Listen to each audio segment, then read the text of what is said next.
chest muscles, obvious, V-line, and further down. Song Tang fiercely swallowed her saliva. Her body was already burning hot, and seeing the tempting scene before her made her feel as if she was being roasted on a fiery mountain.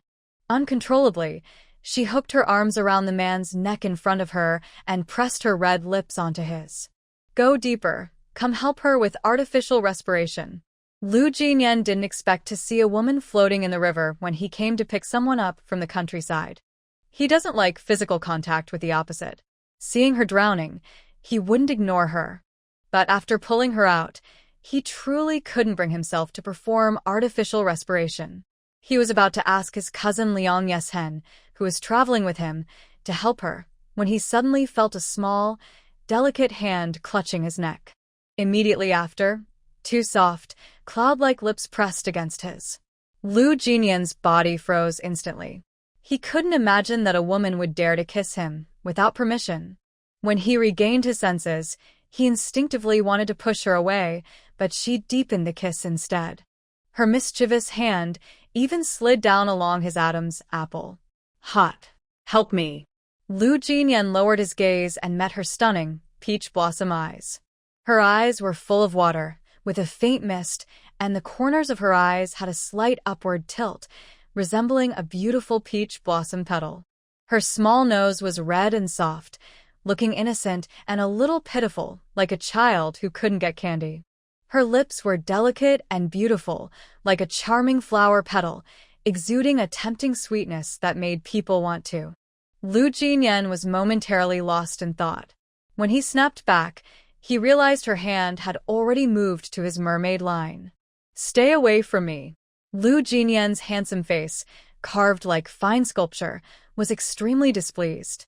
Especially when he felt a strange heat rising within him, he wanted nothing more than to throw the woman in front of him away. This is so uncomfortable. Song Tang sniffed with a grievance. I just want one time. I won't let you get hurt. Earlier in the water, Lu Jinyan's shoulder straps had been torn by something, splitting from the front middle almost all the way down. She thought her fragile, shaky top was very annoying, and with a strong tug, she pulled it all the way down. Take your hands away. Seeing her hands getting more and more inappropriate, Lu Jinyan's face turned pale. Her current behavior was very abnormal. He naturally knew she had been fed something unclean. When he went on a mission, he habitually carried various detox pills. After pulling her hand away from her bold actions with a pale face, he quickly found a bottle, took out a pill, and put it into her mouth. The antidote worked very quickly. Soon, Song Tang's dreamy, charming eyes regained clarity. At the same time, many memories that didn't belong to her flooded into her mind. She realized that she, who had been hit by a car and died, had somehow become the villainess with the same name and background from a recent historical novel she had read. In the story, the villainess was the biological daughter of the Song family in the capital, but she and the heroine, Song Qingqiao, had been switched at birth. When she was 18, she was brought back from the countryside to the military compound.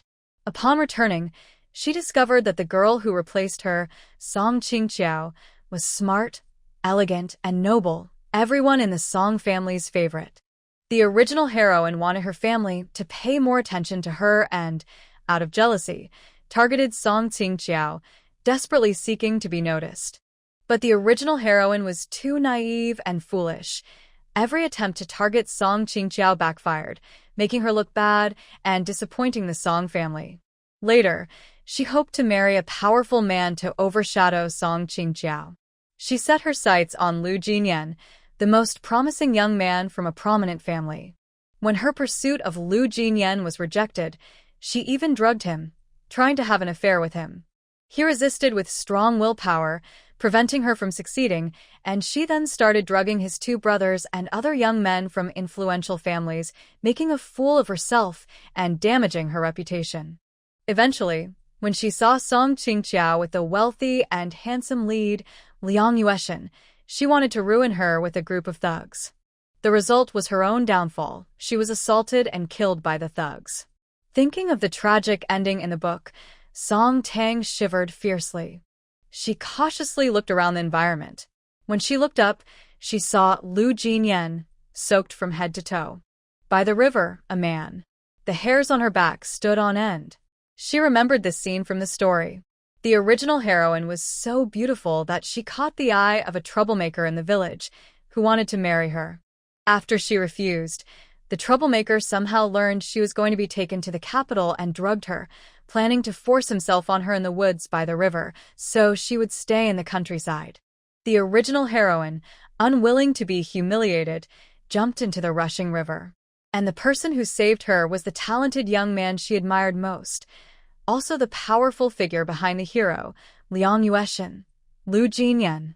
Thinking about how Lu Jinyan mercilessly taught the original heroine in the story, Song Tang felt an even colder chill run through her. In the story, Lu Jinyan saved the original owner and then coldly left. The original owner didn't do anything to Lu Jinyan by the river, yet he hated her so much. Just now, she forcibly kissed him and tried to take control of him, so he must hate her even more. She doesn't want to climb higher, she just wants to survive. She must do something to make Lu Jinyan dislike her less. Otherwise, with his strength and cruelty, she doesn't even know how she might die. Are you awake? Hearing his cold, distant voice, Song Tang's fingertips trembled fiercely. Especially when she saw the two torn shoulder straps of his shirt, she felt so regretful she wished she could slap herself to death. But some things are done once and can't be undone. Regrets won't help. In a panic, she quickly took out 2 coins from her pocket, but they were soaked through. I'm sorry. Even though they were wet, she remembered they were just 2 coins, so she hurriedly handed them to him. It wasn't intentional earlier. These are for your compensation. Before she finished saying the last word, she saw the 2 coins slide perfectly along his waist and into his waistband. Song Tang felt so embarrassed her toes went numb.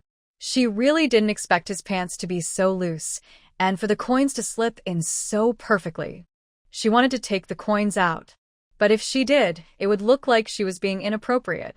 She couldn't take them out. She could only grit her teeth and continue apologizing. Sorry, I didn't mean to put the coins in like that. I think I accidentally tore your shirt. Please take these coins and buy a new one. Her explanation was awkward. Song Tang felt shy to keep staring at him. She pointed at his pants, indicating he could take the money out. Then she quickly got up from the ground and hurriedly left as if fleeing. Big cousin. Almost as soon as Song Tang disappeared down the village road, Liang Yeshing, who had just finished his business, came out from the woods. Seeing Lu Jinyan soaked and with 2 torn shoulder straps, he couldn't help but ask, "What happened to you?" Lu Jinyan had just taken the coins out from his waistband when Liang Yeshing appeared. He looked a bit uncomfortable. He definitely didn't want others to know he was forcibly kissed and touched by a woman. After a moment of silence, he remained expressionless and said, "I found something in the river." Found something? Finding something that causes lips to bleed, cloves to tear, and even makes his lower body feel strange? Liang Yeshing always felt there was more to this than met the eye. But Lu Jinyan had already changed into dry clothes and was walking ahead. He was a bit wary of his cold and mysterious older cousin. He didn't dare ask much and quickly followed behind. Recently, they had been handling some matters nearby. Coincidentally, the biological daughter found by the Song family was in the village ahead. They were asked by Song Junzhong to bring Song Tang to the capital. It was midsummer in June, with golden wheat fields all around. Smelling the faint scent of wheat, the two quickly arrived at Song Tang's home. Tang, what's going on?" As soon as Song Tang entered the yard, her foster mother, Zhang Xiaohui, anxiously held her hand. "Did Zhao Jing bully you?" This was the first time Song Tang saw Zhang Xiaohui. But perhaps because she had the memories of her original self, she didn't feel uncomfortable when Zhang Xiaohui held her hand. Instead, she felt warm inside and wanted to cry. Seeing Zhang Xiaohui's red eyes from worry, she quickly whispered, "Mom, I'm fine." He didn't succeed.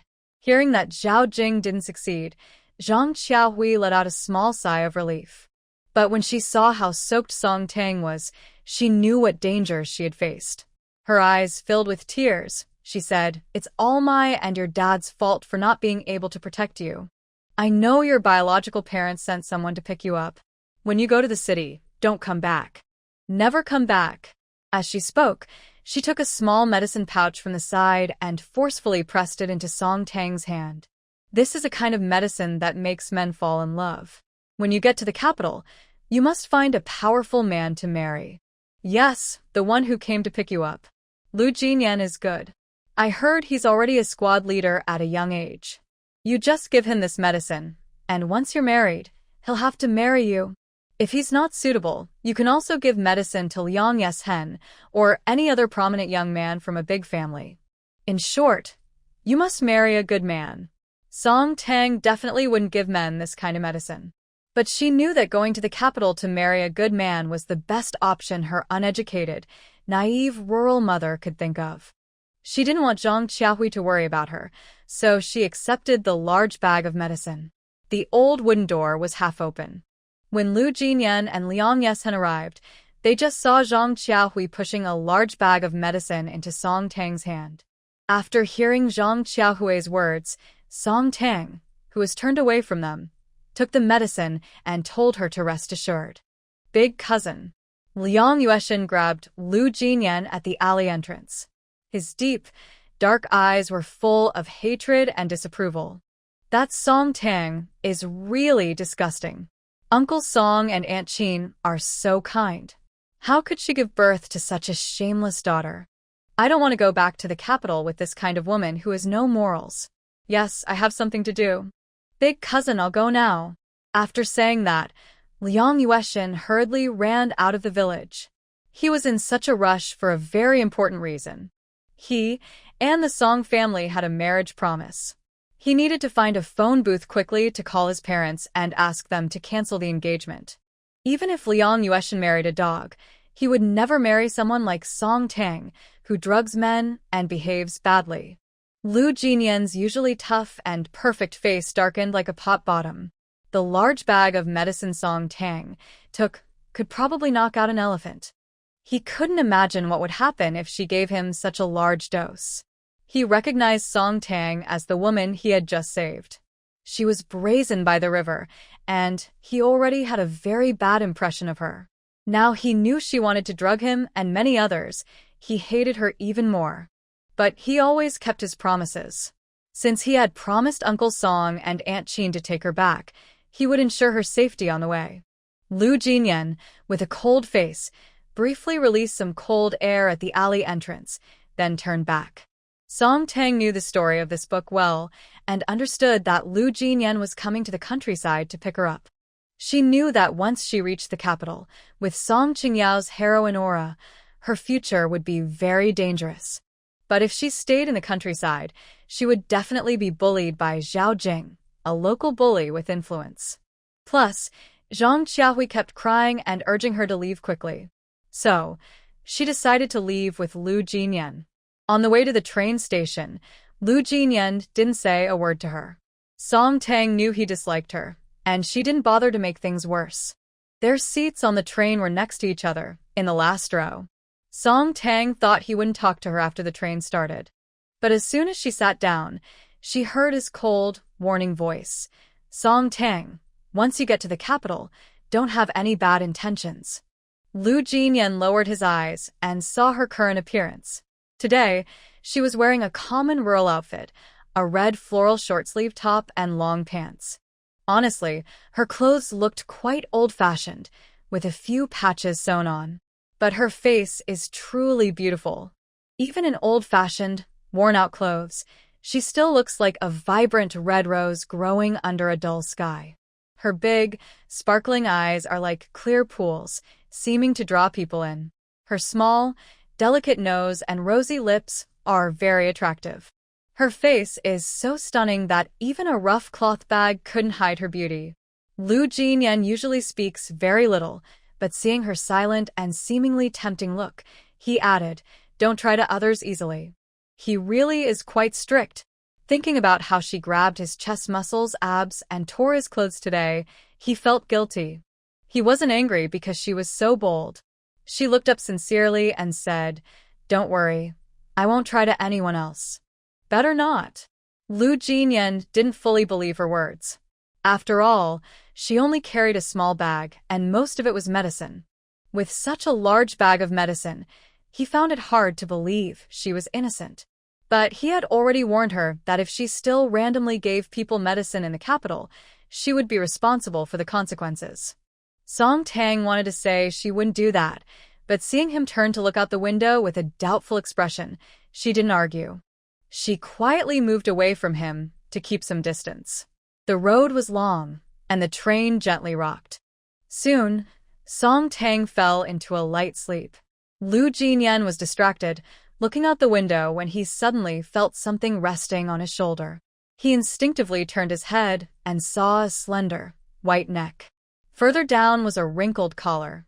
The collar of her summer outfit wasn't small, and the wrinkling revealed a large patch of tender, white skin, unexpectedly catching his eye. At that moment, he remembered the high-quality cream he had tasted during his studies in the Soviet Union. Suddenly, he felt a bit thirsty. Blushing, he turned his face away, wanting to keep some distance. But then he felt a soft little hand slip from his shirt hem and into his waist. That hand was very mischievous, and it pinched him a few times without fear. Lu Jinyan froze instantly. His body became as stiff as iron. Especially when her hand traced down his abs along his V-line, a fire ignited inside him. It burned so fiercely that his mind was overwhelmed, and some parts of him seemed ready to explode. He turned pale with anger, covering his legs with his coat, and almost gritted his teeth as he said, "Song Tang, take your hand away." In the 21st century, Song Tang was used to hugging a huge plush toy, capybara, while sleeping. That capybara was a gift from her seventh brother. Its two eyes were made of precious black diamonds. Usually, the plush was soft and very comfortable to hold. But now, for some reason, the capybara felt hard as a rock, pressing painfully against her hand. She couldn't help but squeeze it hard, trying to soften it. Just as she was squeezing with effort, she heard Lu Jinyan's fierce voice. She suddenly realized that she, in the 21st century, was already dead and could never go home again.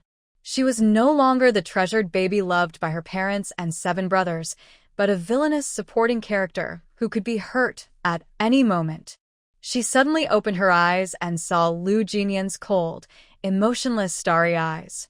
Her hand was coldly pushed away by him, and she heard his warning again, "Stay away from me. Don't come within 2 meters of me anymore. If you dare to touch me again, you'll face the consequences." Song Tang shivered fiercely. Especially when she realized where her hand had just been, she wished she could find a knife to cut off her daring hand. How could she have dared to touch his waistline? And her fingertips trembled fiercely with fear, and she hurriedly hid her hand behind her back.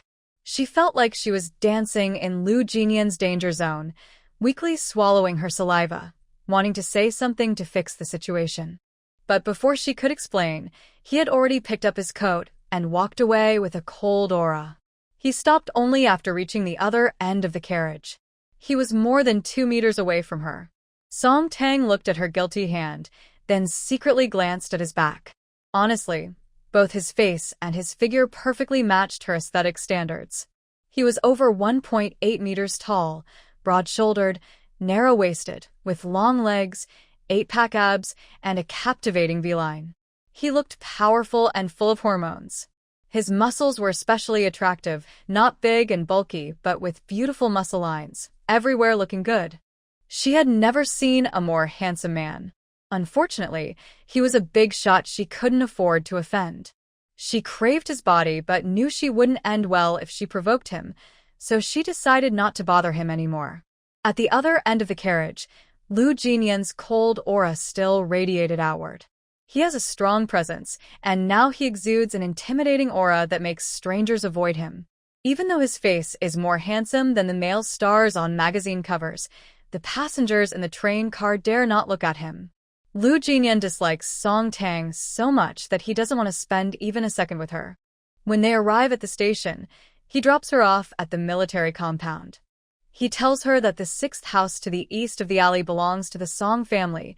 Then, he heads straight back to the army. Lu Jinyan had already called Song Junzhong, Song Tang's biological father. As Song Tang's arrival was expected, Song Junzhong, along with his wife Qin Xiuji, his sister Song Nanqing, and his adopted daughter Song Qingyao, were waiting outside the gate. Originally, the main character was raised by Song Qingyao's biological parents. But when she was 3, her biological parents passed away. Good-hearted villagers Zhang Qiaohui and Song Jijuan took her in, caring for the orphan girl. Because Song Qingyao's parents were gone, even though they knew she had been switched at birth, Song Junzhong and his wife still allowed her to stay in the Song family. Coincidentally, both Song Jijuan and Song Junzhong share the surname Song. After returning to the capital, Song Tang didn't need to change her name. From afar, Song Qingyao saw Song Tang. Actually, this afternoon, when she heard that Song Tang had arrived at the train station, she was shocked. She had been worried that Song Tang would come back and compete with her for her parents and brothers.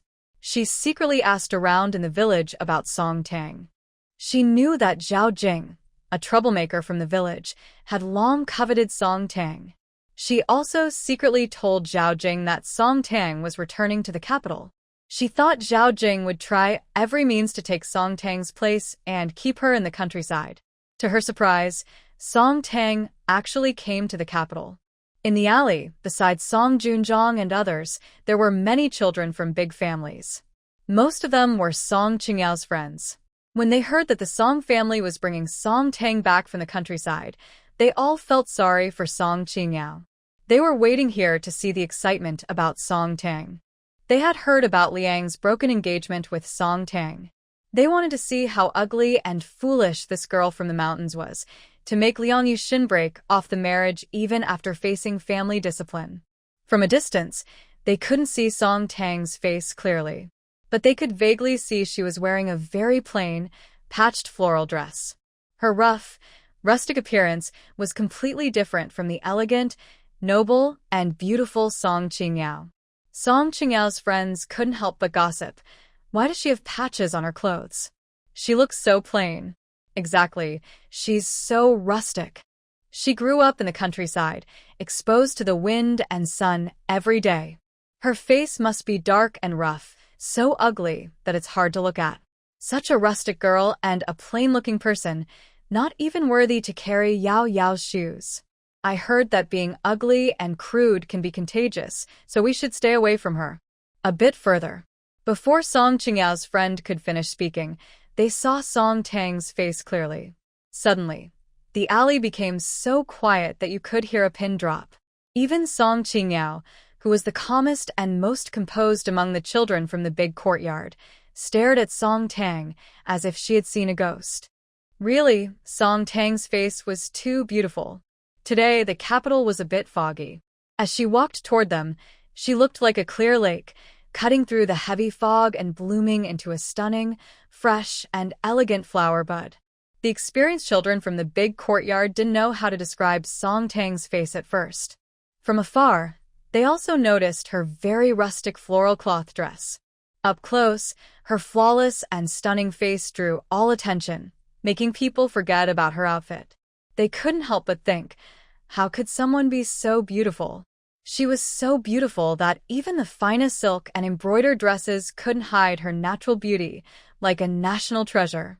Especially when she gently lifts her lips, revealing 2 small dimples on her cheeks, adding a touch of sweetness to her radiant and stunning appearance. It softens her overwhelming beauty, making her less intimidating and easier to like. After about 10 seconds, everyone slowly regained their senses. Is this Song Tang really from the countryside? She's so beautiful. Yes, she's not dark and rough at all. She's as bright as if she's glowing. I think she's even more beautiful than Yao Yao. I agree, Song Tang is more beautiful. Actually, everyone thought that Song Tang was not just more beautiful than Song Qingyao. Song Qingyao couldn't compare to her at all. Song Qingyao was recognized as the most beautiful girl in the big courtyard. She was smart, pretty, and had a good personality. But her beauty was the kind that was carefully cultivated and easy to see, beautiful but polished. Song Tang's beauty, on the other hand, was rare and extraordinary. They couldn't imagine that Song Tang's skin was even better than that of the pampered daughter of a wealthy family.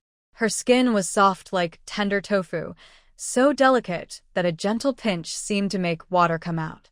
Her almond-shaped eyes sparkled with a shimmering light, so stunning that anyone who saw her would forget everything else.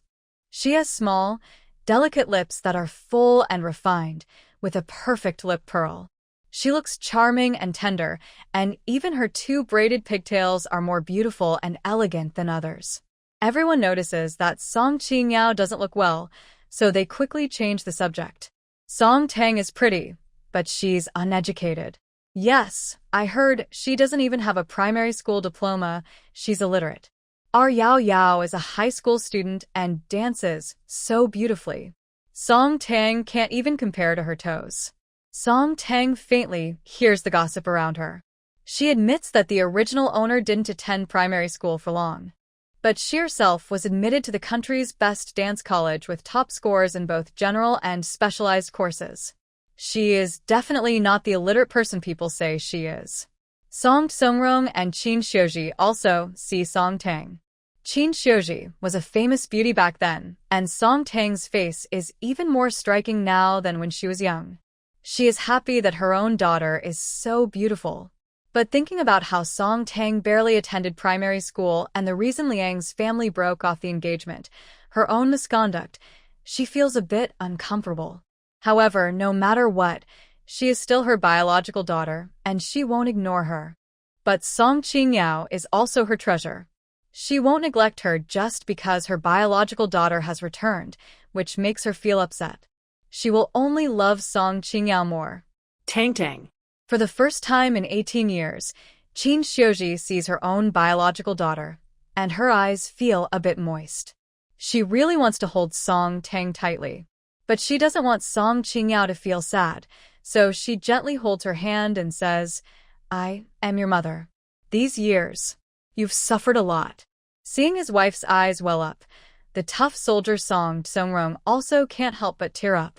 He carefully wipes the moisture from Qin Xiuji's eyes and softly says, You've been in the car for so long. Tang must be hungry. Let's go home and eat. Tang, this is your aunt, and this is Yao Yao. Yao Yao is over an hour younger than you. From now on, she will be your sister. Song Tang's aunt Song Nanqing is also adopted by the Song family. After her husband passed away, she has been living with the Song family. Because they are all adopted daughters, she particularly likes Song Qingyao. As for Song Tang, who is unruly and illiterate, she doesn't even bother to look at her.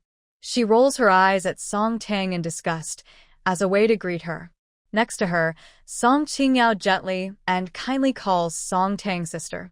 She is dressed in the latest fashionable yellow balaji dress, with slightly curled long hair, only tied with a single strand, and she carries herself with grace, clearly a girl raised in wealth.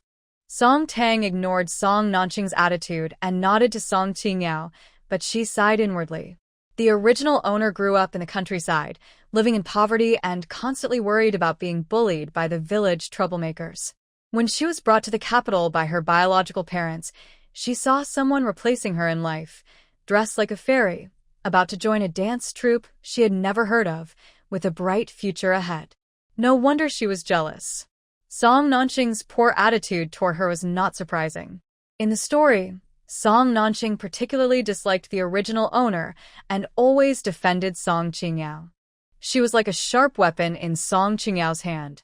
As described in the book, her two older brothers, Song Qi and Song Zhoya, did not appear today. Song Songrong said they were on a mission and would return home after some time. But Song Tang knew they were on leave these days. They didn't come back tonight to show that they looked down on Song Tang and only recognized Song Qingyao as their sister. Maybe because in the 21st century, her 7 brothers were very kind to her. Now, her biological brothers only cared about Song Qingyao, which made her feel a bit uncomfortable. However, she just wanted to survive. Whether her family loved her or not was not that important. She tried to ignore this uncomfortable feeling.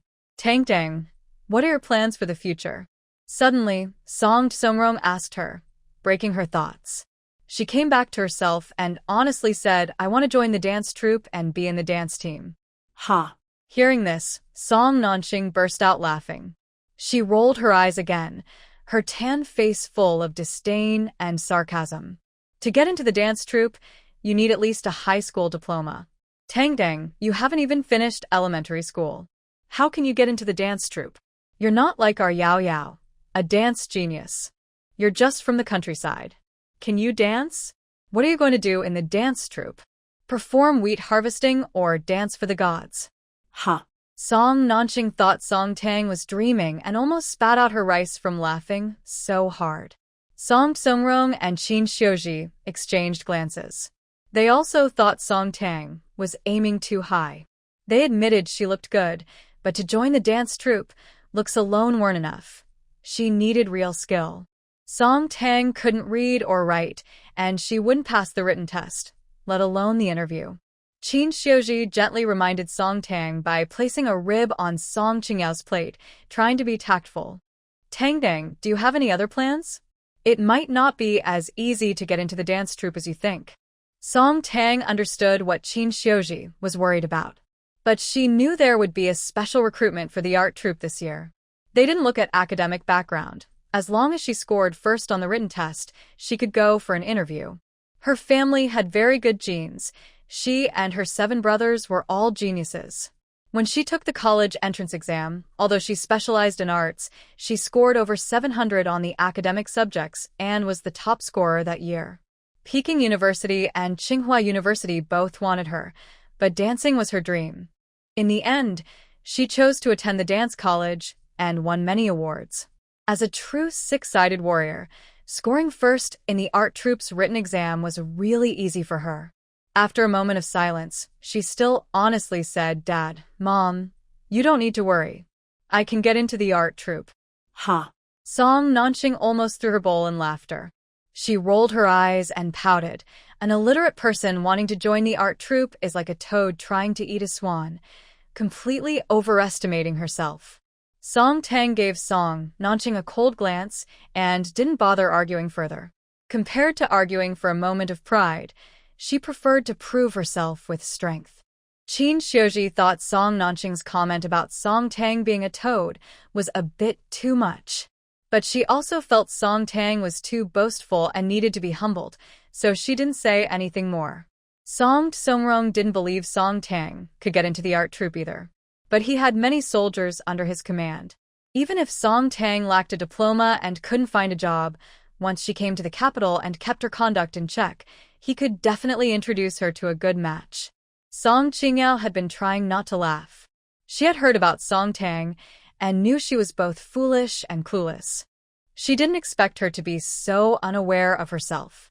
How could a country girl from the countryside possibly get into the art troupe? Did everyone think she was blind? She almost used up all her cultivated patience from the past 18 years to stop herself from bursting out laughing. She thought Song Tang was just a pretty fool, not worth fearing. But even if Song Tang was stupid and clueless, she would find a way to get her out of the Song family as soon as possible. She would never give Song Tang any chance to take her parents and 2 brothers away from her. During the meal, everyone ate with different thoughts. Afterward, Qin Xiuji took Song Tang to the room prepared for her. Song Qingyao's room was the largest and best lit on the 2nd floor, while Song Tang's room was a converted storage room, less than half the size of Song Qingyao's. Song Tang felt the favoritism from her biological parents. Big sister, can I go in? I have something to give you. Almost as soon as Qin Xiuji left, Song Tang heard Song Qingyao's voice. The door to Song Tang's room was slightly ajar.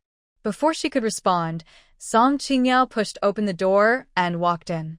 She was holding a large pile of clothes. Carefully, she placed the clothes on Song Tang's bed and said sincerely, Sister, I didn't mean to say you look old-fashioned.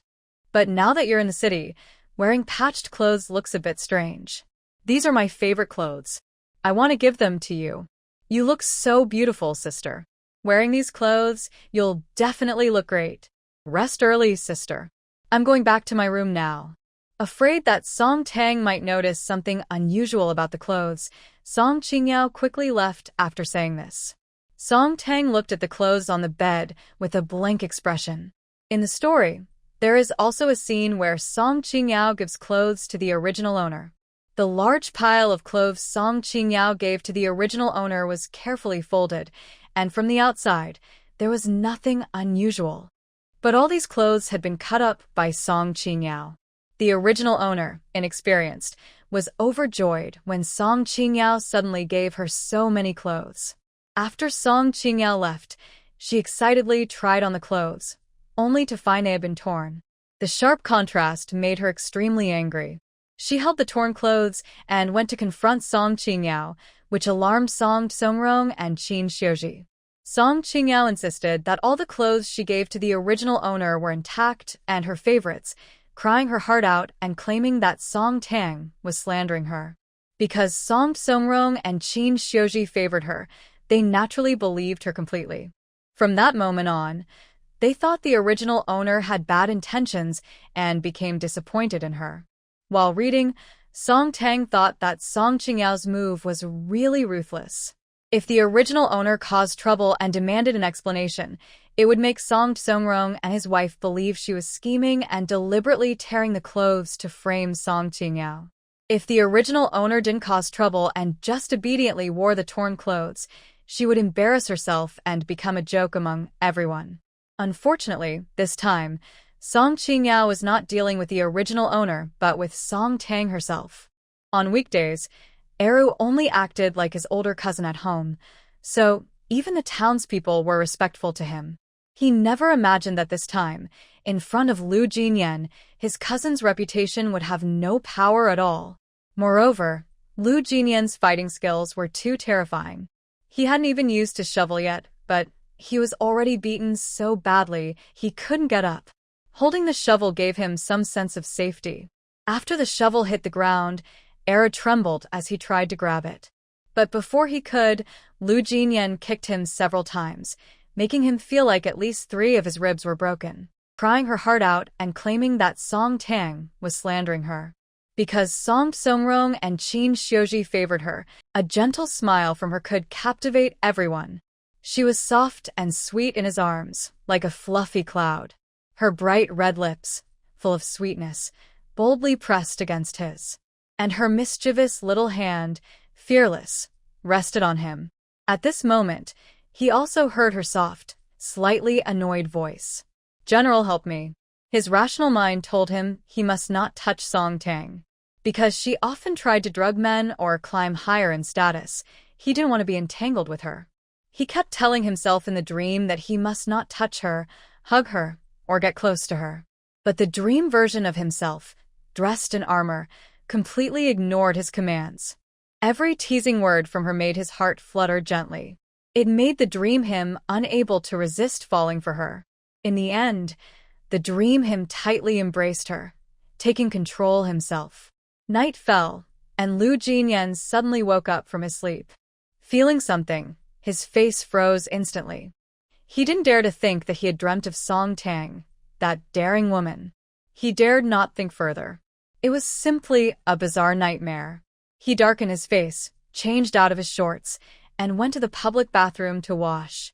"Captain?" Gu Shirshi woke up in the middle of the night with a stomach ache.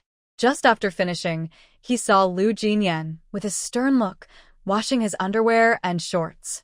Who washes underwear in the middle of the night? Gu Shirshi thought his captain was acting strangely. He yawned and, feeling sleepy, asked, "Captain, why are you washing your underwear at this hour? Did you wet the bed?" Wet the bed. Lu Jinyan's already dark and handsome face turned even darker, like a black pot. He didn't want to see Gu Shirshu's silly face and shouted sharply, "Get out." Gu Shirshu shivered weakly. But he couldn't leave. His captain's sudden shout made him feel like he wanted to run away again. He quickly covered his backside and rushed into the bathroom. Having such a strange dream and acting like that, Lu Jinyan was already in a bad mood. Gu Shirshu's silly comment about wetting the bed made him even more visibly gloomy. And with his ancient costume and general identity, he felt like he was stuck in old-fashioned ways. He silently recited the 3 main disciplines and 8 points for attention 10 times, and only then did his mood slightly calm down. He didn't know why, but as soon as he returned to his dormitory, he immediately saw the 2 pieces of paper money hanging on the windowsill. His ears suddenly felt warm. In the end, he picked up the 2 bills, looked angry, and threw them out of the window. He couldn't control his dreams. But in real life, he would never get involved with a woman who only wanted to cling to men. The Song family was used to waking up early. Early in the morning, Song Seongrong and others had already washed up and sat at the dining table. Song Qingyao looked eagerly toward the stairs. She knew Song Tang was quick-tempered and not very smart. She thought that after receiving those clothes last night, Song Tang would cause a fuss, but surprisingly, everything was peaceful. She believed that Song Tang wasn't quiet because her personality changed, but because she had never seen the world. Even if the clothes were damaged, they were high-quality fabrics she had never seen before, and she still wanted to wear them. In her parents' eyes, she was a kind and sensible girl, and they wouldn't believe that the clothes she gave to Song Tang were actually torn. If Song Tang went downstairs wearing damaged clothes, her parents would think she was ignorant and foolish, turning the clothes into strange shapes and embarrassing herself. She also wanted to see Song Tang's awkward moments. Hearing footsteps, Song Qingyao's bright eyes couldn't help but show anticipation. But she dared not even dream that she would see. Song Tang had transformed the ugly clothes she received. Last night, Song Qingyao gave Song Tang 6 sets of clothes, all of which she found ugly and didn't want to wear after bringing them home. Especially the light green dress Song Tang was wearing now. It was so ugly it was shocking. The loose style made her look like a water barrel. The color light green was very unflattering. If her skin was a little darker, it would make her look even more yellow and black, very rustic. Song Qingyao's skin was fairly fair. When she wore this dress, her skin instantly looked dull, as if covered in dust. Song Tang was originally from the countryside, a rustic girl. She thought that wearing this dress would make her look even more rural and ugly beyond words. But to her surprise, after transforming the dress, Song Tang looked even better than yesterday. She looked so beautiful that even those who disliked her couldn't deny her beauty. Song Tang caught the shock and envy in Song Qingyao's eyes. She didn't say anything, just smiled brightly and met Song Qingyao's gaze. Her dimples were deep, and her beauty seemed like a goddess descending to earth. The transformation of the dress was quite significant. Song Qingyao had cut most of the sleeves, waist, and hem of the dress. Song Tang directly cut off both sleeves and changed the dress to a sleeveless style. She tightened the waist of the dress, then cut away a large part of the skirt, turning the long, ankle-length loose dress into a short one. Seeing Song Tang walking down from the 2nd floor with light steps, Song Seongrong and Qin Xiuji couldn't help but stare in shock, while Song Nanqing was so angry he lost his appetite. At this moment, Song Tang looked truly beautiful. Her skin was as white as a peeled boiled egg, soft and tender to see. Wearing this light green dress, she didn't look yellowish, dark, or dull, but more radiant, beautiful, with red lips and white teeth. It was like a fresh lotus emerging from a green lotus leaf, lively, charming, and captivating. The summer air was heavy and stuffy. Initially, Song Seongrong and Qin Xiuji felt the living room was a bit dull, but when Song Tang walked over in this light green dress, she seemed like a cool breeze that blew away the summer heat. Even the air seemed to become fresher. "My girl Tang looks so good," Qin Xiuji couldn't help but praise, noticing that her daughter's beauty was in every detail. Song Seongrong nodded. "Tang really looks like you when you were young." Song Qingyao bit her lip tightly. "Tang, the dress you bought is really nice." Qin Xiuji favored her adopted daughter, but also loved her biological daughter. She gently called to Song Tang, "Come sit over here." "This dress wasn't bought by me. It was a gift from Song Qingyao," Song Tang said coldly, giving Song Qingyao a quick glance and telling the truth. Qin Xiuji suddenly remembered that Song Qingyao did have a light green dress. But after buying it, she hardly wore it, and she no longer remembered the style of the dress. However, after hearing what Song Tang said, she realized an important thing. Her daughter was wearing old clothes. She lowered her gaze and saw the shoes on Song Tang's feet. She was wearing the old-fashioned cloth shoes common in the countryside. Although the cloth shoes were very clean, most girls in the city wore pretty little leather shoes. She had missed her biological daughter for 18 years. Since her daughter had returned, she hadn't prepared even decent clothes or shoes for her. As a mother, she seemed a bit unfit. She quickly took 50 yuan from her wallet and handed it to Song Tang. Tang, you're free at home, so go out later and take a walk. Buy yourself a pretty dress and shoes. Worried that Song Qingyao might overthink, she also counted out 5 big notes and handed them to her.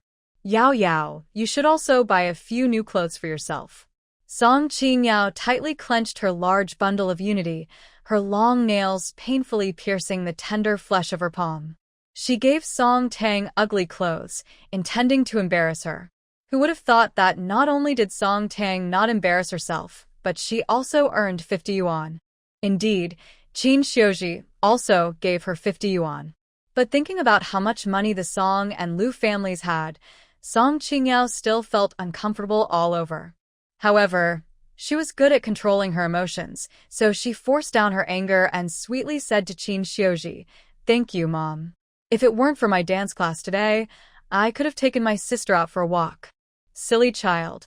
Why be so polite with Mom? Qin Xiuji affectionately rubbed Song Qingyao's head. In the future, you'll have plenty of time to take Tang out. Right now, your most important task is to practice dancing well and get into the arts troupe. This time, the arts troupe only recruited one person. To help Song Qingyao smoothly get into the troupe, Qin Xiuji enrolled her in a special dance class. Qin Xiuji and Song Songrong both thought that Song Tang wouldn't be able to get into the troupe, so they didn't plan to let her study in the dance class. Song Tang wasn't too bothered. It wasn't that she looked down on the dance class of this era. In the 21st century, her teacher was one of the best dancers in the country. She was her teacher's pride and wouldn't belittle herself. Even without attending the dance class, she was just as good as anyone else. The Song and Lu families lived in 2-story small buildings, sharing a courtyard, and had a very good relationship. Lu Xiaoyu, the third son of the Lu family, owned a Phoenix brand bicycle. Today, he was going out for errands and happened to pass by the dance class. His mother, Lin He, asked him to drop off Song Qingyao. After dinner, he went to the Song family. Song Songrong and Qin Xiuji had already gone out. The large living room was left with only Song Tang, Song Nanqing, and Song Qingyao. Lu Xiaoyu immediately noticed Song Tang's outfit. He was straightforward and couldn't hide his words. Looking at the tall and graceful Song Tang, he couldn't help but say, Yao, is that the dress you bought before? I didn't expect you to look so bad in that dress, but Song Tang actually looks pretty good in it. Song Qingyao's face immediately turned green. She angrily glared at Lu Xiaoyu, but before he could say anything, she took the lead and walked out of the courtyard. Lu Xiaoyu scratched his short hair in confusion. He seemed not to have provoked Song Qingyao. Why was she suddenly angry? Women's hearts are truly like a needle at the bottom of the sea. No wonder her older brother, at 24, still didn't want to date anyone. If he were in her place, he wouldn't want to date either. Lu Xiaoyu found Song Qingyao quite confusing and didn't really want to be alone with her. But his mother insisted he give her a ride, so he had to do it. He smiled politely at Song Tang and quickly went to chase after Song Qingyao. Not right, a sly fox. Song Nanqing muttered and rolled his eyes at Song Tang in disgust, then grabbed his bag and hurried out the door. Song Tang didn't bother to pay attention to Song Nanqing, who was acting like a clown. She didn't go out shopping either. Although she used to dance very well, the original owner never practiced dance, so she needed to quickly relearn the basics. After the people from the Song and Lu families left, she went to the yard to practice her basic skills. The original owner's face looked exactly like her, and her body's flexibility was just as good. In the afternoon, she could easily do splits and side splits. After practicing splits, she wanted to try leg swings and jumps, then attempted a backflip. Surprisingly, she succeeded. She was so focused on flipping that she didn't notice the yard gate opening, and Lu Jinyan walked in. She flipped twice in a row and accidentally bumped into him as she landed. Lu Jinyan was on leave recently, but he didn't want to see Song Tang, so he planned to stay in the military dorm. After grabbing a few things from home, he drove back. As soon as he entered the yard, he felt something hit him, soft beneath his palm. He realized that the person who had fallen into his arms was Song Tang. And his hand. When he realized what he was touching, his ears suddenly felt hot as if on fire. He had warned Song Tang more than once not to flirt with others casually, and he didn't expect her to boldly throw herself into his arms. "Stay away from me. I told you. Don't appear within 2 meters of me anymore." Lu Jinyan's hand felt like it had been stung by a scorpion. He hurriedly pulled back his hand, trying to keep his distance from Song Tang. The incident happened so suddenly that she hadn't even stabilized herself. In the chaos, she didn't notice how wrong Lu Jinyan's hand position was. She was just thinking she couldn't fall down. She used to practice dance only in a special dance studio. The floor there was soft, so even if she fell, it wouldn't hurt much. But the ground in the military compound was paved with hard blue stones, and falling on it would definitely hurt a lot. Especially if her face hit the ground, she might scrape a big piece of skin off. Song Tang was delicate and vain, and she definitely didn't want to get a scar or look disfigured. Su Yui placed his medicine box on the table and looked around, seeing no one. "Please sit for a moment." Shun Ruajin looked around every corner. There was no one. Finally, she found him under the table. She lifted the tablecloth, squatted down to face Shinjian, and said softly, "Third brother, come out." Seeing this, Su Yui felt a strange sadness in his heart. Once a talented young general, now a frightened child hiding under the table whenever strangers appeared. Su Yui also squatted down and forced a smile. "Come out quickly." Shinjian not only refused to come out but took a step back, hiding deeper inside. She didn't want to die a horrible death like the original heroine, so she kept trying to make Lu Jinyan dislike her less. But every time they met, it seemed especially unpleasant. "Sorry, I didn't mean to." Song Tang quickly pulled her hand back. Lu Jinyan's lips pressed together, his body tense. His voice carried a strong warning. "I'm saying this for the last time. Don't flirt with others casually, or you'll face the consequences." "I didn't flirt with you." Song Tang didn't like being misunderstood and hurriedly explained, "I was practicing dance and almost fell, so I grabbed you by accident. I promise, I won't bother you again." To prove she really wouldn't bother him anymore, she added, "If I do, I'll be like a little dog." Lu Jinyan's eyes grew colder and more serious. He didn't believe her promise. He thought she was worse than a little dog. At least a little dog wouldn't try to drug others all the time. The package of medicine in her hand was powerful enough to knock out tigers, lions, and elephants. If she really tricked him, even if he took an antidote, it might not work. He wanted to warn her again not to drug others casually. But his body suddenly felt strange again, and he walked into the living room with a dark expression. He held his code in front of him, silently reciting the 3 main disciplines and 8 points for attention several times before gradually calming down. Lu Jinyan didn't warn her again, so Song Tang thought he probably believed what she said. After all, she had said if she touched him again, she would be like a dog. Someone returned, and she was practicing dance in the yard, feeling a bit awkward. But she thought Lu Jinyan hated her so much that he wouldn't watch her dance. So she decided to follow her original plan, perform a complete dance before ending her practice. In the past, she used her phone to play music while practicing dance. Seeing the dissatisfaction in their eyes as Lin He and others looked at her, she knelt heavily on the ground, tears of grievance falling. "I was just chatting with Shushan and mentioned that Aunt Lin is very dedicated, even busy working during her days off. I really didn't expect Shushan to steal. I've never hurt anyone, and I never will. If you don't believe me, I can prove my innocence with my life."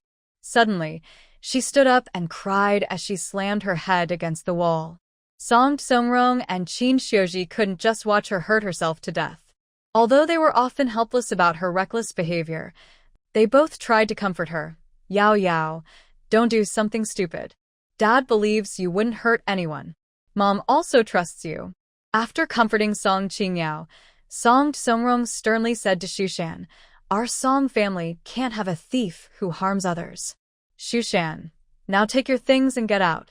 Otherwise, I will call the police. Uncle. Shushan didn't want to leave the Song family. But she was even more afraid that Song Songrong, Lin He, and others would call the police.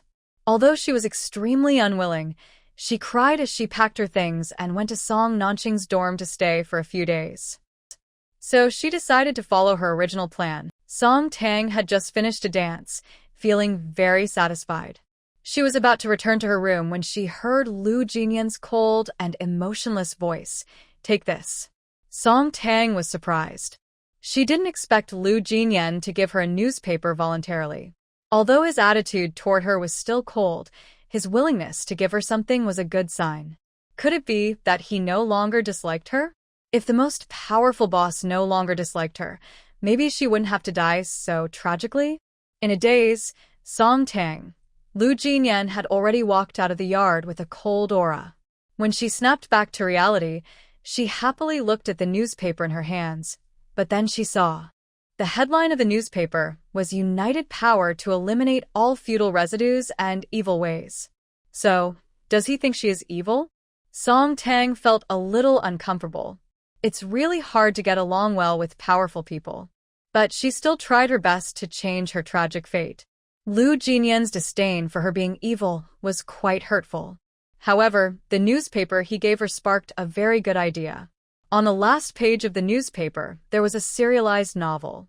She could also publish her novel there. In her era, martial arts stories were declining, fantasy was popular, but her favorite was still martial arts novels. She even used her free time to write a martial arts novel. Her older brother read her story and said it was very wonderful. He believed it would become very popular. Her family owns a publishing house, and her brother even said he wanted to publish her work. However, her martial arts novel, which she stayed up late to write, hasn't been published yet. She tragically died in a car accident and became a sad, villainous female character. She wants to rewrite her story and try submitting it again. Qin Xiuji gave her 50 yuan, but she still needs to buy clothes and shoes for the art troupe audition. She loves beauty and only buys 1 or 2 pretty outfits, which aren't enough for her. Zhang Qiaohui and her husband are really kind to the original owner.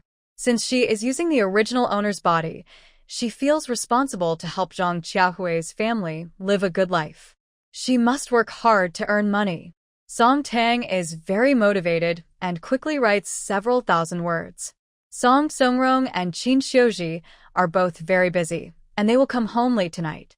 Lin He, Lu Jinyan's mother, directly invited her, Song Nanqing, and Song Qingyao to her house for dinner. All 3 brothers of the Lu family are not home tonight. In the living room, only Lin He and her husband, Commander Lu, are there. Are you Tang Tang? Lin He immediately recognized Song Tang. She had heard from neighbors that Song Tang was quite pretty, but she didn't expect her to be so beautiful. Seeing Song Tang nod, she stepped forward warmly and held her hand. You and Xiuji look very much alike when you were young. You are both so beautiful. Lin He said this and couldn't help but look at Song Tang several more times. Honestly, in all her years, she had never seen a girl more beautiful than Song Tang, especially when she smiled, with dimples on her cheeks that seemed to hide honey, making everyone feel sweet inside. Song Nanqing rolled her eyes in disgust.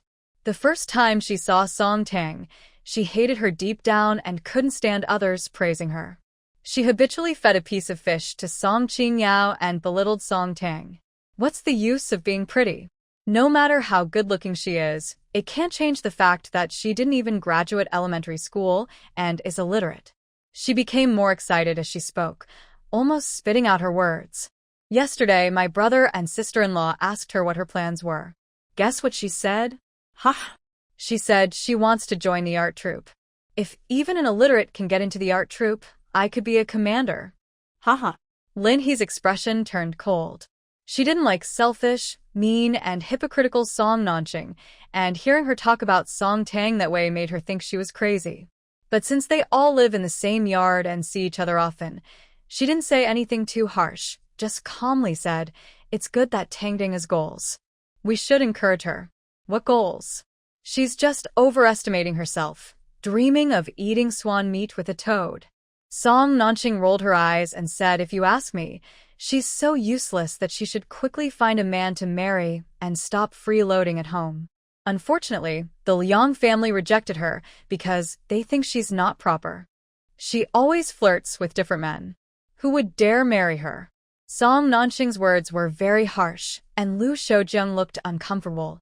They are relatives of the Liang family and naturally knew about Liang Yushin's breakup with Song Tang. But even though he is Liang Yushin's uncle, he wouldn't believe only Liang Yushin's side of the story. Lin He didn't want to argue with Song Nanqing, but her behavior was very hurtful to a woman in this era. She also thought that Song Tang's clear and firm eyes showed she was not a bad person. She coldly said, "Song Nanqing, stop it. You are Tang Tang's aunt. How can you say such things about your niece?" Song Nanqing didn't expect Lin He to support Song Tang.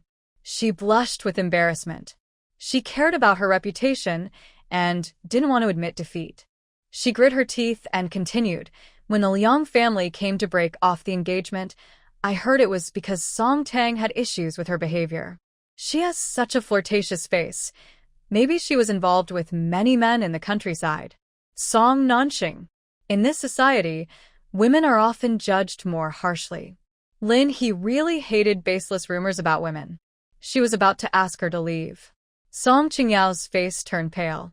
She liked Lu Jinyan, and seeing Lin He defend Song Tang, she felt a sense of threat rising in her heart.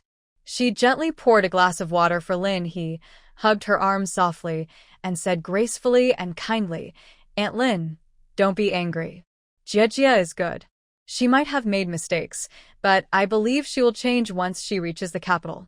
Song Qingyao appeared to be defending Song Tang, but she was actually confirming that Song Tang's behavior in the countryside was improper. She thought that by saying this, Lin He and Lu Shoujung would dislike Song Tang. However, Lin He's gaze toward her grew colder. Because of Qin Xiuji's face, Lin He didn't criticize Song Qingyao, but she gently withdrew her hand and spoke softly to Song Tang. "Tangdang, Annie thinks you're a good girl. Being upright means you don't fear shadows. If you haven't done anything wrong, there's no need to worry about rumors." Song Tang's heart warmed and trembled slightly. She didn't expect Lin He to speak up for her. Lin He's words made her feel very warm, warmer than Qin Xiuji's support. Lin He's gentle voice continued, "If you want to join the art troupe, you need to prepare well. How are you getting ready?"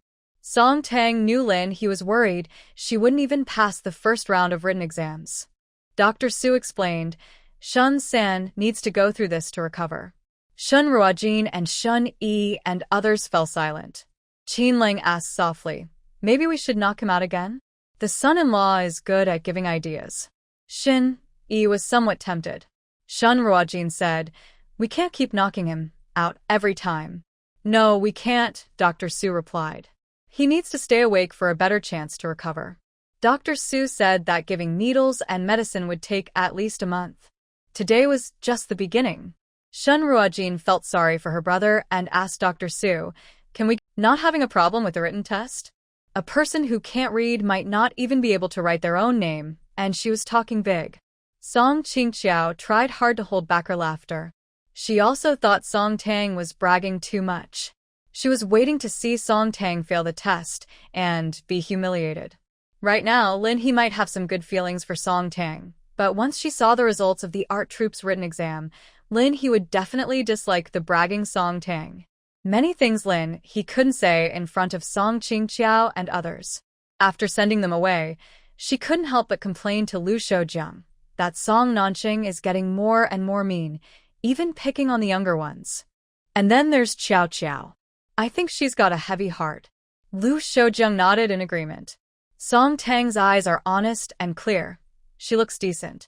When mentioning Song Tang, Lin He's eyes softened instantly. People's eyes don't lie. I think Tangdang isn't as bad as some say. Plus, Tangdang is really beautiful. Her face alone can make people feel happy. I think Tang and our little Yen are a good match. I can't even imagine how good their children would look if they were together. Why don't we try to matchmake little Yen and Tang? Lin, he was a typical doer. Having an idea, she immediately ran to the landline and called Lu Jian. As soon as the call connected, she excitedly said, I saw Tang today. She's really handsome. I know your unit is on leave recently. You're coming back tomorrow evening. How about having dinner with Tang? Clearly, Lin he wanted to set them up. Originally, Lu Jian disliked Song Tang, and Lin He's fondness for her only added the impression that Song Tang was scheming. He decided there was no chance for anything to develop between them and chose to make Lin He give up on the idea. Mom, I definitely won't have dinner with Song Tang. As long as she lives in the same yard with us for a day, I won't go home to live. He said this injury can be treated. Walking on the ground won't be a problem. But don't expect him to recover to his previous state. Shunyi said being able to walk on the ground is good enough. He was almost growing wheels from sitting in a wheelchair. Shun Ruojin and Meng Xue also thought that was enough. Dr. Su wrote a prescription with medicine for internal use and external application. The external medicine needed to be changed daily, twice a day. Applying the medicine was a delicate task. The person doing this must be very careful. Meng Xue volunteered to handle this.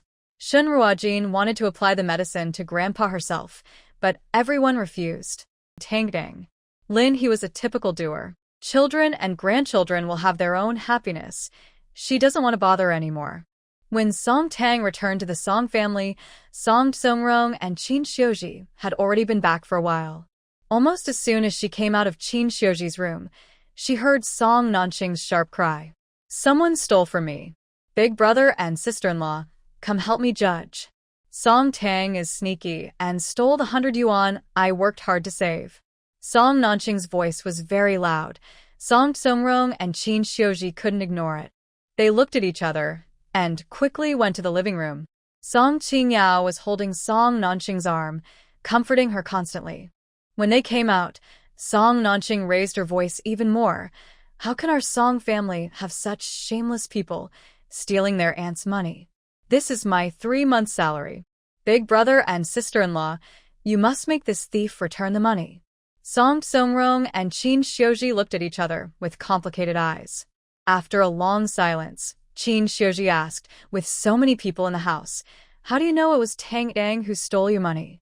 It was her.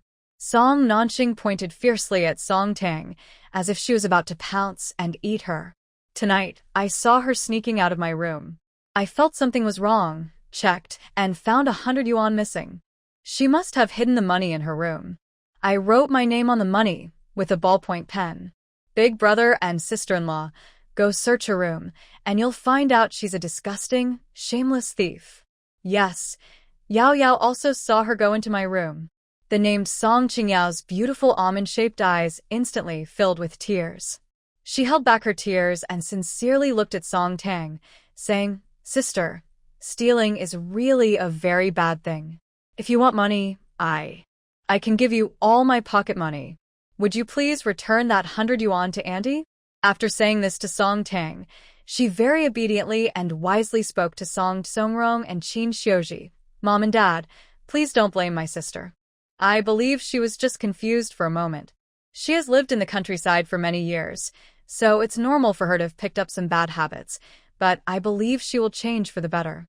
With Song Qingyao's testimony, Song Naxing's attitude became even more arrogant.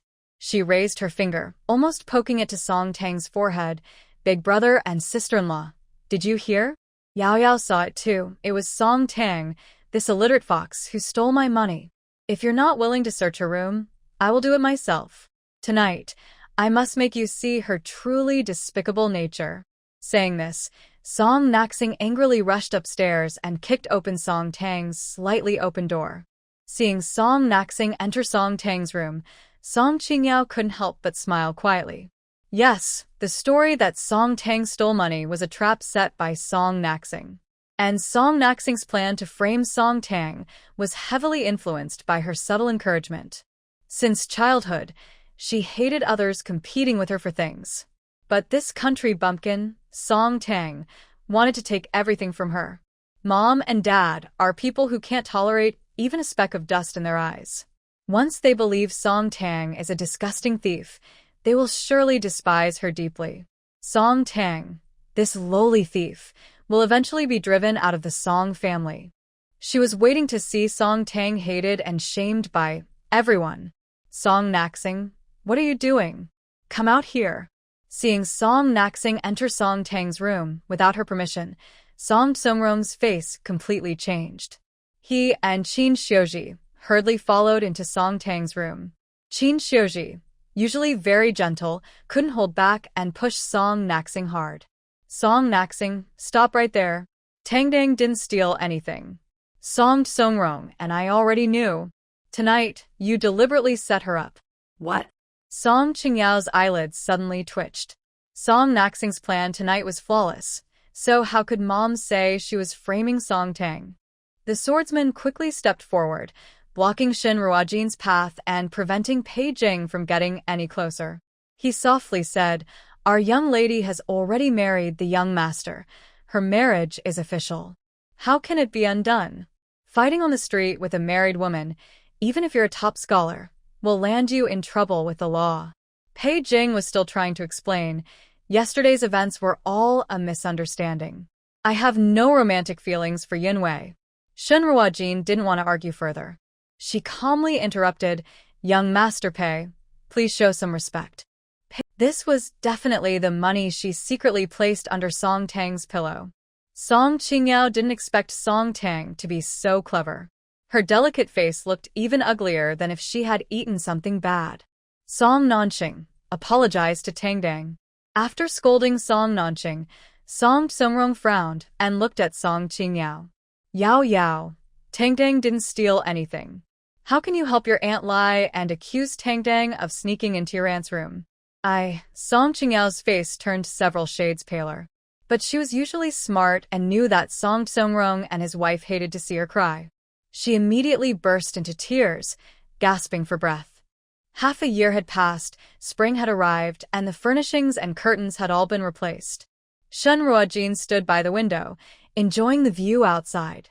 Qin Lang went inside to change his clothes.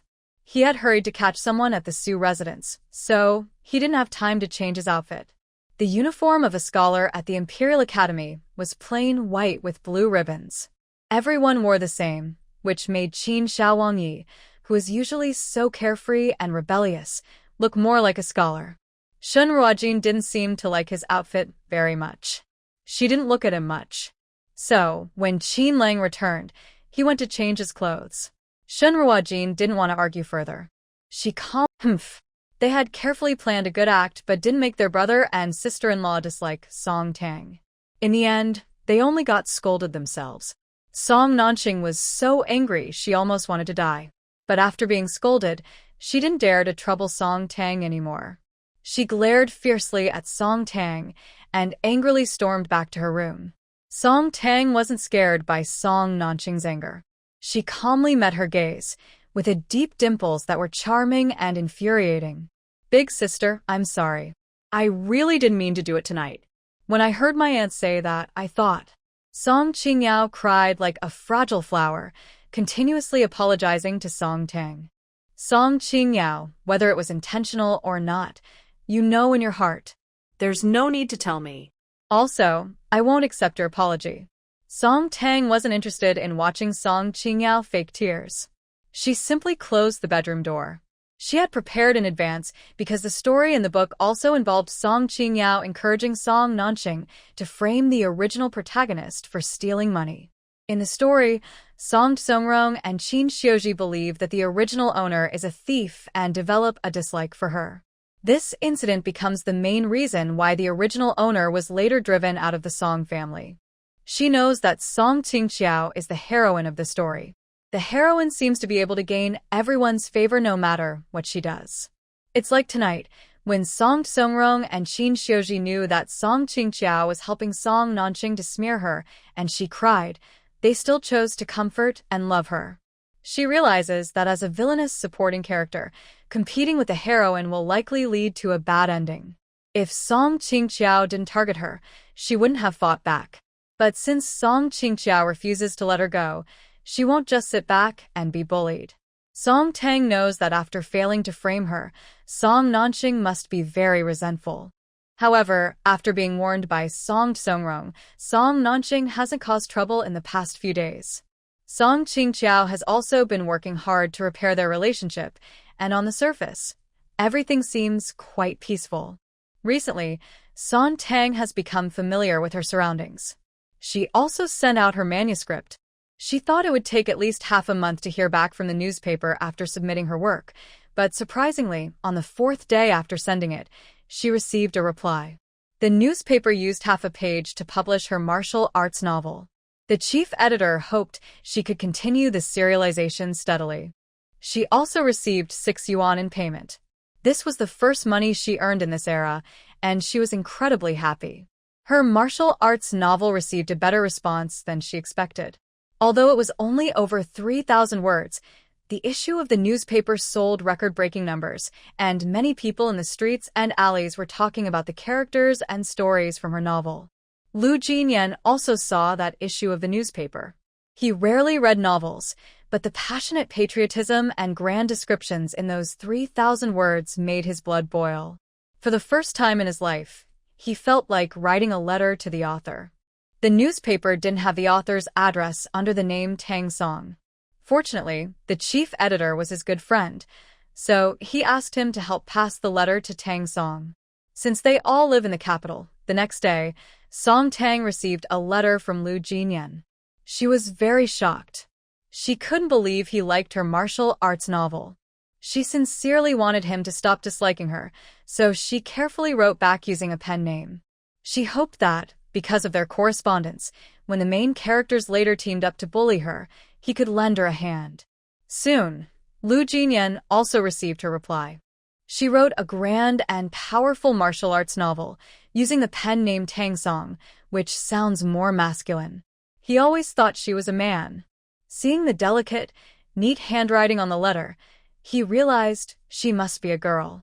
Recently, his grandfather kept calling to urge him to get married, and the leader was also worried about his personal life. In her novel, the male protagonist is pressured by his family to marry as soon as he appears. When he wrote her a letter, he couldn't help but ask, must people get married and have children to live? In her reply letter, she responded. She said that the meaning of life isn't just about marriage and children, nor about pleasing others. Living life means being true to oneself and not letting oneself down. Living isn't about pleasing anyone, but about staying true to your heart and not disappointing yourself. He tightly clenched the beautiful letter, suddenly feeling like he had met a kindred spirit. Tang Song might be his lifelong close friend, because in his previous letter to her, he mentioned the dreams of the male hero in martial arts stories. She responded and asked him what his dream was. His dream. Gently touching the elegant, small handwriting, Lu Jian couldn't help but fall into deep thought. He has dreams, but his personality is too calm and mature for his age, and he's always sparing with words, rarely opening his heart to others. He's never confided his dreams to anyone before. This time, he took a pen and carefully wrote on the letter paper, "My dream is to protect my country. I wish for a prosperous nation and peace across the land." He then wrote several more lines with swift, flowing strokes, and solemnly folded the letter, placing it into an envelope. Today, after mailing his manuscript at the post office, Song Tang took a walk in a nearby state-run supermarket. Her old-fashioned cloth shoes had exposed her toes, so she bought 2 pairs of Mary Jane-style small leather shoes to change into. The shoes she bought weren't very high quality, but they weren't cheap, 15 yuan per pair. She only had 56 yuan in total, so she spent most of it. While browsing the women's clothing section, she immediately spotted a white short-sleeve shirt. 8 yuan. She paired the white shirt with a pink pleated skirt, which cost 15 yuan. With only 3 yuan left, her total money was now gone. Looking at the 3 plain 1 yuan notes in her hand, Song Tang felt a sharp pain. But she believed she could earn more money with her own skills and buy herself more pretty shoes and clothes. When she returned to the military compound in the evening, it was already dusk. Almost as soon as she entered the yard, it started to rain. Originally, Song Nanqing was happily cracking sunflower seeds when she saw Song Tang approaching. Suddenly, she felt that the seeds in her hand didn't taste as good. Song Tang was at the state-run supermarket, wearing new clothes she had just bought, including a pair of white Mary Jane shoes. Song Nanqing really hates pink. She once wore a pink dress to work and was mocked by her rival for trying to look younger. They said she was like an old cucumber painted green or a frosted donkey egg. Angry, she never wore pink again. She also thinks pink is the ugliest color in the world. Who would have thought that Song Tang, dressed in a white shirt and a knee-length pink pleated skirt, would look so fresh and beautiful? She walked into the door in the rain, lively like a flower bud in morning dew, fresh, delicate, full of energy, so beautiful that no one could look away. Bah! Not long ago, Song Tsongrong had scolded her, so Song Nanqing didn't dare to openly target Song Tang. After Song Tang went upstairs, she spat harshly at her back, calling her a fox spirit. But just insulting Song Tang a few times didn't satisfy her, so she angrily threw the newspaper with sunflower seeds on the ground. Thinking about the bag of seeds, which cost her only 10 cents, she felt not only angry but also pained, and she hated herself for not being able to belittle Song Tang completely. "Auntie, what's wrong?" Song Qingyao, who had been standing around the corner upstairs, saw Song Tang too. Today, Song Tang had her hair in a high ponytail with slightly curled ends, lively and bright, like a young lady returning from studying abroad. Song Qingyao hated Song Tang's face so much that she saw Song Nanqing so angry and knew this was a good chance to stir trouble. She quickly went downstairs, kindly helping Song Nanqing pick up the sunflower seeds on the ground. It's because of that rustic girl, fox spirit, Song Tang. Song Nanqing was furious just thinking about Song Tang. She almost exploded. She smells like a fox, always dressing up to flirt with men. She's so shameless. I don't understand why big brother and sister-in-law brought her home. She's just embarrassing our family and bringing shame to us. Auntie, don't be like that. Sister is still our parents' biological daughter. We shouldn't make her angry. Song Qingyao's words seemed to comfort Song Nanqing, but in fact, she was deliberately provoking her. Sure enough, hearing this, Song Nanqing became even more furious. What does being a biological daughter matter? She's immoral, dirty, and lowly. She doesn't deserve to be part of our Song family. But now, realizing that his third brother knew Tang Song, and that Tang Song might even be someone he knew, he was very eager to find out who Tang Song really was. Where did you get the manuscript? Is Tang Song our neighbor from the big courtyard? Lu Xiaoyu opened his big, innocent eyes and looked pitifully at Lu Yu. He promised Song Tang to keep her secret and definitely didn't want to tell his second brother about her writing martial arts novels. But seeing his second brother's expression, it was clear that if he didn't tell the truth, he wouldn't get the manuscript back. After struggling for a long time, he decided to let his second brother keep the secret for him. Her brothers-in-law and sisters-in-law are so kind to her, and her colleagues are very jealous of her. But when Song Tang arrived, her brothers-in-law and sisters-in-law changed. If Song Tang continues to stay in the Song family, will she and Su Shanshan still have a place there? The more Song Naxing thought about it, the more she hated it. Suddenly, she grabbed Song Qingyao's hand tightly and lowered her voice. If Song Tang stays here, none of us will have a good time. Yao Yao, since your aunt has been so good to you, can you help her? That shameless, flirtatious woman must leave our Song family. Song Qingyao felt secretly pleased, but still pretended to look troubled. I have a way. But our parents really love sister. If we do this, it might not be right. Hearing that Song Tsongrong and Qin Xiuji love Song Tang, Song Naxing was even more furious. She spat harshly. Bah! Does she deserve love? That kind of scheming woman doesn't belong in our Song family. I must make my older brother and sister-in-law see her true, disgusting nature. Yao Yao, now only you can help me. I'm begging you, please help me. This. Song Qingyao bit her lip hard, her beautiful eyes full of struggle. After nearly half a minute, she seemed to make a big decision. All right, Aunt, I'll help you. She leaned close to Song Naxing's ear and whispered a few words only they could hear.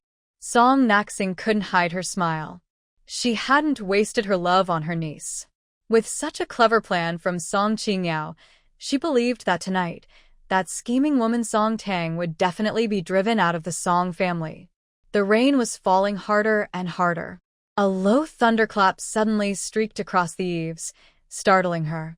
Looking at the raindrops falling wildly outside the window, Song Tang suddenly remembered a very important scene from a historical novel. In the story, the original protagonist was first driven out of the Song family on a thunderstorm night. The original owner was caught in a thunderstorm on the first night after arriving in the capital. She was driven out of the Song family because Song Qingyao was pushed down the stairs. Song Naxing firmly believed she saw the original owner push Song Qingyao down the stairs. Initially, Song Tsongrong and Qin Xiuji already had a bad impression of her, thinking she was not clean and was very mean after the incident.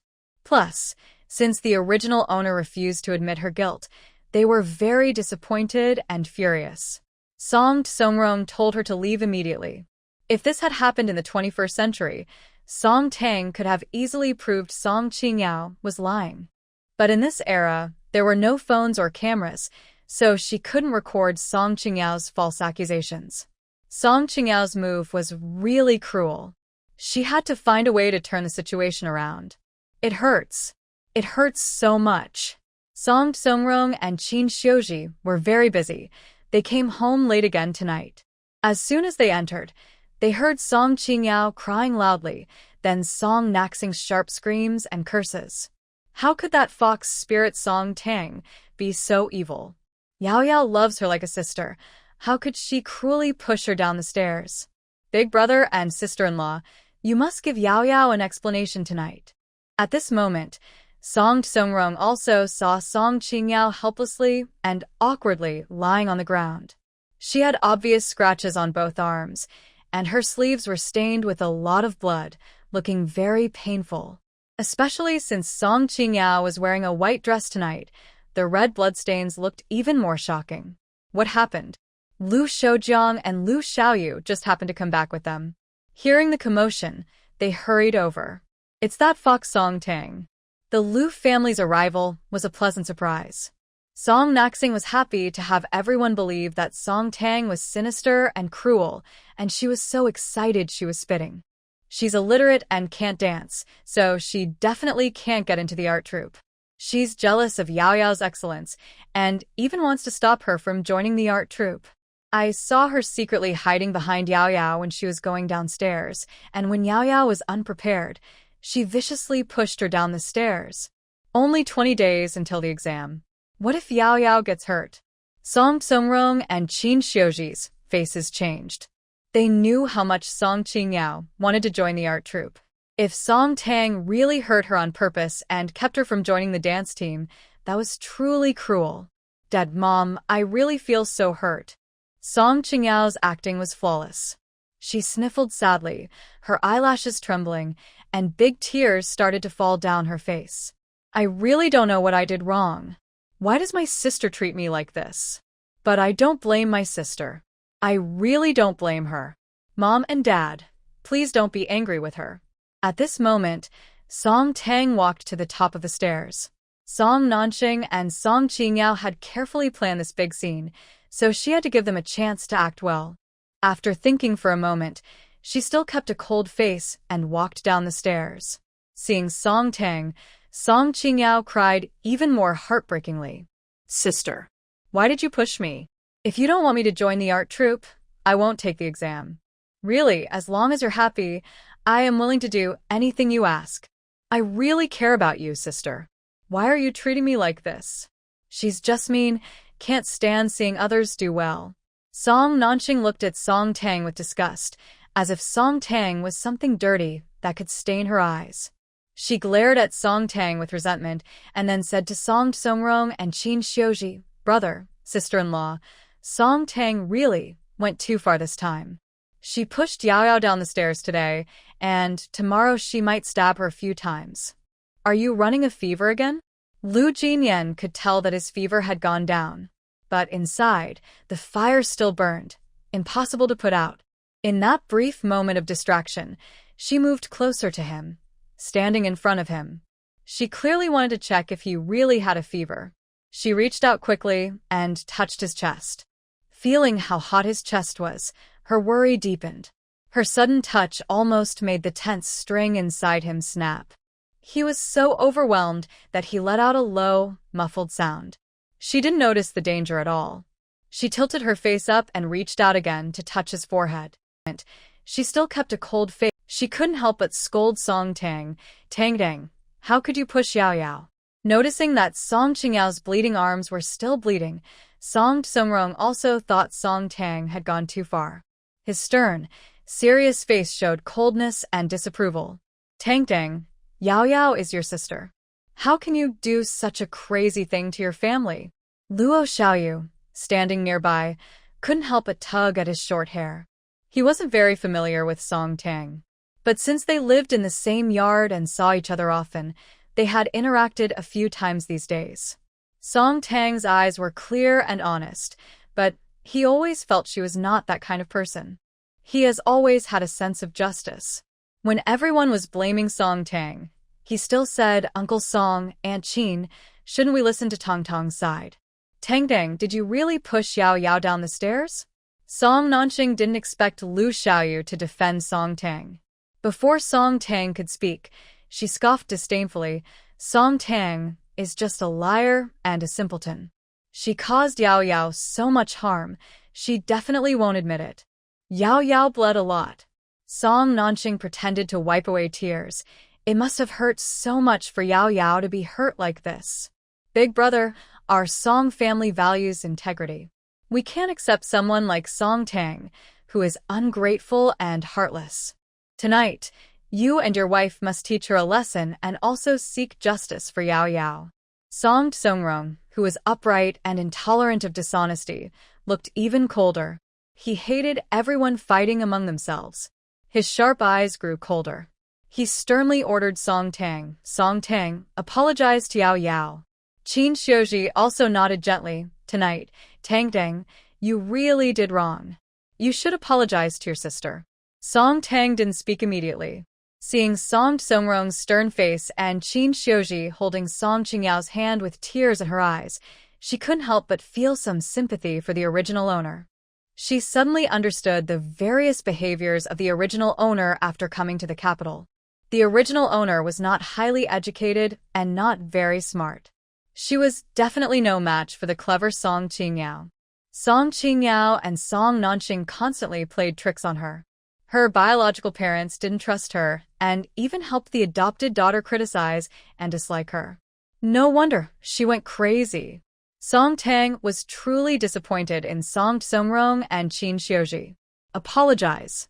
Hearing Song Songrong's commanding and unresistible shout, Song Tang slowly snapped out of her trance.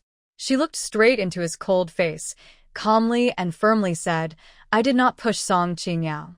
It was her and Song Nanqing who deliberately set me up. I have a clear conscience and will not apologize. You. Song Songrong was furious at Song Tang's stubborn refusal to admit fault. He completely lost his temper. Song Tang, I give you one last chance. Apologize to Yao Yao.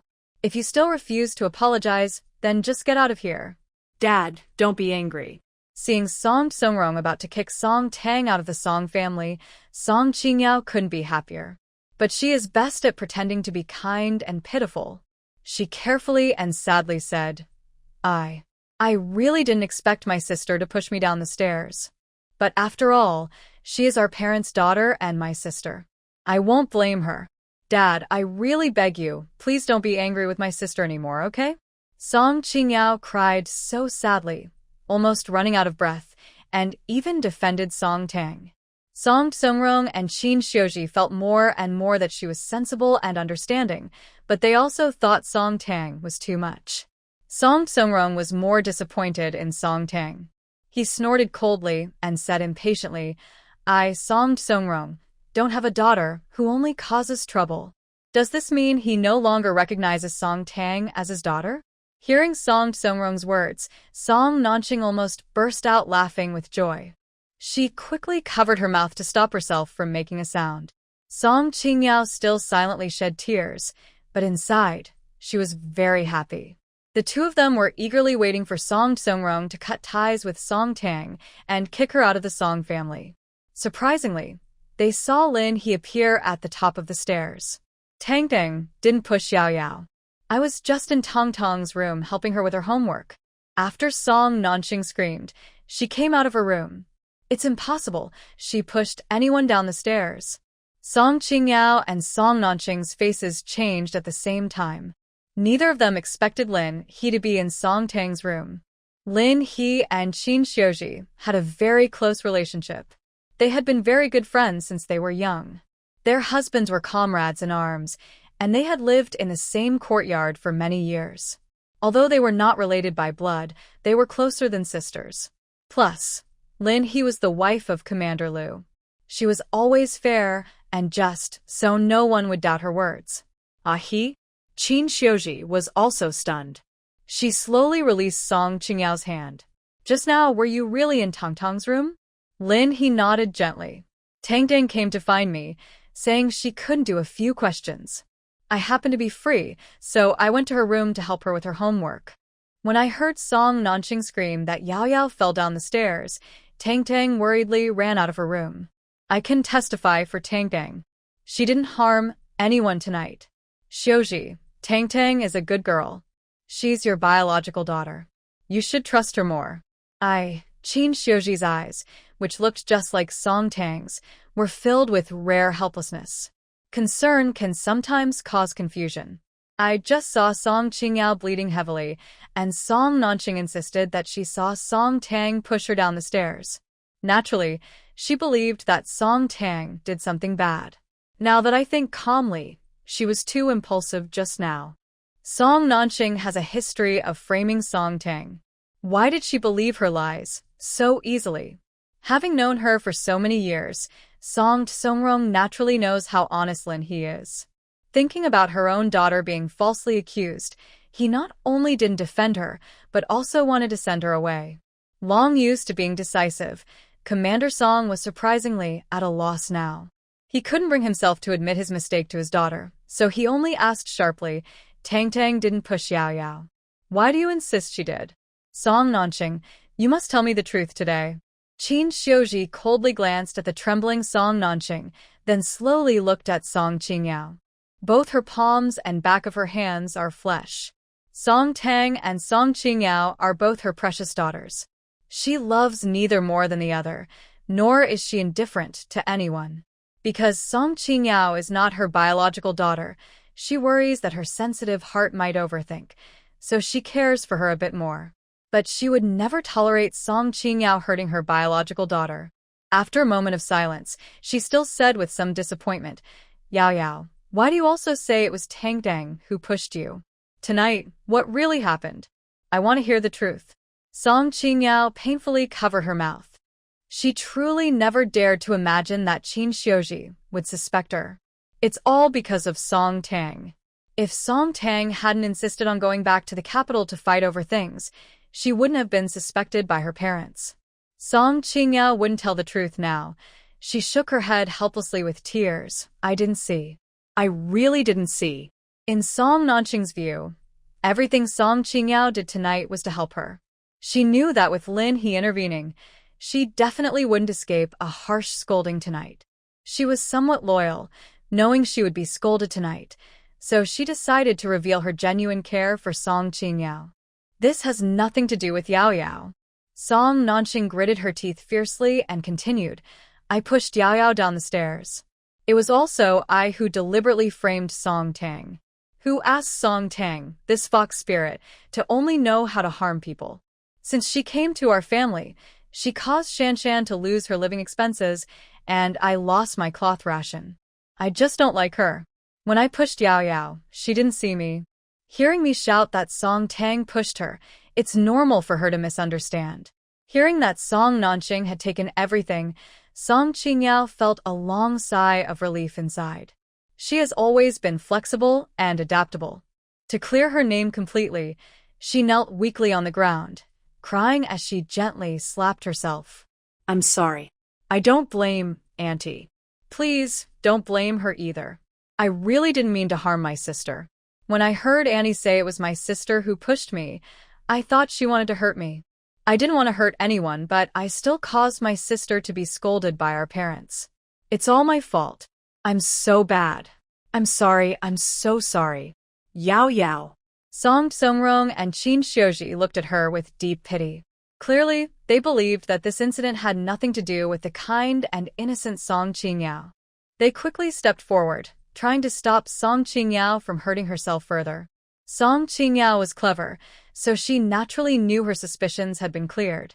She knelt again at Song Tang's feet, looking pitiful and begging, "Sister, I really didn't do it on purpose. I misunderstood you. I should hit myself. Sister, please forgive me?" As she spoke, she began crying and slapping herself again. "Yao Yao, stop it now." Qin Xiuji's heart ached so much that tears fell. Song Tang's eyes flashed with a cold glint. She knew that most of the blood on Song Qingyao was fake. After Song Qingyao and Song Nanqing discussed their plan, one went outside to watch for the return of Song Songrong and his wife, while the other went to her sister's house to get a blood packet. Song Tang took this chance to quietly invite Lin He into her room. However, she couldn't prove that the blood on Song Qingyao was fake, nor could she prove that Song Qingyao was the mastermind behind the scheme. But seeing Song Qingyao crying so miserably, if she didn't forgive her, Song Songrong and his wife would think she was too petty and would feel even more sorry for Song Qingyao. She wouldn't let Song Qingyao succeed. After all, compared to T, Song Tang might not lose. Tang, Yao Yao's face is almost swollen. Please forgive her, okay? Hearing Qin Xiuji's voice, Song Tang pinched herself hard, her eyes instantly turning red. Mom, Dad, I think I shouldn't go back to the capital. I've really suffered a lot since I was a child. I was hungry and cold, and when I arrived in the capital, it was the first time I wore clothes without patches. I thought I found my biological parents and finally had a home, but my parents didn't trust me. It seems like you don't love me either. If my younger sister dislikes me, I can really leave now. Song Tang said this, initially pretending to be indifferent, trying to return the favor. But thinking about the tragic ending of the main character in the book, she suddenly felt sad and genuinely shed a few tears. Song Qingyao was stunned. She truly didn't expect that Song Tang would be even more indifferent than her. Song Songrong and his wife felt heartbroken and guilty. They didn't care about Song Qingyao anymore and hurried to comfort Song Tang. Even Song Songrong, who is very proud, lowered his head and awkwardly apologized to Song Tang. Tang, Dad didn't mean to accuse you. When I heard your aunt say you pushed Yao Yao, I thought. Anyway, I was wrong this time. I admit my mistake. This tough man, Song Songrong, who is fearless on the battlefield, is really not good at comforting children. He could only clumsily use money to show his guilt and care. He hurriedly took out some large bills and handed them to Song Tang. Take these. Buy some good food. If it's not enough, ask Dad for more. Qin Xiuji also cried and apologized to Song Tang. Tang, Mom should trust you. Yes, you want to join the cultural troupe, right? Mom supports you. Mom will ask the teacher to help you with your homework. Okay? No need, Song Tang said. This wasn't about being stubborn. In this era, the college entrance exam hadn't been restored yet. The teachers Qin Xiuji hired were at most high school level. Honestly, those teachers couldn't teach her much. Here are some cloth tickets. Girls like you love to look pretty, so make yourself a few more outfits. Qin Xiuji desperately wanted to make it up to Song Tang, directly stuffing several 10-foot cloth tickets into her hands. Song Nanqing and Song Qingyao, who are not blind, clearly saw what Qin Xiuji was pushing into Song Tang's hands. Song Nanqing roughly counted. Qin Xiuji had given Song Tang 5 10-foot cloth tickets. Song Songrong's large bundle of cloth tickets should have at least 5 or 6. Why is it that Qin Xiuji, who only gives her 15 feet of cloth tickets a month, is so stingy, but suddenly can give Song Tang 50 feet? She was angry. Song Qingyao also hated it so much her teeth clenched. She thought she could succeed tonight in driving Song Tang out of the Song family. Who would have thought that Song Tang was so lucky, with Lin He testifying for her and receiving so many good things. These cloth tickets and the large bundle should all belong to her, Song Qingyao. Why does Song Tang always spend money that should belong to her? Song Tang doesn't deserve it. She didn't expect Lin He to side with Song Tang. She was going to marry Lu Jinyan, so Lin He had to like her. Only like her. She needed to change her plan quickly to make Lin He deeply dislike Song Tang. Miss, do you want to look again? Hai, who had been in Beijing for many years, knew well that the infamous young Master Qin was a household name. He was known for fighting and stealing the best courtesans, making him the top troublemaker in the city. But being the top scorer in the imperial exams had nothing to do with young Master Qin. Someone nearby chuckled, "You can't just throw money like that. You might as well toss it into the water and listen for a splash. Besides, there's no name of young Master Qin on the betting table." Women coming to gamble was already rare. Moreover, this woman not only held 10,000 taels of silver, but also wanted to bet all of it on Qin Lang. Month is, if she dares to bully Tang Tang again, even if Dad protects her, I will make her move out. Qin Xiuji nodded. She had always thought Song Nanqing was a troublemaker, but since they were relatives, she didn't want her to move out. But if she kept bullying her daughter, she definitely couldn't keep tolerating her.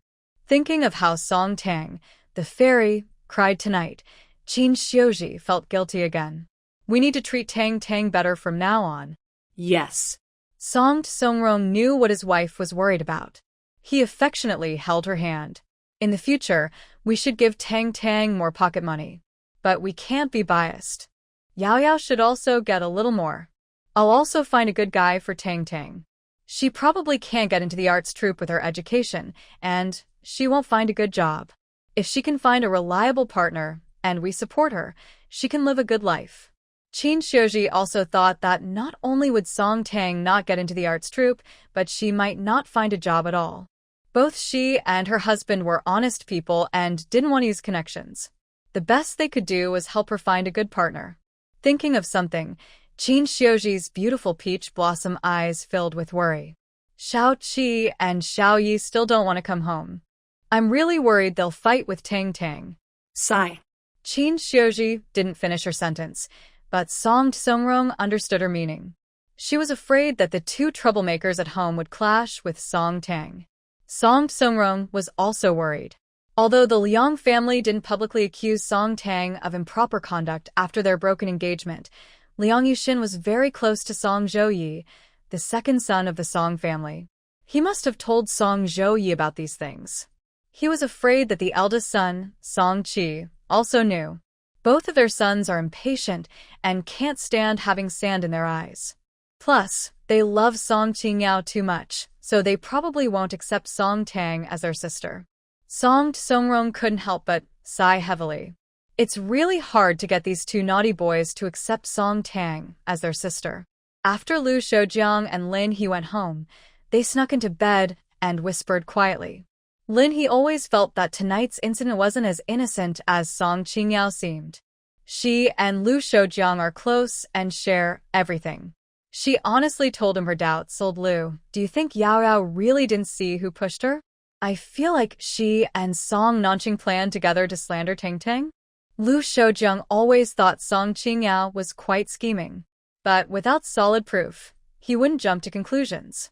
After thinking for a moment, he said, anyway, that kid Yao Yao thinks too much and is a bit too extreme. Thinking of the scene where Song Qingyao knelt on the ground and slapped herself, Lin He also thought she was a bit too intense. She shivered and said, it's just that I happened to be explaining problems to Tang Tang, or else they would have wrongly accused her to death. Lu Shoujiang nodded. But he believed that Song Tang asking Lin He to help her with her studies wasn't accidental, but part of a plan to break the situation. People sometimes use certain methods to protect themselves, as long as they don't harm others. He didn't think Song Tang was scheming, but he admired her even more. Lin He continued, that child Tang Tang is really smart. She hasn't even been in school for long, but when I explained high school problems to her, she could think beyond what I said. Later, I even started to fall behind her thinking. They say our kids are good at studying. If Tang studied with them, she might even get first place. Really? Lu Shoujung thought Song Tang was asking Lin He about elementary school questions, but he was surprised she could handle high school problems. You can get all kinds of good things. On her way to Luoyue Pass, she changed horses along the way, always choosing the best ones.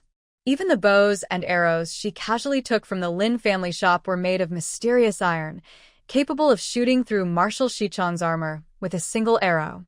Seeing her silent, Qin Ling casually said, "You are the 10th young lady of the Shun family army. All the soldiers listen to your orders. You shouldn't act rashly. I have nothing to do, so I might as well come forward to listen to what he has to say." Shun Ruojin was momentarily speechless. If Shun Ruojin were alone, as a result, the two of them are sure to spark some interest. As night deepened, Lin He became more excited, eager to tie Song Tang up tonight and make her the daughter-in-law of their Lu family. Song Tang doesn't want the people around her to know she writes martial arts novels. She also doesn't dare let Lu Jinyan know that Tang Song, who has been communicating with him, is actually her. So, whether it's the address she left at the newspaper or the one she gave to Lu Jinyan, neither is at the military compound, but in a remote alley. Every day, she gets into the habit of checking that mailbox for any letters. This morning, after breakfast, she went there again. Bah. Fox spirit. Smells like fox perfume. Just after being sternly warned by Song Tsongrong, Song Nanqing, afraid of being kicked out of the Song family, dared not challenge Song Tang directly. But after Song Tang left the house, she spat harshly into the empty yard several times. Song Qingqiao didn't notice Song Nanqing's anger. Her mind was full of how to flatter Lin He. Lin He's birthday was coming soon. That night, Lu Jinyan would definitely come back. When the two families had dinner together, she not only wanted to outshine Song Tang with her birthday gift but also make Lu Jinyan see her as more beautiful. It would be best if she could embarrass Song Tang publicly. That way, Lu Jinyan would surely notice her good qualities and treat her differently. She was determined to spark a romantic fire with him. Song Tang had no idea that Song Qingqiao was trying her best to compete with her. She quickly arrived at the alley. There were no letters for her in the mailbox. Just as she was about to leave after closing the mailbox, she suddenly heard someone shout help. She hurriedly ran to the alley entrance and saw two burly hooligans forcefully dragging a young girl with two braids deeper into the alley. This alley had long been abandoned, with not a single shadow in sight. If the girl was dragged to the end of the alley, everything would be lost. Song Tang isn't a saint, but when she saw this happening, she couldn't just stand by and watch a lively girl be ruined by these hooligans. She wanted to help her while ensuring her own safety. There was a phone booth in the alley next to the mailbox. She didn't dare delay and quickly ran to make a call. She was thinking of asking some kind-hearted citizens for help. But at this time, most people were already at work, and since there were few residents nearby, she couldn't find anyone to assist. Meanwhile, the hooligans had already dragged the girl deep into the alley and started tearing at her clothes. She dared not waste any more time. She quickly grabbed 2 bricks and ran into the alleyway. "Let me go. Please, let me go. My uncle is Commander Lu. If you dare to bully me, he won't let you go. That's perfect. If we sleep with you, we can become your uncle's son-in-law." Ugh. Hearing the lecherous laughter of the 2 thugs, Liang Tingxue couldn't help but fall into despair. She cried out loudly, "Uncle, save me. Brother, cousin, help me. Someone, please help me." Sobi. Bang bang. Her collar was forcefully pulled open, and Liang Tingxue closed her eyes in pain. She thought her innocence was lost, but suddenly she heard the sound of bricks hitting someone's head. She opened her eyes abruptly and saw Song Tang fiercely smashing the bricks onto the back of the 2 thugs' heads. Wow. Song Tang didn't manage to knock them out. Instead, the 2 thugs cursed loudly and snatched the bricks from her hands. Fearing further trouble, she grabbed Liang Tingxue's hand and sprinted out of the alley as fast as she could. Initially, after being hit with a brick by Song Tang, the 2 thugs were quite angry. But when they saw her stunning face clearly, their eyes filled with greed. They quickly caught up, not to grab Liang Tingxue again, but to hold onto Song Tang's shoulders from both sides. Song Tang had learned martial arts in her previous life and wouldn't just sit and wait. She kicked fiercely, aiming a kick at one's groin. The howled in pain and kicked back at Song Tang's lower back. This kick was so hard that Song Tang lost her balance and fell heavily to the ground. The two thugs grinned menacingly and approached her. She hurriedly tried to get up, still frightened, and with Liang Tingxue, who had already been frightened silly, she continued running forward. Just as she got up, the two thugs pressed down on her shoulders again. She thought they would tear her clothes apart next, but instead, the two thugs were kicked away forcefully. Instinctively, she turned around and ran into a hard, hot chest. Really, it was too hard. It even hurt Song Tang a little. Before she could steady herself, she reflexively pressed her hand against his chest to stabilize her body. Song Tang, move your hand away. As soon as she pressed her hand down, she heard Lu Jinyan's cold voice, like from the icy depths of.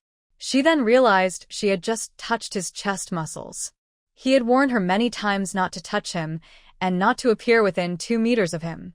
Thinking about the ruthless methods described in the book, she trembled at her fingertips and hurriedly stepped away from his chest muscles.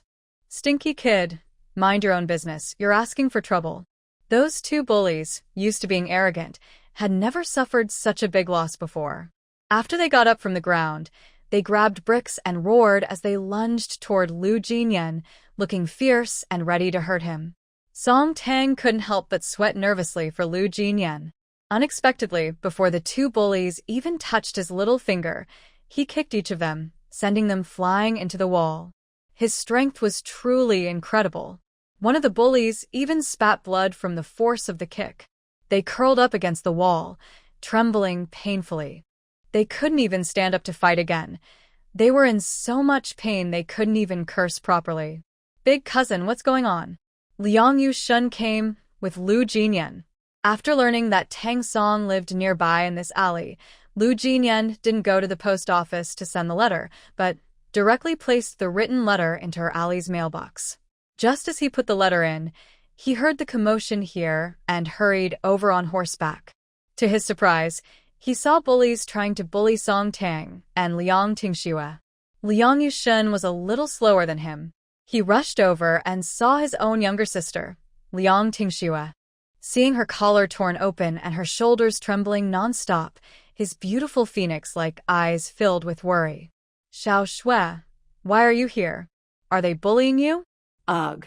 Seeing her big cousin and brother come over, Liang Tingxue instantly burst into tears, feeling wronged. I just wanted to go out for a walk and didn't expect to meet two bullies. Ugh. Luckily, this older sister saved me, or else I would have really been bullied. Boo-hoo. It was truly dangerous just now. The two bullies had already lifted her skirt. If Song Tang had arrived a few seconds later, her innocence would have been ruined. She was only 16. If her innocence was lost like that, she really couldn't bear to live. Liang Yushun was only worried about his sister and didn't notice Song Tang standing nearby. After hearing Liang Tingxue's words, he instinctively looked at Song Tang. She was standing with her back to him. Not long ago, he had gone to the countryside with Lu Jinyan to pick up Song Songrong's biological daughter. He only saw her back at that farmyard and didn't know what she looked like. For some reason, at this moment, he felt that the girl's back in front of him resembled the one he saw that time. But almost immediately, he dismissed this thought. Song Tang from the Song family is just a bad woman who only drugs men and tries to climb higher. How could she be brave and righteous? They are definitely not the same person. He comforted Liang Tingxue and sincerely thanked Song Tang. Thank you for saving my sister. My name is Liang Yueshin, and my sister is Liang Tingxue. We will find a way to repay your kindness. Liang Yueshin, the male lead? Song Tang slowly turned around and saw Liang Yueshin's handsome, charming face. Just as described in the book, the male lead is very good-looking, barely worse than Lu Jinyan. But regardless of his looks, She didn't want any contact with him. She didn't expect that the person she accidentally saved this time was Liang Yueshin's younger sister, Liang Tingxue. In the book, Liang Tingxue also has a tragic story. She died at 16, the best years of her life. It's said she was bullied to death in a deserted alley by 2 thugs. In the story, those 2 thugs were eventually caught by the police. At first, they claimed they attacked Liang Tingxue out of. She was too brave. When they bullied her, she struggled fiercely. They hit her with bricks, and she died from excessive blood loss. But later, those 2 thugs suddenly recanted, saying they were ordered by the original owner to bully Liang Tingxue. They claimed that because Liang Yueshin broke off her engagement with Song family, the original owner hated the Liang family and targeted Liang Tingxue. They also insisted that the original owner was the mastermind behind Liang Tingxue's death, and Liang Yueshin hated her so much that she tortured and revengefully punished her with cruel methods, making the original owner miserable and unable to turn things around. This time, Song Tang didn't instruct those 2 thugs. They still tried to bully Liang Tingxue. It's obvious that the original owner was wrongfully accused. Most likely, those 2 thugs were instructed by Song Qingyao to lie. Song Qingyao is even more ruthless and unscrupulous than she thought. At this moment, Liang Yueshin also saw Song Tang's appearance. Today, she's wearing a sleeveless wine-red dress, transformed from the ugly clothes Song Qingyao gave her. Like the light green, wine red is also a color that particularly suits certain people. If her skin is a bit dull, it will look rough and dark, making her seem older than her actual age. Song Tang's skin is as if it glows softly on its own. This fitted dress emphasizes her slim waist, making her look even more delicate. Her lips are red, her teeth white, and she looks bright and charming. She has a natural purity and clarity in her bones, combined with the charm of a Hong Kong-style beauty. She is both innocent and alluring, making it impossible for anyone to look away. One glance feels like eternity. Liang Yueshin's face suddenly flushed red. Really, their family genes are exceptional. The women around him, his mother and sister, are all stunningly beautiful women. But he has never seen a girl as beautiful as Song Tang. He is carefree and relaxed, never shy in front of women. In this moment, he awkwardly stammered, "You. What's your name?" Thinking about the story in the book, Song Tang was momentarily distracted. When she heard Liang Yueshin's voice, she slowly snapped back to reality. The villainous female character, approaching the male lead, would not have a good ending. She doesn't want to seek credit. She only hopes that this time, by helping Liang Tingxue, Liang Yueshin will no longer torment her for Song Qingjiao. She doesn't want to have any dealings with him. After some thought, she decided to casually give a name to brush him off. "My name is Tang." Tang. She instinctively wanted to use her pen name. But then she remembered that if she said her pen name, Lu Jinyan would know that the person communicating with him was her. She hasn't yet gained much favor with the big shot using her pen name, and she definitely can't reveal her identity now. Just as she was about to change her name, she heard Liang Yueshin's voice, clearly happy, saying, "Tang Tang. Such a lovely name. Fine Tang Tang it is." She was too lazy to correct him. Anyway, they probably wouldn't meet again in the future. Police. The police arrived quickly. After a brief understanding of the situation, they handcuffed the 2 troublemakers. Because Liang Tingxue was involved, she had to go to the police station to give a statement. Song Tang only acted bravely and didn't need to go.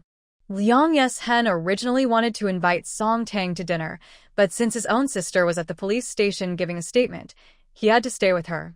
He entrusted Song Tang to Lu Jinyan.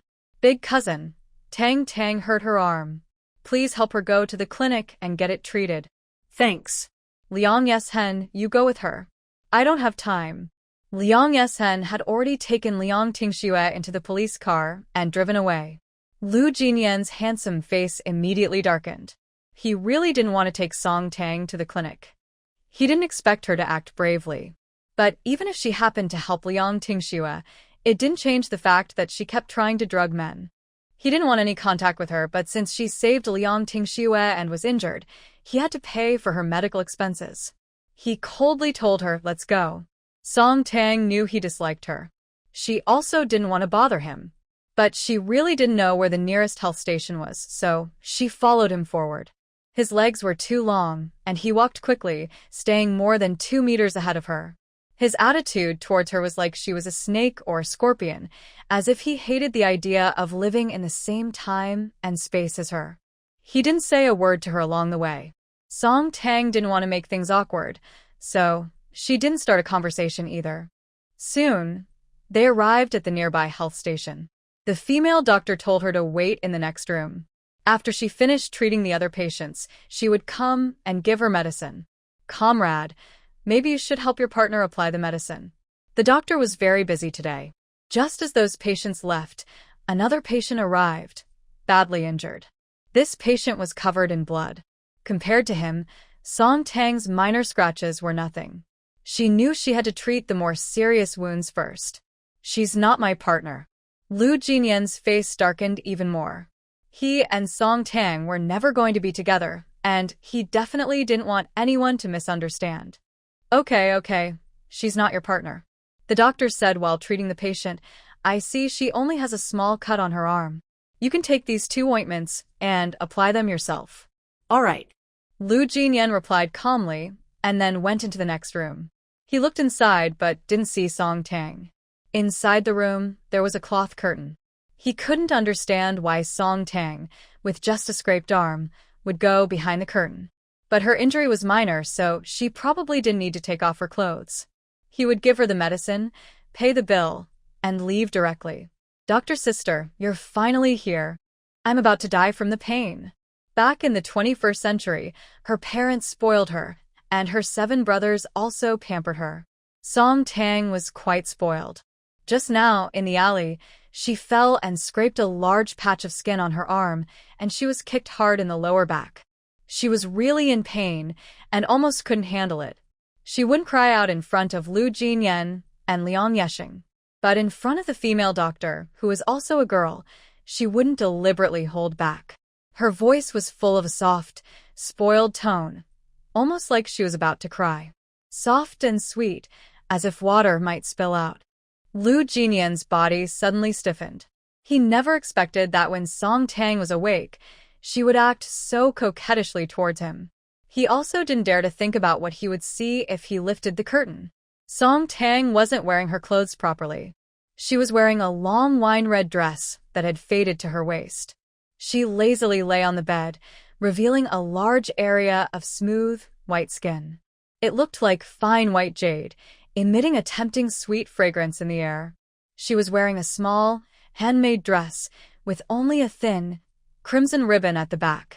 That touch of red on her skin made her look even whiter, glowing softly. From his angle, he could faintly see the curves of her side. Below that, her astonishing waist-to-hip ratio was visible. Yet, she didn't want to stay quietly on the bed. She playfully swung her feet, which were no larger than a size 35 and extremely white. Her small, rounded toes had a healthy pink hue, shining through the white. Both charming and alluring, she showed no shyness at all. No inappropriate viewing. Lu Jinyan's ears turned red as he wanted to turn away. But just as he was about to lift his foot, she reached out pitifully and grabbed his arm. "Dr. Sister, my back really hurts. Please check if it's swollen. Would some ointment help? Please help me apply some ointment.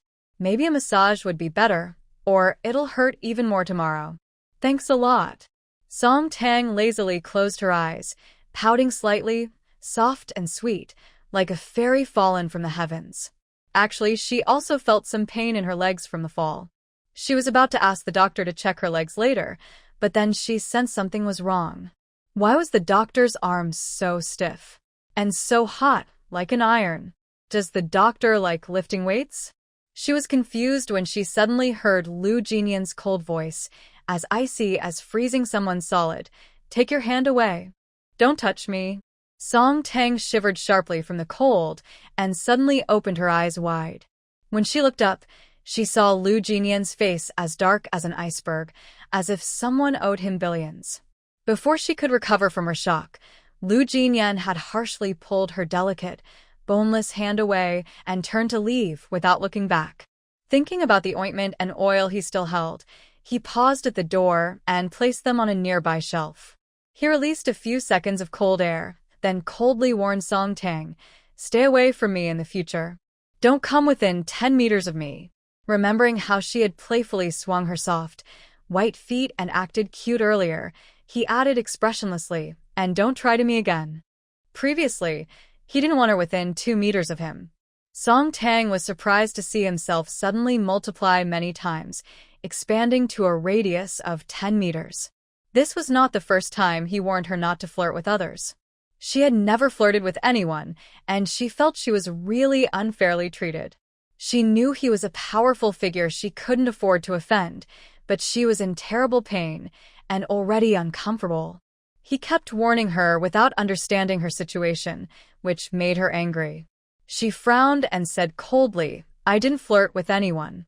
From now on, don't say within 10 meters of me. I will simply avoid being within 100 meters of you." Lu Jinyan naturally didn't believe her nonsense. If she wasn't flirting, would she casually take off her clothes? And she still carried a big bag of medicine? He was usually very brief and didn't want to argue with her, only saying calmly, "You better keep your promises." It was clear he didn't trust her. Song Tang got even angrier. She quickly zipped up her skirt, her soft voice tinged with a bit of fierceness, like an annoyed kitten ready to scratch. "I always keep my promises. Anyway, I would never flirt with you." She felt it was especially unfair that she always had to prove herself. She said sternly, "You should stay away from me in the future. Let's keep our distance. Neither of us should have bad intentions toward the other. Whoever crosses the line first is shameless." Lu Jinyan definitely wouldn't have bad intentions toward her. He didn't stay any longer, responded very lightly, paid for the medicine, and left before she could say anything. The female doctor was too busy to come give her medicine, so Song Tang had to treat her wound simply by herself. When she returned to the military compound, it was already afternoon. She didn't expect her two brothers, Song Qi and Song Zhoya, to be there. Song Qi and Song Zhoya disliked Song Tang. After Song Tang returned to the Song family, they didn't want to go home. They hurried back only after hearing that Song Qingyao had fallen down the stairs. When Song Tang pushed open the door and entered the living room, they had just arrived about half a minute earlier. Seeing the scrape on Song Qingyao's arm, Song Qi's brown eyes instantly filled with concern. "Yao Yao, how did you fall down the stairs? What exactly happened?" Since Song Naxing was the elder, Song Rongbu gave her some face when calling the boys, only saying Song Qingyao fell down the stairs, not that she pushed her. Song Zhoya's handsome face was also full of pity. "Yeah, what happened? You were fine, so how did you get hurt like this?" "No one pushed me." Song Qingyao sniffled with grievance. "It was just my own carelessness that caused me to fall." Hiding in the corner, Song Nanqing took a deep breath. Seeing Song Qingyao defend her so fiercely, her affection for her grew even more. She also saw Song Tang walking in gracefully. Noticing that Song Tang's face looked even more beautiful than yesterday, Song Nanqing felt a surge of jealousy. Thinking about why Song Qi and Song Zhoya refused to go home before, because they disliked Song Tang, she also noticed a small torn spot and obvious wrinkles on Song Tang's dress. An idea came to her mind: how to drive Song Tang out of the Song family. She quickly walked up to Song Tang and said sharply and harshly, "Oh, look at this flirt who has questionable morals, still willing to come home. Today your clothes are all wrinkled. Did you sneak off into the woods with some man? You're always scheming and scheming. So disgusting." Hearing Song Nanqing's words, Song Qi and Song Zhoya looked at Song Tang at the same time. When they saw Song Tang's face clearly, they both froze. They had been listening to Liang Yueshan talk about how Song Tang was both uncultured and immoral. They instinctively thought she was ugly, dark, and rough-looking, and her behavior was disgusting. They never expected that their own sister could be so beautiful. Moreover, her gaze was honest and pure, not like a bad woman of questionable morals, making it really hard to dislike her. But thinking about how Song Nanqing said she often bullied Song Qingyao, Liang Yueshan wouldn't lie, and they felt that being kind to her was a betrayal to Song Qingyao. Their eyes grew colder. Song Qi was the first to distance himself from her. I, Song Qi, don't have a sister with such immoral behavior. I only have Yao Yao as my sister. Me too. Song Zhouye quickly agreed. His gaze was like a knife, staring at her face. I didn't expect that not only would you cause trouble in the countryside, but even after coming to the capital, you still haven't changed your ways. I, Song Zhouye, don't want a sister who only ruins the atmosphere everywhere she goes. Song Tang's face turned pale. She didn't expect that her first meeting with her two older brothers would be met with such accusations. In the 21st century, her 7 older brothers had been so kind to her. They would go to great lengths to pick stars from the sky if she wanted them. Sinrua Jin didn't move at all, and instead, she had time to watch Qin Lang sitting on the grand chair. Just then, Qin Lang was also looking at her. Their eyes met directly. Qin Lang's heart skipped a beat, but he still wore a playful smile. Why don't you make your move? Why just watch me? Wait until he shows off. Thinking she was free anyway, Shenrua Jin decided it was nice to enjoy the beauty. Qin Lang chuckled. You don't seem to respect your opponent much, madam? I didn't rush him. That's enough respect. Shenrua Jin watched Lu Laoqi shake the dice cup for a while, then firmly placed it on the table. Song Qi was the first to distance himself from her. It's really disgusting. Song Tang didn't like arguing with others. But since Song Nanqing spoke so nastily, she wouldn't indulge her. She simply grabbed a handful of melon seed shells and stuffed them into her mouth. Your mouth is so foul, always spouting. Song Nanqing, you're the one who's disgusting. You. Song Nanqing didn't expect Song Tang to dare to talk back or stuff shells into her mouth. She was so angry she nearly exploded. Song Tang ignored her furious rage and looked directly at Song Qi and Song Zhouye, speaking clearly. You don't want me, your sister. Coincidentally, I also don't need brothers who are indecisive and follow the crowd. Song Tang. Song Qi and Song Zhouye already looked down on Song Tang. Her talking back made them think she was ungrateful. They hurried to scold her. How can you talk like that to your aunt? If you were half as sensible as Yao Yao, we wouldn't dislike you so much. In the future, you'd better behave yourself and not bring the bad habits you picked up in the countryside to the capital. If you dare to ruin our Song family's reputation again, I won't forgive you. What's going on? Song Songrong and Qin Xiuji just got home and heard their children arguing. Song Nanqing hoped her brother and sister-in-law would dislike Song Tang, so she could get those 5 cloth tickets from her. After removing the shells from her mouth, she quickly walked over to Qin Xiuji, pointing at Song Tang's dress to stir up trouble. Brother, sister-in-law, look at Song Tang's clothes. Her clothes are torn and wrinkled. She must have been sneaking into the woods with some wild man or hiding in some corner, shamelessly. After all, she has a record. In the countryside, she liked to flirt with people everywhere.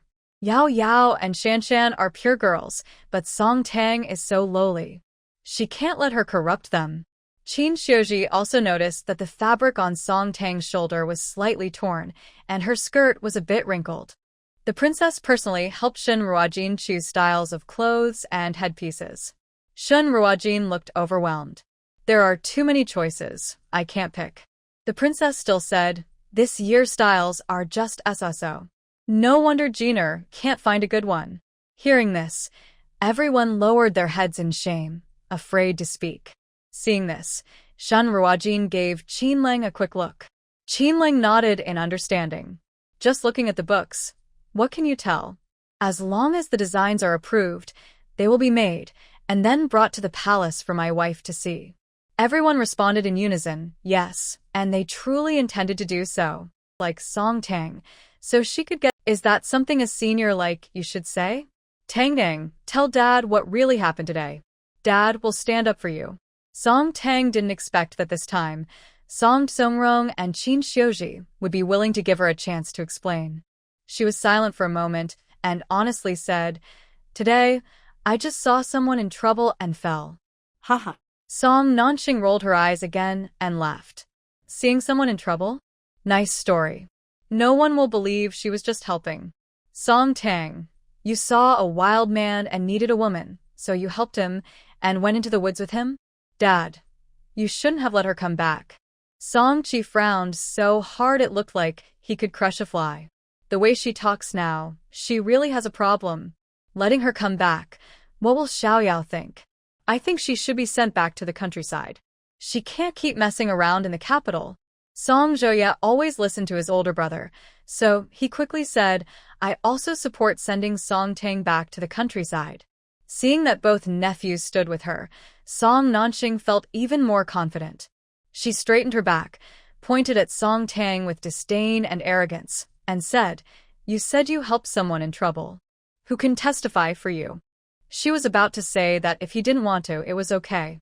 Anyway, she was fine on her own. But then she heard his trembling, excited voice say, yes. All her embarrassment and frustration disappeared, replaced by pure sweetness. From now on, she would have someone to be with, and she could even touch his abs and chest for free. Too bad, she couldn't show off to Gu Baobao. But Gu Baobao already had someone to touch his abs and chest for free. Her mischievous older brother had long eagerly let Gu Baobao touch his muscles. She didn't know if Gu Baobao was already married to her brother now. Helping. Song Tang, you saw a wild... The two police officers who saw her today could testify that she was indeed helping someone in trouble. She was thinking about how to contact those officers when the slightly open living room door was pushed open, and it was Lu Jinyan carrying a plate of homemade snacks made by Lin He. Song Tang also lives in this courtyard, and Lu Jinyan does not want to go home. But today his grandfather, Lu Shouzhong, came over and insisted on seeing him. He could only go home briefly and then return to the army later. After Lin He finished making the snacks, she asked him to deliver some to the Song family. Lu Xiaoyu has not returned home yet, and his second brother, Lu Yu, is working overtime at the Academy of Sciences. He definitely can't let elders come to deliver, and even if he doesn't want to meet Song Tang, he has to visit the Song family. Xiao Yan, you're here. Song Nanxing wanted Su Shanshan to marry into the Lu family and treated Lu Jinyan very kindly. She was also worried that the talented sons of the Lu family might be captivated by Song Tang's charming appearance, so she deliberately tried to discredit her in front of Lu Jinyan. I know you're always sensible, so come and judge this. Song Tang's clothes are torn, and her skirt is wrinkled like she was in the woods with a wild man. Yet she still dares to say she was acting bravely. Xiao Yan, do you think she's too shameless? Song Tang's face was truly stunning and beautiful. Her beauty overshadowed even Song Qingyao, who was widely recognized as a beautiful girl. Song Qingyao also cared a lot about Song Tang's face. Even though she thought Song Tang was a rustic girl from the countryside, with less education and experience than her, she still worried that Lu Jinyan might be deceived by her looks. She naturally hoped that after hearing what Song Nanxing said, Lu Jinyan would feel disgust and contempt for Song Tang. Both of them looked at him eagerly, but unexpectedly, they heard him say, Song Tang really acted bravely today. She saved a young girl. She fell while saving someone, and I happened to pass by and saw what happened. The police also went over. If you don't believe it, you can ask the two officers. Lu Jinyan still didn't like Song Tang, but he was a soldier and wouldn't allow Song Nanxing to keep spreading rumors. Uncle Song, Aunt Qin, my mom made some snacks. I'll go back first. After placing the snacks on the coffee table, Lu Jinyan didn't stay any longer. He walked straight out of the living room with his long legs. Song Nanxing and Song Qingyao were both stunned that such a delicate girl like Song Tang could really act bravely. They were so surprised they couldn't recover for a while. Song Tang was also slightly shocked. She didn't expect Lu Jinyan to speak up for her. But she wouldn't get her hopes up. After all, he had just warned her today. He might speak for her simply because he was honest and didn't want to distort the truth. Not bad. Song Mingrong looked into Song Tang's eyes with admiration and said, I didn't expect Tang Dang to be so brave. No wonder she is our Song family's daughter. Song Qingyao's face instantly lost its color. She bit her lip hard, almost unable to hold back the fierce hatred in her eyes. Song Tang is the daughter of the Song family, so what is she to her? Lu Jinyan still protected Song Tang, who was like a clever fox. He had never protected her, Song Qingyao, like that. Was Song Tang's fake act of bravery making him see her differently? Sure enough, this hateful person came back just to take away what should have belonged to her. She must make this hateful person pay. Tang, how did you get hurt? At this moment, Qin Xiuji also noticed the scratch on Song Tang's left arm. The wound was shallow and wouldn't leave a scar.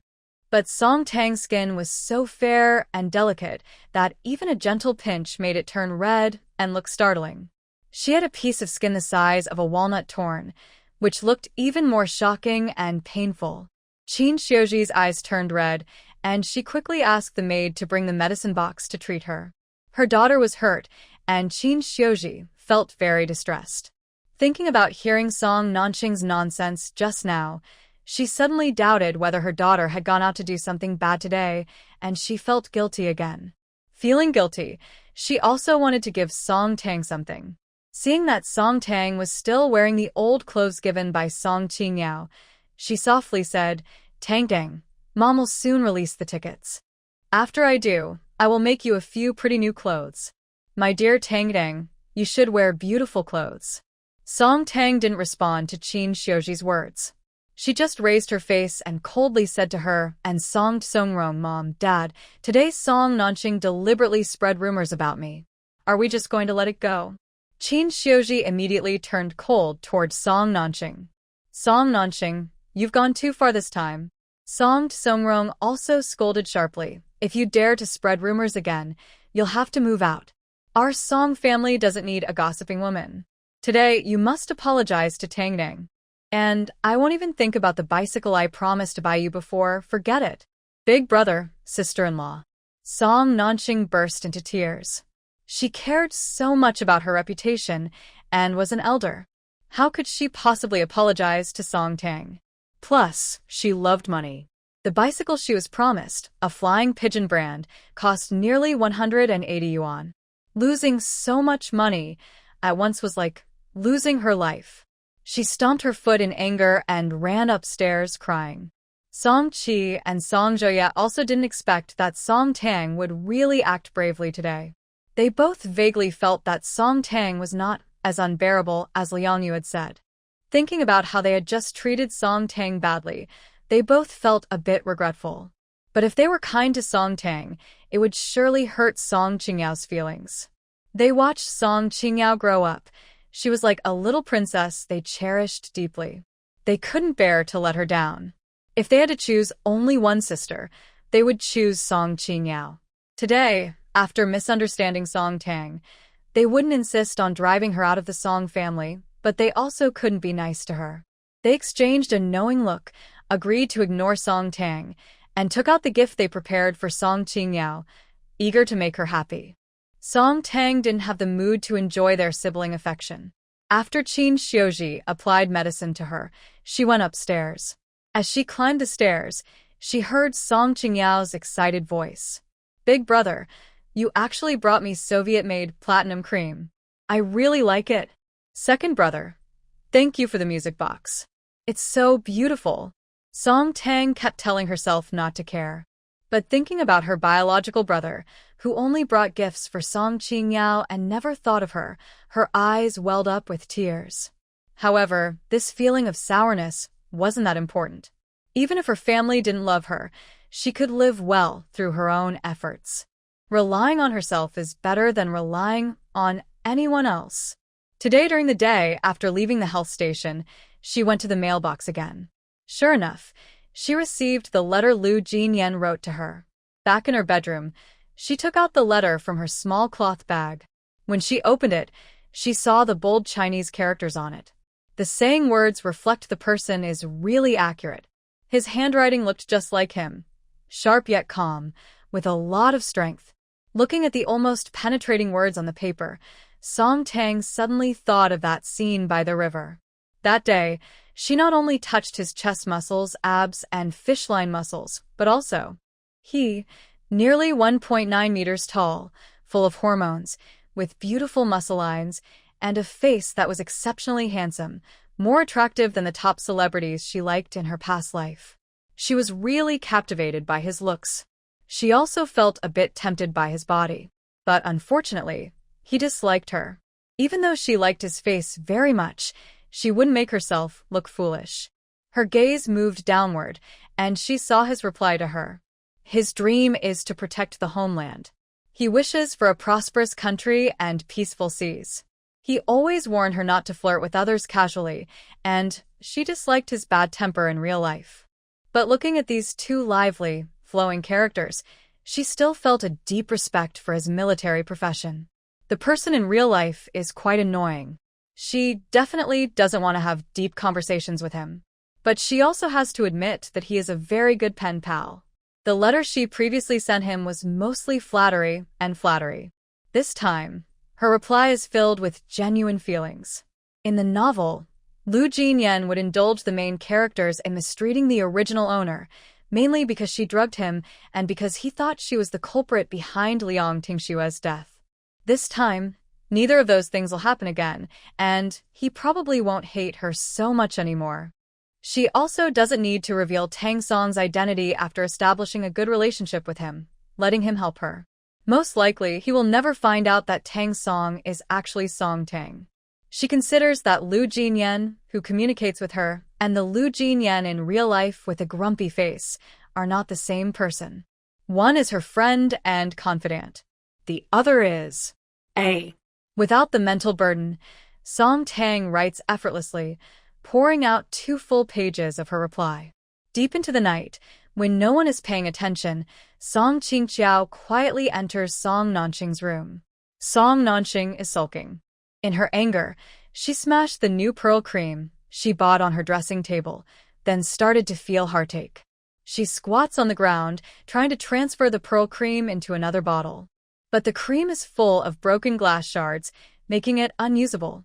She remembers she spent 10 yuan on that bottle of cream, and her heart feels like it's bleeding. Ant. Song Qingqiao enters and sees Song Nanqing crying over the remains of the pearl cream on the floor. She secretly feels pleased that she arrived just in time. Thoughtfully, she hands her a bottle of platinum cream. Big brother brought me 2 bottles of platinum cream.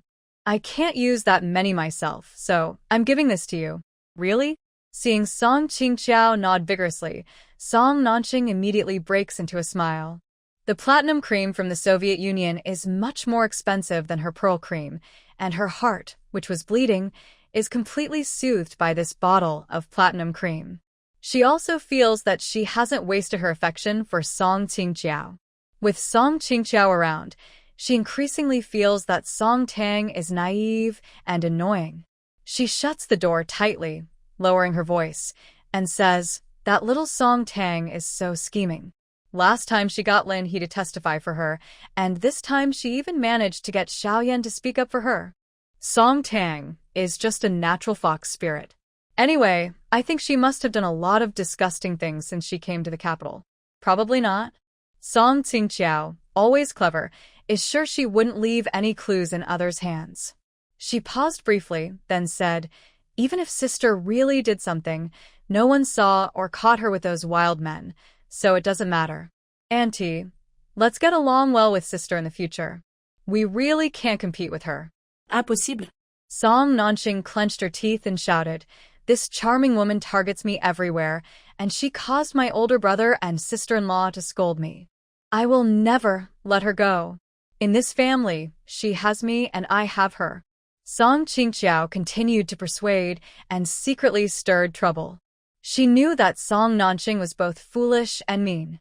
After hearing her words, Song Nanqing, even if she didn't hide a wild man in Song Tang's bed, would still want to ruin her reputation completely.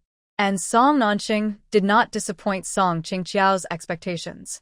She truly thought of a particularly vicious plan. Nanqing Aunt. This afternoon, Lu Xiaoyu just returned from outside and ran to the Song family. Since Lin He told him to help Song Tang with her homework, Lu Xiaoyu often came to the Song family to teach her. At first, Lu Xiaoyu really did explain a few problems to Song Tang. But soon, he realized that Song Tang was better at solving problems than he was. In fact, many questions he couldn't solve, Song Tang could. So now, when he came to the Song family, it wasn't just to guide Song Tang's studies, but to ask her about problems he didn't understand. Song Nanqing sat on the sofa in the living room, eating sunflower seeds. Out of politeness, Lu Xiaoyu had to greet her. He was holding a book, about to go upstairs, when suddenly Song Nanqing stood up and blocked his way. Nanqing aunt, what's wrong? Lu Xiaoyu was confused and couldn't help asking. Xiaoyu, Nanqing aunt has watched you grow up and doesn't want to see you harmed. There are some things I must tell you. Seeing Song Nanqing's strange and distracted look, Lu Xiaoyu felt even more puzzled. Although he was lively and carefree, he always respected elders and loved children. Even if he didn't like Song Nanqing much, he would listen when elders spoke to him. He awkwardly scratched his head, his clear little deer eyes full of confusion. Nanqing aunt, what do you want to tell me? Who wants to hurt me? Song Nanqing quickly ate another sunflower seed, then pulled him aside and lowered her voice. Suddenly, she caught a glimpse of the Junbei king frowning and approaching to go into the accounting room. She quickly moved to block him from entering. Your Highness, what are you so angry about?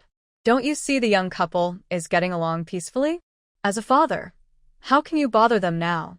The princess gave the Junbei king a look, signaling him to see for himself. It was nighttime now, and the courtyard was full of darkness. The lanterns under the eaves swayed gently in the night breeze. Inside the accounting room, the lights were bright. Qin Lang closed his eyes, moving the abacus beads rapidly, while Shun Ruojin leaned over the desk. In short, Aunt Nanqing is telling you this for your own good. I really don't want you to be fooled by that fox spirit, Song Tang. Song Nanqing's words to Lu Xiaoyu weren't for his benefit. They were for her precious daughter, Su Shanshan. Su Shanshan is 2 months younger than Lu Xiaoyu and has been very clingy to him since childhood. Song Nanqing saw her daughter's feelings and surely hopes her little girl can get what she wants. Lu Shoujiang is now the commander of the capital military district. Lu Jinyan, only 24, is already a regimental leader with a bright future. Lu's second son, Lu Yu, works at the Academy of Sciences and is praised as a genius in research, likely more promising than Lin He, who also works there. Lu's third son, Lu Xiaoyu, hasn't been assigned a job yet, but he's a high school student known for his cleverness since childhood. If Su Shanshan can marry Lu Xiaoyu, she will have a life full of happiness and blessings. Recently, Lu Xiaoyu has been visiting Song Tang often, making her feel threatened. She definitely can't let that charming fox, Song Tang, steal her future son-in-law. Song Tang's lower body is almost rotten. Since coming to the capital, she hasn't behaved herself. She's sneaked into small woods with several wild men.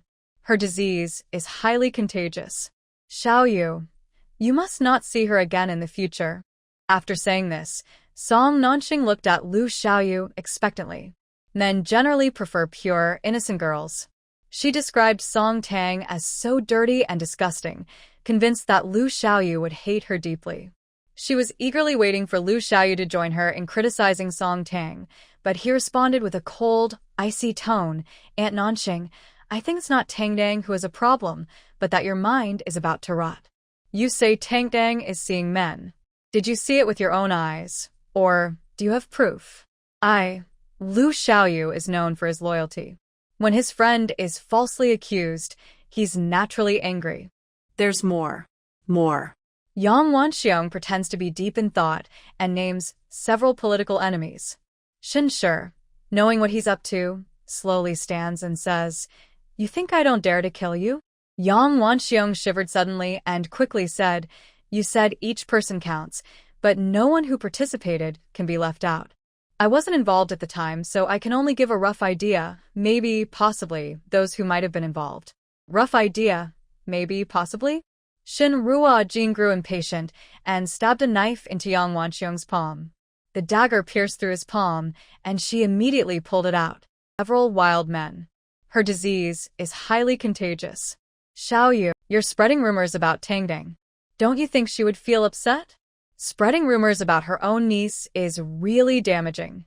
Sister Nanxing, I advise you to stop now. You. Lu Xiaoyu coldly dropped these words and then went upstairs. Song Nanxing pointed at his tall back, gasping with anger. She truly couldn't imagine that, as an elder, he would say she has a bad mouth. She was trembling with rage and quickly tried to eat some sunflower seeds to calm down. But in her anger, she spat out the seed kernels and swallowed the shells. Several shells got stuck in her throat, making her turn pale from choking. Help! Help me! Song Nanxing desperately tried to clear her throat but couldn't get the shells out. She was trembling with discomfort. Luckily, Qin Xiuji came home from work and saw her in this state. She used tweezers to help remove the shells. The feeling of shells stuck in her throat was really terrible. Song Nanxing's throat was injured. Even after Qin Xiuji helped her remove the shells, she still felt so uncomfortable that she broke out in a cold sweat. She felt that all this suffering was caused by Song Tang. She hated Song Tang even more. She must make everyone believe that Song Tang has improper conduct. If everyone keeps saying Song Tang is dirty and disgusting, even if Lu Xiaoyu is fooled by her and others follow suit, he would definitely think she's unbearably foul. She would never let Song Tang steal Shan Shan's man. She must make this troublemaker pay the price. Lu Xiaoyu was eager to ask Song Tang questions and didn't notice Song Nanxing's awkward state. Tang. Seeing that Song Tang's door was half open, he gently knocked and then pushed the door open to go in. He didn't expect Song Tang to not be in the room. When he returned home earlier, he saw Song Tang go into the Song family house. He knew she wasn't in her room. She probably went to the bathroom. When they studied together, they kept the door open, feeling comfortable. He fully opened the door and planned to wait at her desk. He opened his book, intending to review the questions he didn't understand, and then noticed several pieces of letter paper on the desk. Lu Xiaoyu hadn't yet recovered from his shock when he saw the letter on the other side of the desk. It was obviously a reply from the newspaper to Song Tang. The envelope was addressed to Tang Song. Clearly, Song Tang was the author of Hero's Will and greatly admired Mr. Tang Song. Lu Xiaoyu was so excited he jumped up and down, eyes shining brightly. When he saw Song Tang coming over, he was even more thrilled, as if he wanted to tear the roof off. Tang, you are actually Tang Song. Ah. I've really met the living Mr. Tang Song. Song Tang was speechless. Could she still be the deceased Mr. Tang Song? She didn't expect Lu Xiaoyu to find out her true identity as Tang Song. Seeing the unopened letters and manuscripts on her desk, she immediately understood what was going on. She didn't want everyone to know she was Tang Song. But time couldn't be reversed. Lu Xiaoyu already knew, and she couldn't erase this memory from him. She could only ask him to keep her secret. Tang, you are amazing. Not only are you great at solving problems, but you also write martial arts novels. You're my idol. Lu Xiaoyu calmed down. Hearing himself being dismissed by his idol, Lu Xiaoyu realized he was too excited. He quickly covered his mouth but couldn't stop smiling widely, showing his big white teeth through his fingers. Song Tang felt a bit speechless. Was it really necessary to be so excited just because she wrote a martial arts novel? She was good at many things, and she might scare him even more in the future. Tang. Lu Xiaoyu took his hand away, revealing his big white teeth again. I really want to know who won the Purple Gate competition. Song Tang had a good impression of Lu Xiaoyu, and she thought it was fine to show him her manuscript before submitting it to the newspaper. She nodded gently. Really? Seeing that she really agreed, Lu Xiaoyu was so excited he jumped up again. He nervously rubbed his hands and shamelessly asked, "Can I see your future works first?" Lu Xiaoyu thought his request was a bit much, but he really loved the martial arts novels written by Song Tang. Sometimes, because he couldn't see what happens next, he would toss and turn in bed at night. Still blushing, he nervously asked, "Can I?" After asking, he became even more nervous, his fingers trembling slightly, fearing that Song Tang might refuse. "Yes, but you have to agree to one condition." Seeing that Lu Xiaoyu was truly anxious, Song Tang calmly said, "You must keep a secret." You can't tell anyone that I am Tang Song. When Lu Xiaoyu heard that Song Tang wanted him to agree to a condition, he had already made up his mind. Even if she asked for all his living expenses, he would agree. But she only wanted him to keep her secret. He thought more highly of Song Tang, feeling she was really kind. He silently vowed in his heart that she would be his best friend forever. Tang, don't worry. I keep secrets well. Even if someone presses a knife to my neck, I won't betray you. Song Tang's lips twitched sharply. That wasn't likely. Tang, I really feel so happy. Lu Xiaoyu carefully and tenderly held Song Tang's manuscript. His tan face was full of joy and excitement that he couldn't hide. My good friend Tang, it turns out Mr. Tang Song taught me how to do problems. I can brag about this for a lifetime. I'll tell my son someday that Mr. Tang Song once helped me with my homework. Song Tang silently shook her head. Whatever, as long as he's happy. Honestly, she didn't really want to talk to him anymore. He was smiling so foolishly that she was afraid it might affect her intelligence. Until they left the Song family, Lu Xiaoyu was still overwhelmed with indescribable excitement.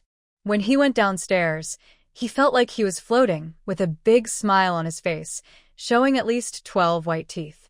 He was truly happy and proud. But his overly cheerful look didn't sit well with Song Nanxing and Song Qingyu. They both secretly felt that Lu Xiaoyu and Song Tang had a good connection. Song Qingyu was furious. She liked Lu Jinyan and had always considered Lu Xiaoyu as her future brother-in-law. She hoped to build a good relationship with her future brother-in-law and often tried to please him. But his attitude towards her was always cold and indifferent. Why didn't he like her? The smart, elegant, noble Song Qingyu, but was so kind to Song Tang, who was a bit plain. Song Qingyu also knew that Su Shanshan liked Lu Xiaoyu. She quickly suppressed her anger and softly said to Song Nanxing, Lu's third brother really treats my sister differently. That despicable Song Tang is not worthy. Song Nanxing spat fiercely, almost choking on a sunflower seed shell. She coughed painfully for a while before grinding her teeth and saying, Just wait and see. That fox spirit doesn't want to join the arts troupe. I will ruin her reputation and make sure she can't even take the exam. Last night, Song Nanxing said she would teach Song Tang a lesson but hadn't acted yet, which made Song Qingyao a bit worried. Now, hearing that she plans to make Song Tang lose her chance to take the exam, a slight smile appeared at the corner of her mouth. With Song Nanxing's bad temper, she would definitely find a way to ruin Song Tang before the exam. She just had to wait and enjoy the show. Lu Xiaoyu was eager to show off. His close friends, who often hang out with him, had all been talking about Heroes well lately. Everyone was really into it. Last time they went on a picnic, his friends were holding skewers of barbecue, pretending to be knights, and acting out stories. If they knew that Tang Song was his good friend, and that he could see the latest updates of Heroes well days before everyone else, they would be so jealous. But, remembering he promised to keep Song Tang's secret, he suppressed his urge to brag. He was sitting on the sofa in the living room, smiling foolishly when the home phone suddenly rang sharply. Big brother? Hearing the voice on the other end was Lu Jinyan, and the once proud Lu Xiaoyu immediately looked dejected, like a wilted eggplant. Not long ago, he heard that their parents wanted to match his older brother with Tang. But his brother said he would rather marry Gu Shixiu than be with Tang. If his brother agreed, his best friend Tang might even become his sister-in-law. How perfect that would be. It was all because of his brother. He never got the chance to be Tang's little brother-in-law. Feeling down, Lu Xiaoyu, usually talkative, didn't want to speak to his most admired older brother. He weakly drooped his head. Big brother, are you looking for our parents? They're not home right now. When they come back, I'll ask them to call you. I'm not looking for our parents. I'm talking to you this time. That morning, he called Lu Jinyan, excitedly talking about her plan to match Song Tang with Lu Xiaoyu, saying they got along very well and there was hope. He told that Song Tang and Lu Xiaoyu weren't a good match. But she didn't fully listen. He could only call Lu Xiaoyu and tell him to stay away from Song Tang, as she wasn't a good person.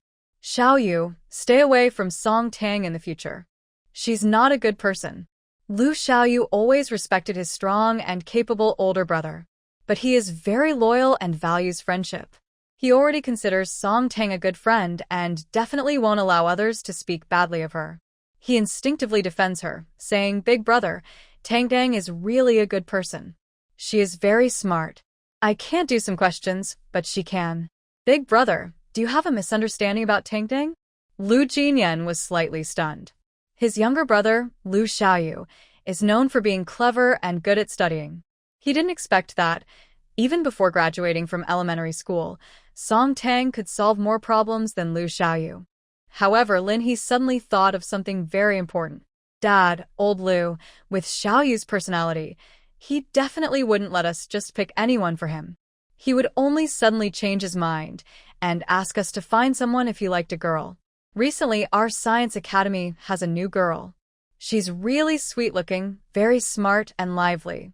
Not only does she do well in exams, but she also writes articles and her personality is perfect. Xiaoyu must have a crush on her. Really? Seeing Lin He nod, Lu Shoujiang was both excited and anxious. Since Xiaoyu likes her, what are you waiting for? Quickly arrange a meeting for them. As she wasn't a good person. Xiaoyu, stay away. He doesn't want his big brother to have a biased view of Song Tang. But, remembering that he promised Song Tang to keep her secret, he clenched his lips tightly to avoid saying something impulsive. Anyway, Tang Tang is very good. She definitely wouldn't harm others. He squeezed his lips again, then, after a few seconds, gathered his courage and continued, "I am good friends with Tang Tang. If you say bad things about Tang Tang again, I will be angry." Yes, Lu Xiaoyu took Song Tang's manuscript home. Because Heroes will receive a very strong response, the editor hoped that Song Tang could update more in this issue. He wanted to use the entire 8th page to serialize her martial arts novel. He was eager to read the novel and definitely didn't want to have a pointless phone call with his old bachelor big brother. Realizing he almost let something slip, he skillfully pressed his lips together to calm down. Then he changed the subject. "I want to see the solving methods Tang Tang wrote for me." After saying that, he quickly hung up the phone. Listening to the beeping sound in the receiver, Lu Jinyan's handsome face was covered with a heavy dark cloud. Song Tang probably has his eye on the honest and simple Lu Xiaoyu. Right now, Lu Xiaoyu is supporting Song Tang, and no matter how much he advises him, he clearly won't listen. He can only think of ways to stop Song Tang from giving him medicine. He absolutely cannot let his cheerful and optimistic younger brother become a victim of Song Tang's big bag of pills. "Commander, your letter." Almost as soon as Lu Jinyan finished his call, Gu Shirshu came over holding a letter, acting mysteriously. He pointed to the words Lu Jinyan personally wrote on the envelope, smiling as if he had just tasted honey. "Commander, I think this looks like a girl's handwriting. Are you secretly in love?" "In love?"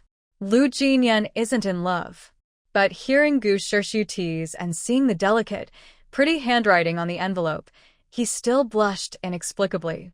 Gu Shirshu and Lu Jinyan grew up in the same big yard. They are childhood friends who shared the same pants. They can say anything privately. Seeing Lu Jinyan blush, Gu Shirshu found it more surprising than seeing the sun rise from the west. He couldn't help but tease him, leaning in and joking, "Could it be a letter from Song Qingqiao? Last time I was on leave and went home, I ran into her. She even asked about you." Song Qingqiao? Lu Jinyan was slightly stunned, then remembered who she was. Lu's family and Song's family live in the same big yard, but he never liked playing with Song Qingqiao when they were kids. As they grew up, they barely spoke. They are truly not close. He had no interest in Song Qingqiao and certainly didn't want to affect her reputation.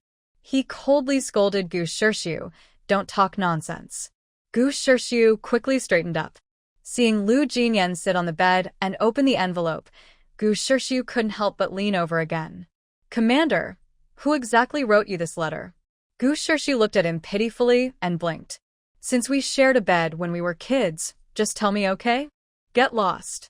Seeing Gu Shirshu stretch his neck to peek into the envelope, Lu Jinyan kicked him directly. Gu Shirshu dared not bother his fierce and cold commander anymore. He pouted and went to the door, crying softly. He was feeling sad that Lu Jinyan no longer had brotherly love for him. As he looked up, he saw Lu Jinyan had already taken out the letter. Lu Jinyan was famous for having a cold face in the big yard when he was a child. As he grew up, he became strong and intimidating, with a chilling aura that made it hard for others to look directly into his eyes. Gu Shirshu often sighed that the once icy mountain had turned into a cold ghost. Who would have thought that Lu Jian, who was reading a letter at this moment, suddenly became calm and even a little gentle. His eyes, like cold stars in the night, melted away the ice and snow, as if spring had arrived with blooming flowers. Gu Shirshu was stunned. He suspected that the team leader had taken the wrong medicine today. Lu Jian didn't know Gu Shirshu's complicated thoughts. All his attention was on the letter in front of him, so much so that he didn't notice Gu Shirshu standing foolishly at his dorm door. In the letter he sent to Tang Song, he wrote that his dream was to protect the country, wishing for national prosperity and peace. Her reply to him was in the letter. She said that the turbulent times would end. Our country will become stronger and stronger, and the people will live happily and better every day. Internationally, we will have more say. Foreign enemies will no longer dare to attack, and the powerful nations will no longer look down on us. This prosperous era will come true as he wished. Although the chaos hasn't ended yet, looking at the elegant and beautiful handwriting on the letter, he seemed to see us standing proudly among the world's great powers, feeling a deep sense of pride. Last time, he also asked her what her dream was in his letter. This time, she replied to him. She said she loved dancing very much. Her dream is to become one of the best dancers in the world. She wants to join the dance team of the art troupe, dance, and write martial arts novels at the same time. When the college entrance exams are restored, she also wants to take the exam. She has self-studied many courses and wants to get a university degree, preferably master's and doctorate, so she won't be called illiterate for not finishing elementary school. She also wants to earn lots of money, buy herself many beautiful clothes, and dress up beautifully every day. Lu Jian looked through the words on the letter, and his thoughts drifted far away. He seemed to see a lively, playful girl sitting at her dressing table, admiring herself in the mirror, being vain and a little materialistic. It was quite adorable. Thinking of this, Lu Jian couldn't help but smile. At first, he wrote to Tang Song because her martial arts novel had some points that resonated with him. When he received her first reply, he felt she might be his lifelong confidant. And now, he suddenly really wanted to see her. To see her cute, vain, and lively self with his own eyes. Team leader? Hearing Lu Jian's joyful laughter, Gu Shirshu was so shocked he went stiff. He had known Lu Jian for so many years, only hearing his cold laughs, never his genuine, happy laughter like this. He felt nervous. In his heart, the brotherly love he felt made him suppress his fear of Lu Jinyan's formidable strength. He supported himself on the doorframe and stammered, "Commander, you just smiled so charmingly. Are you feeling unwell? Should I call the military doctor?" When Gu Shirshu said he was sick, Lu Jinyan's usually confident and handsome face instantly turned cold. He thought Gu Shirshu was the one who was sick, mentally unwell. But he still wanted to trade something with Gu Shirshu, so he coldly asked, "Do you still have any cloth tickets? I'll trade you with other tickets." Yes. Gu Shirshu usually didn't need to use cloth tickets. Most of the tickets issued by the army he kept. His family also had various tickets, and he wanted to give all his cloth tickets to Lu Jinyan, but Lu Jinyan didn't want to take advantage of him. In the end, he took quite a few other tickets from Lu Jinyan and left. Lu Jinyan traded a total of 35 feet of cloth tickets from Gu Shirshu. He still had 65 feet of cloth tickets himself. He carefully unfolded and smoothed out these tickets.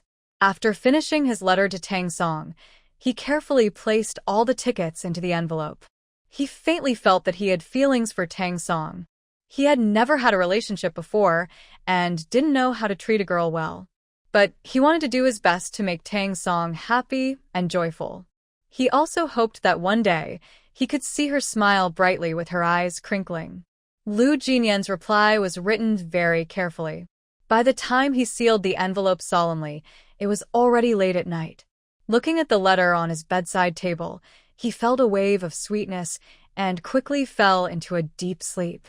He thought he would sleep peacefully through the night, but tonight, he dreamt of Song Tang again. In the dream, it was somewhat like the scene at the health station that day. But it wasn't exactly the same. Because that day at the health station, Song Tang wore a sleeveless maroon dress.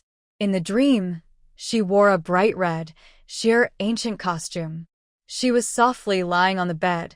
The sheer fabric of her ancient dress had slipped to her waist, revealing a large area of smooth, silk-like white skin. She coquettishly called out in pain, calling the general. Inside, she was wearing the same red top as that day at the health station. Behind her, only a thin red ribbon tied into a pretty butterfly knot on her white, smooth back. The gorgeous red made her snow-white skin look even more crystal clear, like the first snow of winter. So white it was startling, so white that it was impossible to look away. Seductive. At this moment, Lu Jinyan also saw himself in the dream. In his dreams, he still wears shining armor, looking brave and strong. Seeing himself in the dream, he slowly walks toward the bed. Lu Jinyan keeps reminding himself not to go over. But in the dream, he ignores his warnings. In an instant, he rushes quickly to the bed. It hurts so much. General, please apply medicine. As the dream version of himself approaches Song Tang, Lu Jinyan notices a few clear red marks on her back and waist. The marks are faint. If he doesn't apply medicine quickly, they might disappear. Don't touch her. She's deliberately tempting you. Don't fall for her tricks. Lu Jinyan keeps warning him. But in the dream, he can't communicate.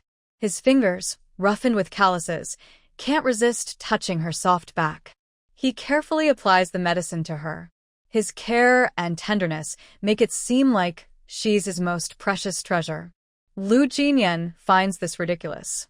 He hates Song Tang, who only knows how to drug men. How could he love her so much? He forces himself to stay away from her. He refuses to be a man who falls for a flirt. But his hands won't listen. He wants to push her away, but after applying the medicine, his hands uncontrollably rest on her bright, moon-like back. He can even feel her trembling under his touch. Song Tang, stay away from me. Don't touch me. But in the dream, he says, does it hurt a lot? Are you still going to run away from home again? Song Tang lifts her face, her eyes shining like peach blossoms, innocent yet charming, like a fairy who can drain a person's soul. She pouts in annoyance, teasing why not. If you make me angry again, I'll still run away. General, what are you doing? Please take your hand away. Hearing her slightly fierce tone, Lu Jinyan realizes that in the dream, his hand has uncontrollably moved forward. He seems possessed, lifting her in his arms. General, don't. Song Tang's scolding suddenly stops. Because he suddenly flips her over and kisses her fiercely on her red lips. Song Tang, don't kiss me. Lu Jinyan is almost desperate. Since seeing Song Tang take that big package of medicine in the countryside, he has disliked her and guarded against her giving him drugs. He doesn't want any contact with her. And he definitely doesn't want to develop romantic feelings for her. The version of myself in the Pokemon world was not drugged by anyone, yet I felt as if I had been starving for thousands of years, wishing I could eat her until there was nothing left but bones. He wanted to shake her off inside his heart. It would be best if they never saw each other again in this life or the next. But his kiss unexpectedly deepened. Even his hand, reckless and bold, moved down her back and later on. Do you dare to run around recklessly? Daddy. Song Tang was already crying from his teasing, but she stubbornly argued with him. If you marry someone, I will definitely leave. General, please stop. No marriage. Lu Jinyan's kiss grew more intense, making her unable to resist. His serious, promise-like voice made all her resistance turn into acceptance. He said, in this life, I only want you. Tang. In this life and the next, I only want you. The delicate red ribbon was torn apart, her light red dress fluttered, and inside the red canopy, The moment was filled with endless springtime beauty. Tang, in this life and the next, I only want you. Lu Jinyan suddenly woke up, panting heavily from his dream. He had feelings for Tang Song. He was also very sure that he disliked Song Tang. But in his dream, his subconscious seemed possessed, repeatedly losing control over Song Tang. He even promised to be with her forever, as if she was his only choice. Especially when he sensed something strange happening to his body, Lu Jinyan despised himself to the extreme. How could he, who liked Tang Song a little, keep having reckless dreams about Song Tang? He believed that love should be loyal. One lifetime, one partner. Once he decided, he couldn't betray or change his mind. He really hated himself for being so flirtatious. He grimly got out of bed and went to the bathroom to wash the shorts he had just changed out of. While washing, he silently vowed to himself that from now on, he would try harder to keep his distance from Song Tang. He would never look at her seductively again. And he would do his best to never dream of her again. The next day, Song Tang received a reply from Lu Jinyan. She thought that when she said she wanted to join the dance team of the cultural troupe, he would think she was vain and overestimating herself, like Song Nanxing and others, dreaming of a swan when she was a frog. But unexpectedly, he said that having dreams is not shameful. As long as you're willing to work hard for your dreams, even if you fail or fall, it is worth respect. She also thought that when she said she wanted to buy many beautiful clothes and dress up nicely, he would think she was vain and showy. His reply surprised her as well. He said that girls love to look pretty and everyone should live their own wonderful life. In real life, Lu Jinyan only coldly and harshly scolds her. The Lu Jinyan who communicates with her is really very kind. She increasingly feels that he is her most precious friend in this era. What surprised her even more is that inside the envelope, there were many cloth tickets. The total value of the cloth tickets adds up to 100 feet. If it were the real Lu Jinyan giving her a mountain of gold, she wouldn't want it. But the Lu Jinyan who writes to her is her treasured friend and confidant. She feels returning the cloth tickets might not be very polite. Reciprocity is important, so she plans to give him a gift too. What kind of gift should she give him? Song Tang leaned over her desk, thinking hard for a long time. Finally, she had a bright idea. She believed Lu Jinyan would definitely like the gift she was going to give him. Many cloth tickets. The total value of the cloth tickets adds up to 100 feet. If it were the real Lu Jinyan giving her a mountain of gold, she wouldn't want it. But the Lu Jinyan who writes to her is her treasured friend and confidant. She feels returning the cloth tickets might not be very polite. Reciprocity is important, so she plans to give him a gift too. What kind of gift should she give him? Song Tang leaned over her desk, thinking hard for a long time. Finally, she had a bright idea. She believed Lu Jinyan would definitely like the gift she was going to give him. She plans to give Lu Jinyan a carved jade seal made by herself. In her past life, her mother was a powerful CEO and her father was a top international expert in artifact restoration. Her 7 brothers are also outstanding in their fields. She is smart and learns very quickly, mastering many skills. She calls herself a hexagonal warrior, and she's not joking. Besides restoring artifacts, her father's favorite hobby is jade carving. She learned from her father for a while, and he praised her warmly, saying she surpassed her teachers and was his beloved daughter. She believes that the jade seal she carved herself will definitely make Lu Jinyan love it. However, since she hasn't been in this era for long, she doesn't know where to buy suitable jade. She can only go out and look around, hoping to find good quality jade. As soon as Song Tang arrived in the yard, she ran into Lu Xiaoyu. He grinned, showing 12 big white teeth, full of youthful energy. Can you tell me why Master Fong became a monk? Tang, just tell me, please. I'm really anxious. Song Tang. He looked very anxious, like he was burning with impatience. That's great. Lu Xiaoyu was so excited he jumped high and smiled brightly. He grabbed the broom in the yard, sweeping vigorously, acting as if he was Master Fong himself. Song Tang found it hard to watch. But thinking that Lu Xiaoyu had lived in the capital for so many years and probably knew where to buy good quality jade, she still asked him, "Do you know where I can buy Hetian seed jade?" Tang, you found the right person for that. He was very happy to help Song Tang. He threw away the broom and pulled over his Fenghuang brand bicycle from the wall. Get on. I'll take you to a good place. Lu Xiaoyu rode his bike skillfully. Soon, he took Song Tang to the destination. Song Tang didn't expect that he would take her to a black market. In 1975, before the reform and opening up, selling things privately was considered illegal. But the state-run stores and supply cooperatives couldn't meet everyone's needs, so black markets appeared. This era's black market opened Song Tang's eyes wide. On the black market, there were not only daily necessities like rice, flour, oil, sugar, and salt, but also jade, porcelain, and even antiques. Of course, among those antiques, some were fake and some were real. Buyers had to tell the difference themselves. In her past life, Song Tang had been exposed to antiques since she was young, so she had a sharp eye. She immediately noticed a genuine painting by Tang Bohu.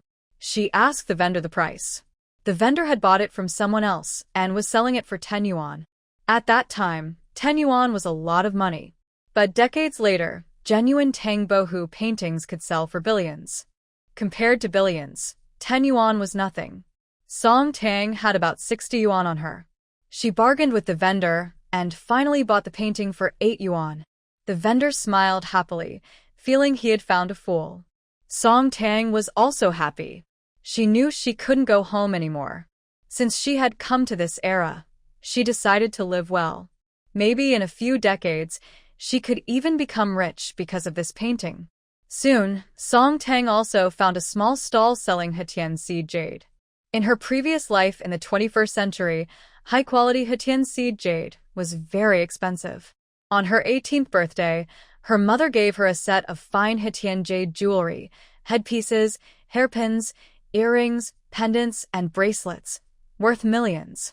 But in this era, a piece of Hetian seed jade the size of an egg costs only a few cents, roughly the price of an egg. A 2-pound piece of Hetian seed jade costs just over $2.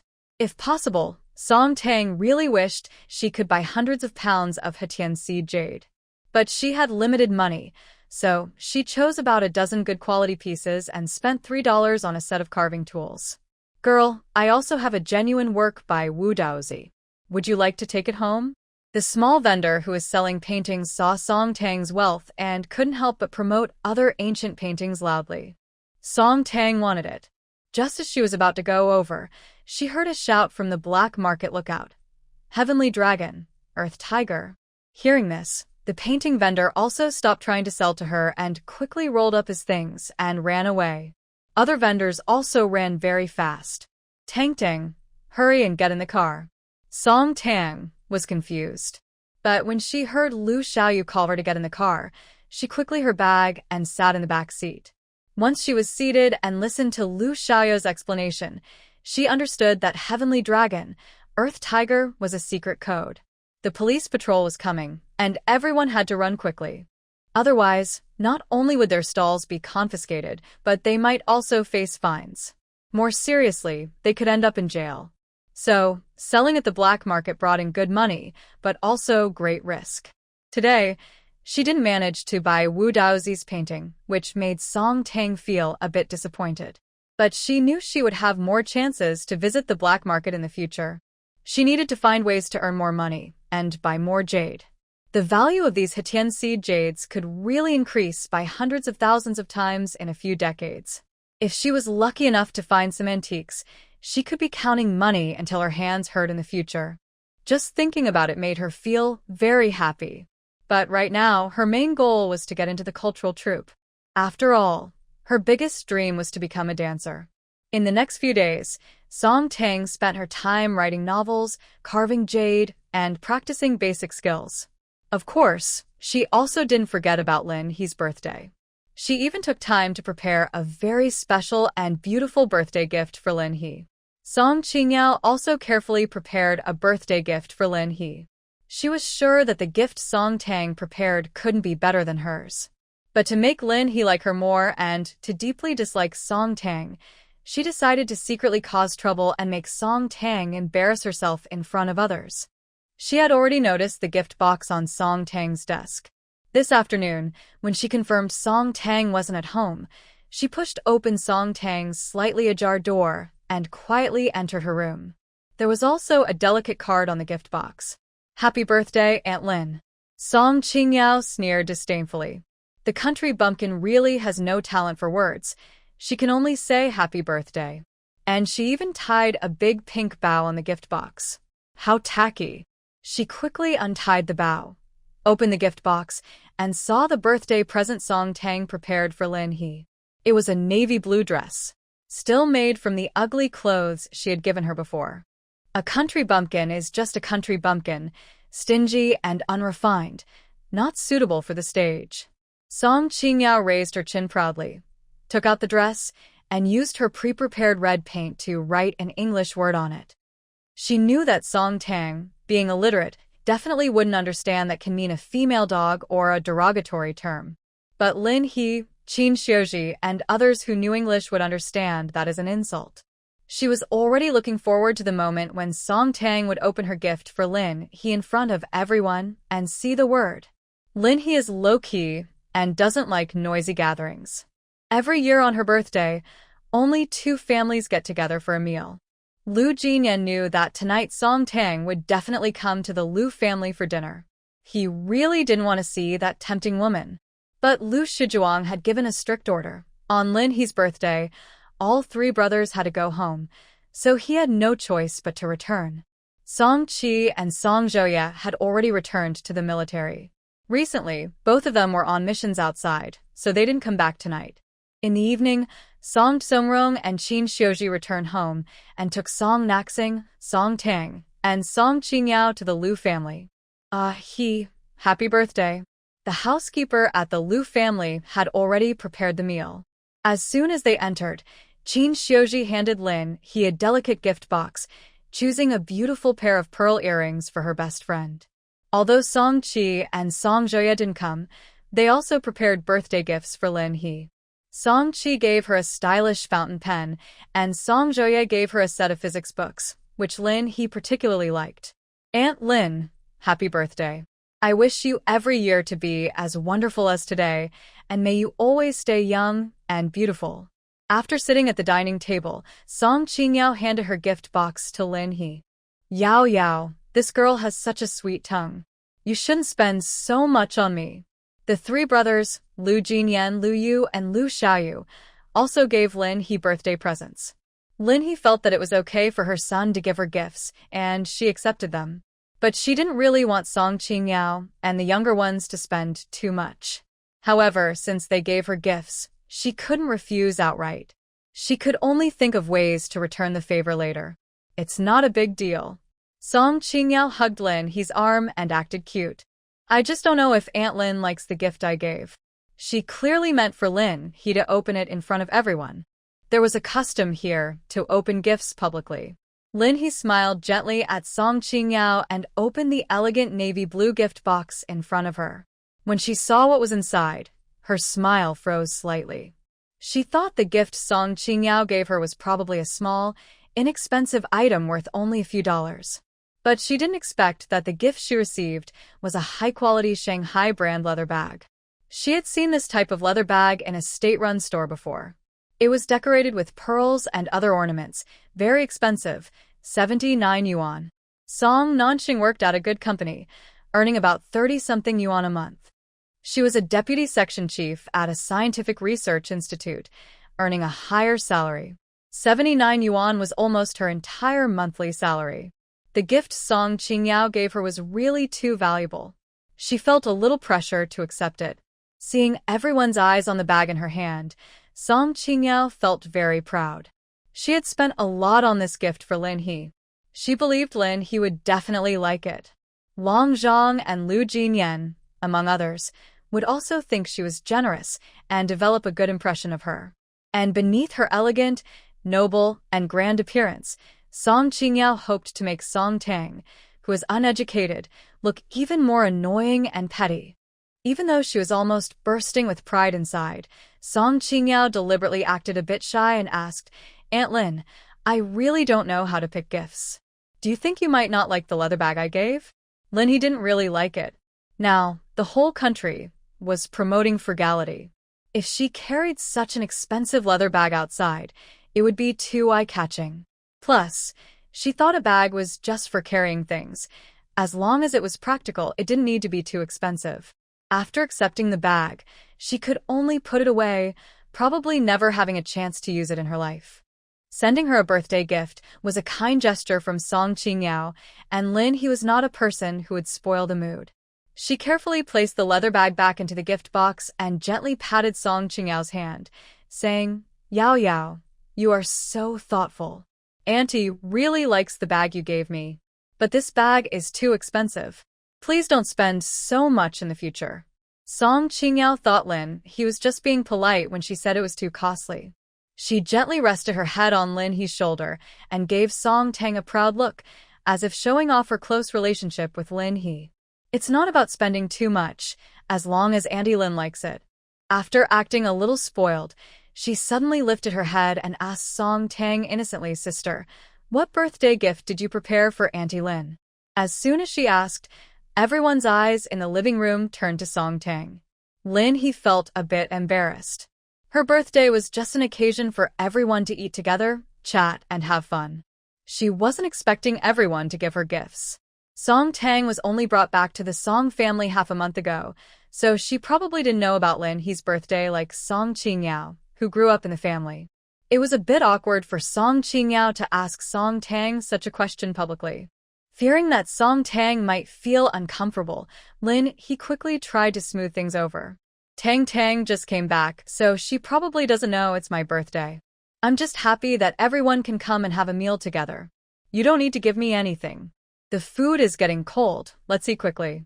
However, Song Qingyao thought Lin He was just being polite. After all, who doesn't like receiving birthday presents? Moreover, she had prepared so much earlier, just to make Song Tang embarrass herself publicly, using her ignorance and low status to make herself look more perfect and proper. She wouldn't easily miss the chance to belittle Song Tang. Her big, bright eyes blink innocently, pretending to be pure and kind, genuinely caring for Song Tang. When I left, I saw Sister carrying a gift box. She's so kind. She must have prepared a special, thoughtful birthday gift for Auntie Lin. Sister, please give the gift to Auntie Lin now. Song Tang understood what Song Qingyao was hoping for. She coldly glanced at the seemingly innocent but actually scheming Song Qingyao, then took the light blue gift box from behind the chair. Song Qingyao immediately noticed the pink ribbon on the box and even faintly smelled the scent of paint. Clearly, Song Tang had no idea she had tampered with the clothes inside. Thinking that Song Tang was about to be despised and rejected by everyone, Song Qingyao almost couldn't hold back her joy. She gently covered her mouth so she wouldn't laugh out loud. Then she pretended to cough and asked, Sister, what did you prepare for Aunt Lin? Aunt Lin loves you so much. She will definitely love the birthday gift you prepared for her. Song Qingyao's words were a complete praise for Song Tang. Right now, the more she praised Song Tang, the more everyone would see the hidden on the navy blue dress later, and Song Tang would fall even harder. She was eager to see Song Tang's high hopes crash down and her fall back to her humble roots. Aunt Lin, happy birthday. This is my gift for you. I hope you like it. Song Tang didn't disappoint Song Qingyao's expectations. After sincerely wishing Lin He a happy birthday, she opened the gift box in her hand. Song Qingyao's eyes nearly popped out with excitement. She kept silently repeating. But she dared not imagine that the gift inside the box was actually a white jade seal. Song Qingyao couldn't believe what she saw. She suspected she was hallucinating. But after rubbing her eyes several times, she still didn't see the ugly clothes she had been expecting, nor the glaring on the clothes. Seeing Song Tang's sparkling, smiling eyes, she suddenly realized she had been tricked by that despicable girl. Yes, Song Tang had long suspected that Song Qingyao would tamper with her birthday gift. The story in the book didn't include the original owner giving Lin He a birthday gift. because at that time, the original owner had a big argument with the Song family and left home in anger, so she naturally didn't have the chance to attend Lin He's birthday party. But she knew Song Qingyao's bad nature, so she had prepared in advance. The gift box on her desk was meant for Song Qingyao to tamper with. Wow. Tang, is this really for me? Seeing the jade seal, Lin He, usually so calm, was so excited she exclaimed loudly. She really loved the seal. The rectangular base held several lifelike lotus flowers, beautiful beyond words. Those elegant lotus flowers, standing tall, symbolized being pure and untainted despite the mud and clean and bright without being, showing both pride and gentle love for the world, just like Lin He, who is gentle yet proud. Who wouldn't like it? And in this era, jade was very cheap. The gift Song Tang gave her was very thoughtful but not overwhelming, so Lin He liked it from the bottom of her heart. Tonight, Lu Shouzheng's father, Commander Lu Zhenhua, was also present. He was old now and liked to play with small items like jade. Recently, he even tried carving by himself. But his hands, which were good at wielding weapons, weren't suited for delicate carvings. He couldn't make it himself, so he wanted to buy one. He visited many jade shops and even looked in black markets, but he couldn't find one he liked. The craftsman's work was either too rough or not grand enough. In short, he wasn't satisfied anywhere. The seal that Song Tang gave Lin He, although carved with a lotus flower that girls liked, also symbolized strength and pride. He immediately liked it at first sight. He looked at the seal greedily and commented, "This seal is really good." Song Qingyao's face turned pale. She had planned everything to make Song Tang embarrass herself publicly. Who would have thought that this country bumpkin had prepared in advance and stole her spotlight? She almost couldn't hide her angry expression. Taking several deep breaths, she forced a smile and said, "Sister, the seal you gave Aunt Lin is very beautiful. Where did you buy this seal? I also want to get one." Song Qingyao said this because she was worried people might think the seal was carved by Song Tang herself. An unskilled, uneducated person couldn't possibly carve such a fine seal. Now, jade ornaments are so cheap, she needed everyone to know that although the gift Song Tang gave Lin He was pretty, it probably only cost a few dollars. Song Tang was just a stingy, petty, and embarrassing commoner who said this seal was bought by Tang. It's obviously carved by Tang herself. Lu Xiaoyao's mind was clear and straightforward. He didn't like beating around the bush. But he felt that tonight, Song Qingyao was deliberately targeting Song Tang. Right now, Song Tang's image in his mind was tall and brave, and he was very loyal. If someone targeted his friend, he would definitely stand up for her. So, before Song Tang could answer, he spoke first. After a pause, he continued, "Tang is amazing. Not only is she good at studying, but she can also write martial arts novels." Realizing he almost slipped up again, he quickly bit his lip. "In short, Tang is better than me. I have never been able to learn how to carve jade, but she easily manipulated it a few times, and a lifelike lotus flower appeared. It seems Tang didn't go to school much. I can't even imagine if she had, I would look even more foolish." Everyone was amazed. They all thought the seal that Song Tang gave Lin He was very beautiful. But she grew up in the countryside, never went to school, and didn't have much experience with jade. Who would have thought she had such great skill? Lu Shouzheng also liked the seal very much. But as a man, he couldn't just take his wife's birthday gift, right? He gently patted his silly third brother's head and honestly commented, "Tang's carving of this seal is really impressive." Lin He took the seal and loved it so much she didn't want to put it down. She already liked Song Tang, and seeing her skill in carving, plus how much her simple little brother admired her, made her like her even more. She even started to think of her as a future daughter-in-law. Lu Jinyan was very surprised. In his eyes, Song Tang was just a tricky girl who only wanted to trick men. He didn't expect her to be able to carve jade. But even if she had skills, it couldn't change the fact that she was hiding a bag of medicine and had bad intentions, nor could it change that he disliked her. Lu Yu was also very shocked. Not long ago, He had dinner with Liang Yeshen and asked about their broken engagement with Song Tang. Liang Yeshen said Song Tang was just an uneducated country girl, full of bad ideas, always trying to trick men or climb higher, so he had to be careful around her. He hated people with bad intentions, so lately he had been staying in the Science Academy dorms. He didn't expect her to be so skilled. She didn't seem as foolish or ignorant as Liang Yeshen said. But even if she was a little clever, it didn't change the fact that she had extremely bad character. He would work with his older brother to remind their innocent and kind-hearted third brother not to be fooled by a bad girl. The girl from the Song family is really good. Commander Lu kept eyeing the seal with envy. He couldn't help but whisper, "Why hasn't my birthday come yet? It's still over 8 months away." What made him even more anxious was that the girl from the Song family might not come to his birthday party. She didn't plan to give him a gift, and as an elder, he couldn't just ask for one, right? Song Tang chuckled silently. She liked Lin He very much, and she also had a very good impression of Commander Lu. Recently, Commander Lu has been living in the big courtyard. Unlike many others there, he doesn't look down on her, thinking she's simple or illiterate. The first time he met her, he told her not to care about others' opinions, just to work hard. Coming from the countryside, she could still achieve great things in the future. She didn't want to disappoint him, so she nervously said, "Grandpa Lu, I have some jade stones. I've been wanting to practice lately. If you don't mind, I can also give you a seal." "Not at all. Not at all." Commander Lu's face lit up with happiness. Lu Shoujiang slightly raised his hand, feeling a bit envious. But he was usually serious and respectful in front of younger people, so he couldn't ask for one himself and had to hold back.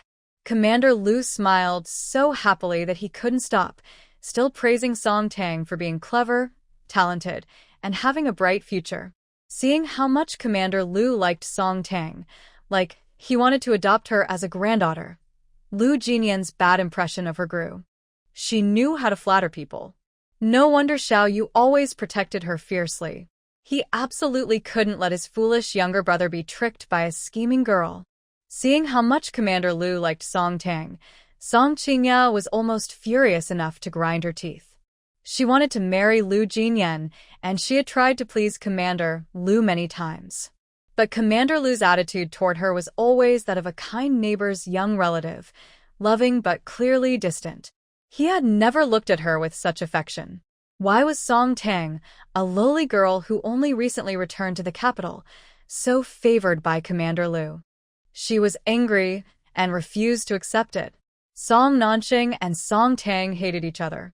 Seeing Commander Lu and Lin He praising Song Tang, and even her brother and sister-in-law looking at her with pride, made her even more bitter. She put down her chopsticks and sarcastically said, "Yes, our Song Tang is really impressive. Her carving skills, I bet she learned from many men in the countryside. No wonder she's so talented. But if you ask me, the most impressive thing about Song Tang is her ability to attract men. Those admirers she had in the countryside, I can't count them with 2 hands."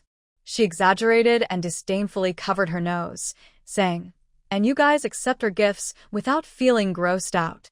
Song Songrong and Qin Xiuji both turned cold. The Liang family had indeed said that Song Tang's behavior was not proper when she was in the countryside. But Song Tang was still their daughter. When Song Nanqing insulted her in front of them, it was like rubbing their faces in dirt. They exchanged glances, about to tell Song Nanqing to shut up, when a heavy sound of a table being slammed echoed through the air. The person banging the table is Commander Lu. His sharp, bright eyes seem like a sword, piercing directly at Song Nanqing's face. He hates it when others spread false rumors.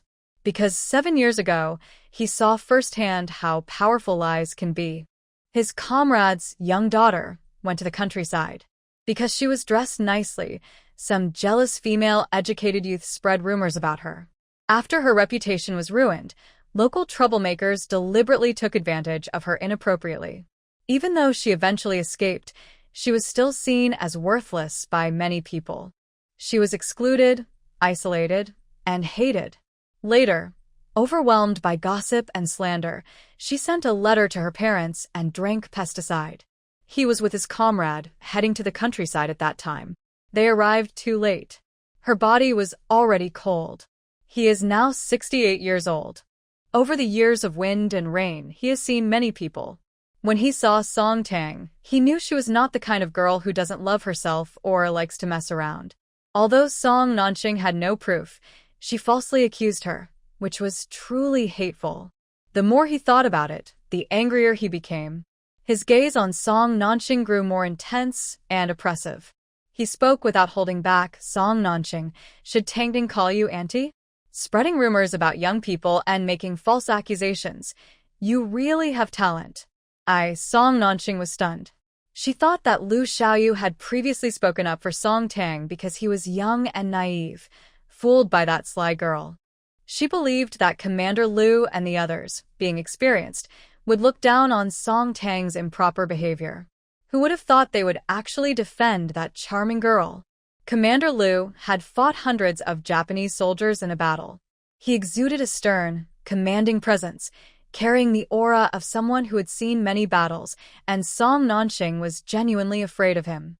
Being scolded by him, she trembled with fear. But the more embarrassed she felt, the more she refused to give up. She gritted her teeth in anger and mustered her courage to say, Song Tang, she just isn't proper. Yes, it was my biological grandson Liang Yeshen who said so himself. He would break off the engagement because Song Tang was involved in some scandal. Nonsense. Commander Lu is Liang Yeshen's biological grandfather, so he naturally knew about their breakup. He also heard from his daughter, Lu Feng, that Liang Yeshen decided to break off the engagement after seeing Song Tang's foster mother give her a packet of medicine. Lu Feng also developed a bias against Song Tang because of that packet. But after meeting Song Tang, he thought she had a determined and clear gaze, not the kind of girl who would drug a man.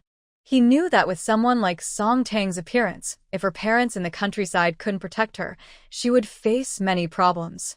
He also thought that she took the medicine package to reassure her foster mother. Xiao Shun and Tang breaking off the engagement was his lack of judgment.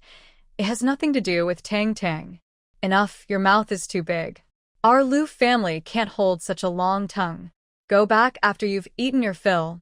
Uncle Lu. Song Nanqing felt humiliated and wanted to cry. Tonight, so many young people are here. She couldn't imagine that Director Lu wouldn't even give her a little face and would actually ask her to leave. Song Qingyao also didn't expect Director Lu to defend Song Tang to such an extent.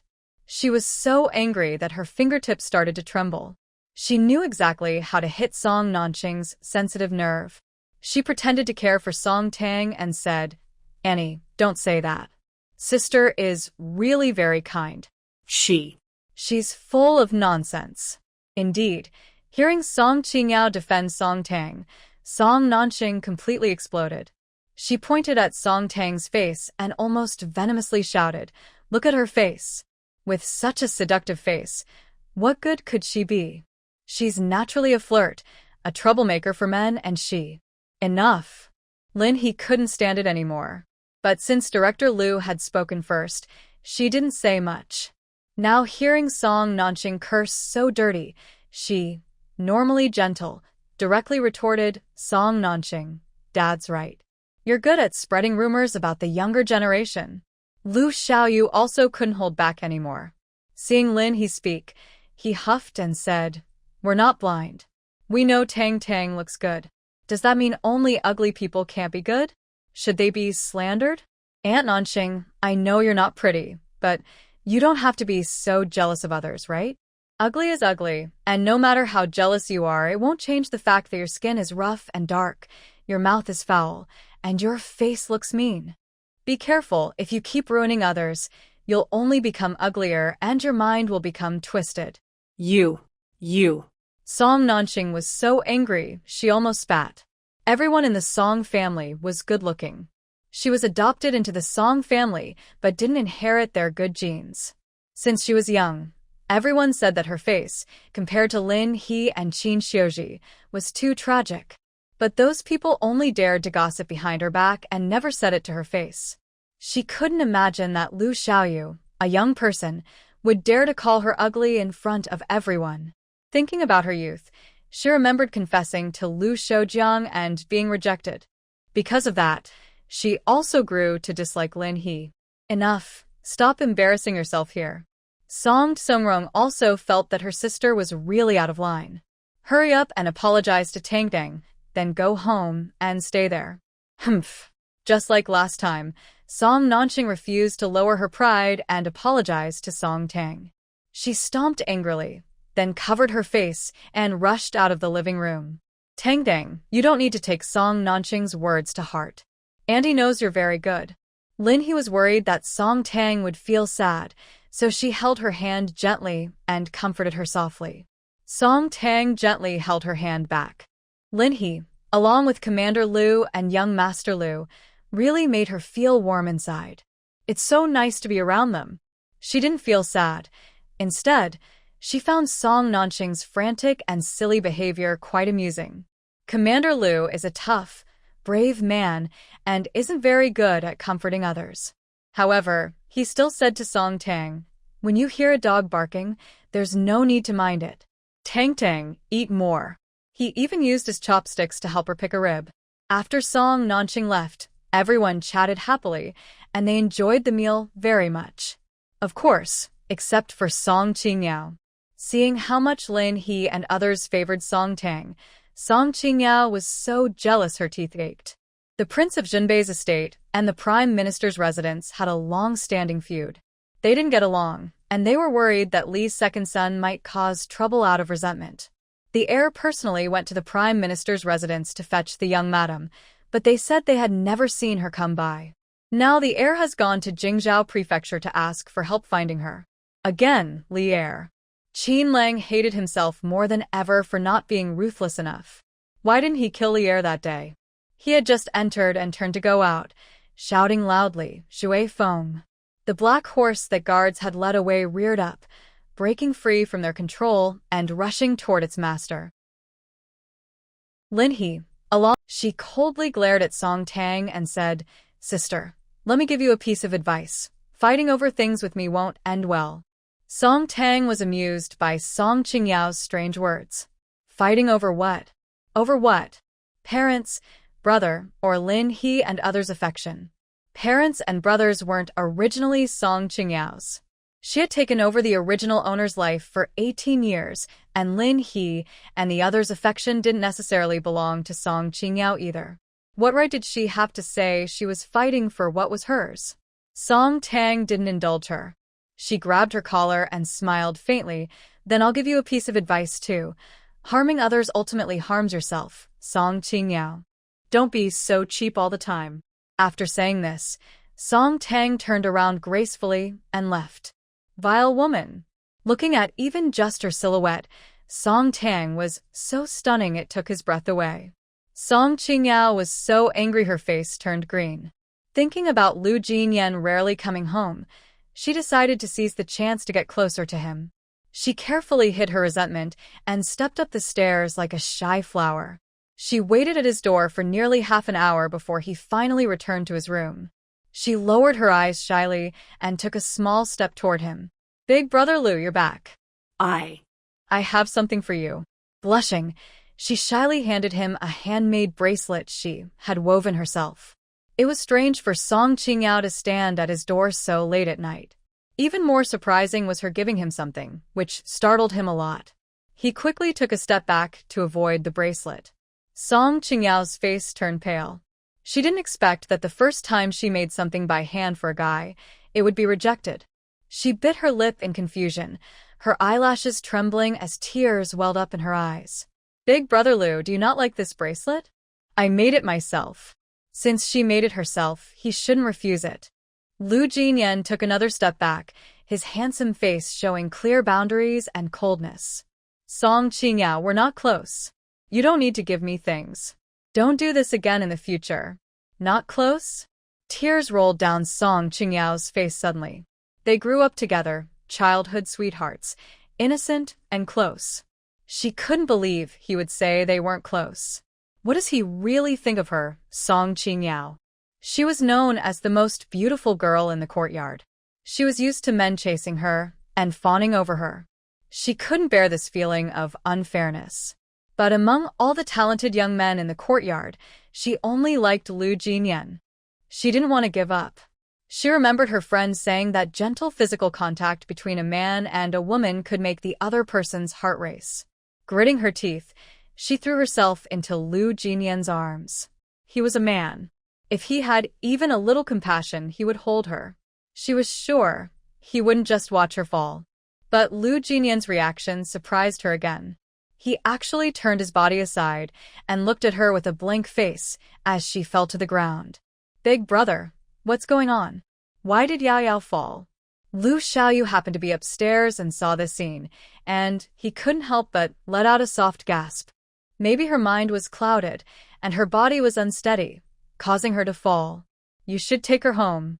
Lu Jinyan, with a stern face, pushed open the door, then slammed it shut behind him. Clearly, he had no intention of helping Song Qingyao get up from the ground. Song Qingyao was very good at pretending to cry. This time, she genuinely shed tears. She couldn't bear to think that they had feelings for each other, and he would say she was crazy. Yao Yao, did you fall and hit your head? Which part is hurt? Lu Xiaoyu, with a naive look, tugged at his hair. Yao Yao, you fell so hard. Maybe you really are not thinking straight. Should I tell Aunt Qin to check on you, or take you to the hospital? She thought she was crazy. Song Qingyao felt humiliated almost to the point of losing her mind. She clenched her teeth tightly, got up from the ground, and suddenly pushed Lu Xiaoyu away. It's none of your business. After saying that, she covered her face and cried as she rushed downstairs. Lu Xiaoyu, speechless, wondered why she was angry at him for no reason. Who did he offend? If her mind was troubled, shouldn't she go to the hospital? Big brother was right. She really was out of her mind and beyond help. Lu Xiaoyu had initially cared about her, mainly because of the relationship where everyone saw each other often. Since she didn't appreciate it, he didn't bother to worry anymore. Thinking about finally seeing the long-anticipated battle at Yunding Mountain, he hummed a little tune happily and returned to his room. Song Tang felt that Lu Xiaoyu was like a walking encyclopedia of questions. Recently, he kept pestering her about the plot. She had to use a lot of words to finally send him away. Telling him stories was more exhausting than raising a child. Leaning against the door, she took a few deep breaths to calm herself, then planned to take her small clothes hanging by the window to shower. But her small clothes were missing. Lu and Song's houses were in the same yard, and Song Tang felt a bit shy about hanging her personal clothes outside, so she usually hung them by the window. Today, the wind was especially strong. She suspected her small clothes had been blown into the yard. She leaned over the window, trying to see where her clothes had fallen, but when she looked up, she noticed that her small clothes were tangled around the pen holder on Lu Jinyan's desk across from her. Yes, her room was directly opposite his, and their windows mostly faced each other. But she couldn't believe it was just a coincidence that her clothes had been blown into his room by the wind. He always thought she liked to flirt with others. If he saw her small dress in his room, he wondered what he would think. Song Tang felt so embarrassed she wished she could fly into his room and take back her small dress. But she couldn't fly. She was shy and didn't want to go there to ask for it. So she could only quietly close the window and pretend nothing happened. After all, it was the wind that blew it there. What did it have to do with her? She was used to the fact that he disliked her in real life. His dislike for her had grown and she didn't care anymore. Anyway, she only cared about Lu Jinyan, her close friend who communicated with her. He was not the same as this mean person in real life. Besides, he hadn't seen her wearing that small dress, so he probably didn't know whose it was. He might not even hate her more because of it. She felt very sad. Zhang Xiaohui made her small dress, and it was really comfortable to wear. It was handmade embroidery, much better than the fancy lingerie she wore in her previous life. Zhang Xiaohui only made her 2 dresses. Losing one was like losing a piece of her heart. It hurt so much. Tomorrow is the weekend, and Lu Jinyan has a day off. Commander Lu insisted he stay at home tonight, so he could only go back to his dorm early tomorrow morning. After locking Song Qingyao outside his door, He was about to draw the curtains and change clothes before taking a shower when he saw a bright red undergarment wrapped around his pen holder on his desk. He immediately recognized it as the small dress Song Tang wore last time at the health station. Seeing that small dress brought a flood of inappropriate images into his mind. His face turned cold as he looked away, and he couldn't help but think disdainfully. What a flirt! But he also knew he couldn't let that small dress stay wrapped around his pen holder forever. Lu Jinyan looked up and saw the closed window of Song Tang's room. Their rooms faced each other. It was probably her hanging the small dress by the window, and today's wind blew it into his room. He quickly looked away and wanted to return the small dress to her. His hand reached for it, but it felt like grabbing a hot potato. Before he could take the small dress from the pen holder, he hurriedly withdrew his hand, blushing, and pulled the curtain shut. Really, he had never touched such private clothing of the opposite before. As a man, touching a bright red dress embroidered with crabapple flowers made him feel strange and guilty. He also felt like a thief, very nervous and guilty. He realized he couldn't return the small dress to Song Tang. If he did, she might think he looked at her small dress and wonder what he was thinking. If someone else saw him, he wouldn't be able to explain himself no matter what. He turned pale and released a bit of cool air. Then he quickly tore little clothes from the pen holder and threw it into the trash bin angrily. He felt guilty about throwing it away. If Lin He and others found out that the trash contained Song Tang's little clothes, he wouldn't be able to explain himself. The trash was very clean, with nothing inside except that little clothes. After a long silence, he still frowned and bent down to pick up the little clothes again. He reopened the window, planning to throw it into the yard directly. But if someone saw, he would be forced to explain himself to the clever person. Thinking carefully, if he didn't want to be misunderstood, he could only hide the little clothes for now and wait for the right moment to get rid of it.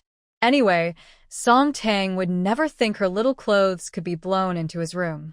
As long as he handled it carefully, no one would know about this ridiculous accident tonight. Lu Jian stood frozen for a long time, feeling safest under his bed.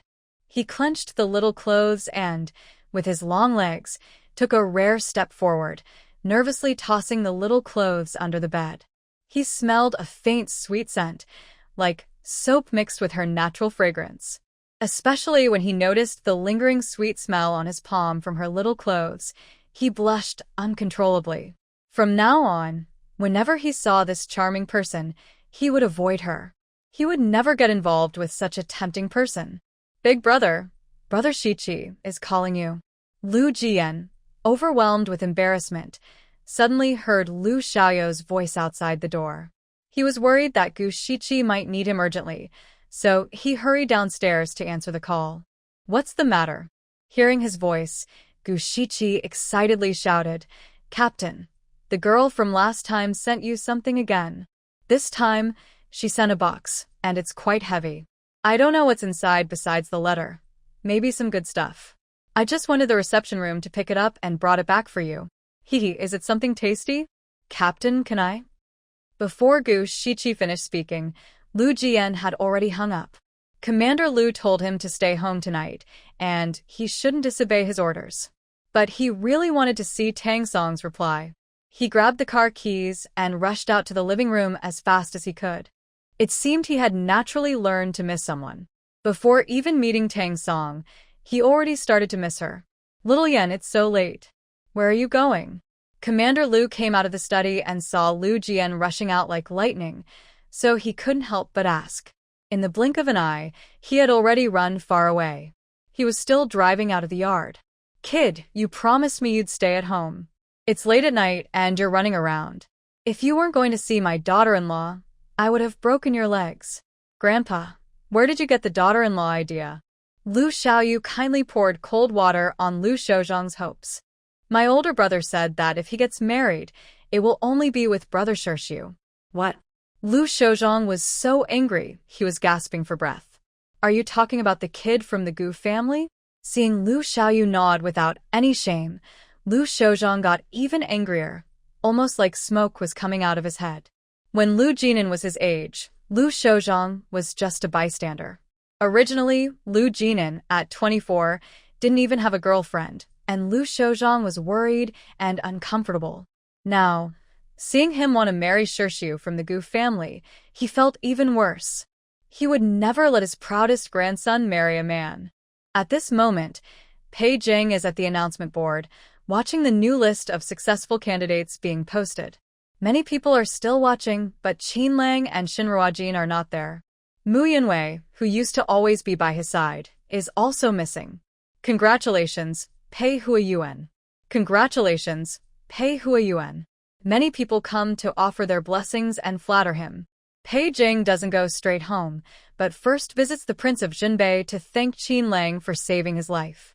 If Qin Lang hadn't spoken up in front of the emperor, asking for a retake to clear the candidates' names, he wouldn't know where he was now. His usually serious face now showed a rare hint of curiosity. Xiaoyu, what do you think of Tang Tang? Would she make a good big sister-in-law? Tang Tang as my big sister-in-law? Lu Xiaoyu's innocent little deer eyes widened. I always wanted Tang Tang to be my big sister-in-law. But there's no way. My older brother said himself that he likes Shirshu and doesn't like Tang Tang. It seems she can't be my big sister-in-law anymore. Oh, dear. Hearing this, Lu Shouzhang sat down on the sofa, clutching his chest. He calmed down for a while before speaking again with full energy. Men can't marry men. No, I must get that little troublemaker, Xiaoyan, back on the right track quickly. Xiaoyu, you have to help Grandpa bring your older brother back. Otherwise, if your older brother really ends up with that kid from the Gu family, I won't be able to rest in peace. Grandpa, calm down. I'll help you, Lu Xiaoyu said, worried that Lu Shouzhang might get too upset.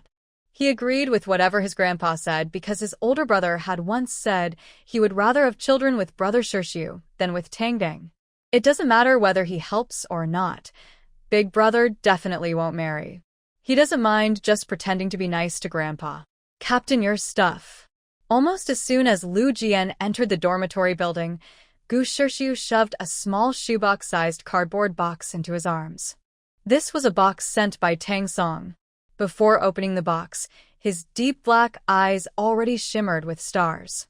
When he finally opened it and took out the letter Tang Song wrote to him, his eyes sparkled like they had captured the entire galaxy. He also saw other things inside the box. A pack of snacks from Xiangsuan, and something wrapped in layers of cotton cloth. Night had fallen deep. After waiting so long, Lu Jian was hungry too. Seeing the Xiangsuan snacks, Gu Shirshu's eyes immediately shone with a hungry, wolf-like green light. Captain, you never eat snacks. Can I have a piece? No. Lu Jian didn't hesitate. He swatted away Gu Shirshu's outstretched hand. His ears turned red as he carefully untied the string on the snack package, took a piece, and put it in his mouth. He didn't like sweet things.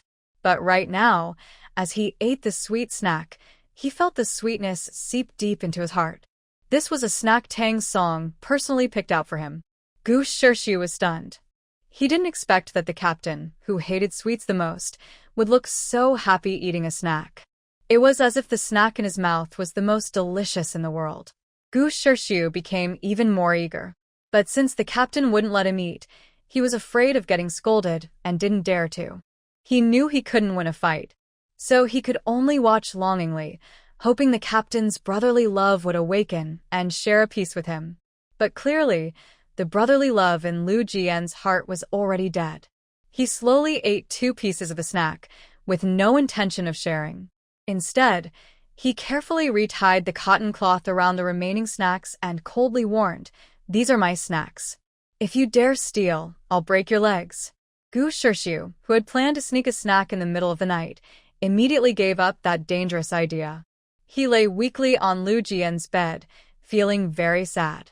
Truly, it seemed that the captain, who might have a partner now, was going to be cold and ruthless, starving his good brother who had grown up sharing the same pants with him. Lu Jian didn't notice Gu Shirshu's silly sadness. After enjoying the snack, he carefully untied the layers of cotton cloth again.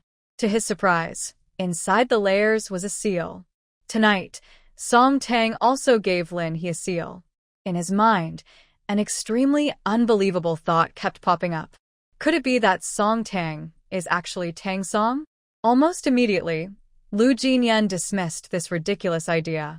Tang Song is smart, honest, and full of literary talent. She is the best girl in the world. Who knows if Lu Yu had already bullied her before recording the conversation. Her clothes and neck. What does that matter? Song Chi was so stubborn that Lu Xiaoyu almost rolled his eyes. Are you saying her lips being cut is all my second brother's fault? Is it hard to bite your lips? You can do it too. If you don't believe me, I can show you how. Lu Xiaoyu said, then fiercely bit his own lower lip. Next, he raised his hand and dramatically grabbed and pinched his neck, then grimaced and tugged at his collar. Lu Chong silently turned his face away.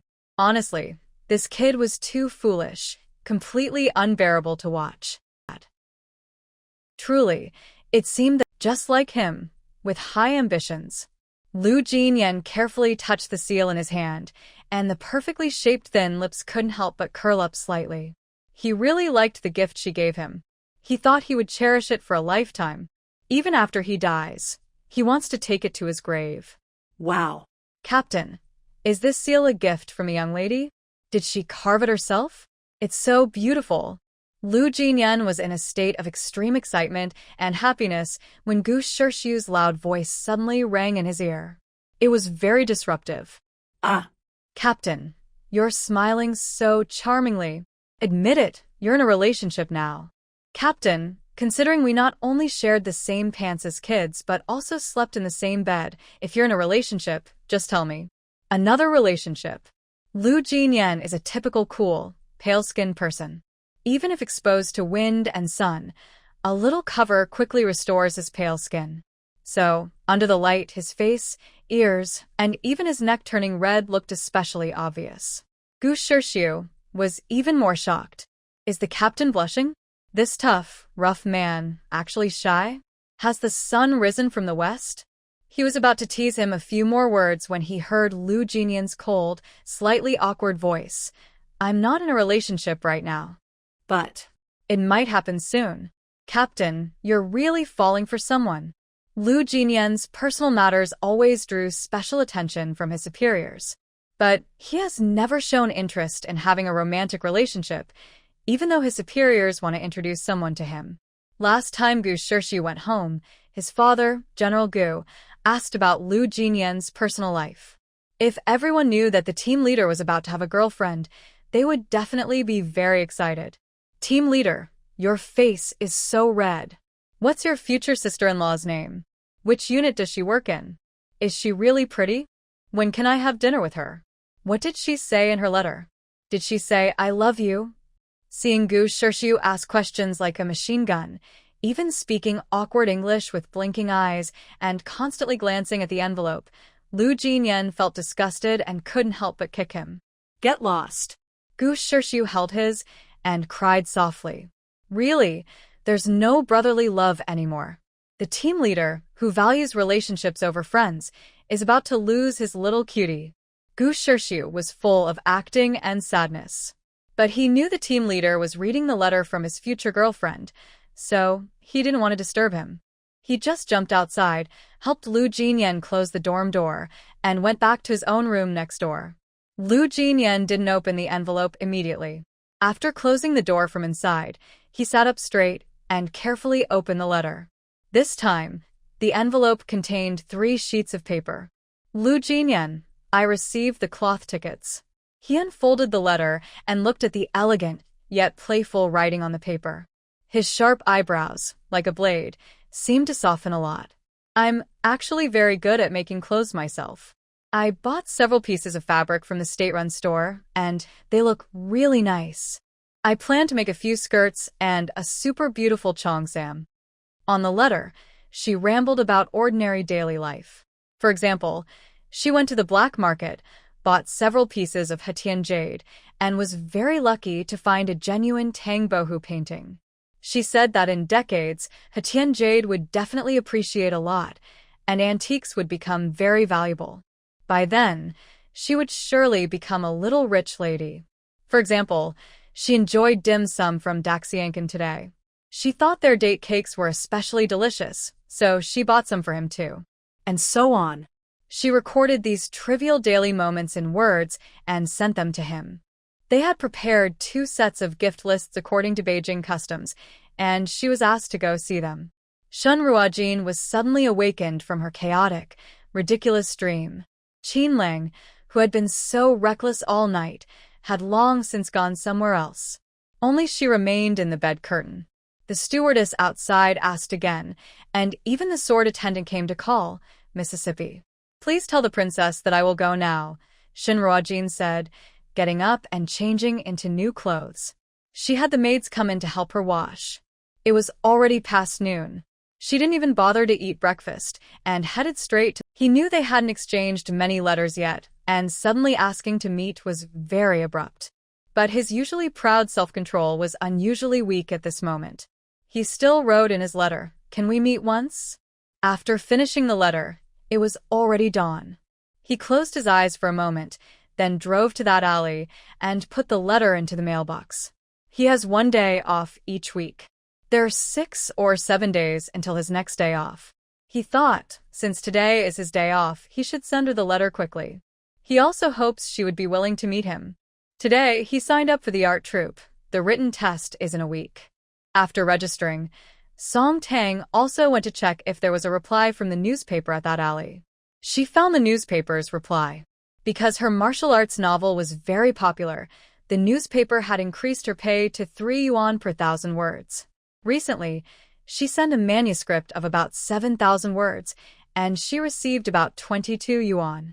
She plans to send all her earnings from this to Zhang Qiahui, hoping that the honest, kind woman who truly cares for the original owner can have a good life. She just sent a letter to Lu Jinyan the day before yesterday. She thought it would take at least the next day or the day after to get his reply, so she was very surprised to see his letter in the mailbox today. Wasn't communication slow back then? In the 1970s, was communication really this fast?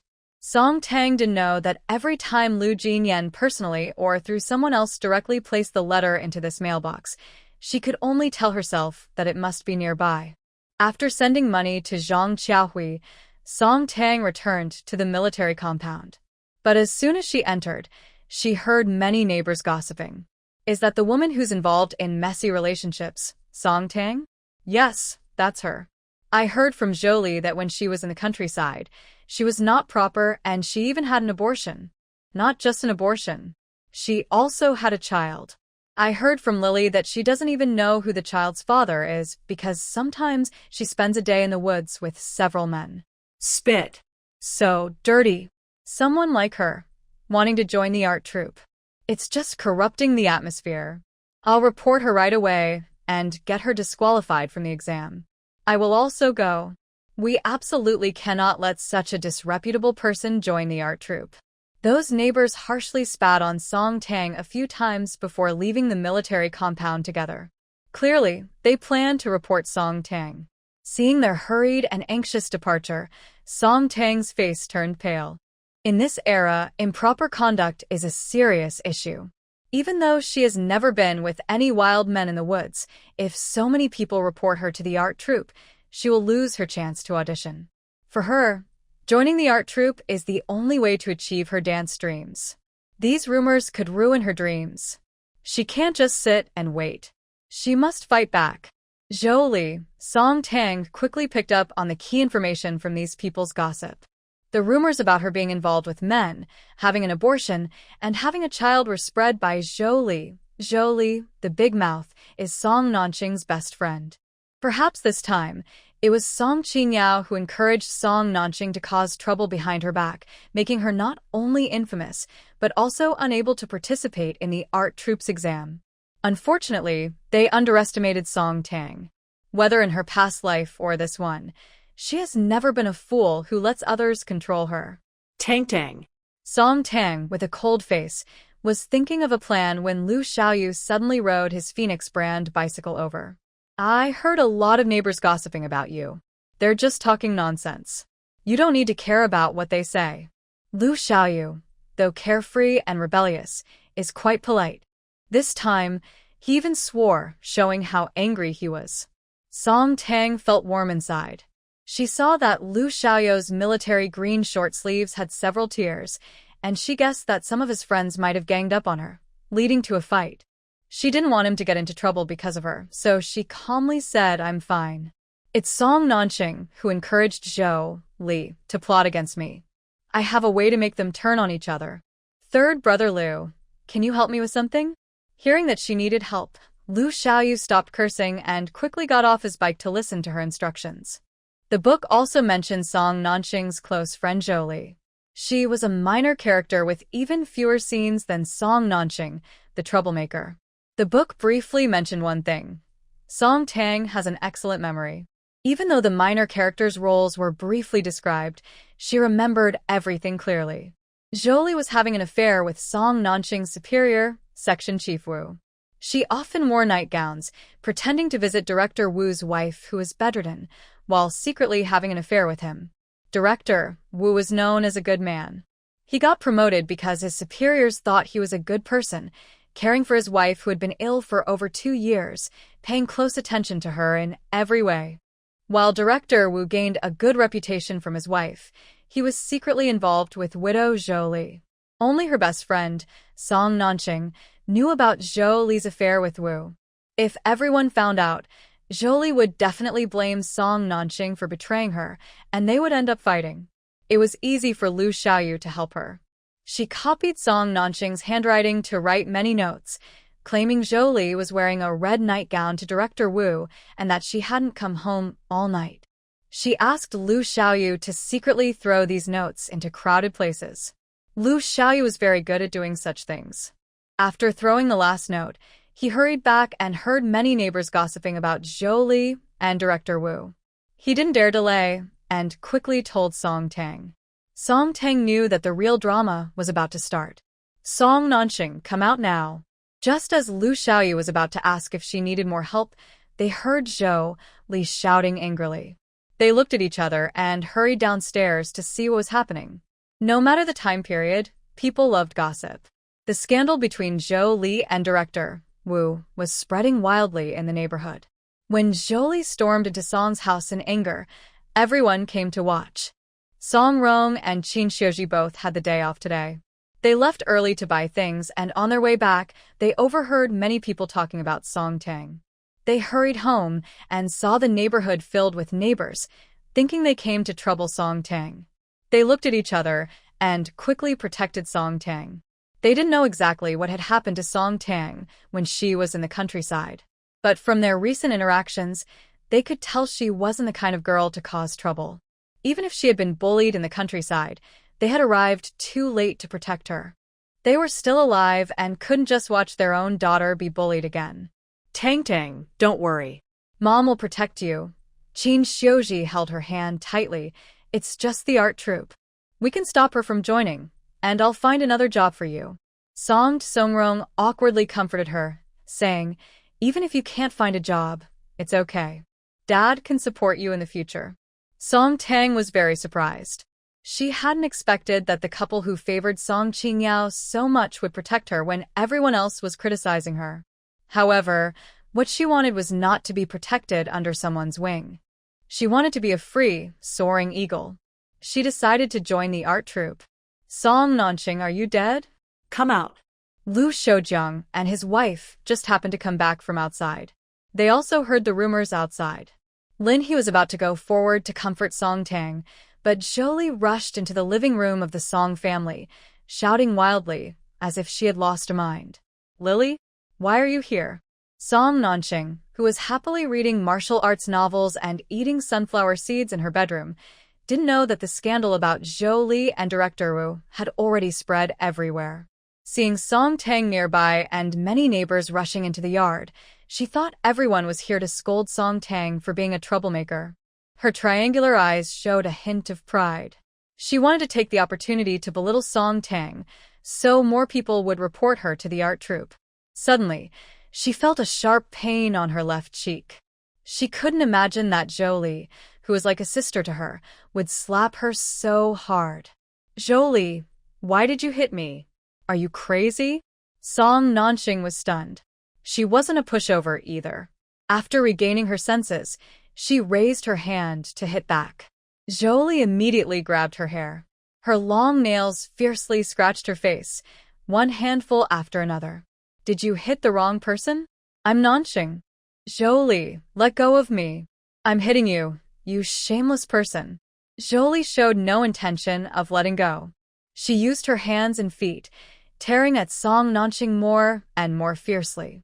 She knew she couldn't hide the affair with Director Wu anymore. Both of them would face punishment. She couldn't turn the tables, and she wouldn't let Song Nanxing, who had caused her so much trouble, get away unscathed. I only told you about how I seduced Director Wu in my wine-red nightgown. Now, everyone knows. It's not you who set me up. Who is it then? Because of how you harmed me, I won't forgive you. I'll tear apart that disgusting mouth of yours. Song Nanxing was even more confused. Both she and Zhou had lost their husbands early and liked to scheme against others. They shared similar interests and had a very close relationship. That time, she accidentally saw Zhou going to Director Wu's house. After asking repeatedly, Zhou blushed and told her she had been with Director Wu for a long time. That night, Director Wu, feeling spontaneous, asked her to wear a wine-red nightgown to find him. That night was especially intense. Director Wu clearly gave his wife sleeping pills, but she suddenly woke up, startling both of them. Zhou, wearing a wine-red nightdress, climbing into Director Wu's bed, was known to others, but she had never told anyone. How did everyone find out? It must be that Zhou told someone else, intentionally falsely accusing her. Thinking about how she took the blame for others, Song Nanxing was so angry she jumped. I didn't spread it. It must be your big mouth talking to others. You can't control your own words. How dare you come to me for an explanation? Zhou, get out now, or I won't forgive you. You didn't spread it? Zhou was so angry at Song Nanxing's nonsense that she laughed out loud. She threw a note she found on the street at Song Nanxing's face. This is clearly your handwriting. How can you still deny it? Yes, you also said Song Tang is bad and you asked me to help you scheme against her. I think the worst person in the Song family is you, even willing to scheme against your own niece. Originally, Zhou and Song Nanxing were good friends.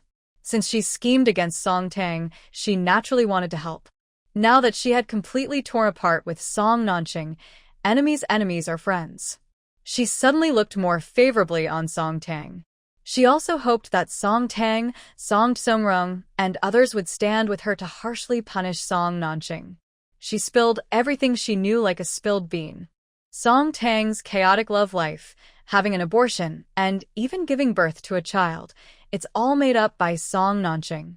She calls me trash, but she's not a good person either. Which decent and would envy her niece's good looks and randomly scheme against her. Everyone was stunned. The so-called misconduct of Song Tang was mostly spread by Zhou. Who would have thought that Song Tang was actually being maliciously framed? And Zhou was scheming against her, under the orders of that troublemaker Song Nanxing. Initially, everyone's attention was on the wildly gossiping Song Nanxing and Zhou. She often lectures others, relying on her status as the aunt of these princes and princesses. Today, she was targeting Yuan Xining. Unexpectedly, she encountered someone brave enough to make a move, while someone familiar simply responded directly. Shen Ruojing glanced sideways and saw the sword servant secretly giving the Queen Mother a thumbs up. The Dowager Queen is very influential and is of the same generation as Princess Jingning. They clashed openly. Everyone at the banquet secretly observed, looking at the Dowager Queen and Princess Jingning. In the end, most thought the Queen Mother was more eye-catching. Hoped that Song Tang, Song Tsongrong, and others would stand with her to harshly punish Song Nanxing. Song Zhoya did stand beside her. But he wasn't trying to comfort her. He said with some helplessness and exhaustion, Yao Yao, if you make a mistake, you should take responsibility and try to fix it. Suicide won't solve anything. Don't do this again in the future. Song Qingyao suddenly opened her eyes wide. She looked at him as if she had never seen him before. Does he mean he despises her for trying to die? How could he bully her like this? That disgusting thief Song Tang really stole her second brother. Only when Song Tang completely disappears can Song Qingyao regain everything that belongs to her. And was on the wild. People are like that. When they decide someone is bad or disgusting, even if that person is good-looking, they will think she is a sly fox or not trustworthy. But when they believe someone is innocent and even feel guilty because of misunderstandings, her beauty becomes a bonus. Now, their pity and guilt for Song Tang doubled. Everyone has lived in this big yard for so long, but this is the first time I've seen Song Tang. She's so pretty, like a fairy from the legends. Yeah, Song Naxing was just average before. Standing next to Song Tang, she looks like she's just digging manure. No wonder she's so jealous and keeps tarnishing her reputation. I've never seen a girl as beautiful as Song Tang. Commander Song and Dr. Qin are so lucky. I just reported Song Tang to the art troupe earlier. Oh, I was so foolish. I must go and clarify everything with the art troupe. The one who should be reported is Song Naxing, that troublemaker, along with Zhou Li and Director Wu, the adulterous couple. I'm going too. The neighbors who had just gone to report Song Tang to the art troupe quickly ran out of the yard, changing their target to report Song Naxing and others. Song Tang secretly let out a sigh of relief. If those people who reported her were willing to explain the situation to the art troupe, she definitely wouldn't lose her chance to take the exam. Song Naxing, you shameless little pest. Originally, many people had already gone to report Zhou Li and Director Wu. Seeing even more people reporting them, Zhou Li hated Song Naxing even more. She grabbed a nearby broom and forcefully poked it into Song Naxing's face. You can't stand to see me do well. You want to force me to die. I tell you, even if I die, I will drag you down with me. Aunt Zhou Li, stop hitting my aunt. Song Tang doesn't like acting, but she is always smart and learns very quickly. If she wanted to act, her skills wouldn't be worse than anyone else's. She knows that once the seed of suspicion is planted, it's hard to completely remove. There are still a few people who think she might have issues because she grew up in the countryside. She wants to guide Zhou Li to say more, to clear her own name, and also clear the dirt on the original owner. She pretended to be worried and tried to mediate. Is there some misunderstanding between you and my aunt? She is really a good person. She wouldn't scheme against me outside. Song Tang, are you stupid? Seeing Song Tang still naively defending Song Naxing, Zhou Li got angry. After knocking Song Naxing down with a broom, she stepped on her back and fiercely pointed at her head. Song Naxing, because she harmed you. Why are you still helping her? Didn't you always want to join the dance team in the cultural troupe? She asked me to help her plan you, just to get the neighbors to report you, so you would lose your chance to take the exam and not get into the troupe. You are just too young and naive. You can't imagine how disgusting Song Naxing really is. Everyone at the scene suddenly understood. It turns out Song Naxing spread rumors about Song Tang to stop her from joining the cultural troupe. Thinking that many people fell for Song Naxing's tricks and reported Song Tang, the few remaining doubts about Song Tang disappeared completely. They only felt sorry for her. She was the real daughter of the Song family, but she was switched at birth and raised in the countryside for 18 years. Now that she finally returned to her biological parents and wanted to find a job, she was still being schemed against. This Song Naxing is really shameless. You're talking nonsense. Zhou Li openly said she didn't want Song Tang to join the cultural troupe, which exposed her completely. Song Naxing, in a panic, crawled up from the ground. She grabbed Zhou Li's hairpin and said, "You're the real villain. Zhou Li, if you dare to scheme against me again, I won't forgive you." You're scheming against me? Zhou Li was so angry she laughed. She ruthlessly yanked a large handful of Song Naxing's hair. Are you not the one who can't stand to see Song Tang do well and doesn't want her to join the troupe? Can you swear to the heavens? Swear on your sister Su Shanshan's life. Shameless. Shanshan is Song Nanqing's precious little girl. Zhou Li's words sounded almost like a curse on her. Song Nanqing was so angry that she pulled out a big handful of Zhou Li's hair. Song Nanqing is not very smart. Now she was so angry that she couldn't hold back her words and blurted out her feelings. Song Tang, who didn't even finish elementary school and is illiterate, doesn't deserve to join the art troupe. She still wants to dance in the dance team.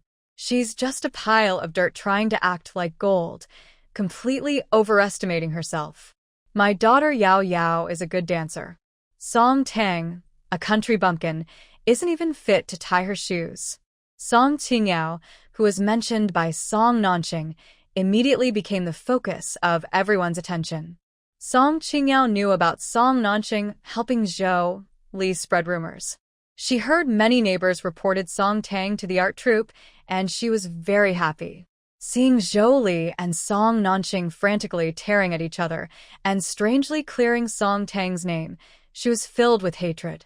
Now that Song Nanqing had pushed her forward, she hated her so much she wanted to slap Song Nanqing, this fool, to death. Honestly, what Song Nanqing said was very easy to misunderstand. It seemed as if Song Nanqing was targeting Song Tang just to help her. How could everyone think of her? Indeed, after hearing Song Nanqing's words, the yard was filled with voices of discussion. So it turns out Song Nanqing hurt Song Tang to help Song Qingyao. Could it be that Song Qingyao and Song Nanqing planned this together? If Song Qingyao was involved, she's really terrifying. Yes, she's an adopted daughter. Song Junzhong and Dr. Qin raised her. She should be grateful. How could she harm the biological daughter of the Song family? Song Nanqing also seems to be an adopted daughter of the Song family. No wonder she's helping Song Qingyao. I think these two are a perfect match. Don't you think? Song Tang's face and figure are especially suitable for dancing? Song Qingyao looks okay on her own, but standing next to Song Tang, she looks like a maid. No wonder she's so nervous about competing with Song Tang for the art troupe spot. Standing next to Song Tang, she looked like a maid. She's just an adopted daughter. The gossip around her felt like knives stabbing into her ears. She couldn't help trembling with anger. It's all Song Tang's fault.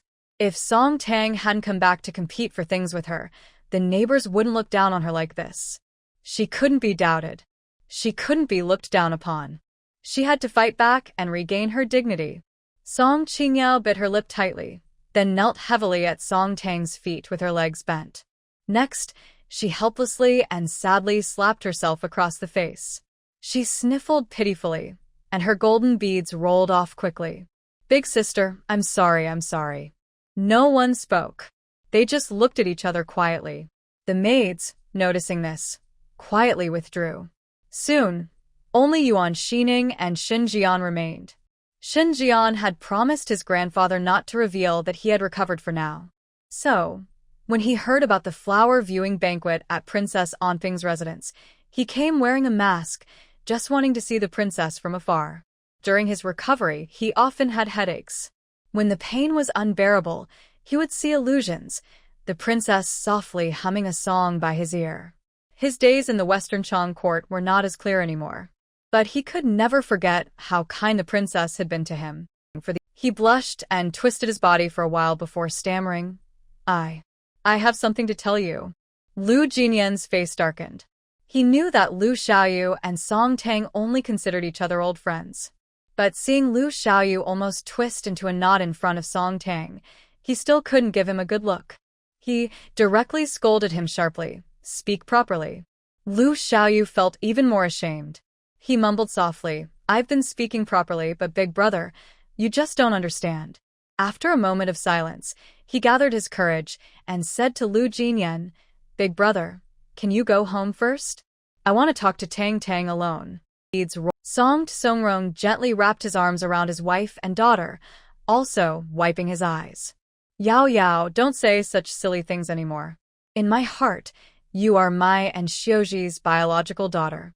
No one can make you leave our family. But I think I made sister unhappy.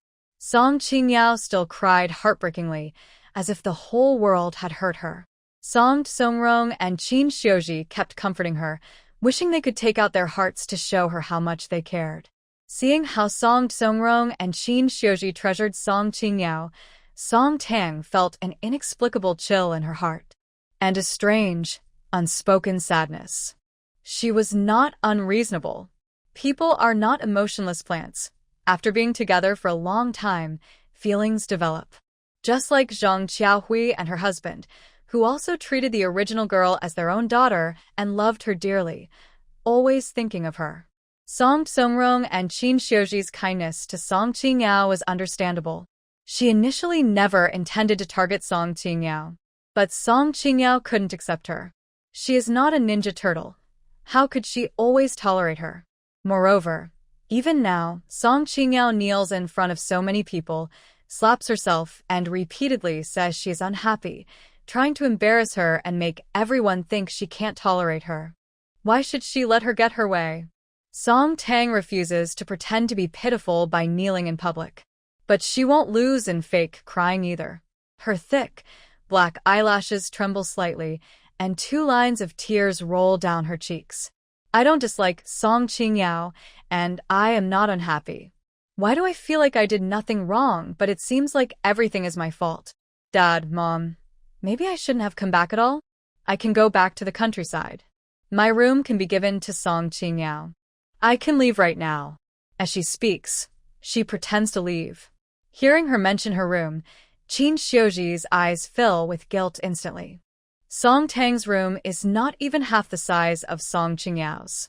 Actually, the Song family has never mistreated Song Qingyao. Instead, they have always been unfair to their own biological daughter. She can't help but let go of Song Qingyao and quickly hugs Song Tang tightly. Tang, you haven't done anything wrong. Mom hasn't done well enough. Mom let Yao Yao stay in the second-floor biggest room, but made you stay in a storage room converted into a room. Mom is really too unfair and biased. Mom will try to be fair from now on and won't let you suffer anymore. There is a buzz of whispers from the scene. Who would have thought that the Song family would let their biological daughter stay in the worst room? Plus, Song Tang's crying is so touching. Like a lively sunflower suddenly robbed of its vitality, making people feel heartbroken just to look at her.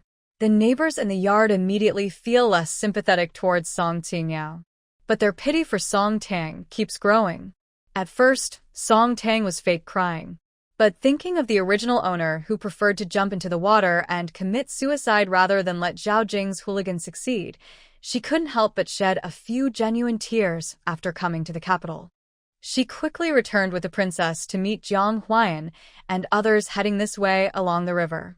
Now, her third brother, who has mental issues, kept saying he wanted to go back and find the princess after waking up. Princess Anping, fearless even in death, immediately asked Shenruojin if she had seen Shin Jian after being rescued. Shenruojin didn't know what exactly happened between them, but rescuing the person was the right choice.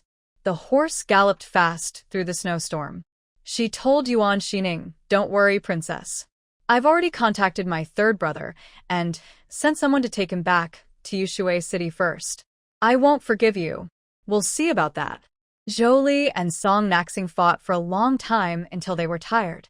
Seeing that everyone's attention was no longer on her and Song Naxing, she angrily grabbed her face and then turned to leave.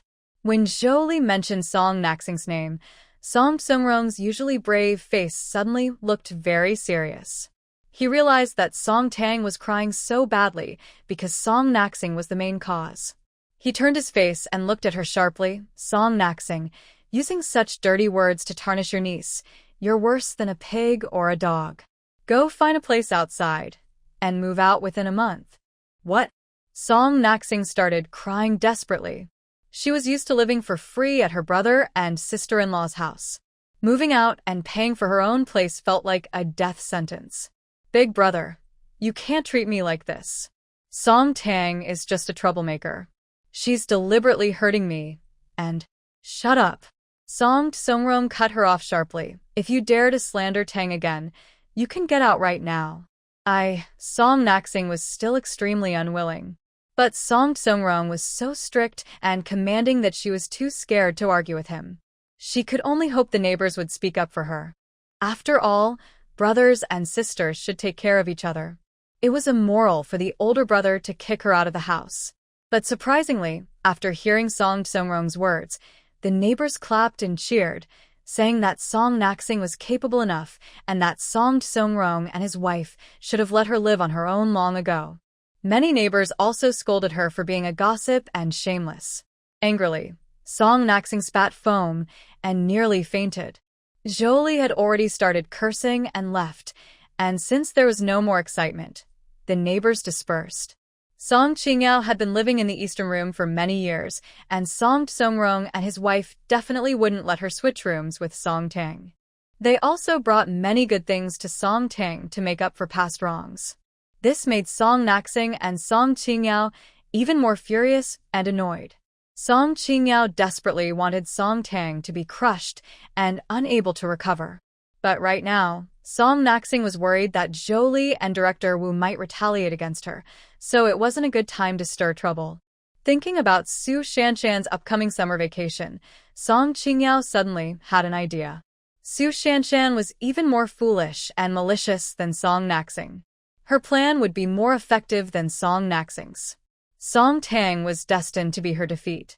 She was doomed to be like a rat in the gutter, smelling terrible. Song Tang knew that Song Nanxing and Song Qingyao were waiting for the right moment to fight back. She couldn't be bothered to care about their anger and resentment. After chatting with Lin He for a while, she returned to her room and took out the reply letter Lu Jinyan had written to her. She thought that this time, he was just talking about ideals, the future, or sharing some trivial daily matters. She never expected that he would say in his letter that he wanted to see her. Song Tang was almost scared to death. She felt that she and Lu Jinyan were a bit like online lovers from her old era. Online dating, sweet chatting, but meeting in real life, things fall apart when face to face. If they really met, everything would fall apart. He had warned her many times not to flirt with others recklessly. Maybe he would think she was trying to play tricks on him again if he knew she was communicating with him. Song Tang didn't want to face his cold, icy face. She also didn't want to be scolded harshly again. But the Lu Jinyan she was communicating with made her feel a deep connection, as if their views and hearts were aligned. She didn't want to lose this pen pal. After thinking for a moment, she replied in her letter that she looked extremely ugly. Not everyone in this world judges people by appearance, but men generally prefer beautiful women. She thought that if she told him she was very ugly, Lu Jinyan would probably stop wanting to meet her. From then on, they would just share life stories and talk about their dreams as pen pals. A lifelong pen pal, nothing more. Every time Song Tang wrote to Lu Jinyan, she had endless things to say. When she saw his reply mentioning that she gave him a very beautiful seal he liked very much, she couldn't help but smile happily. He also complimented her craftsmanship. She didn't humble herself, but felt a bit proud. He also praised the snack she sent him. Next time she replied, she decided to send him another package. She propped her chin on her hand, smiling foolishly for a while, then lowered her eyes to write, chatting away. This time, she wrote 3 full sheets of paper. After sealing the envelope, she suddenly realized something very serious. If he also judged people by appearance and she told him she was very ugly, he might not want to communicate with her anymore. Song Tang's pretty little face instantly fell. She really enjoyed communicating with Lu Jinyan. She didn't want to lose such a good pen pal. But if he truly stopped communicating because of her looks, she might feel disappointed, but she wouldn't be sad. And she certainly wouldn't be reluctant to let go. Because he is like that, he doesn't deserve to be her friend, Song Tang's pen pal. 2 days later, Lu Jiyan received a letter from Tang Song. He took the letter from the mailroom and was about to open it in his dorm when Uncle Zhang from the mailroom suddenly called out to him, saying that Leader Lu had called him and he had to answer the phone first. "Grandpa, what do you want to talk to me about?" On the other end of the line, Leader Lu was very excited. He had just received a carved seal from Song Tang herself. It said longevity and prosperity, a calm yet grand design, and he loved it so much he couldn't put it down. His admiration for Song Tang grew even more, and he couldn't help but call to try to match her with his eldest grandson. "Xiao Yan, you have a week off. Come home and spend more time with Tang Tang." Lu Jian wasn't stupid. He naturally understood that Leader Lu was trying to set him up with someone. When he first received the letter from Tang Song, his usually stern face seemed to soften. But now, hearing Leader Lu mention Song Tang, his bright eyes instantly turned cold, like a frozen lake. "Grandpa, I will never be able to be with Song Tang. I said, as long as she lives in the big yard, I will never go home. Don't try to match me with her again. I won't like her even in my next life. Little brat. Leader Lu was almost furious. He thought that girl Song Tang was perfect in every way, more than enough for his mischievous grandson. But his grandson's rejection made Leader Lu very unhappy. He pressed his chest, which was rising and falling sharply, then continued. Song Tang is so smart, she can carve jade. She's a good girl, better than that kid from the Gu family. Would you rather hang out with that Gu family kid all day than pay attention to Tang? Are you out of your mind? The Gu family kid Leader Lu mentioned was obviously Gu Shirshu. Lu Jian didn't hang out with Gu Shirshu. He also couldn't understand why Leader Lu suddenly brought up Gu Shirshu, especially since it was so random. But since Leader Lu mentioned him, after a moment of thought, Lu Jian honestly said, Song Tang definitely isn't as good as Shirshu. You. Leader Lu was so angry, he felt pain in his chest. He took a deep breath and managed to speak again, idiot. What nonsense are you talking about? How can Song Tang be worse than that Gu family boy? Have you seen a prettier girl than her? Oh, I'm so mad. I might have a heart attack. You must come back this weekend and have dinner with Tang. Lu Jian completely ignored Leader Lu's words. He directly exposed General Lu's disguise. Grandpa, you don't have a heart condition at all. Where did the heart problem come from? I'll say it again. Even if I like Shuzi, I definitely don't like Song Tang. There's no way I'd be involved with her. Oh. General Lu, angry, covered his chest and gasped heavily. Lu Xiaoyu heard the noise and ran over to help him breathe, which eased him a little. He then shouted loudly, even if Gu Shirshu is good, can he have children? Now, with over 1,000 soldiers, the black tide surged like a wave crashing onto the shore. Anping, come back with me. Mu Qingkong's voice was harsh. Otherwise, none of them will leave. Shinrua Jin was about to reply. Yuan Xining looked up and said, You can only leave my body behind. You can't keep me alive. The pride of the princess of Daqi was never less than that of the prince of Xicheng. You've already seen my determination. Yuan Xining's voice was quiet but clear in the wind. Mu Qingkong, either kill me or let me go. Do you really think I won't kill you? Mu Qingkong, I don't believe that in a few decades, Xiao Yu and Xiao Lu won't be able to give you a great-grandchild. You little brat, you're just trying to make me angry. General Lu's eyes widened in anger, glaring fiercely. He looked at the seal in his hand, then slowly calmed down. He carefully placed the seal on the table nearby. Anyway, on Saturday night, you have to come home. That girl Tang is so pretty, and you're not ugly either. The children you two have will definitely be good-looking. He and Song Tang would have children. Lu Jinyan's face suddenly turned cold, as if covered in frost. He coldly interrupted General Lu's words, not giving him any chance to dream. I will never have children with Song Tang. To completely crush General Lu's hopes, he added, even if I have a bunch of kids with Shuzi, I will never have children with her. He was eager to go back to his dorm to check the reply letter from Tang Song. After saying bye, he coldly hung up. On the other end, General Lu was hit hard, feeling hopeless. He put down the phone and looked at Lu Xiaoyu with deep sadness. Did you hear what your big brother just said? He actually wants to have a bunch of children with that kid from the Gu family. Can they even have children? He's just trying to make me angry and eat the banquet. Lu Xiaoyu was also surprised by what Lu Jinyan just said. He didn't expect his older brother, who seemed so strong and brave, to actually have such a strange hobby. In his clear, deer-like eyes, there was shock that overturned his worldview. Worried that Commander Lu might become overly upset, he comforted him with his conscience intact, saying, maybe Big Brother was just confused for a moment. We should just advise him more. Yes, I must bring him back on the right path. Commander Lu pounded the table firmly, determined. I have to keep trying to match him with Tang. After all, Commander Lu had never seen a girl more beautiful than Song Tang. He thought that if even Song Tang couldn't help his grandson change, then it would be even harder for other girls to do so. If I, Lu Zhenhua, can't bring him back, I'll have my name read backwards for him. Lu Jinyan didn't know that Commander Lu was gnashing his teeth, determined to steer him right. Right now, he felt both happy and nervous inside. Every time he received a reply from Tang Song, his cold heart would uncontrollably feel a sweet warmth.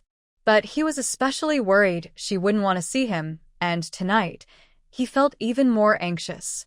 When opening the letter, normally so calm and composed, his fingertips trembled slightly. Did she really want to meet him? Finally, he saw her reply.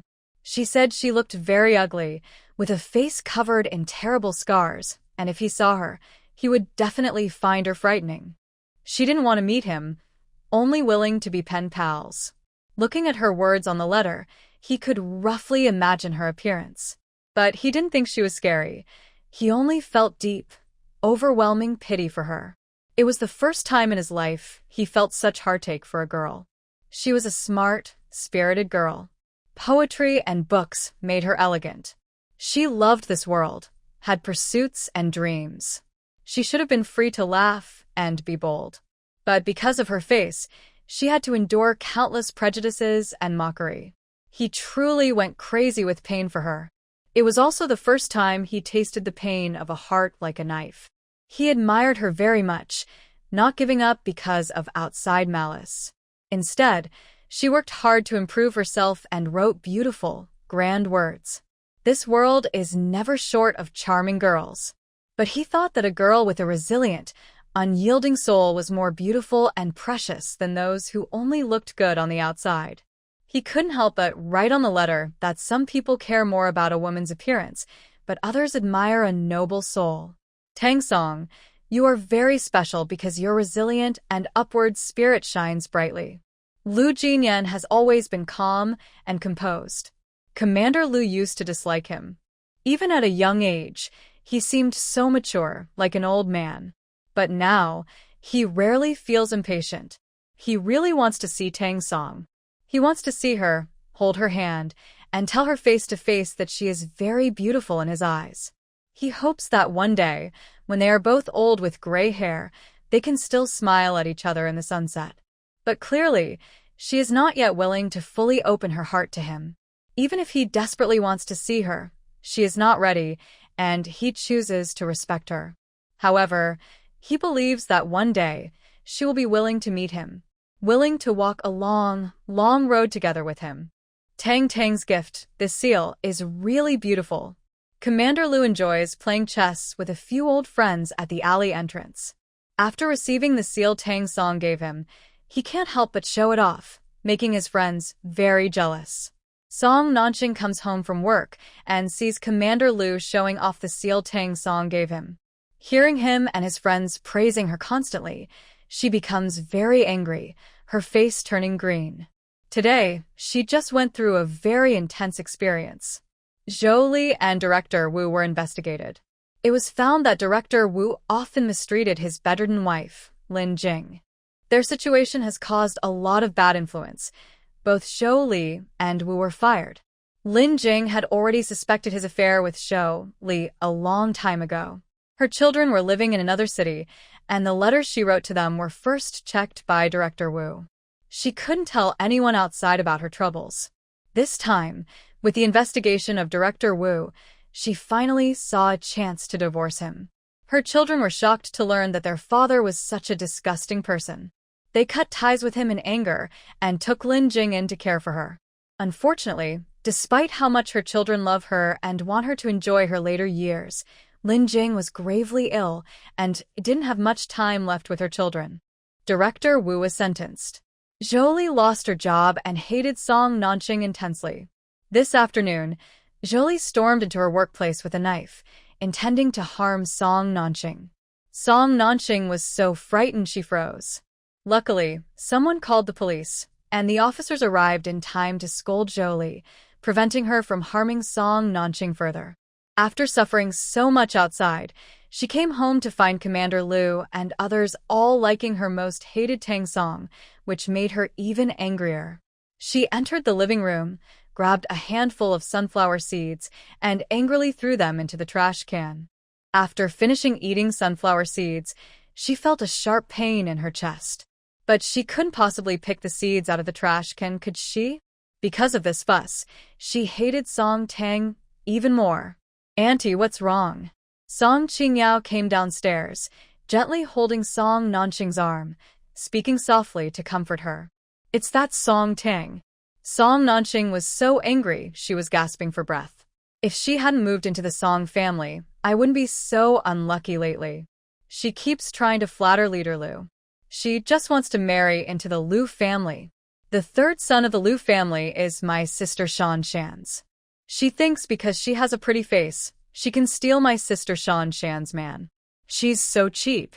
Seeing Song Nanqing look like she wanted to eat Song Tang, Song Qingyao was very happy. But she quickly suppressed her joy and put on a helpless, hesitant look to comfort her. Auntie, please don't be angry anymore. Your sister is really impressive. There's no use getting mad. Maybe we should try to get along with her in the future. Impossible. Song Nanqing jumped up from the sofa in anger. Get along? Do you think I should just watch her steal my future husband? I must make that cheap girl pay. This family, without her, is fine. Without me, she's nothing. Song Qingyao also wanted Song Tang to leave the Song family quickly. Recently, she had come up with a perfect plan to ruin Song Tang forever. But she was used to wearing a kind mask and wouldn't be foolish enough to be the bad person herself. She took the opportunity to speak to Song Nanqing. Actually, making sister leave the Song family isn't impossible. After she gets married, she can leave the Song family. Hearing this, Song Nanqing's eyes lit up immediately. But she quickly gritted her teeth in hatred again. Because she thought Song Tang didn't deserve a good man. If Song Songrong or Qin Xiuji found a good match for Song Tang, she would be so jealous she couldn't breathe. Song Qingyao, being so clever, naturally saw what Song Nanqing was worried about. She lowered her voice and said, I think sister and Uncle Jinbao are quite a good match. Song Qingyao's mention of Uncle Jinbao, Song Nanqing naturally knew. Su Jinbao, her late husband's younger brother, her brother-in-law, was famous for being a second-rate troublemaker in the capital. He was already 30 years old, but because he had no decent job and caused trouble everywhere in earlier years, no girl wanted to marry him. Song Nanqing's triangular eyes immediately lit up. She thought Song Qingyao was really clever. And a troublemaker. What better match could there be? Song Tang and Su Jinbao were practically a perfect pair. But soon, she was troubled again. She hugged Song Qingyao's arm and quietly expressed her worries. Jinbao's situation, Yao Yao. He often behaves badly with young girls and has been to jail. Big brother and sister-in-law definitely don't want Song Tang to marry him. Song Qingyao had a plan. However, she was always proud and didn't want others to think she was scheming against Song Tang. She didn't tell Song Nanqing directly what to do. Instead, she looked troubled and whispered, Yes, sister probably wouldn't want to marry Uncle Jinbao either. But Uncle Jinbao is really a good person. He's from the city and actually sister is just a farmer from the countryside. Marrying him would be a bit of a step up. If Uncle Jinbao and sister get married, our parents would surely support their relationship. But it seems unlikely they will get married. Song Nanqing didn't say anything further. However, he listened carefully to Song Qingyao's words. Indeed, once Jinbao sleeps with Song Tang, even if big brother and sister-in-law don't approve of the marriage, they might have no choice but to support it. After all, if everyone believes Song Tang is just a worn-out woman played with by Jinbao, no man with worse conditions than Jinbao would want to marry her. Her eyes flicked around thoughtfully. She was considering the feasibility of this plan. This weekend, Song Songrong and Lu Shouzhang's son are getting married. On that day, Song Songrong and Qin Xiuji, as well as Lu Shoujiang and Lin He, will all go to Jiangcheng for the wedding. They need to leave on Saturday evening. Lu Xiaoyu is the best man and Commander Lu is the witness, so he will definitely go too. The housemaid had just taken leave to go back to her hometown. She and Song Qingyao planned to find an excuse to go out and stay somewhere else. By then, only Song Tang would be at home. She would give the key to Jinbao, and she was sure she could succeed. She was waiting for Jin Bao to ruin Song Tang. Ideally, everyone would know about it. That way, that fox spirit Song Tang could only marry Jin Bao in disgrace. The fox spirit would never dare try to steal her man from her Shan Shan again. Song Tang didn't know about Song Nanqing and Song Qingyao's evil plans. On Saturday afternoon, after finishing her exam, she went to 13 Alley to pick up Lu Jian's reply. This year's written exams for the cultural troupe only covered math and Chinese. Not bragging, but the tests were really easy for her. She felt the questions on the papers were at most at a 9th grade level. As long as her essays didn't lose points, she believed she could score full marks in both Chinese and math.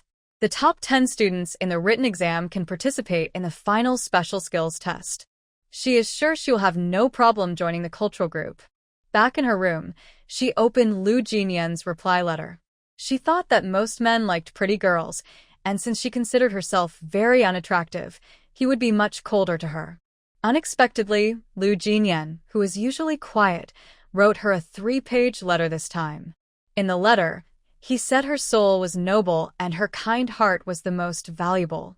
He also said she was a very good girl, better than anyone else. In real life, Song Tang had never seen Lu Jinyan show a soft side. Every time they met, he only kept a cold distance from her. But the Lu Jinyan who wrote her letters made her feel very warm inside. Looking at the touching words on the letter, Song Tang kept giggling foolishly. She also thought she was pretty good. She playfully boasted to him, confidently replying that her heart was indeed beautiful. She wrote freely and, before long, filled 3 more pages with her letter. On her way back, she accidentally found a perfect, beautiful 4-leaf clover. She couldn't help but tuck this leaf into her letter. 4-leaf clovers symbolize luck. She hoped both she and Lu Jinyan would be lucky and have their wishes come true. After sealing the envelope happily, she went to sleep feeling very pleased. Before sending the letter, she was already looking forward to his reply. Lu Jinyan returned to the courtyard tonight. He always wanted to give Tang Song a gift. Suddenly, he remembered that after earning a merit, the army rewarded him with a very beautiful pen.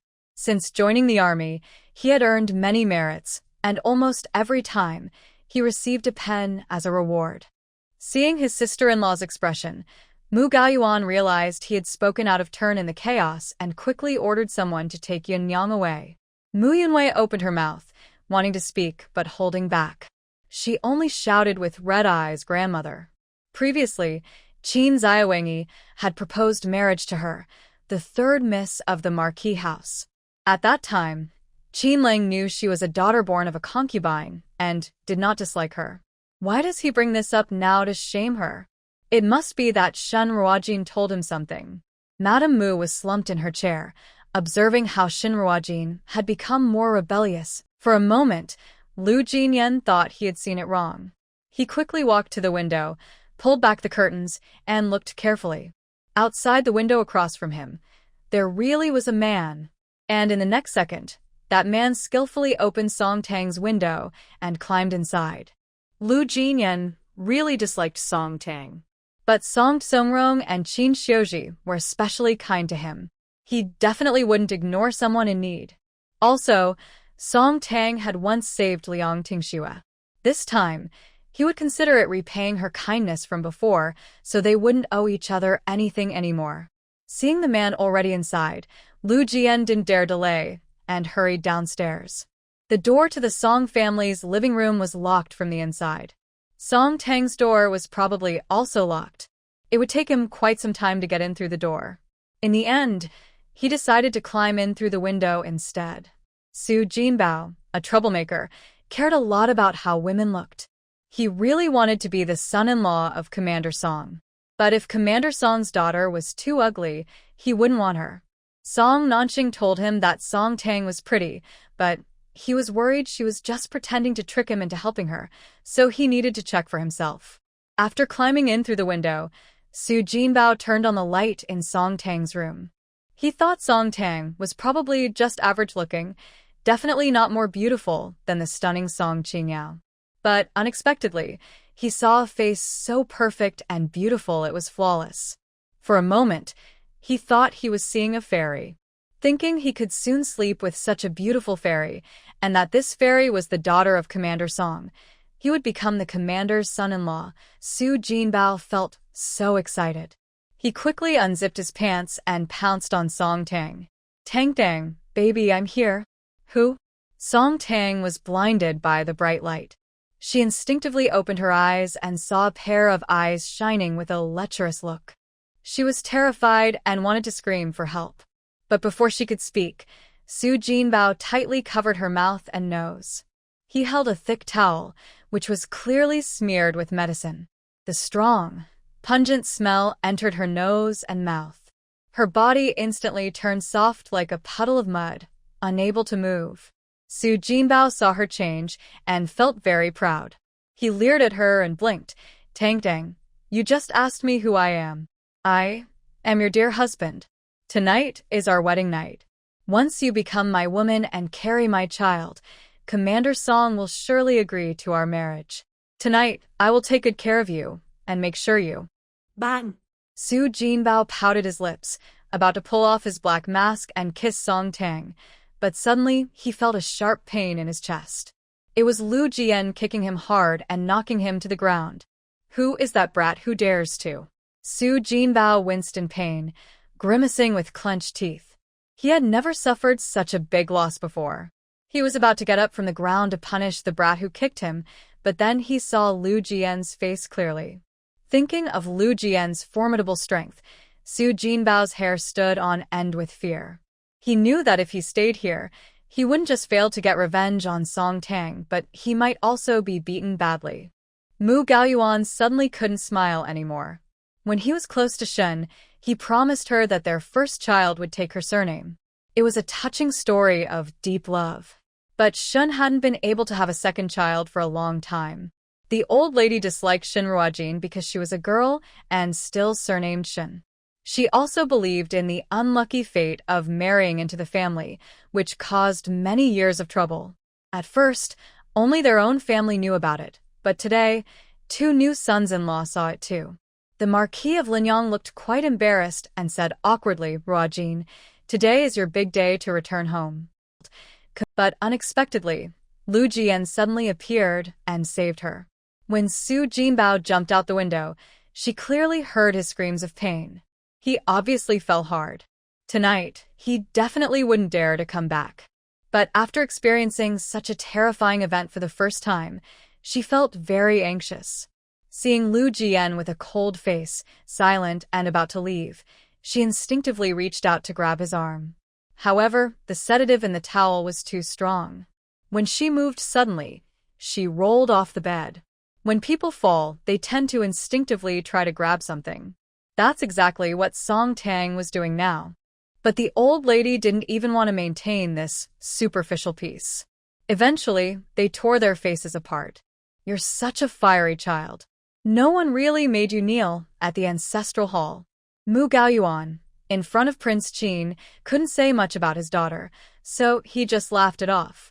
Shun Ruojin said, I'll go burn incense for my mother. Qin Lang put away his sharpness and returned to his usual playful, indifferent attitude. Speaking of which, I should accompany you to burn incense for your mother-in-law. That's proper. Mu Gaoyuan only hoped these two would be willing to settle things peacefully. The Marquis of Linyang looked quite embarrassed and said awkwardly, Ruojin, today is your big day to return home. Vivid and lively, yet innocent, charming but pure. It looked so improper. Such a tempting beauty. And at this moment, her soft, fragile little hands still tightly clung to his pant leg. She looked up at him with her face tilted, and he could clearly see her fair, delicate neck and the surprisingly beautiful collarbones. And Lu Jinyan's ears suddenly felt hot. He remembered the piece of cream he once ate in the Soviet Union. His face turned pale as he hurriedly looked away from her, his voice cold and sharp, like from the coldest ice cave. Take your hand away. Don't touch me. Seeing her hand still clutching his pants, he thought she was very stubborn and coldly shook her hand off. She still couldn't use her strength now. Since he pushed her hand away, she weakly half-leaned on the ground. From the corner of his eye, he suddenly caught sight of her almost blindingly white skin. She was wearing a small dark green dress, with only a strap tied at the back. Lying on the ground like that, she looked like a stranded mermaid. Her waist and hips were striking. He truly couldn't bear it anymore. After looking away again, he spoke coldly. "Who told you to dress like that?" She looked so disheveled, not dignified at all, and seemed very flirtatious. Song Tang was delicate and afraid of pain. Originally, when she accidentally fell from the bed, she thought her head turned into 5 or 6 pieces, and it hurt so badly. Now he was inexplicably angry at her again, making her feel even more wronged, and her eyes started to turn red. She didn't think there was anything wrong with how she was dressed. She was just sleeping. Who sleeps in their room dressed in layers? She thought, "I should dress comfortably." She sniffed and couldn't help but retort, "Do you sleep dressed so tightly?" Lu Jinyan rarely ran out of words. When he sleeps, he only wears boxers, which seems less than what she was wearing. But she wasn't his anything, so he didn't need to tell her such things. He also didn't want to waste more time on her and was about to leave through the window. But just a few steps toward the window, he heard her voice again. "I want to drink water. Could you please help me pour a glass?" I can't move right now. Maybe because she had taken too much sleeping medicine, Song Tang's throat was dry and a little painful. She didn't want to trouble Lu Jinyan, but her throat felt like it was about to split, which was very uncomfortable. Even knowing he might dislike her, she still bravely asked no. Lu Jinyan casually saw her current state again. The girl's eyes were red, and her nose was red too, as if she had suffered a great injustice. He was absolutely sure that the woman he hated most was Song Tang.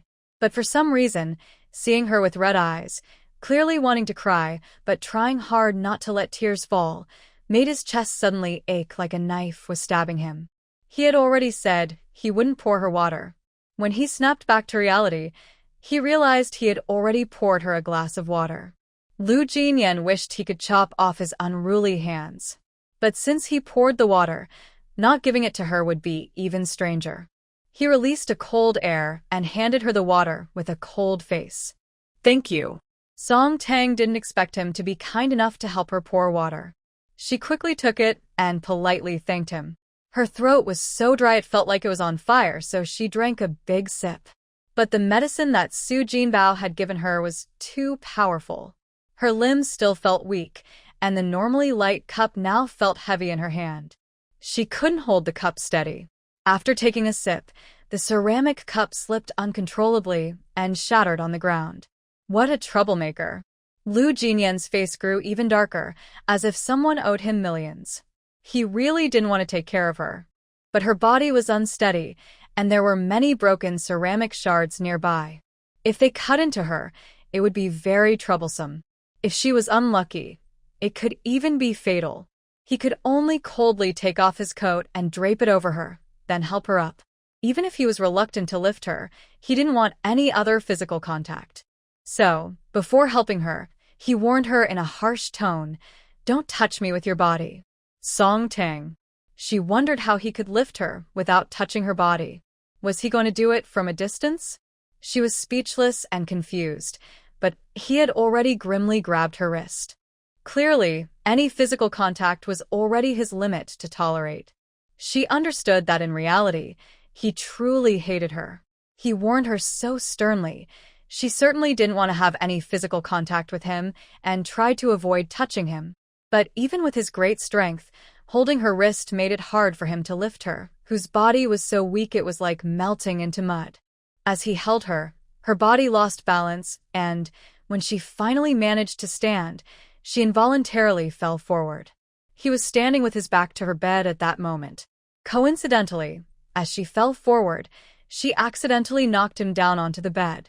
His military green coat slipped off her shoulders, and she pressed herself almost openly against him. Even more dramatically, her lips just happened to touch his lips. Everything happened so suddenly. Lu Jinyan only felt a sweet fragrance hit him, and he sensed a soft, plush thing pressing against him. Song Tang. When he regained his senses, he realized that her overly sweet, soft lips were still tightly pressed to his. and what he had instinctively held was her slender waist, not her lips. It was incredibly smooth and extremely soft. It felt like he could break her soft waist with just a little force. There was something even softer pressed against him. Her two soft, white legs were still wrapped around him. Song Tang. Thinking about how he had been guarding against her all along, yet tonight he still ended up pressed onto the bed by her. Lu Jinyan's handsome face, usually perfect, was now almost black with anger. He hurriedly pushed her away, then quickly got up and kept his distance from her. As he pushed her away so suddenly, her light, flowing clothes fluttered, revealing large patches of tender, soft, white skin, like freshly whipped cream. From a distance, he could still faintly smell her unique sweet scent. He didn't want to stay with her for even a second longer. Lu Jinyan didn't even look at her again. He walked toward the window with a cold aura. He glanced down and saw the broken porcelain shards on the ground. His steps paused slightly, but in the end, he didn't stop cleaning. His body felt very strange now, and he didn't want her to see any signs of it. Lu Jinyan was very skilled. He climbed out the window and left, not like Su Jinbao, who would have fallen badly, but easily and calmly reaching the ground below. Back in his room, his body still felt very abnormal. He kept saluting endlessly. His face was pale as he closed his eyes, silently reciting the 3 main disciplines and 8 points for attention dozens of times until his body finally calmed down. But even after his body returned to normal, his face remained deathly pale. Really, he had never been like this before.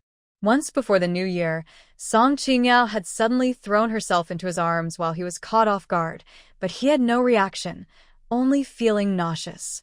Why did he always feel so strange when facing Song Tang? The only explanation he can think of is that he's flirtatious and shameless. He's very sure he likes Tang Song. He wants to hold her hand and spend his life with her. He has a girl he likes in his heart, but he often uncontrollably reacts to Song Tang's body. He feels utterly shameless. He also despises himself to the extreme. Tang Song, I'm sorry. Lu Jinyan couldn't help but clutch his pink pen tightly. He didn't have the courage to continue. Deep guilt and self-disgust completely overwhelmed his heart. He secretly vowed in his mind that he would never entangle himself with Song Tang again. From now on, whenever he saw her, he would avoid her and never give her a chance to get close to him. After a long while, he gently stroked the pink pen, whispering like a dream, "Tang Song, I really miss seeing you. Especially miss." He had never wanted to see someone so badly. He wanted to meet her, get to know her, and stay with her. Unfortunately, she hadn't opened her heart to him yet. He didn't know when she would be willing to see him again. Dog. You good for nothing. Song Tang didn't see her close friend she was communicating with online as the same person as Lu Jinyan in real life. But he always felt she liked to tease people, and tonight, he was so stern with her that she was a little angry. The medicine Jinbao gave her acted quickly, but its effects also faded fast. Lu Jinyan left not long after, and she regained her strength. She cleaned up the broken porcelain on the ground, drank a few sips of water from a cup, and finally felt completely relieved. Calming down, she remembered an important part of the story in the book. She vaguely guessed who the man tonight was. She wouldn't make a loud scene. She wanted to end it with one strike. Noticing that Lu Jinyan's coat was still in her room, she grabbed it, looked coldly, and threw it out the window. Coincidentally, Lu Jinyan was leaving downstairs and saw his coat land in the yard. He bent down to pick it up. The night breeze blew, carrying a faint, refreshing scent. It was her sweet fragrance. Those passionate, unpure images flashed into his mind like a spell, making his self-disgust grow even stronger.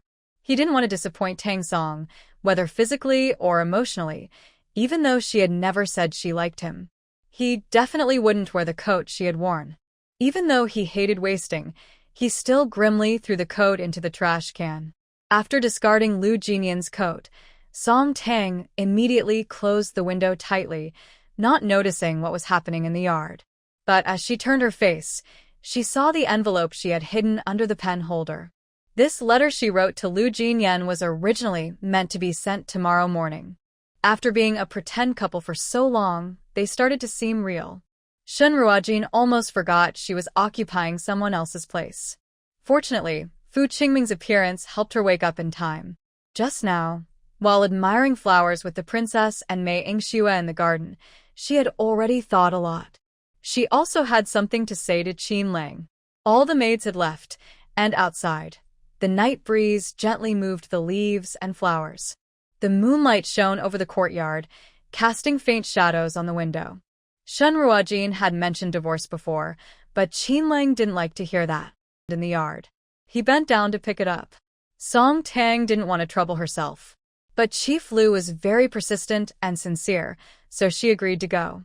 After she nodded, Chief Lu quickly went to the living room to call Lu Jinyan. He knew that if he told him he wanted him to dine with Song Tang, he wouldn't go.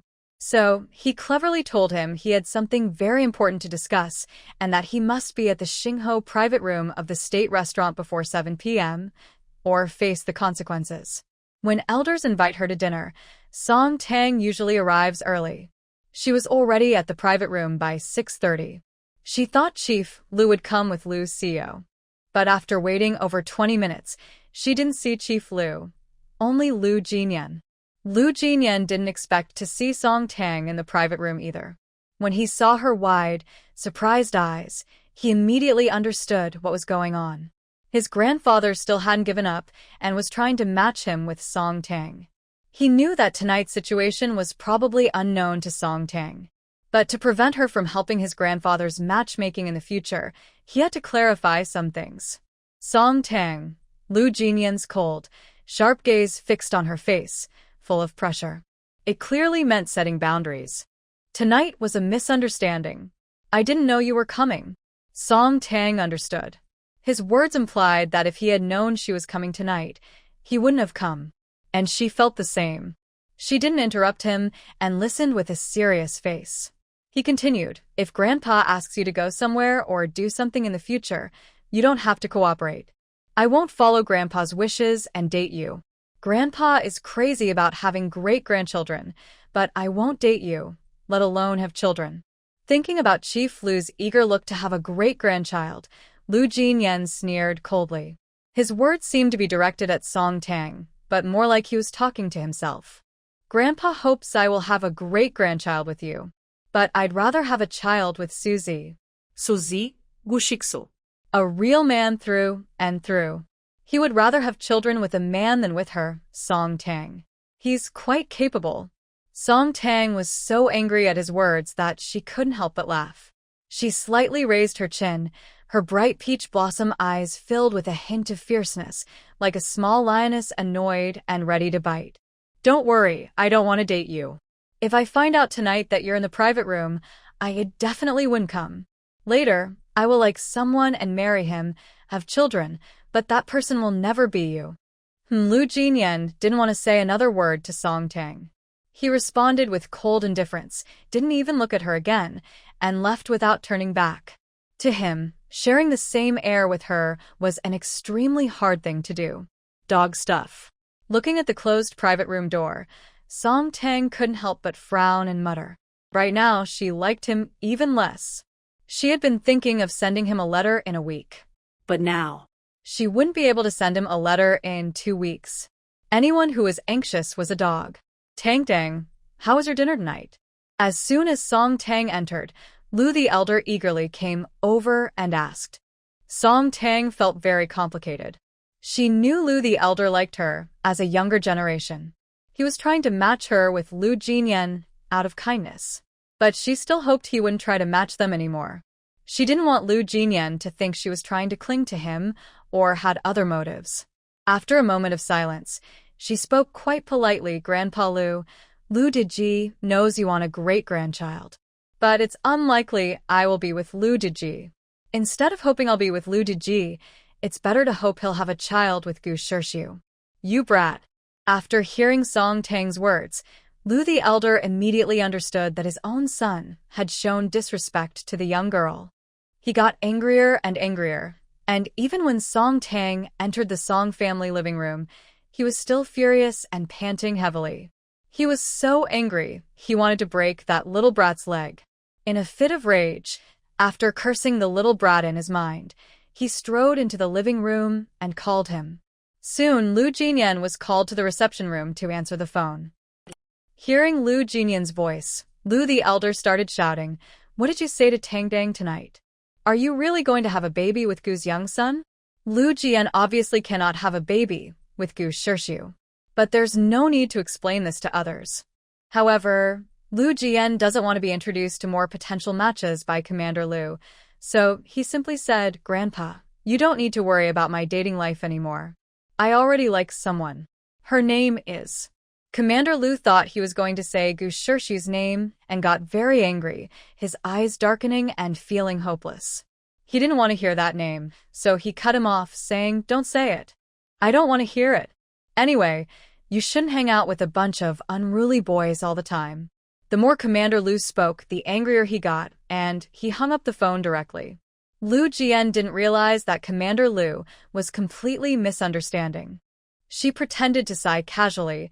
"It would have been better if our sister had married Zhao Jing in the village and never come to the capital."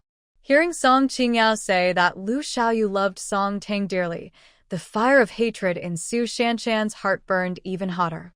She had fought with Song Tang for so long and knew well about Zhao Jing, the second-rate man in the countryside who coveted Song Tang's beauty. Of course, she also hoped that Song Tang would stay forever in the countryside. But unfortunately, Song Tang still came to the capital. However, after thinking for a moment, Su Shanshan, his longing grew wildly, and normally calm, steady, and unflappable, he felt unusually restless and unable to enjoy his food. His heart was filled with an unprecedented sense of helplessness. Tang Song was just her pen name. On her behalf, his editor friend didn't want to reveal her real information.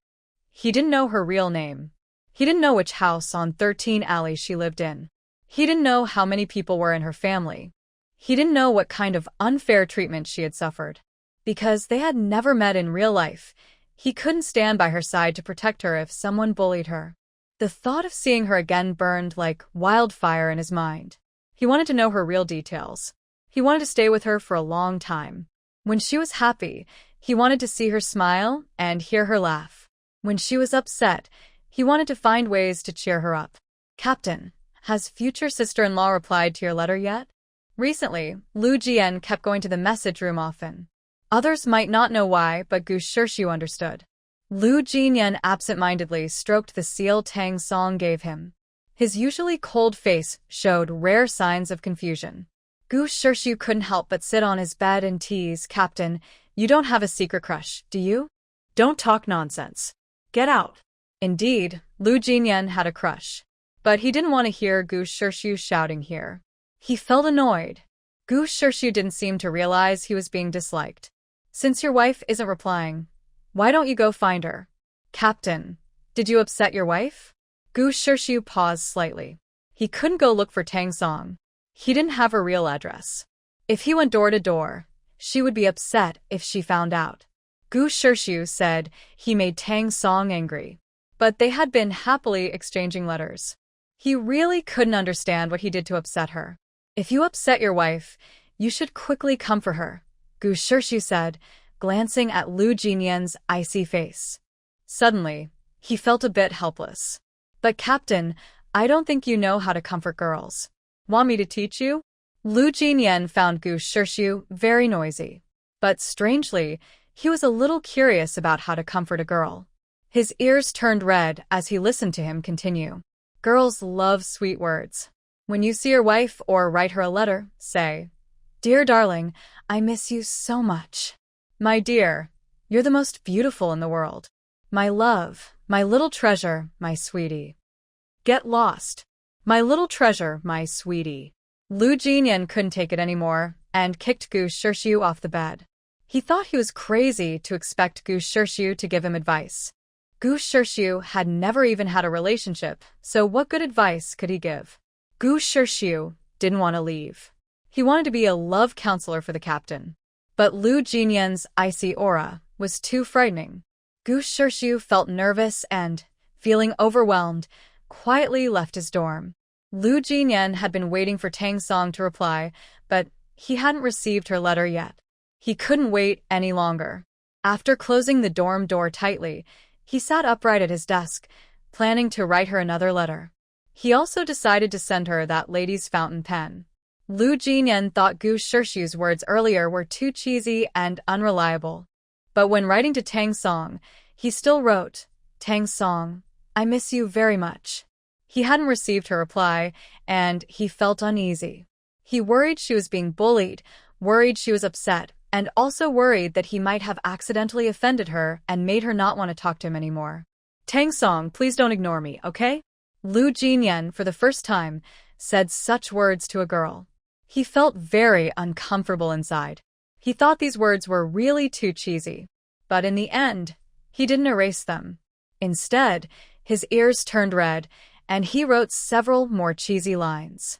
After finishing the letter, he carefully sealed the envelope and placed it along with his pen into a paper box, writing his name and address on it. He originally planned to ask someone to help him put the box into the mailbox on 13 Alley tomorrow. But standing by the window, he felt tomorrow was too late. He took a few hours off work and decided to go there tonight to put the box in the mailbox. He hoped that this time, Tang Song would reply to him quickly. If he still didn't receive her reply by the weekend, he was afraid he would become very lovesick. On Friday afternoon, Song Tang went to 13 Alley to get a reply from the newspaper office. Unexpectedly, she saw something in the mailbox, something Lu Jinyan had sent her. She opened the paper box and saw not only a small, delicate rectangular box but also a letter inside. "If the person you like treats you badly or makes you angry, tell me. I'll help you teach him a lesson." Song Tang was amused by Fu Wenjing's words. However, she thought Fu Wenjing might not be able to beat Lu Jian. Seeing Song Tang smile, Fu Wenjing's smile became even brighter than the morning sun. But as he kept smiling, he started to feel a little sad. He didn't want Song Tang to see him looking so down, so he turned his face away and stared at the tall tree next to him. "Tang Nang, can I still ask you physics questions in the future?" Fu Wenjing was eager to learn, full of ideas, and, seeing her return, her voice became even sharper and more aggressive. "Oh, look who's back. The shameless cheat? Still got full marks in Chinese and math. Not a celestial scholar, just a rural illiterate, and they can get full marks? Are we all fools?" The neighbors looked at Song Tang with complicated eyes. Last time, Song Nanqing accused her of improper conduct, and they knew she was wrongly accused. But this time, it was hard for them to defend her. After all, under Song Nanqing's loud propaganda, everyone knew that Song Tang was a girl who had barely attended elementary school. In the recent written exam for the arts troupe, the talented girl Song Qingyao scored 87 in Chinese and 90 in math. How could Song Tang, coming from the countryside, possibly get perfect scores in both? The neighbors looked down on people who were dishonest. Thinking that Song Tang only got full marks by cheating, their eyes toward her grew more disdainful. Neighbors have been talking loudly. From their voices, Song Tang caught an important message. It turns out the results of the art troupe written exam are out. She scored first, with a perfect score. Song Qingyao, who came second, scored 23 points less than her. The neighbors think she hasn't gone to school much and can't possibly score so high, so they believe she cheated on the exam. Song Tang, I advise you to go and tell the leaders of the art troupe yourself that you cheated on the exam. Song Naxing arrogantly lifts her chin, nostrils flaring, as if Song Tang is something dirty that she doesn't want to see. She sneers coldly and sarcastically says, "Otherwise, if everyone reports you, you'll be even more embarrassed. Even your older brother and sister-in-law will be affected and become the joke of everyone." Song Tang thinks Song Naxing is crazy. Scoring perfectly was based on her own ability. Why should she admit to cheating? She calmly meets Song Naxing's gaze and says clearly, "I didn't cheat. I, Song Tang, have a clear conscience." Ha! Not cheating? Today, Su Shanshan is on summer vacation. Earlier, Song Naxing told her multiple times over the phone that Song Tang shamelessly flirted with Lu Xiaoyu, and she already disliked her very much. Now, seeing Song Tang's stunning face, she hates her even more. She lifts her chin high, looking at Song Tang with contempt in her eyes. Qingyao is known as a talented girl among us. How can a country bumpkin and illiterate like you, who knows nothing, possibly do better than Qingyao? Plus, perfect scores? You cheated so badly. Your scores are obviously fake. Song Tang, I advise you to quickly admit your mistake to the art troupe, or we will report you together and get you into the police station. As Su Shanshan finished speaking, many neighbors immediately agreed. Shanshan is right. Song Tang, go and admit your mistake to the art troupe, or we will definitely report you. I hate cheating the most, and I will report you too. If we all report you, you won't get into the art troupe and might even be taken to the police station. I suggest you admit your mistake now. Cheating is so disgusting. Commander Song and Dr. Qin are honest people. How could they have a daughter like this? Seeing the neighbors criticizing Song Tang and saying they will report her to the art troupe, Song Qingyao couldn't be happier. She is smart, elegant, noble, and also excels in her studies. During the written exam, Song Tang scored lower than her, which made her feel very uncomfortable. But now, she no longer feels uncomfortable. Illiterates can never be top of the class. As long as the neighbors report to the cultural troupe, Song Tang will definitely lose her interview qualification. She cares a lot about her image. Even if she feels happy and wants to laugh out loud in front of so many neighbors, she still pretends to be worried and sincerely advises Song Tang. Older sister, cheating is really a bad thing. Can you explain the situation clearly to the cultural troupe? Don't be afraid. I will always be with you. Yao Yao is so sensible. Song Qingyao's kind and reasonable appearance earned her many praises. Yes. Yao Yao is truly a good girl. Although she is not a biological daughter of the Song family, I think she resembles Commander Song and Dr. Qin even more. Whoever's son is so lucky to marry such a good wife like Yao Yao. I also want Yao Yao to be my daughter-in-law, but unfortunately, my son is useless and doesn't deserve her. When looking for a daughter-in-law, you should choose someone like Yao Yao, not a shameless cheat. Song Tang was amused by the neighbors' gossip and Song Qingyao's hypocritical words. Honestly, the education level of this era really can't compare to the one she lived in before. In her past life, it was unlikely she scored full marks in Chinese on her high school exams. But the exams in this era are so easy compared to her past life that it's strange if she doesn't get full marks. She coldly met Song Qingyao's gaze, about to tell her to stop pretending, when suddenly Song Tsongrong, Qin Xiuji, Lin He, Lu Shoujiang, and Lu Xiaoyu all came back together. Seeing so many people gathered in the yard, Qin Xiuji paused briefly before quickly approaching. What happened? Sister-in-law, you're finally back. Song Nanqing rolled his eyes at Song Tang, and then continued, Song Tang, that cheating cheat is really disgusting. I don't know what tricks she used, but she actually got the answers for the cultural troupe's written test. Everyone knows she's illiterate, but she still copied a perfect score. So embarrassing. Qin Xiuji and her husband exchanged glances, both seeing the helplessness and disappointment in each other's eyes. After bringing Song Tang back to the capital, she and Song Tsongrong had been trying hard to make up for her. They loved her very much.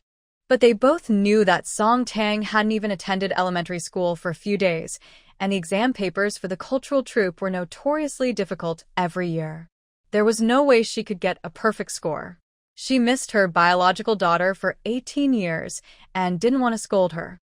But she also didn't want to watch her make mistakes blindly. After a moment of silence, she still held Song Tang's hand and gently advised her, Tang, Mom will go with you to the arts troupe to admit your mistake. Okay? Making a mistake is okay, as long as you're willing to correct it. Tang is still a good girl. We won't try for the arts troupe anymore. Even if you don't have a job, Mom and Dad can support you.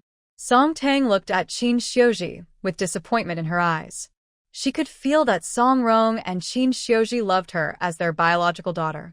But Qin Xiuji was too soft-hearted, and her trust in her was sadly very little.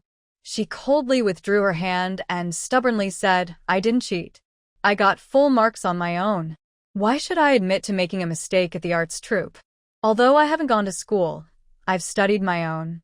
My knowledge isn't worse than anyone else's. Even if I took the test 100 times again, I would still be the top scorer.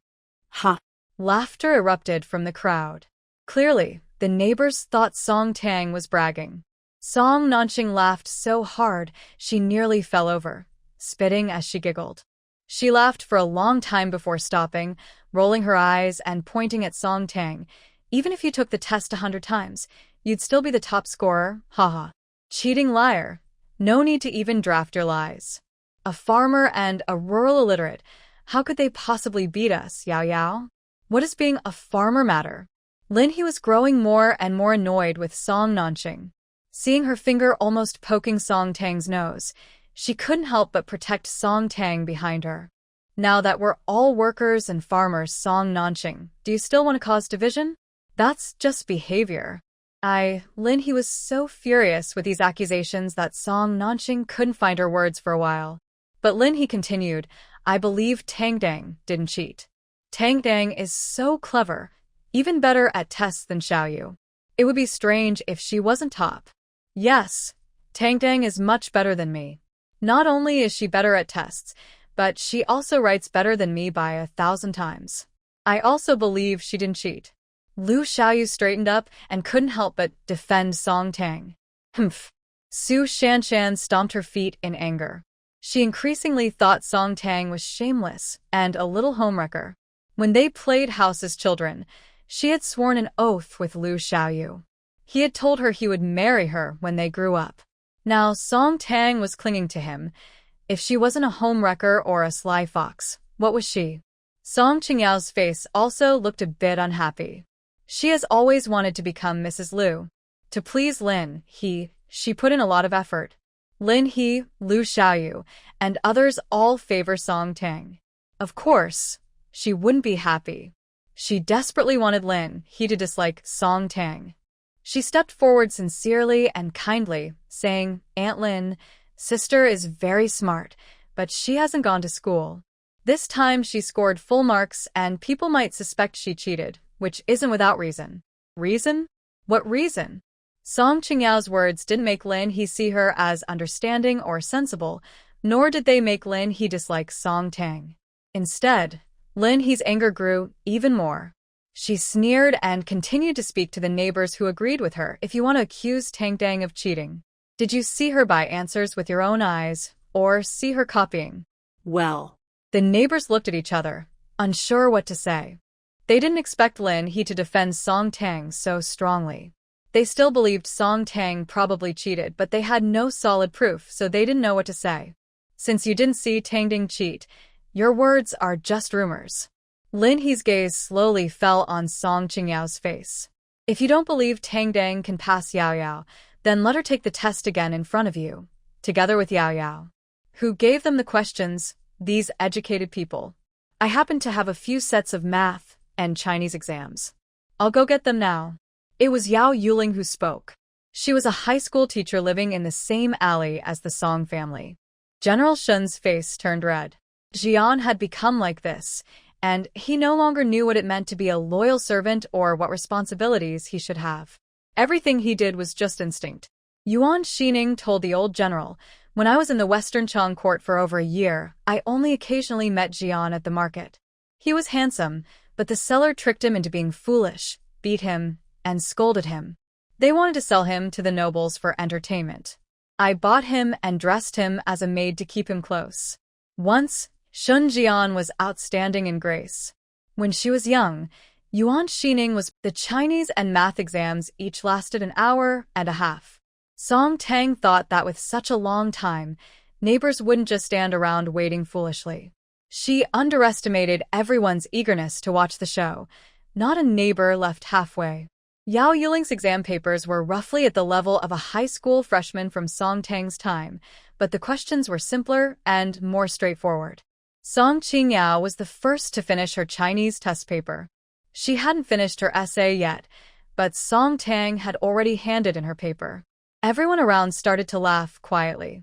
Clearly, they all thought Song Tang was just scribbling randomly.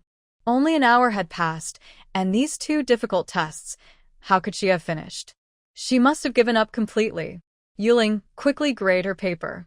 Song Nanqing and Su Shanshan hurriedly urged Yao Yuling, eager to see Song Tang embarrass herself. They were waiting to see Song Tang get a 0 on both tests. Yao Yuling also thought that Song Tang finished so quickly, so she must be scribbling. She had been watching Song Qingyao carefully do her questions and hadn't noticed what Song Tang was writing on her paper. With a bit of disdain, she took Song Tang's test to grade it. She first looked at her Chinese paper. When she saw the handwriting clearly, she froze in surprise. Really, Song Tang's handwriting was so beautiful. Song Qingyao had studied at the high school where Yao Yuling worked. She was the top student in school, famous for her beautiful handwriting, but even her handwriting couldn't compare to Song Tang's.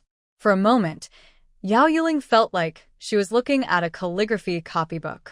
She put away her slight contempt and became more serious and admiring. She couldn't believe that Song Tang got all the answers correct. Her essay was also flawless. She was always strict, but with such quality in her writing, she couldn't just deduct points randomly.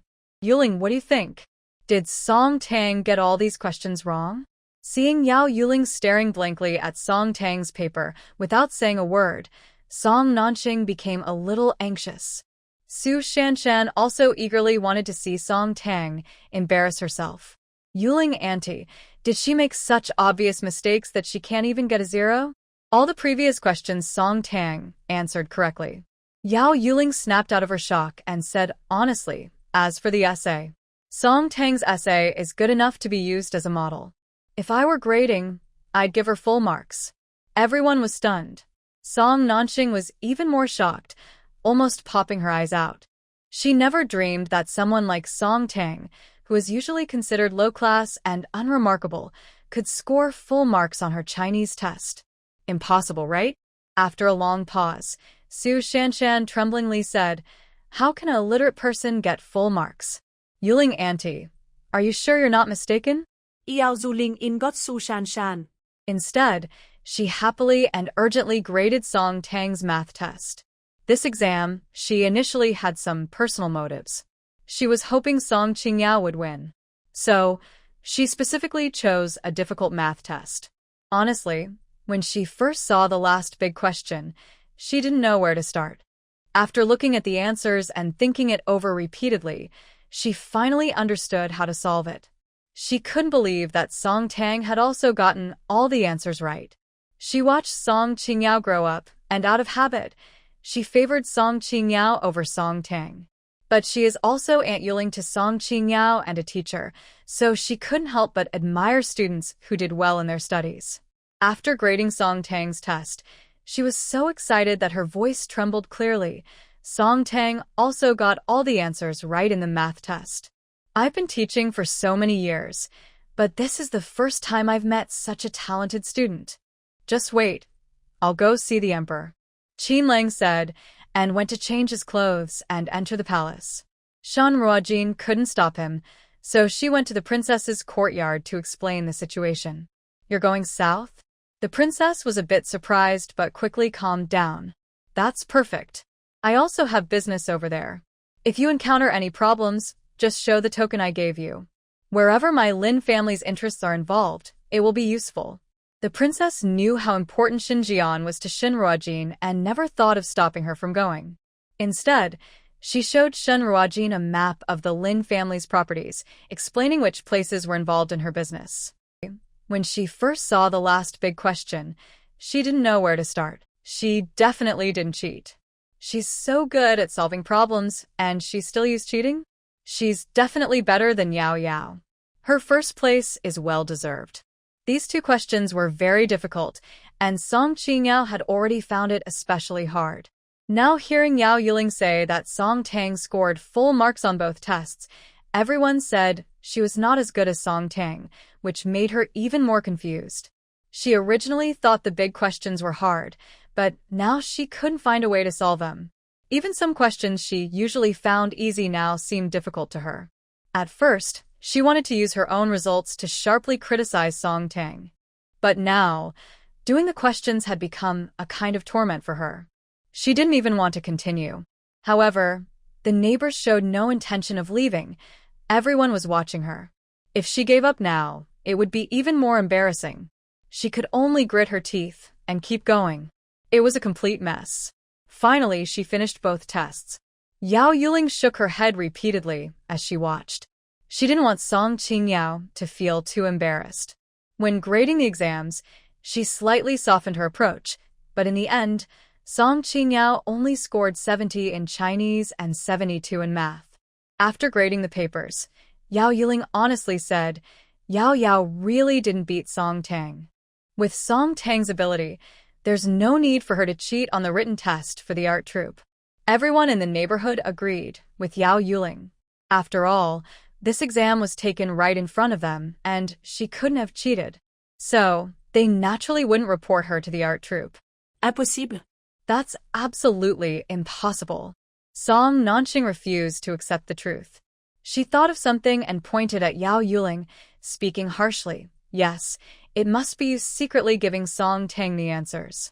Someone like her from the countryside, there's no way she could score so high. Song Nanqing, are you crazy? Do you think we don't know what kind of person teacher Yao is? She's always honest. How could she secretly give answers to Song Tang? Before Yao Yuling could speak, the neighbors started criticizing Song Nanqing one after another. Look at the essay Song Tang wrote. Her handwriting and writing skills, could that be cheating? She really has talent. I think Song Nanqing is just twisted inside, jealous of her own niece's success. Her own niece? Have you forgotten? Song Nanqing is also a foster daughter of the Song family, not a real member of the family. Exactly, I almost forgot. No wonder everyone in the Song family is so good-looking. She's ugly because she's just a foster daughter. Who are you calling ugly? Hearing everyone not only criticizing her foster daughter's status, but also calling her ugly, Song Nanqing was furious. The neighbors didn't hold back and retorted, who cares who's ugly? First, you spread rumors about your own niece. Now you're accusing her of cheating. Song Nanqing, you're really disgusting. Your older brother and sister-in-law should have kicked you out of the Song family long ago. With your scheming, staying in the family only causes trouble. Commander Song and Dr. Qin are lucky. Their foster daughter has some talent, but their biological daughter is even smarter. Truly enviable.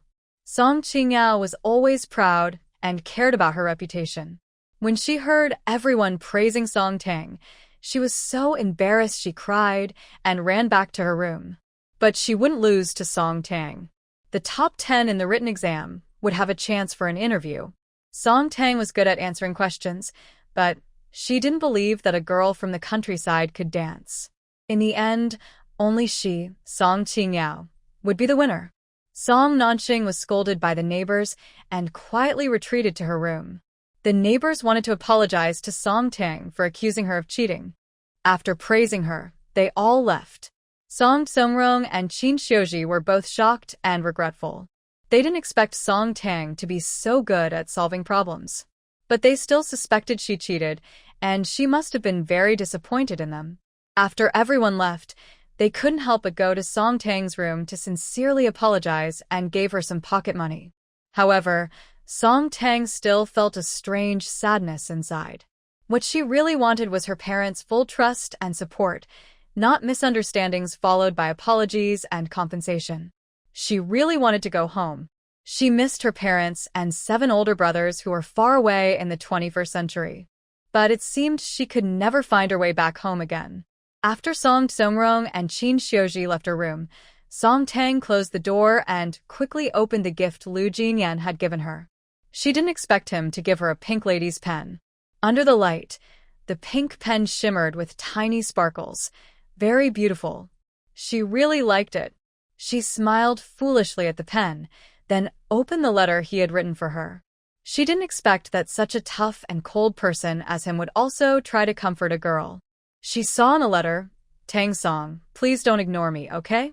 He even wrote a few lines that were a bit cheesy, almost like teasing her. He said, Tang Song, if you ignore me, I will be very sad. He couldn't eat or sleep well at night. He missed her reply, and also missed her. Tang Song. Tang Song. Song Tang's heart pounded hard. Since she was young, People around her always called her Song Tang or Tang Tang. This was the first time someone called her Tang Song. It felt a little strange, but it made her ears feel very warm and her heart beat faster and more chaotically.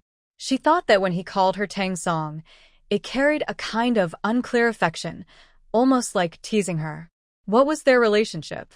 More than friends, but not quite lovers? In her past and present life, Song Tang had never been in love, so she didn't really understand these feelings.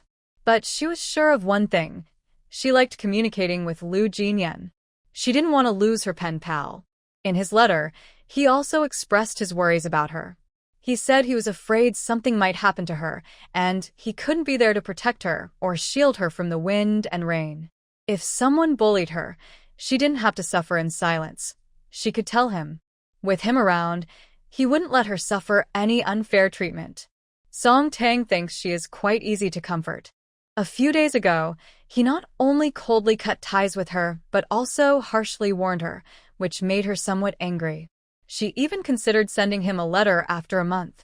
But after reading his letter, she not only wanted to send her reply quickly, but also wanted to write more. When facing Lu Jinyan in real life, she felt like every word she said was useless, like feeding a dog. But with her pen pal Lu Jinyan, she had endless things to say. She couldn't help but share her disappointment and sadness from tonight with him. She said her parents didn't seem to trust her much. They seemed to love their other daughter more.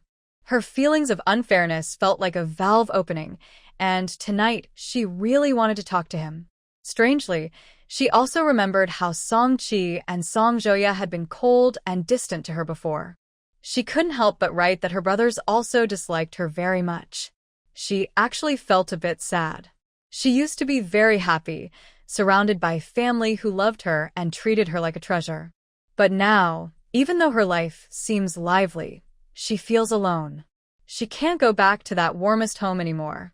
Unconsciously, she had already filled 3 pages of letters. She put the new letters together with the previous 3 into an envelope, planning to send them tomorrow. Song Tang is optimistic, hardworking, and resilient. Whether in her past life or now, she is a girl full of positive energy. She doesn't like to spread negativity. After sealing the envelope, she felt that her sudden feelings tonight might make him think she was overly sentimental. But since she had already written it, she didn't plan to take the pages out. If he hated her sentimental side and didn't want to be pen pals anymore, she wouldn't insist. Third brother Lu. After Song Tang went upstairs, Lu Xiaoyu was about to follow Lu Shoujiang and Lin He back to Lu's house when Su Shanshan rushed over, tightly hugging his arm. Lu Xiaoyu was startled and hurriedly pulled back his arm, keeping her at a distance. Su Shanshan, I told you, we're grown up now. Don't suddenly hold my arm like that anymore. Third brother Lu, you really have changed. Su Shanshan already hated Song Tang very much, and Lu Xiaoyu's cold attitude towards her made her even more eager to see her suffer. Is it because of Song Tang? When I saw her face, I knew she was a shameless fox spirit. It must be her who seduced you. Su Shanshan, what's wrong with you? I dislike you. What does this have to do with Tang Tang? Lu Xiaoyu used to dislike the arrogant Su Shanshan, and now he finds her even more annoying. She and her mother, Song Nanqing, are both crazy. They can't stand each other and blame everything on Song Tang. You say you hate me?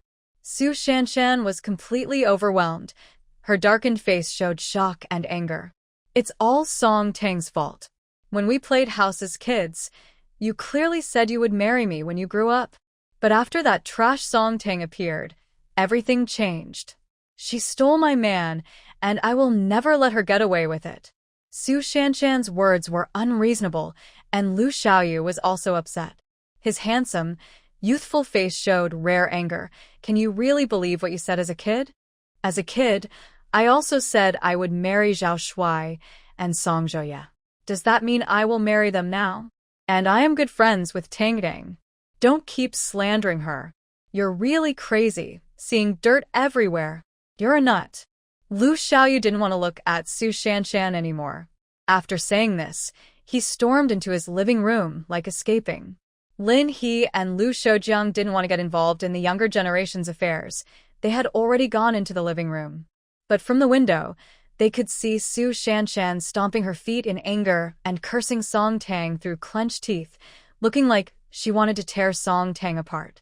Lin He pulled the curtain shut and muttered, Song Nanqing and her daughter are really not normal. Xiaoyu is right. They are really crazy, see everything as dirty, and are seriously ill. Recently, Yao Yao has also been targeting Tang Dang.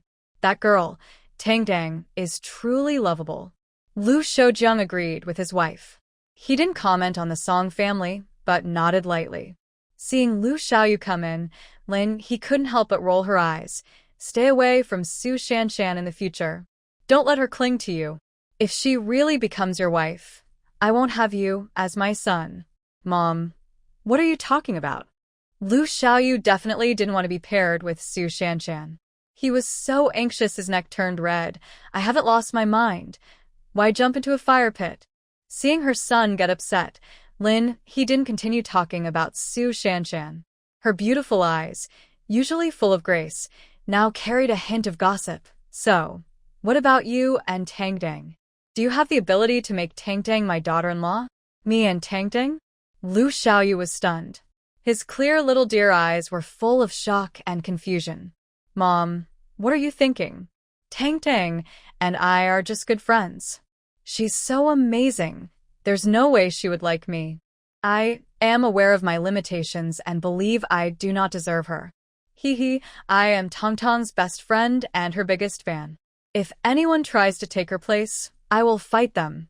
Dad, Mom, you don't know how amazing Tang Tang really is. Her story, hero's dream. Lu Xiaoyu got so excited that he started talking too much. Realizing he had said too much, he hurriedly covered his lips with his hands. He hoped his parents didn't notice anything unusual. But Lu Shoujiang and Lin He are so smart. They definitely caught on. Lu Shoujiang looked at the equally surprised Lin He and asked, Hero's dream? Are you saying Tang Tang is the author? Tang Song? You're hearing things. Tang Dang isn't. She definitely isn't. Lin He didn't believe his story. You just said Tang Dang is the author of Hero's Dream. If you don't tell the truth, I will go and tell Tang Dang I know everything right now. No, Mom. You can't go. I swear. I'll tell everything. Lu Xiaoyu was worried that his mother might really go to find Tang Song. If she did, she might not show him her manuscripts again or even ignore him. He disdainfully pinched his lips, almost crying. I only found out by accident. Before Tang Dang submits her work to the newspaper, she always shows me her drafts. Dad, Mom, please, I beg you to keep Tang Tang's secret. I promised her I would keep her secret. If she finds out I accidentally let it slip, she definitely won't let me see her drafts again, and she won't tell me the next part of the story. I would be so anxious I might die.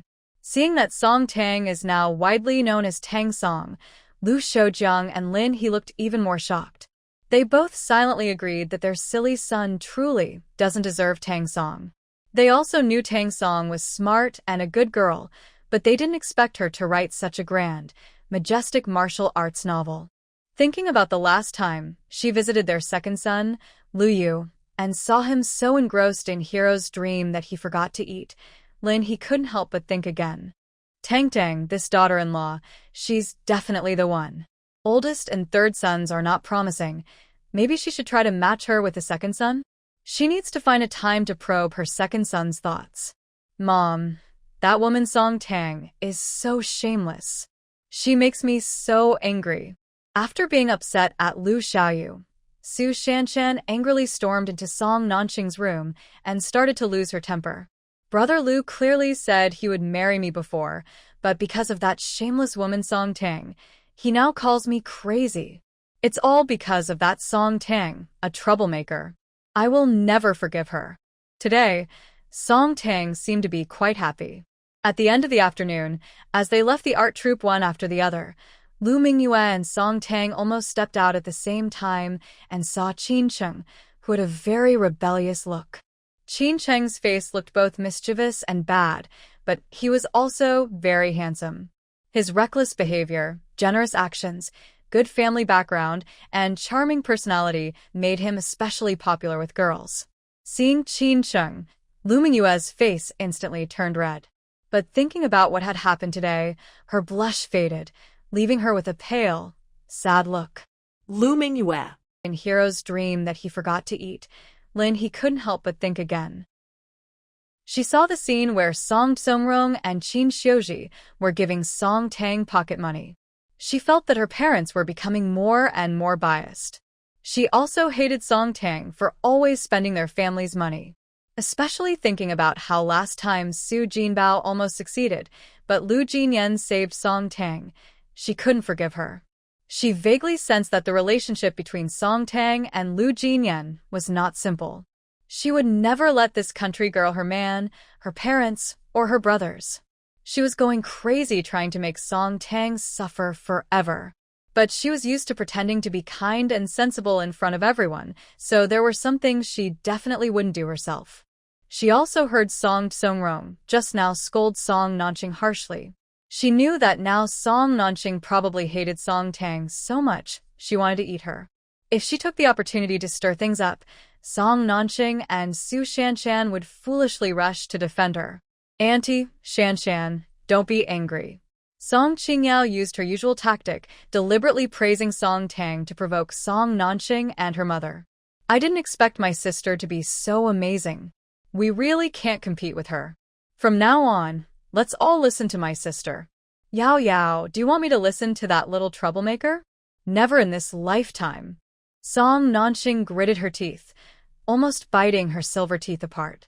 She has hurt me many times and even stole my Shanshan's man. I must make her pay.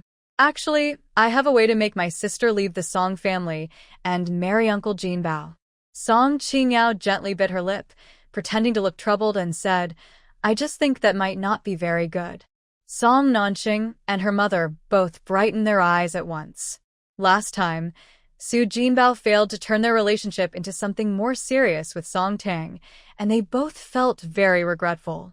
Now, hearing Song Qingyao say she has a way to make Song Tang marry that troublemaker Su Jinbao, they were so excited. Only then did he recognize Shenruojin. I thought it was some brave young lady from a noble family who could risk everything to save the old general. Turns out, it's the 10th young lady. Only she could do this. He stepped closer and looked carefully, noticing she wasn't wearing red but white. Because she had fought so many enemies on the battlefield, her white clothes were stained with blood and turned red. Wei Qingshan was speechless. If the young generals were still here, seeing their beloved little 10th sister on the battlefield like this, they would surely be heartbroken. Uncle Wei, how is my grandfather? Never in this lifetime. I will wait for them at the alley entrance. Annie, you let Uncle Jinbao find the right moment to ride his bike and bump into me. After I fall to the ground, you let him ride over my hand again. Song Qingyao thought carefully. Su Jinbao riding over her hand wouldn't affect her interview in 10 days, but the wound would look quite scary. Song Qi and Song Zhouye would surely be heartbroken. After a pause, Song Qingyao continued, My older brothers will definitely catch him. Just have him insist that it was my sister who told him to do it. He does things for my sister, and she promises to marry him after everything is settled. Auntie, you'd better give Uncle Jinbao something private of my sister's, so everyone will be sure they're involved. By then, Mom, Dad, and my brothers will be very disappointed in my sister. Her reputation will be ruined. After they kick her out of the Song family, she can only marry Uncle Jinbao. Song Nanqing and Su Shanshan both thought Song Qingyao's plan was very good. Their only worry was that Song Qingyao would get hurt. They held her hands on each side. Yao Yao, Annie just feels sorry for you. Yes, Sister Qingyao, when the little uncle rides over your hand, it must hurt a lot. It's okay. Song Qingyao's eyes looked kind and sincere. You are all my family. As long as I can help you, even if I get hurt, or even if it costs me my life, I am willing. Yao Yao, Qingyao Jia, you're really so kind. Song Nanqing and Su Shanshan hugged Song Qingyao tightly, tears of emotion in their eyes, not knowing that in Song Qingyao's heart, they are just two useful but silly tools. This time, Lu Jinyan received the letter very quickly. The letter was sent by Song Tang on Saturday morning, and he received it that evening. Tomorrow is a day off, and Gu Shirshu invited him to dinner at a state-run restaurant tonight. He declined. He isn't in the mood to eat. He just wants to see what Tang Song wrote in her letter. He also wants to reply quickly, so she might receive his reply tomorrow. This time, the letter she sent was also placed in a box. Inside the box, there was not only a packet of rice-flavored snacks, but also a packet of dried cherries. The snacks smell very good. The dried cherries are very sweet, like drinking honey. It makes his whole heart feel sweet. This time, she wrote him a 6-page letter. A 4-leaf clover symbolizing luck was tucked between the pages. Lu Jinyan carefully took out the 4-leaf clover and treasured it, placing it in his notebook. Every gift she sent him, he would cherish carefully. Seeing her playfully and proudly say in the letter that she also thinks her soul is beautiful, a gentle smile appeared on his lips. He liked her pride. He liked her confidence. He admired and liked every side of her from his heart. The first 3 pages of the letter were cheerful, and as Lu Jinyan read, his smile never faded. But from the last 3 pages, he could feel her sadness and distress. She wrote that her parents seemed to love their other daughter more, and her brothers especially dislike her, which felt like a knife piercing his heart. She said she used to be very happy and loved very much. She had a lot of love. Lu Jinyan didn't know her past lives or present, but reading her sorrowful words, he thought she probably wasn't always so unhappy. She was likely hurt in some way, which made her feel ugly. Thinking about her having experienced family love, but after she became unhappy, her family not only failed to comfort or care for her, but also distanced themselves and hated her, leaving her to struggle alone in hardship, made him feel heartbroken as if pierced by countless arrows. He knew that not long ago, she said she didn't want to see him, yet he suddenly asked to meet her again, which was abrupt and reckless. I think so too. Tang is so smart, no one can bully her easily. After a few silly laughs, Lu Xiaoyu continued, but if they isolate you, don't be afraid. Just tell me, I'll stand up for you. Song Tang definitely wouldn't tell Lu Xiaoyu. If she was bullied, she could handle it herself. But she didn't want to hurt Lu Xiaoyu's feelings, so she just responded softly. Lu Shoujiang and Song Tsumrong's family still hadn't come back tonight. After sending Song Tang home, Lu Xiaoyu took a flashlight to dig for the roasted turtle. He had a very good haul tonight. Sending a letter now is the same as sending it tomorrow morning. But he just wanted to put the letter in the mailbox early. It felt like, if he put it in early, the distance between them would get closer, a little closer. So, even though it was late at night, he drove to 13 Alley to deliver the letter. After sending the letter and returning to his dorm, Lu Jinyan couldn't sleep. He wondered if this time, Tang Song would be willing to meet him. Early in the morning, Zhou Tian went to Lu's house. Before coming to the capital, besides the medicine, Zhang Qiahui also gave her a peachwood pendant. The pendant, shaped like a peace symbol, was handmade by Zhang Qiahui's husband, Song Jijuan. On the back of the pendant, her name was engraved, saying it could protect her safety. This was a blessing and love from Zhang Qiahui and her husband. She usually wore it except when bathing or sleeping. Last night after bathing, she habitually placed the pendant near her wardrobe. This morning, when she went to get her clothes, she found the pendant was missing. This made her think of an important part of the story. She wanted Lu Xiaoyu to help her with something. After Lu Xiaoyu went out on her request, he talked to her for a while before letting her go. Ow. It hurts. So much. Almost as soon as she left the Lu family living room, she heard Song Qingyao's weak voice. At this moment, she saw clearly that Song Qi was holding Song Qingyao's injured leg and bleeding hand, rushing into the yard quickly. Song Zhouya was grabbing Su Jinbao's shoulder and kicked him hard into the yard. Mom, Yao Yao is hurt. Hurry and get the first aid kit to treat her wounds. Song Qi and Song Zhouya shouted anxiously. They originally wanted to rush into the Song family living room, but when they saw Song Tang, they stopped in their tracks, looking at her as if she were an enemy. Song Tang, how dare you let Su Jinbao, that beast, hurt Yao Yao like this? How do you have the face to stay in our house? After Song Chi finished speaking, Song Joya also spoke with extreme hatred. Today, you must leave my house. What happened? Hearing the commotion, Qin Xiuji and her husband, along with Lin He and her husband, hurried to the yard. Even Major Liu, who was relaxing outside the gate, carried a stool and came in. Yao Yao is bleeding so much. Yao Yao, does it hurt a lot? Seeing that Song Qingyao was injured, Qin Xiuji's eyes quickly filled with tears of worry. She ordered Song Qi to place Song Qingyao on a nearby bamboo chair and hurriedly asked Song Songrong to bring her first aid kit so she could treat the wound. It's all because of Song Tang, that troublemaker. Song Joya's handsome face was full of anger. She hit me first, and Su Jinbao, that beast, told everything. Song Tang is not innocent. He rode his bike and hurt Yao Yao, even maliciously pressed on her hand back. This was all Song Tang's doing.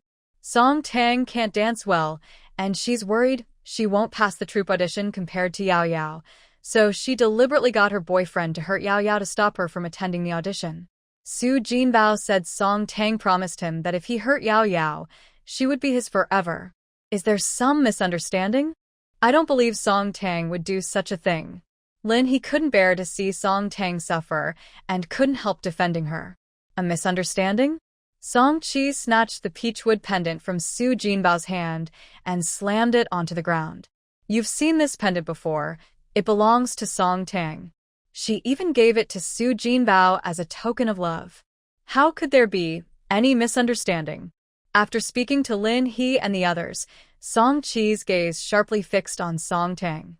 Song Tang, you've hurt my sister, and I won't forgive you. She hurt his sister.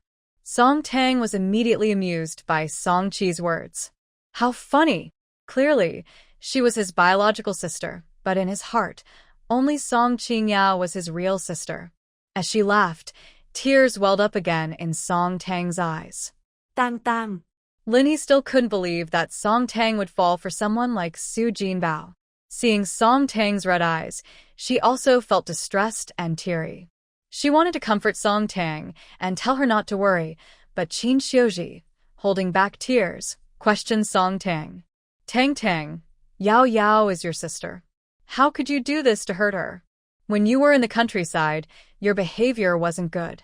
I don't blame you because I missed you for 18 years and didn't educate you properly. That's my fault. After coming to the capital, I thought you had changed. Why are you still hanging out with someone like Su Jinbao? You even gave him a token of love. How could you be so unselfish? Mom, what are you talking about? Song Tang's face turned pale. She knew Qin Xiuji was soft-hearted and favored Song Qingyao, so she didn't trust her enough. But she didn't expect that before she could explain, she was accused without question. She also didn't expect that, even now, she still thought she had behaved improperly when she was in the countryside. Song Tang, you are really too much this time. Song Songrong's eyes were full of sternness and disappointment. Why did you find such a bad person like Su Jinbao? You deliberately caused her to be hit and run over by a bike. You're intentionally hurting her. I, Song Songrong, am not as unkind and cruel as you, my daughter. Xiuji, Lao Song, you're crossing the line. Feeling the trembling in Song Tang's body, Lin He held her hand tightly. We are only hearing Su Jinbao's side now. We should also listen to what Tang has to say. Yes, we should hear what Tang has to say. After being glared at by his wife, Lu Shoujiang quickly agreed. Lu Shoujiang looked at Song Tang kindly. Tang, tell us what really happened this time. Commander Song, please help me and Tang. Before Song Tang could speak, Su Jinbao knelt heavily on the ground. I truly love Tang. The peachwood pendant engraved with her name is proof of our love. I hit Song Qingyao for her. I really can't live without her. Please agree to our marriage. Big brother, big sister-in-law, things have come to this. Why don't you let Jinbao marry Tang? Song Nanqing pulled Su Shanshan over to add fuel to the fire. Tang is so unselfish. She must have already married Jinbao. If Jinbao doesn't want her, other men wouldn't want her either. It's better to just let them be.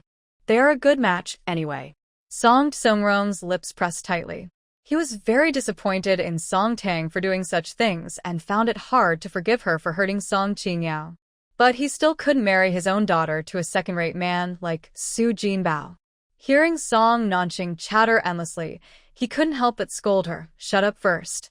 Song Nanqing reluctantly closed her mouth and rolled her eyes at Song Tang.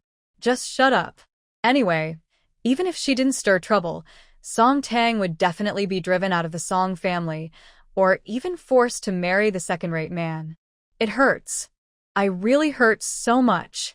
Sitting on a bamboo chair, Song Qingyao cried breathlessly. Big sister, I said before, if you don't want me to join the cultural troupe, I won't take the exam. I truly care about you and regard you as my beloved older sister. Why are you letting your man treat me this way? Is it only when I die that you will be happy? If only I die so you can be happy, I am willing to do it. Suddenly, Song Qingyao stood up from the bamboo chair, pretending to crash into the wall and commit suicide. Yao Yao. The Song family certainly wouldn't let Song Qingyao do something foolish. Song Qi and Song Zhoya hurriedly held her back, and Qin Xiuji cried as she tightly embraced her. Oh, my unfortunate Yao Yao. Why are you doing such foolish things?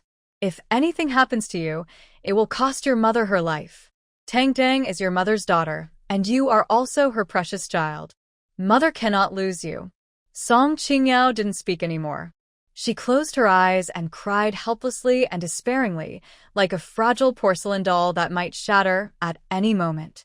Song Qi and Song Zhoya felt heartbroken, and their eyes turned red.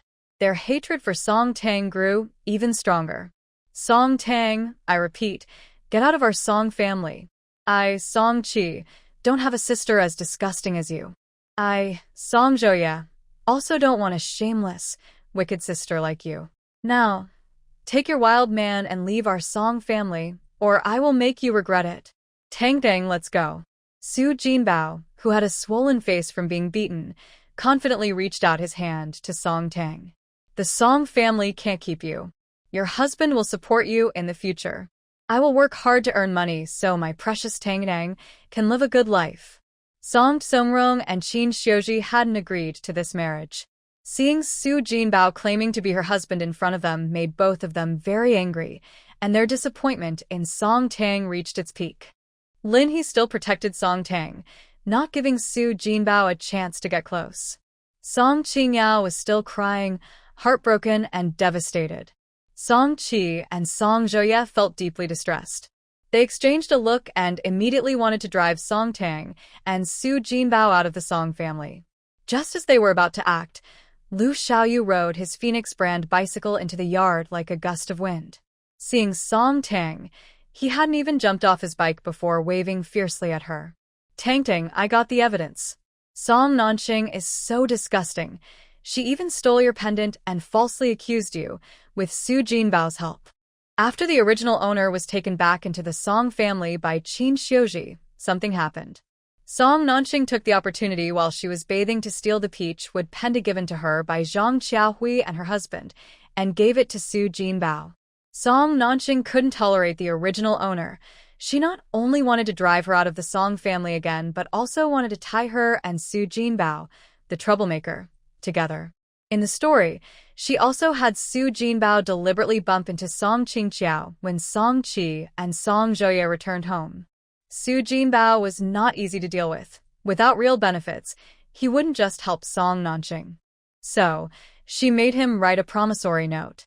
It stated that she stole the original owner's personal pendant and promised to marry her to him. If he couldn't marry her in the end, she would pay him 500 yuan as compensation. After the story changed, Song Tang altered the original plot where the owner was expelled from the Song family. But this morning, after discovering her pendant in the wardrobe was missing, Song Tang became more cautious. Su Jinbao didn't have his own house. He recently found a job at a factory and was living in a 4-person dormitory with colleagues. She guessed that Su Jinbao would hide the promissory note in his dorm. She asked Lu Xiaoyu to look in his dorm for the note. That was the note. She couldn't tell Lu Xiaoyu about her being from a different story. She only said she overheard Song Nanqing and her daughter discussing harming her and that the note might be in Su Jinbao's dorm. Xiaoyu, what are you talking about? Hearing Lu Xiaoyu's words, Song Nanqing's face changed completely. She dared not offend the Lu family and could only point at Song Tang's nose and scold her. That fox spirit is using some trick to deceive you into helping her? She's not a good person, Xiaoyu. You're a good kid. You can't be fooled by her. You. Song Nanqing, you're not a good person either. Lu Xiaoyu was loyal and full of justice. He truly considered Song Tang his friend. When he saw the promissory note, he was almost furious. Now, seeing Song Nanqing shamelessly smear Song Tang, he was even angrier. He jumped out of the car, tore open the envelope, and took out the note inside. Uncle Song, Aunt Qin, come and see this. It clearly states that Song Nanqing, this troublemaker, stole Tang's peachwood pendant and gave it to Su Jinbao. She also had Su Jinbao deliberately hit Song Qingqiao. She even said that after everything was done, she would marry Tang to him. Tang is a real person, thoughtful and warm. Why does that troublemaker have the right to decide on her marriage and marry her off to a troublemaker? Upon hearing Lu Xiaoyu's voice, everyone's eyes in the yard immediately focused on the paper he was holding. It clearly stated that Song Nanqing helped Su Jinbao obtain Song Tang's personal pendant, and Su Jinbao had hit Song Qingyu with his bike. It also promised that Song Nanqing would send Song Tang to Su Jinbao, making him Song Songrong's lucky son-in-law. In the lower right corner of the document, there was Song Nanqing's signature. Even more, she had pressed her fingerprint on it. You're lying. Clearly, that flirtatious Song Tang is shameless and always trying to men to do bad things. How could I be the one instructing Jinbao? Song Nanqing was completely panicked. She gritted her teeth and rushed forward, trying to the paper from Lu Xiaoyu and tear it up. But Lu Xiaoyu was much taller than her. When he raised the paper, she simply couldn't grab it. Before she could take the paper, Qin Xiuji stepped forward, trembling with anger. She slapped Song Nanqing hard, making her face crooked. Looking at Song Nanqing with eyes full of anger and hatred, Qin Xiuji said, Song Nanqing, why are you framing Tang again? And you even promised Su Jinbao to give Tang to him. Do you even know what kind of person Su Jinbao is? You're an elder. How can you harm Tang like this? I didn't. Song Nanqing had never suffered such a big loss before. She covered her painful face, her eyes red with anger. Second sister-in-law, this paper is fake. It's that shameless Song Tang who deliberately harmed me. She. Qin Xiuji raised her hand and slapped Song Nanqing hard again. Did Tang harm you? Qin Xiuji's chest heaved with anger. This paper clearly has your signature. Yes, and your fingerprint too.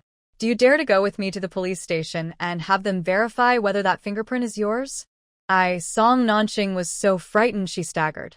She didn't dare go to the police station because she had indeed signed the paper and pressed her fingerprint on it. If she went, she would go to jail. Seeing Song Nanqing's guilty look, everyone understood clearly now. Song Tang was innocent, yet Song Nanqing maliciously smeared her with dirt. Linhe looked at Song Tang with growing pity in her eyes. She felt sorry for Song Tang, not only because she was framed by Song Nanqing but also because the Song family didn't trust or love her enough. Song Qi and Song Zhouya exchanged a glance. Neither of them often saw the other look so helpless. Neither of them expected that they would once again misunderstand Song Tang and their own younger sister. Song Nanqing. Song Songrong's eyes flashed with a quick look of panic. He didn't know how to face his biological daughter, who had been misunderstood by him. He could only harshly scold Song Nanqing first. You really are stubborn and unrepentant. You are Tang's aunt and an elder. How can you hurt her like this? I really didn't mean to. Song Nanqing still refused to admit her mistake. She teared up and used her feelings to persuade Song Songrong, Big brother, my face really hurts. Big sister-in-law shouldn't have hit me. Xiuji hit you because you deserved it. Song Songrong was so angry that his finger trembled violently. If he usually didn't hit women, right now he would want to slap Song Nanqing hard. He raised his hand, pointed toward the door, and sternly shouted, Get out now. If you dare to harm Tang again, even if mom and dad protect you, I will send you to the police station. Big brother. Song Nanxing definitely didn't want to leave the Song family. She would have to spend money on renting a place, eating, and buying clothes if she moved out. Why should she spend her own money when she could use free things? Seeing Song Songrong really about to kick Song Nanxing out, Su Shanshan also cried in panic, "Uncle, you can't treat my mom like this. Everything she does is for the good of this family." Before Song Tang returned to our home, our family was very harmonious. After she came back, everything changed. She caused chaos in our home. She's the troublemaker. The troublemaker. Su Shanshan, are you spouting nonsense? Lu Xiaoyu, who was straightforward, couldn't stand hearing Su Shanshan speak so nastily. He didn't give her any face. Your family. Tang is the biological daughter of Uncle Song and Aunt Qin. As an outsider, how thick-skinned must you be to say such things? Song Nanxing repeatedly harms Tang. Is she really doing it for the good of the Song family? She's just mean-hearted, hates seeing Uncle Song's family get together, and hates seeing others live well. Third brother Lu Yu. Su Shanshan Julie like Lu Xiaozu. If he didn't help her, that would be fine, but to call her a troublemaker made her so angry she cried loudly, unable to say a complete sentence for a long time. Why did you get hurt so conveniently? Lu Xiaoyu's gaze fell again on Song Qingqiao, who looked pale. I heard that you accused Tang of deliberately hurting you, so you couldn't participate in the art troupe's interview. Not letting you attend the interview, or breaking your arm or leg. Just injuring your hand a little. What does that mean? Such a delicate injury can't just be caused by Su Jinbao bumping into you. You need to cooperate. Song Qingyao, you keep saying sincerely that you see Tang as a sister and hope she has a good life. Are you and Song Nanxing colluding to harm her just so she can have a better life? As Lu Xiaoyu finished speaking, everyone's eyes instinctively turned to Song Qingyao. Originally, Song Nanxing and Su Jinbao, being so foolish, were caught by Lu Xiaoyu with important evidence. Song Qingyao was almost furious. Now, seeing Lu Xiaoyu say she was colluding with Song Nanxing, she was even more filled with anger and bitterness. She bit her tongue hard to suppress the rising hatred in her heart. She sniffled sadly, tears falling down her face. Third brother Lu, what are you talking about? I am also a victim. I don't know anything. How could I conspire with my aunt to harm my sister? Why are you making me sound so bad? I've never hurt anyone. Is it only when I die that you'll believe I am innocent?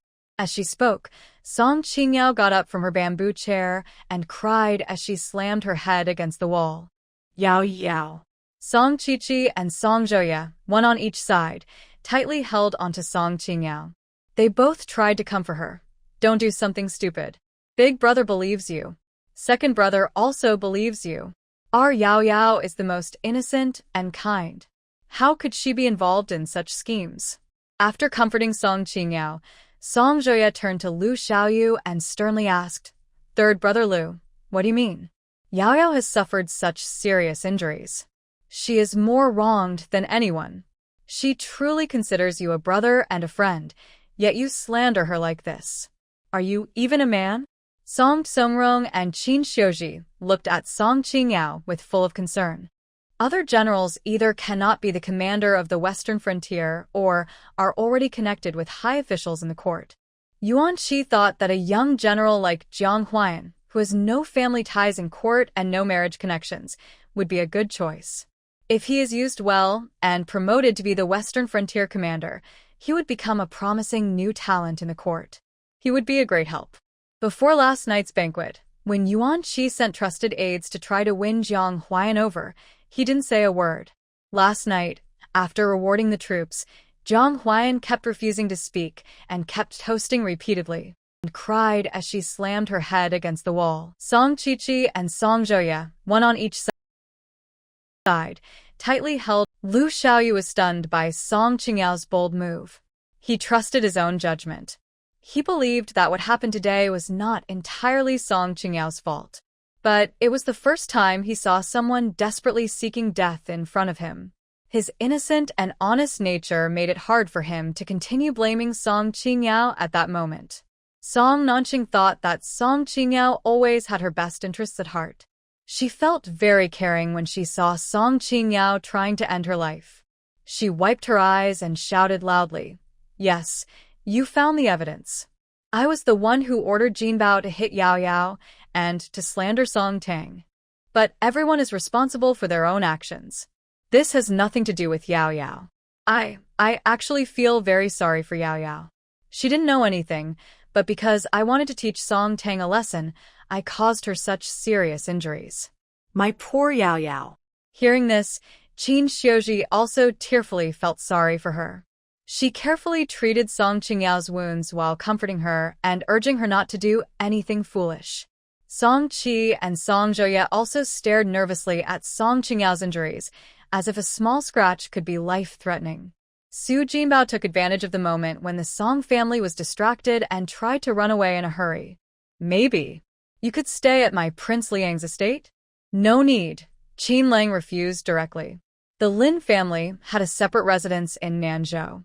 Earlier, they stayed at inns to gather information about Nanzhou. Now, the inn was too dangerous. They decided to move directly to the estate. Yuan Xinran was disappointed by Qin Lang's refusal, but didn't say much. "My brother is also eager to catch Qiao Xia. Please forgive us if we have caused trouble." Shen Ruo Jin couldn't forgive her and refused to accept Princess Baojiao's attempt to mediate. "That's something the princess should tell the crown prince's son," she said.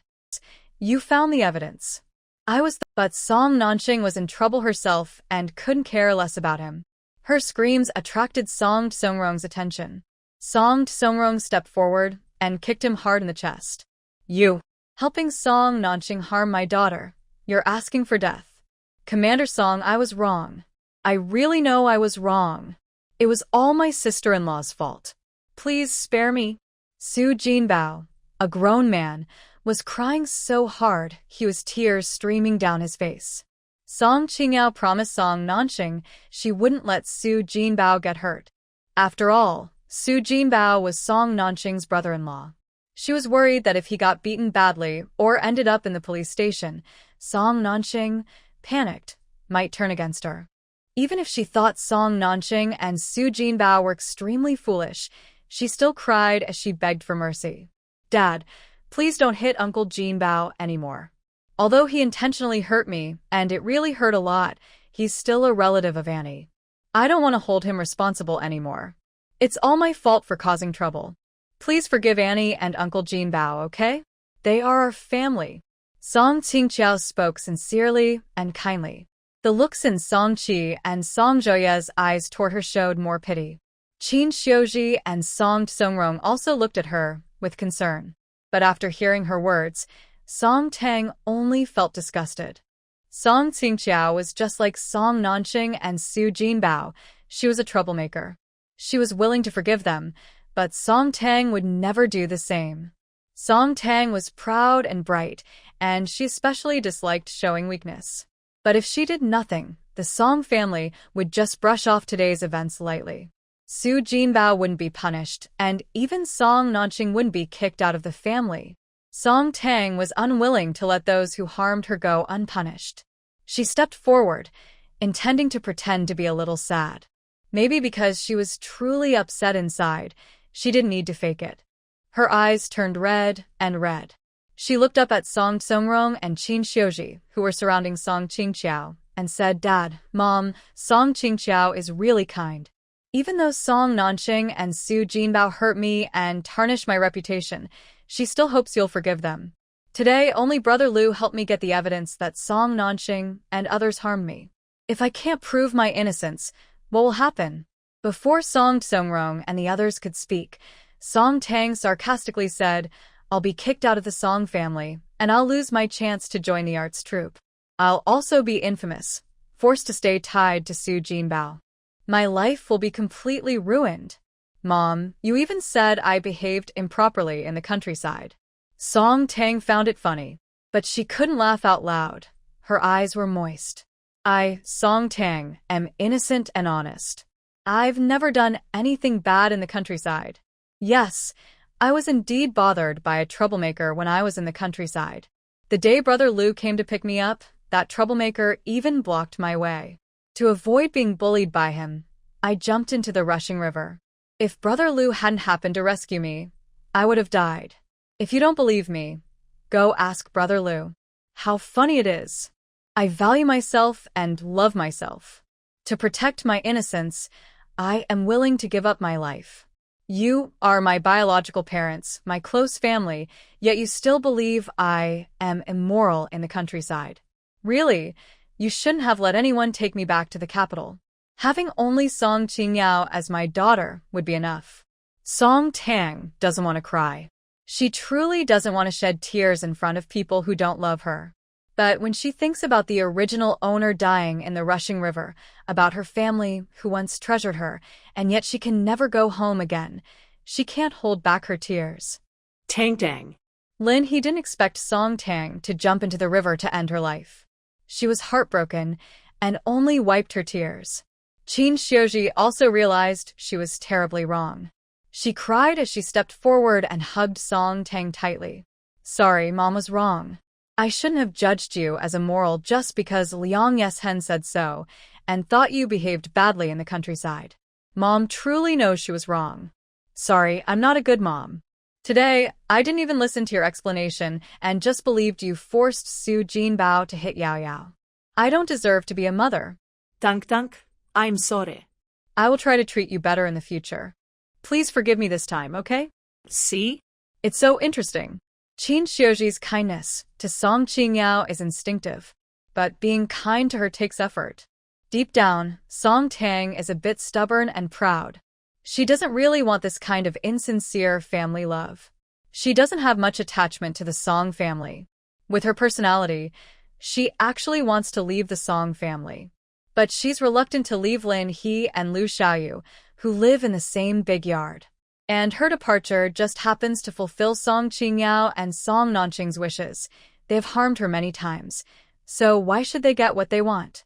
So, even though she's disappointed in Qin Xiuji, she doesn't push her away.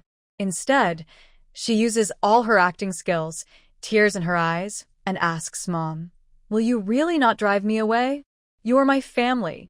If you drive me out, I will have no home." Tang, what are you saying? That's silly. Hearing this, Qin Xiuji holds her even tighter, her tears flowing freely.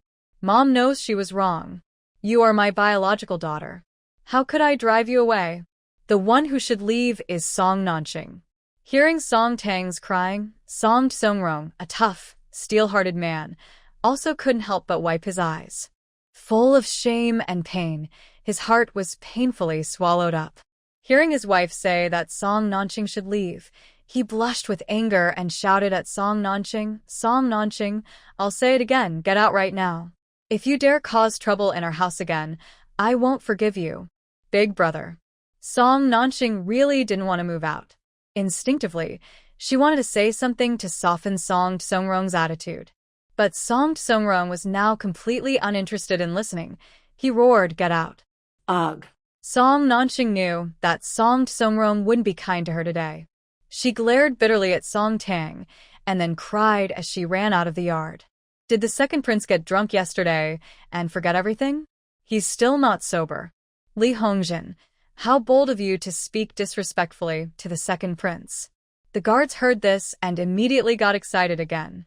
Generally is good at many things, but he has no control over his words. Shenruojin didn't want him to offend the second prince over her matter, fearing she might be targeted later. She interrupted, enough? Put away your swords. There are so many civilians here. It wouldn't be good to accidentally hurt someone. Li Hongjin snorted angrily and led his soldiers to put away their weapons. Hearing Song Tang's crying, Song Tsongrong, a tough plus, Su Jinbao often stole and caused trouble, and if Song Tsongrong wanted him to go to jail, he probably wouldn't escape a punishment. Song Qingyao moved her lips slightly. She thought it was too much to put Su Jinbao in jail and wanted to plead for him. But she was afraid that if she did, Lu Xiaoyu and others would say she was colluding with Song Nanqing. In the end, she didn't speak. Captain Song, I really know I was wrong. Please spare me. Su Jinbao definitely didn't want to go to jail. He was so anxious he was crying and even knelt on the ground, repeatedly kowtowing to Song Songrong. Song Songrong showed no emotion at all and waved his hand at Song Chi. Hurry up and take him away. Tang, my dear niece, please save uncle. Su Jinbao was dragged out by Song Chi and started crying and begging Song Tang. Song Tang's cold, peach blossom eyes showed no mercy. That night when Su Jinbao climbed through her window, he was wearing a mask, so she never saw his face. But she heard his voice. Today, after hearing Su Jinbao speak so much, she naturally knew he was the troublemaker from that night. She wasn't a saint. Su Jinbao wanted to drag her into. She hoped he would be locked up forever. There was no way she would plead for him. How can you have the nerve to ask her for help after ruining her so badly? Lu Xiaoyu despised Su Jinbao and kicked him hard in the face. Get lost now. You this kind of scoundrel should be sent to jail. Don't come here to disgust people anymore. I don't want to go to jail. Please have mercy. Have mercy. Soon, Song Chi forcibly dragged Su Jinbao outside, and everyone gradually stopped hearing his loud crying. Qin Xiuji was still holding Song Tang and crying. Lin He and Qin Xiuji have a very close relationship. But now, she feels a bit upset with her good friend, and I can't help defending Song Tang. Xiuji, this time you and your old song really went too far. Tang is a good girl. How could you hurt her feelings like this? Criticized by her best friend, Qin Xiuji felt more ashamed and almost cried. She kept apologizing to Song Tang. Tang, I'm sorry. Mom really won't doubt you anymore. Thinking about the incident where Song Tang almost jumped into the river, her heart hurt even more. You silly child. Why did you jump into the river? If you hadn't met Xiaoyan that day, I might never see you again. Song Songrong couldn't help but wipe his eyes again. He is a cold and strict person, especially tough on his soldiers. He has a stubborn temper and cares about his reputation. He really doesn't like to apologize to others, but he also realizes he was way too wrong this time. He awkwardly and clumsily said to Song Tang, Tang, I'm sorry. This time, Dad was also wrong.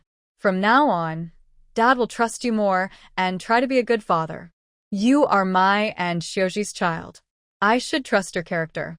Dad. Dad really made a huge mistake. Yes, Dad just issued some cloth tickets. These tickets are all for you. You girls love to look pretty, so go make some beautiful clothes. Song Songrong isn't very good at comforting children. His way of showing apology and love is always simple and straightforward, by giving money or tickets. As he spoke, he took a small stack of money and tickets from his pocket and handed them to Song Tang. Song Qingyao caught a glimpse from the corner of her eye. Inside the pile of things he gave Song Tang, there were not only cloth tickets, candy tickets, and pastry tickets, but also several big union tickets. Mom and Dad haven't given her pocket money or cloth tickets for a long time. If it weren't for Song Tang, this scoundrel, coming to the capital, all these cloth tickets and pocket money would belong to her. Song Tang always fights her for things. She must pay a price. Song Zhouya also felt so upset that his eyes turned red. He genuinely cares about his sister Song Qingyao. He knows Song Qingyao is sensitive, and he's afraid she might overthink. He tries his best to be nice to her and ignores Song Tang, his younger sister. But once again, he misunderstood Song Tang. He is not a person who can't tell right from wrong. He repeatedly misunderstood Song Tang and even wanted to drive her out of the house. He felt incredibly guilty.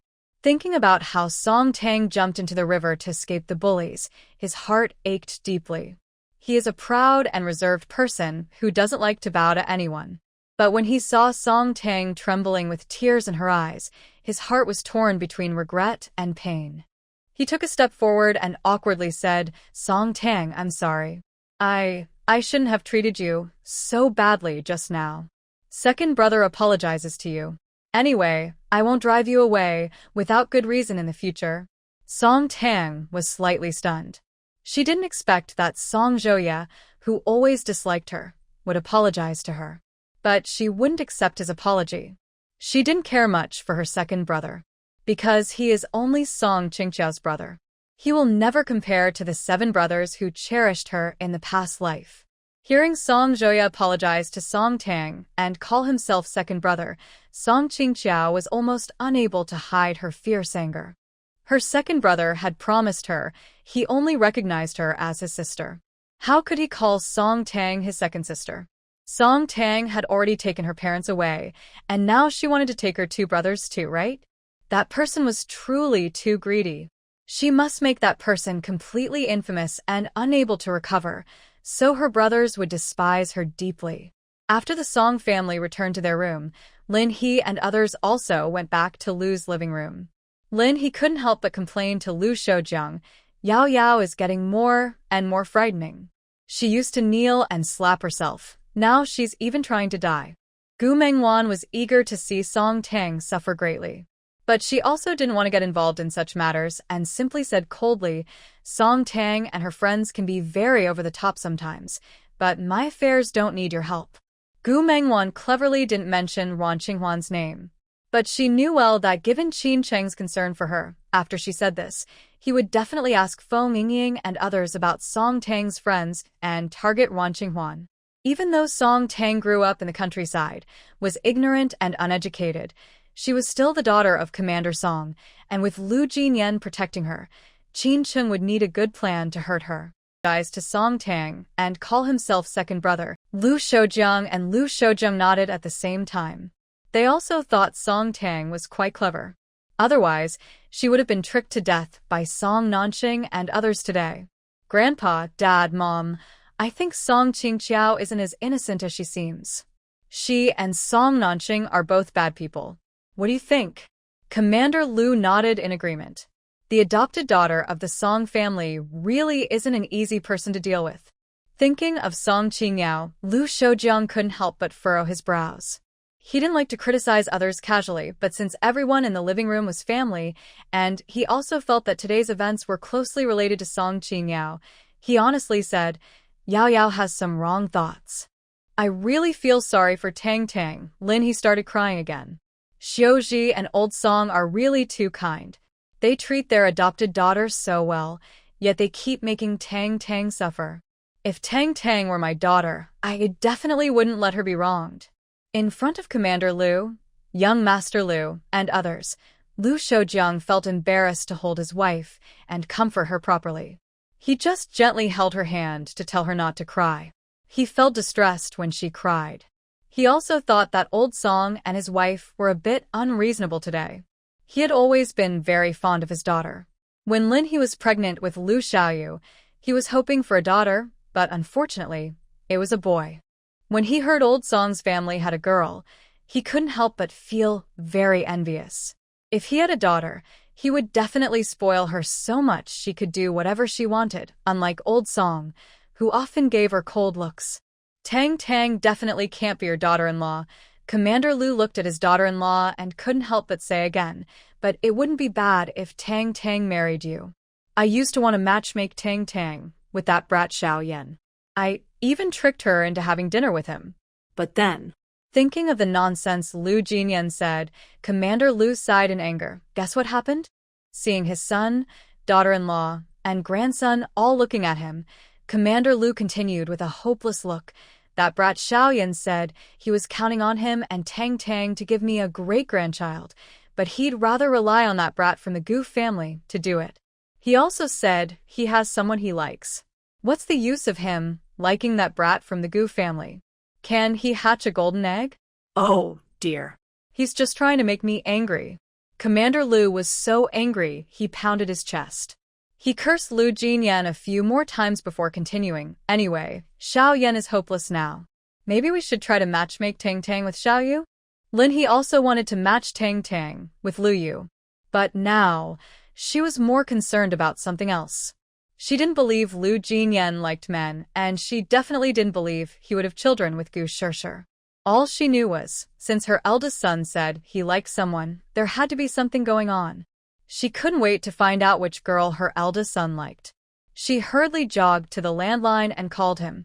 Lu Jinyan was quickly called to answer the phone through the intercom. Hearing her son's voice, Lin He was a little excited. Xiao Yan, I heard from your grandfather that you like a girl? Which girl is it? When will you bring her home for a meal? Commander Lu was very anxious. He clearly meant to say that his eldest grandson liked a man, specifically Gu Jiashu, and never mentioned liking a girl. His daughter-in-law looked quite clever, so why did she always misunderstand his words? But his daughter-in-law refused to hand the phone to him, so he could only frown and glare in frustration. He thought Lu Jinyan would say he liked Gu Shirshu and not girls, but instead, he faintly heard some discomfort in his grandson's voice. She hasn't accepted me yet. And I only exchange letters. Delay might cause trouble. I must leave now. Shun Ruojin said, glancing outside, ready to climb out the window. Suddenly, chaotic footsteps sounded outside. The elite soldiers of the Protectorate held torches and hurried here, in large groups. The leader shouted loudly, "The Protectorate's treasure has been stolen. Thieves have broken in. Search the entire house, no corner should be missed." The firelight illuminated the snow, and many soldiers rushed toward the east wing, surrounding the area tightly. If Shinruojin tried to break out now, she would likely cause a fight and risk exposing young Master Lin. Could she be prettier than Tang? Grandpa, how can Song Tang compare to her? Lu Jinyan, with a cold face, cut off Commander Lu's words. Anyway, I don't like Song Tang. Don't try to matchmake me with her anymore. Lin He loved Song Tang very much. When her little rascal mentioned Song Tang, her voice was filled with obvious disdain, which made her unhappy. But she wouldn't get angry at her little rascal and take it out on the girl who might very well become her daughter-in-law. She still stood beside Commander Lu and asked him, "What's the girl's name? Who else is in her family? When can our two families have a meal together?" Lin He's words sounded like checking household registration. Lu Jinyan didn't like discussing his love life, but he wanted to spend his life with Tang Song. Sooner or later, he would have to introduce her to his family. After a long silence, he said very awkwardly, "Her name is Tang Song. She really enjoys writing martial arts novels. We haven't met yet, and I don't know the details about her family, but I am sure about her. Besides her, I won't marry anyone else." The landline receiver was very loud. When Lin He called Lu Jinyan earlier, Lu Xiaoyu had already gone out to play and didn't hear this big news. Knowing the inside story, Lin He and Lu Shoujung looked at each other with complicated expressions. Lin He and her husband exchanged long looks before saying meaningfully, "You have a day off today. Come home for lunch, and then go back to the army tomorrow morning." "I won't go back. I told you, as long as Song Tang stays in the big yard for a day, I won't live at home. Mom, I have things to do. I need to go now." Listening to the beeping sound from the receiver, Lin He and Lu Shoujung's expressions became even more difficult to read. Tang Song loves writing martial arts stories. This is clearly Tang Tang. And as long as Tang Tang stays in the yard for a day, he won't go home. That brat just keeps acting up. Let's see how long he can keep it up. Lu Shoujung's eyes were sharp, sensing something unusual about his son and daughter-in-law. A strange thought suddenly appeared in his mind. Why do you two look so strange? That pen pal of Xiao Yan must be Tang Song, the one who writes Hero's Chronicle. Could it be that Tang Song is actually Tang Tang? Lin He knew this couldn't be hidden from the sharp-eyed Lu Shoujung. She could only softly remind him, "Dad, Tang Tang doesn't want anyone to know she writes martial arts novels. We have to keep it a secret." "Of course." Lu Shoujung huffed proudly. "You two must keep it secret too. That brat Xiao Yan is so arrogant, always looking down on Tang Tang. I'm not going to tell him that Tang Song is Tang Tang, so he'll get anxious." Lin He and Lu Shoujung nodded in agreement. They also thought it would be good to make that brat anxious. They were especially looking forward to seeing his shocked face when he found out Tang Song is actually Tang Tang. Qin Xiuji and Song Tsongrong comforted Song Tang for a long time, but she still felt very sad and disappointed. Suddenly, she missed Lu Jinyan, the pen pal she'd been writing to. Just yesterday morning, she had sent him a letter. Knowing he probably wouldn't reply so quickly, she still went to Shursen Hadong. To her surprise, She found his reply in the mailbox. In her last letter to him, she had written that her family didn't love her very much. He responded to her. He said she was very good and deserved to be treated sincerely by everyone. Her family doesn't love her enough. It's their loss. He will always stay by her side, support her, protect her, trust her, and share life and death with her. He once again proposed to meet. Next weekend is his day off. He will wait for her at the Peony private room in the state-run restaurant at 68 West Street.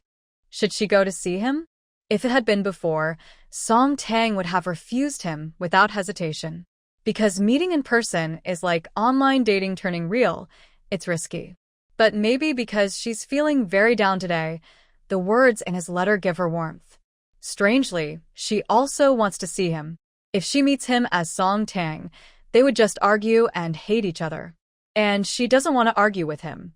So, she can only meet him as Tang Song. She has enough makeup skills to look like the character in the letter, so ugly that it's almost funny. If he still wants to be pen pals and friends with her despite her ugliness, she would be happy. If he dislikes her and doesn't want to write anymore, she would accept it. She sat at her desk, lost in thought for a while, then seriously wrote on the letter, number 23, Peony private room, state-run restaurant, 68 West Street, see you there.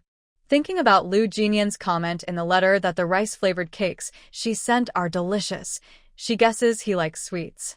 This time, she plans to send him a small packet of White Rabbit milk candies. She has some candy coupons from Song Songrong, plus about a yuan, enough to buy a pound of White Rabbit candies. After sealing the envelope, Song Tang plans to go out and mail the letter. She thought Song Chi and Song Joya had already left, but surprisingly, they were both downstairs in the living room. They saw Song Tang too. Earlier, when she was writing to Liu Jinyan, she couldn't help but shed a few tears because she missed her parents and brothers in the 21st century so much. Her eyes are still a bit red. Seeing her red eyes, Song Chi and Song Joya felt very uncomfortable. They exchanged a glance and couldn't help but walk over to Song Tang. Song Tang, I. Earlier that morning, in the yard, Song Joya had actually apologized to Song Tang. But she didn't accept his apology. He's so proud that he really doesn't like to bow his head often when others don't accept his apologies. But Song Tang didn't want to pay attention to her second brother, which made him feel bad.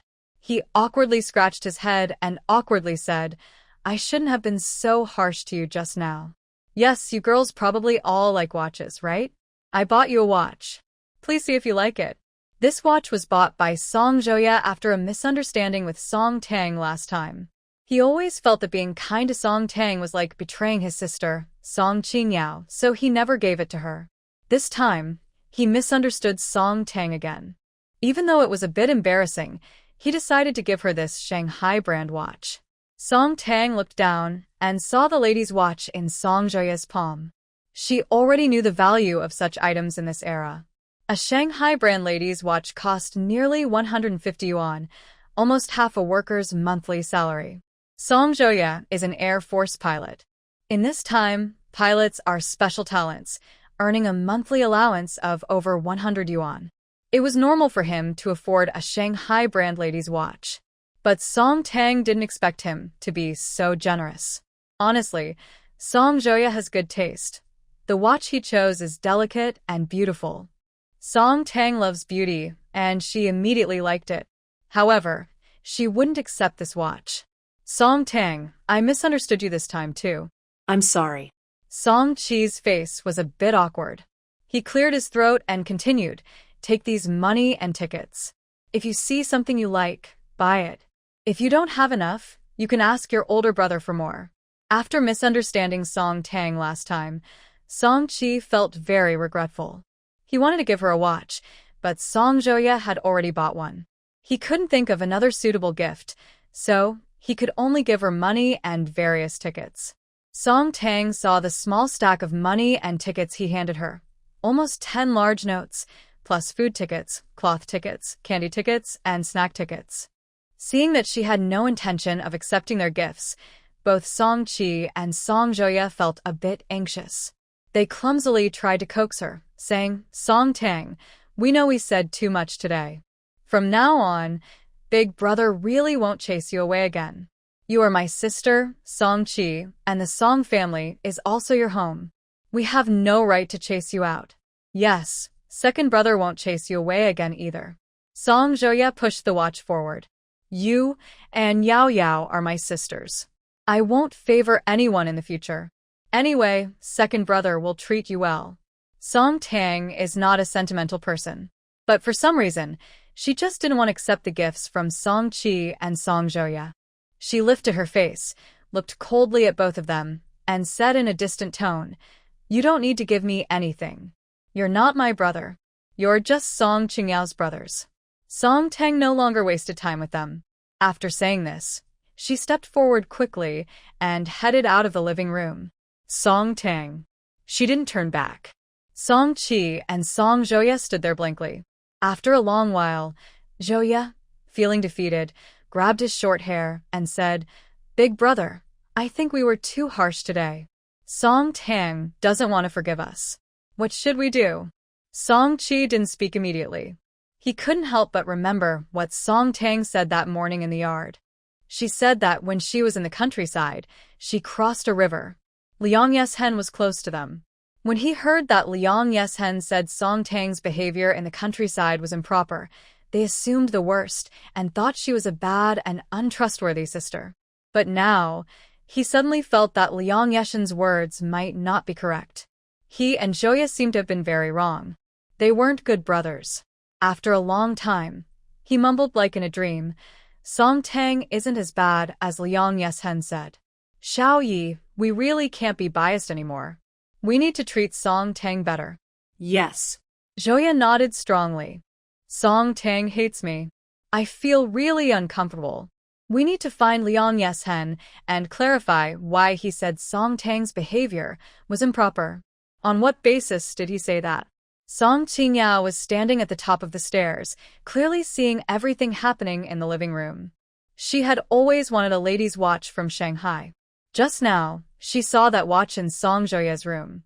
She thought it was a gift from Song Joya to her, and she was full of joy and anticipation. She never expected that the watch she had been longing for so long was actually a gift for Song Tang and her older brother. She had given Song Tang a pile of money and tickets, including at least 10 large union tickets. There were also many cloth tickets, grain tickets, sugar tickets, snack tickets, and meat tickets. Those were gifts, money, and tickets from her older brothers, meant for her. Why were they all given to Song Tang? And they even said they would treat Song Tang better in the future. If they treated Song Tang well, what about her, Song Qingyao? Would she still have a place in this family? Song Tang really is trying to take her two brothers away. The more Song Qingyao thought about it, the more she hated her. But she was clever. She knew that complaining loudly, like a shrew, wouldn't make the Song family side with her. She needed to show weakness. "I'm sorry, big brother and second brother." She came downstairs with red eyes. When she reached Song Chi and Song Joya, her golden beads had already fallen in large drops. "I shouldn't have blamed my sister today. I was misled, thinking she had something to do with Uncle Jean Bao. I was hurt and in so much pain that I thought she did something wrong. I'm sorry. I really feel terrible about myself. I'm sorry to you, to Mom and Dad, and even more sorry to my sister. Today, I caused my sister to be scolded by you all. The one who should leave this home isn't my sister, but me. I'm sorry. I can leave right now." As she spoke, Song Qingyao cried loudly and rushed outside the living room. "Yao Yao, what are you doing?" Song Chi and Song Joya definitely wouldn't let her leave the Song family. They held her on both sides and patiently comforted her. "I told you, Yao Yao, you are also a victim. Song Nanxing was too much. You were just misled. Song Tang isn't an unreasonable girl. She must understand that Song Nanxing is the truly evil one. She won't blame you. Song Tang, she's really not as bad as we think." Song Chi and Song Joya hurried to find Liang Yeshen to ask some questions. After comforting Song Qingyao for a while, they quickly left. Watching their distant backs disappear, Song Qingyao's pure and beautiful face twisted uncontrollably. They actually sided with Song Tang again. In their eyes, that wicked girl Song Tang is actually good, right? She thought they would use watches, money, and tickets to comfort her when she cried so hard.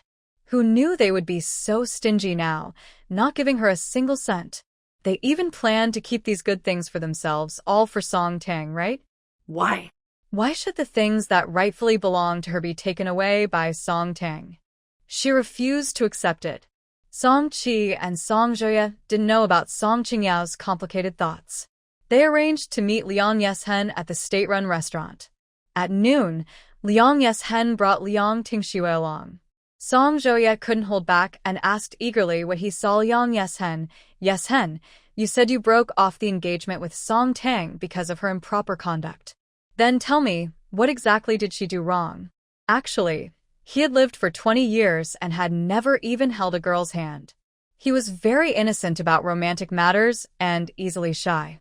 He was really embarrassed to say that Song Tang took such a big bag of medicine, thinking about her giving medicine to others. His face turned red, and after holding back for a long time, he only managed to say, anyway, she just isn't proper and is really disgusting. Liang Yushun. Song Zhoya's face darkened. He was starting to care about Song Tang, even though Liang Yushun was his good brother. When he said she was disgusting, he didn't feel happy. Liang Shui knew the truth. Her lively personality made her speak up for her brother, second brother Song. Why are you shouting? My brother didn't say anything wrong. Song Tang is very improper.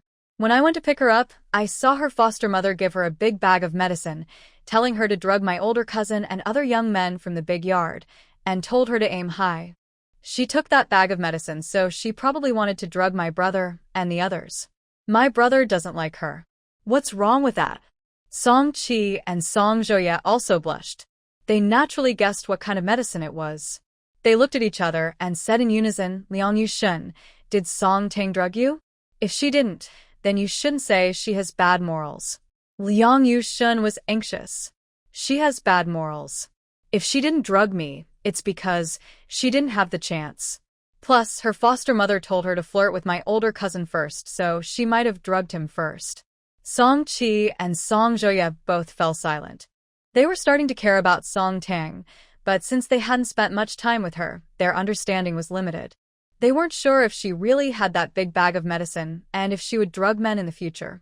If she did give medicine to others randomly, as brothers, they would definitely scold her and try to guide her back to the right path.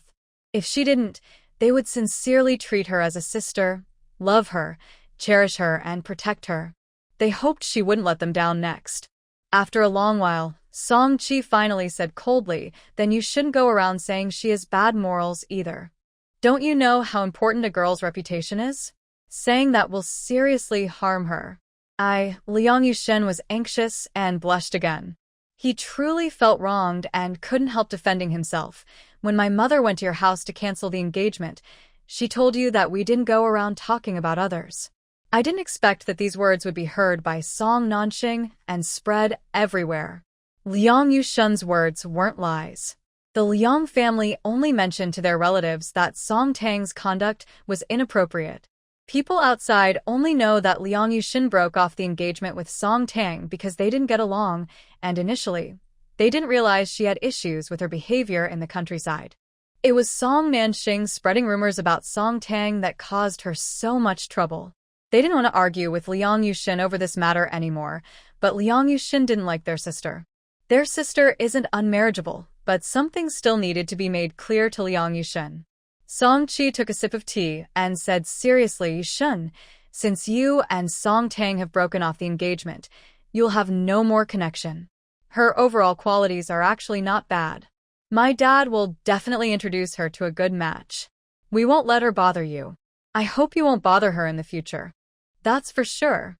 Before Liang Yushun could speak, Liang Tingxue hurriedly said, my brother already likes someone. My future sister-in-law is so beautiful.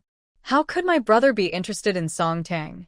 Clearly, the siblings from the Liang family didn't think highly of Song Tang. Hearing Liang Tingxue's words, Song Qi and Song Zhou Yi felt a bit uncomfortable. However, thinking that Song Tang might also not be interested in Liang Yushun, they silently found a balance. Song Zhouyu was very curious about which girl Liang Yuxin liked and couldn't help teasing. Yuxin, you've been hiding it well. I didn't know you were seeing someone. Not yet. Liang Yuxin's face, ears, and neck turned red. I've only seen her once. I think she's very special, and she's really kind. When I saw her, my heart was beating so fast. I've definitely made up my mind about her. I really like my future sister-in-law too. Talking about Tang, Liang Tingshui was also very excited. My future sister-in-law is so pretty.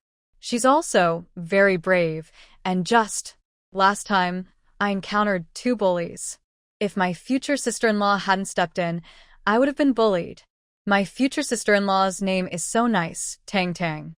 It sounds so sweet. In short, my future sister-in-law is perfect in every way.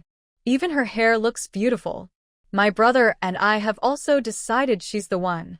We've been asking around for a long time, but couldn't find any news about my future sister-in-law. Big brother Song, second brother Song, can you help us find out more? Song Qi and Song Zhouyi both liked girls who acted bravely and did good deeds. They became even more curious about Tang and eagerly asked, besides knowing her name is Tang, what else do you know? We also need to know what she looks like, so we can help you find her. My future sister-in-law's appearance. Liang Tingshui's sweet face instantly turned a light pink. Her big, dark eyes sparkled brightly. My future sister-in-law looks like a fairy. Honestly, I've never seen a girl more beautiful than my future sister-in-law.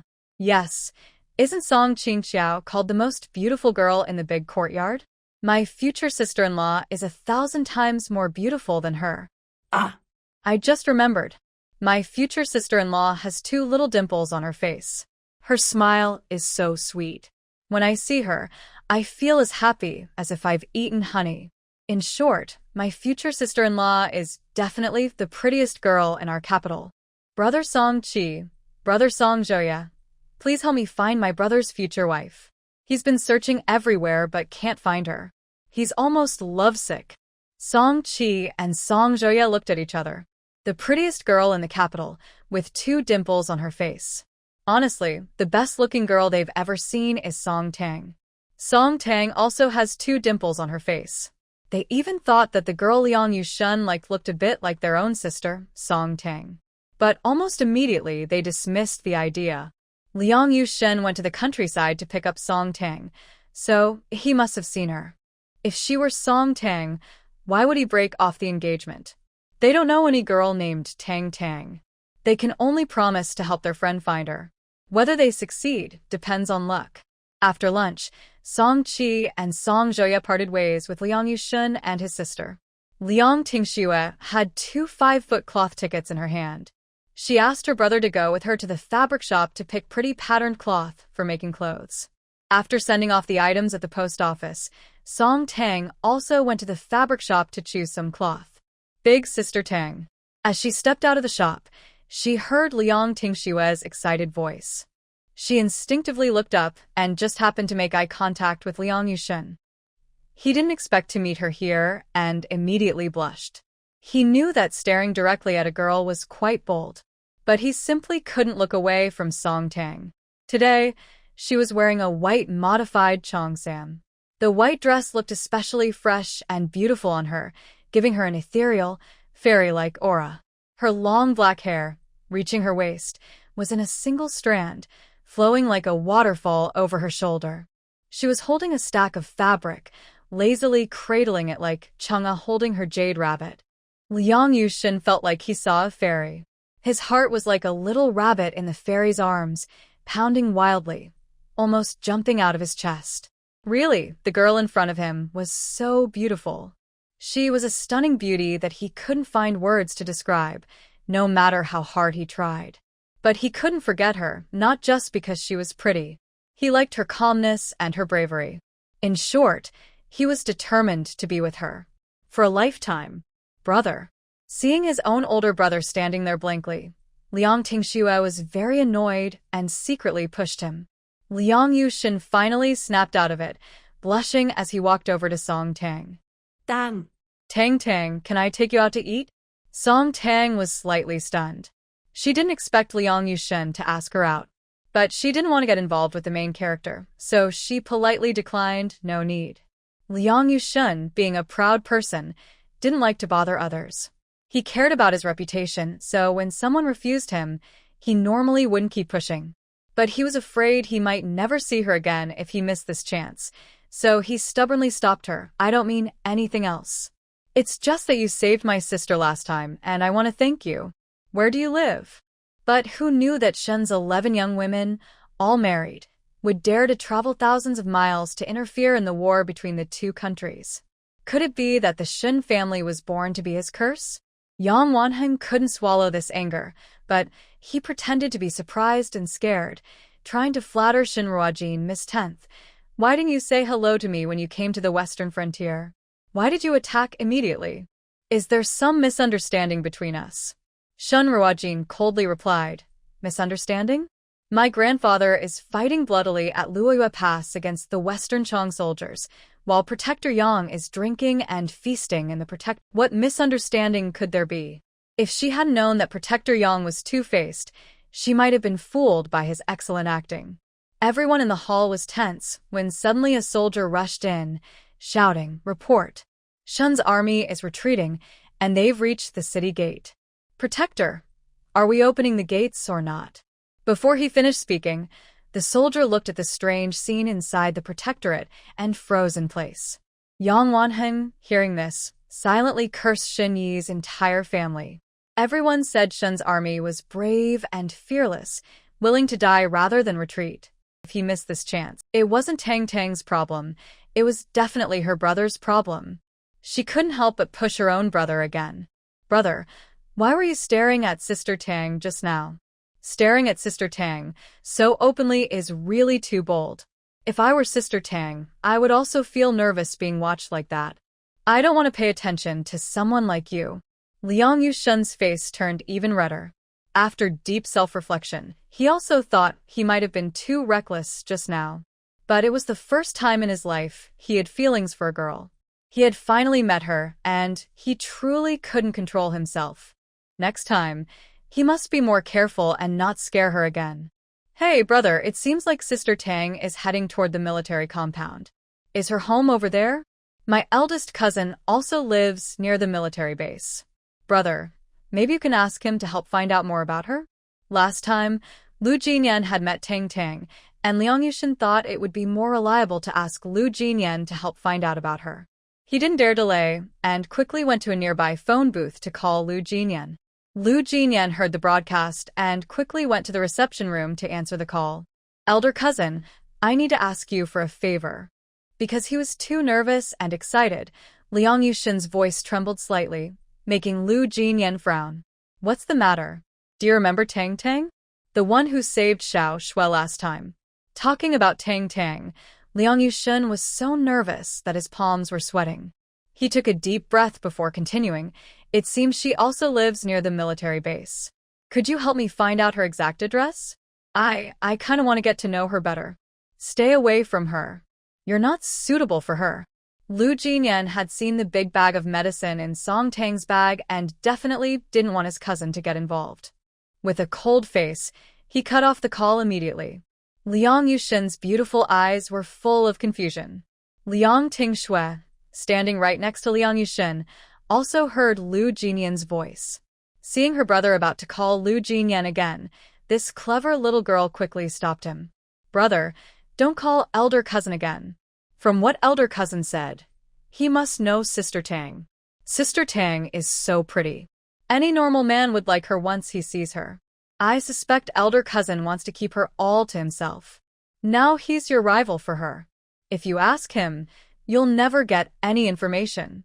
Could the usually cold, icy big brother, who rarely shows interest in women, really be a normal man? Liang Yushin was full of doubt.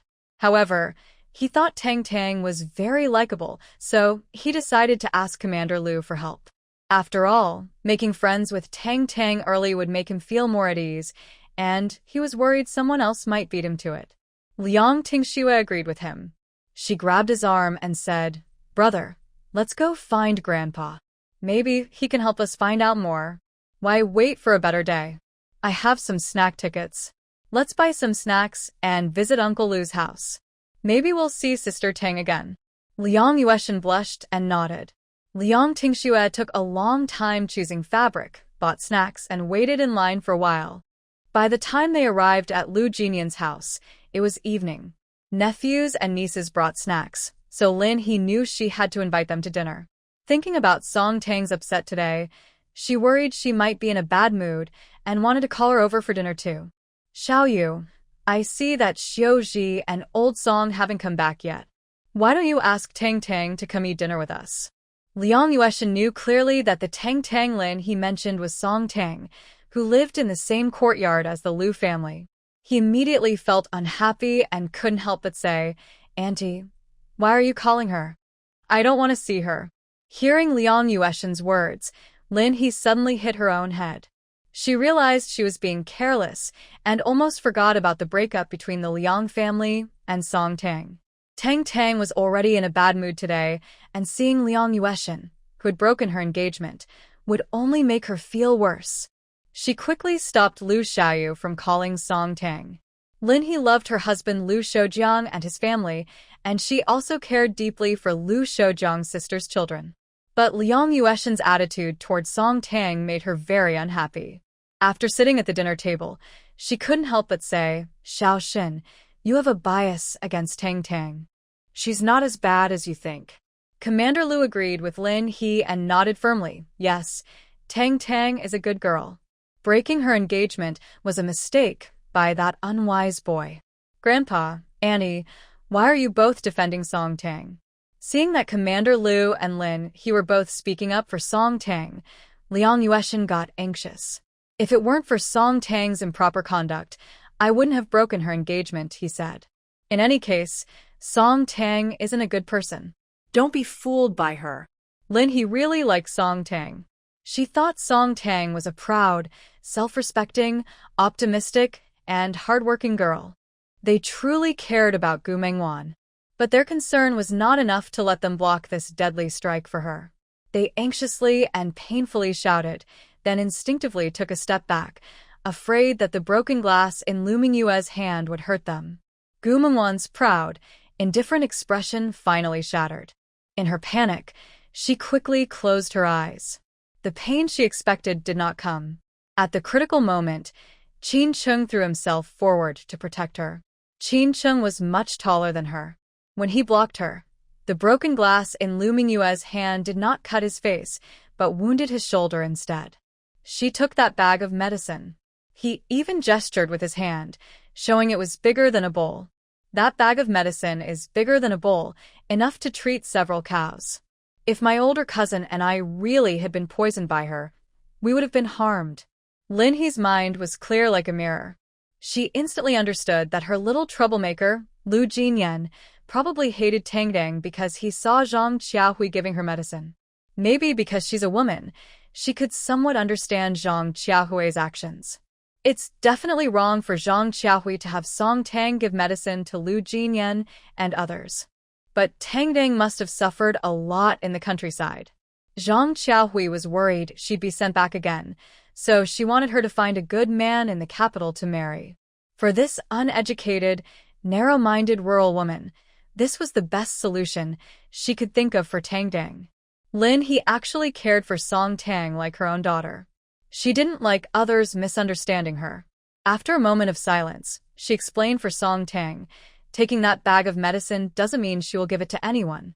I believe in Tang. She's independent and strong. She doesn't need to climb high to succeed.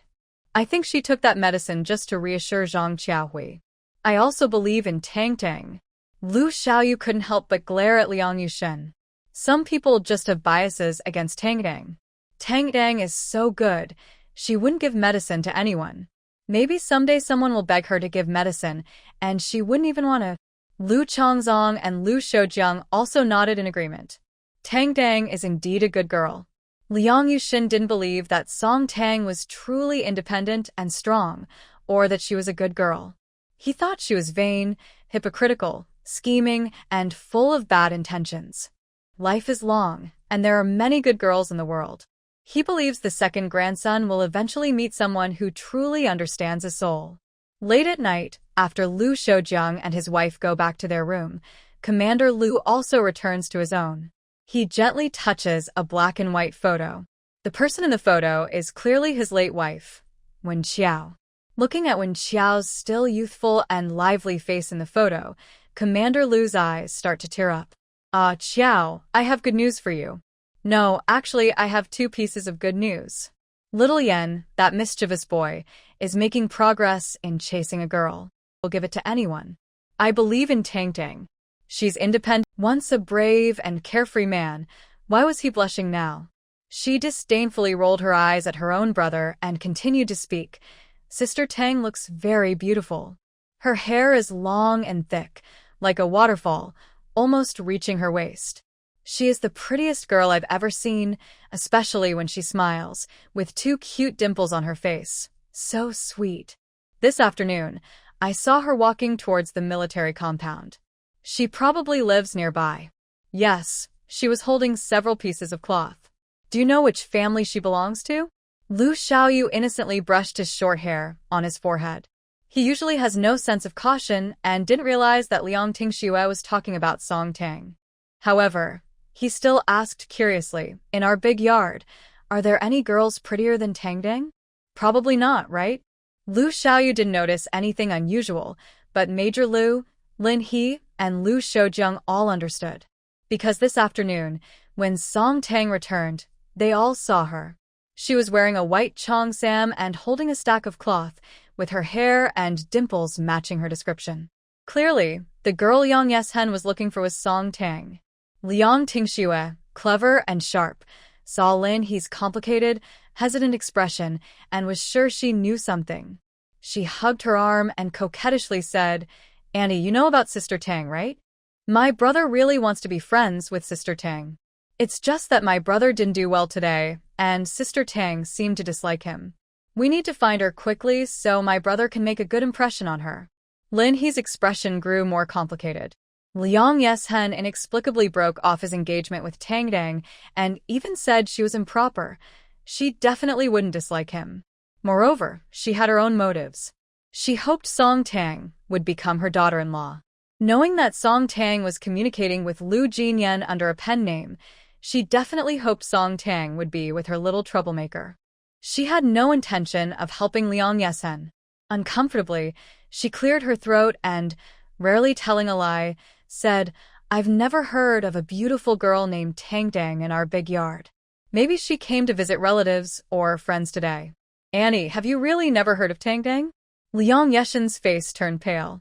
Not being able to find out about Tangdang made her feel like a big part of her heart was empty, very disappointed and sad. Major Lu, experienced and perceptive, naturally saw that his grandson had feelings for the girl. But why does he ignore the young girl's reputation? He was the one who called off the engagement, and now he's the one wanting to date her? He glared at Liang Yushun with annoyance. Enough. You know the girl dislikes you, yet you keep pestering her. Are you that shameless? If she wanted to talk to you, she wouldn't hide everything from you. And she even lied about her name. Clearly, Song Tang is afraid of him bothering her. Liang Yushun could tell that Director Lu didn't want to help him find out about Tang, which made him feel even worse. But Director Lu always had authority, and as a younger person, Liang Yushun didn't dare oppose him. He could only eat quietly. In his heart, he secretly thought that even if his grandfather, older brother, and sister-in-law didn't know about Tang, he would find a way to learn about her. Because, besides her, he couldn't feel the desire to grow old with any other girl. After the Liang siblings left, Lin He's beautiful phoenix eyes showed worry. She honestly told Director Lu and others, I think the girl that Xiao Shen mentioned, Tang kind of looks like Tang. Xiao Shen obviously has feelings for her. What if she really is Tang and Xiao Shen regrets breaking off the engagement? His regret is his own business. It has nothing to do with Tang. Previously, Lu Xiaoyu had a good relationship with Liang Yushun. Now, when he mentioned Liang Yushun, he was full of anger. He huffed proudly and continued, he doesn't understand Tang at all. He says she's immoral and ruins her reputation everywhere. He's caused her so much hardship. Why should she have to go along with his regret? Anyway, I think my cousin doesn't deserve Tang. Director Lu knew what his daughter-in-law was worried about. She was afraid that if Song Tang got together with Lu Jinyan, Liang Yushin wouldn't let go, and the Liang family would use the previous engagement as an excuse. He spoke seriously. Xiaoxin unilaterally called off the engagement. A real man should take responsibility for his actions. Since Xiaoxin did it, he should face the consequences. Tang clearly isn't interested in Xiaoxin. She saved Xiao Shui, which shows her kindness. The Liang family should be grateful. If they try to force her to be with Xiaoxin using the engagement, that would be shameless. Lin He, you don't need to worry. Actually, Lin He was also worried that Liang Yushin might really fall for Song Tang. If Director Lu, who loved his granddaughter, found out, he might side with him. Now that she had Director Lu's reassurance, her heart finally settled down. She had been close friends with Qin Xiuji and Liang Yushin's mother, Lu Feng, for many years. Shun Ruojin and her husband, along with Qiao Xia, circled to the other side to avoid the guards, planning to use light skills to sneak up with no one watching. No, it's too high. I can't get up there, Qiao Xia gestured to show the height. My light skills aren't that good. Shun Ruojin could help her up, but it was very dangerous at the top. She thought for a moment and told Qiao Xia, then you wait for us at the bottom. Okay. Qiao Xia didn't want to hold them back and quickly agreed. Shun Ruojin and Qin Lang exchanged a glance, then used their light skills to swiftly climb the mountains were layered and dark in the night. She hopes her little troublemaker can quickly settle down with Song Tang. But she's afraid that interfering might harm their relationship, and she doesn't dare tell her little troublemaker that Song Tang is actually Tang Song. She can only hope her little troublemaker will do well and not scare away her good daughter-in-law. Lu Jinyan received the letter a bit late this time. On Thursday night, he finally got Song Tang's reply from the delivery room. Recently, Gu Shixiu clearly feels that the captain no longer cares for him. Before, after training, during meals, and even when going to the bathroom, the captain was almost always with him. Now, whenever the captain has free time, he rushes to the delivery room, acting as if he can't wait to stay there. Seeing the captain finally get the letter, Gu Shixiu knew that his future sister-in-law was finally willing to pay attention to him. After dinner, he hurried over to Lu Jinyan's dormitory to see his future sister-in-law and to find out what nice things the captain had sent. Captain, I saw the box your future sister-in-law sent you. It's so big. Does it have delicious food inside? Gu Shixiu pushed open the door to Lu Jinyan's dorm and cheekily leaned forward. In the next second, he was shocked and jumped up. What did he see? He actually saw the captain borrowing a mirror from the neighboring dorm, from Major Gao, and looking at himself. Gu Shixiu had known Lu Jinyan since he was little. He knew what kind of person Lu Jinyan was. He had never seen Lu Jinyan look at himself in a mirror before. Now, seeing Lu Jinyan blushing and staring at himself in the mirror, with several outfits laid out on the bed, he truly suspected that his captain was possessed by some kind of demon. He wanted to check if Lu Jinyan was running a fever, but suddenly, a bright idea struck him. He realized that the captain was probably going on a date with his future sister-in-law. He grinned mischievously and kept winking at Lu Jinyan. Captain, is your future sister-in-law asking you out? Lu Jinyan's ears turned even redder. He calmly placed the mirror aside, but he couldn't hide the strong blush spreading across his face and ears. He quickly looked at his reflection. He had just read Tang Song's reply. She agreed to meet him. Seeing his expression, Gu Shixiu had no doubts anymore. He mischievously leaned toward Lu Jinyan and said, Captain, can I come along when you meet your wife? Lu Jinyan looked at him with disgust. Why would I bring you? I can cheer for you and your wife. Gu Shixiu's eyes widened with innocence, and he continued to smile mischievously. When you hold hands, I'll cheer for you. And when you hug or kiss, I can cheer for you too. Get lost. Lu Jinyan's ears turned bright red. He didn't want to listen to Gu Shixiu's nonsense anymore, so he kicked him unceremoniously. Gu Shixiu clutched his behind and whined. But his deep brotherly love made him ignore the pain, and he moved closer to Lu Jinyan to help him come up with ideas. Captain, these clothes you chose aren't good. They're too dark, and the girl definitely won't like them. I remember when you received a first-class merit award, you wore a white shirt, right? That outfit looks good, and your wife will definitely like it. Does Tang Song really like him in a white shirt and suit? Gu Shirshu's mischievous smile made Lu Jinyan dislike him even more. But he decided to listen to Gu Shirshu this time and wear that outfit to meet Tang Song. Now, many girls like the gentle type, and your wife probably does too. Gu Shirshu blinked and suggested, Captain, last time my dad gave my mom a box of duck egg powder, and it seemed pretty good. Maybe I could sneak some out and put powder on you? Get lost. Lu Jinyan would never put powder on himself. He thought Gu Shirshu was too unreliable and couldn't help but give him another kick. Gu Shirshu clutched his behind and left crying. But he believed that since the captain didn't put on powder, his wife would like him even more. The captain had a cool, fair complexion, was never sunburned, and had a manly charm. He looked just a little more handsome than Gu Shirshu, who was the most handsome in the capital, and he was sure he could make his wife fall head over heels. Haha. He was about to enjoy the captain's wedding candies. Soon, he planned to bring Liang Yushun and Lu Xiaoyu to cause a ruck at the wedding. Closing the dormitory door, Lu Jinyan's blush on his ears still hadn't faded. He couldn't help but take out the letter Tang Song wrote for him and read it carefully again. Number 23, number 68 West Street, state-run restaurant, peony room. Don't be late. He kept rubbing this sentence in his hand. He thought that this sentence was more beautiful than any love words in the world. When he suggested meeting again, he felt more nervous than ever before. He was afraid she would think he was reckless and no longer want to contact him. He also feared she might refuse to meet him. Fortunately, she agreed to see him. He placed the letter close to his heart, blushing, and took a big white rabbit milk candy. Carefully, he peeled off the wrapper and put it in his mouth. So sweet. When he was a child, he had eaten a white rabbit milk candy once. He thought the milky flavor was too rich and sticky on his teeth. But now, he believed white rabbit milk candies were the best candies in the world. He even suspected that these candies were made with honey. Otherwise, why did they taste so sweet, like drinking honey? He carefully hid the big bag of white rabbit candies that Tang Song sent him. All those candies belonged to him, and no one could take them away. After brushing his teeth, his mouth still smelled of the sweet white rabbit candy. Maybe because the candy was so sweet, he dreamed of sweetness all night.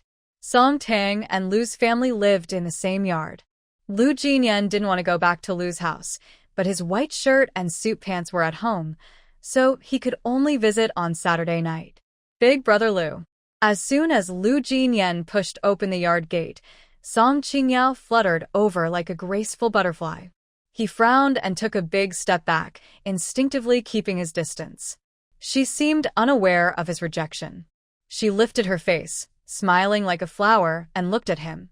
The art troupe has an audition next week. Can you help me see how my dance looks? With that, Song Qingyao elegantly moved her body and danced gracefully in the yard. This morning, she had performed this dance in front of Su Shanshan. Su Shanshan was amazed by her.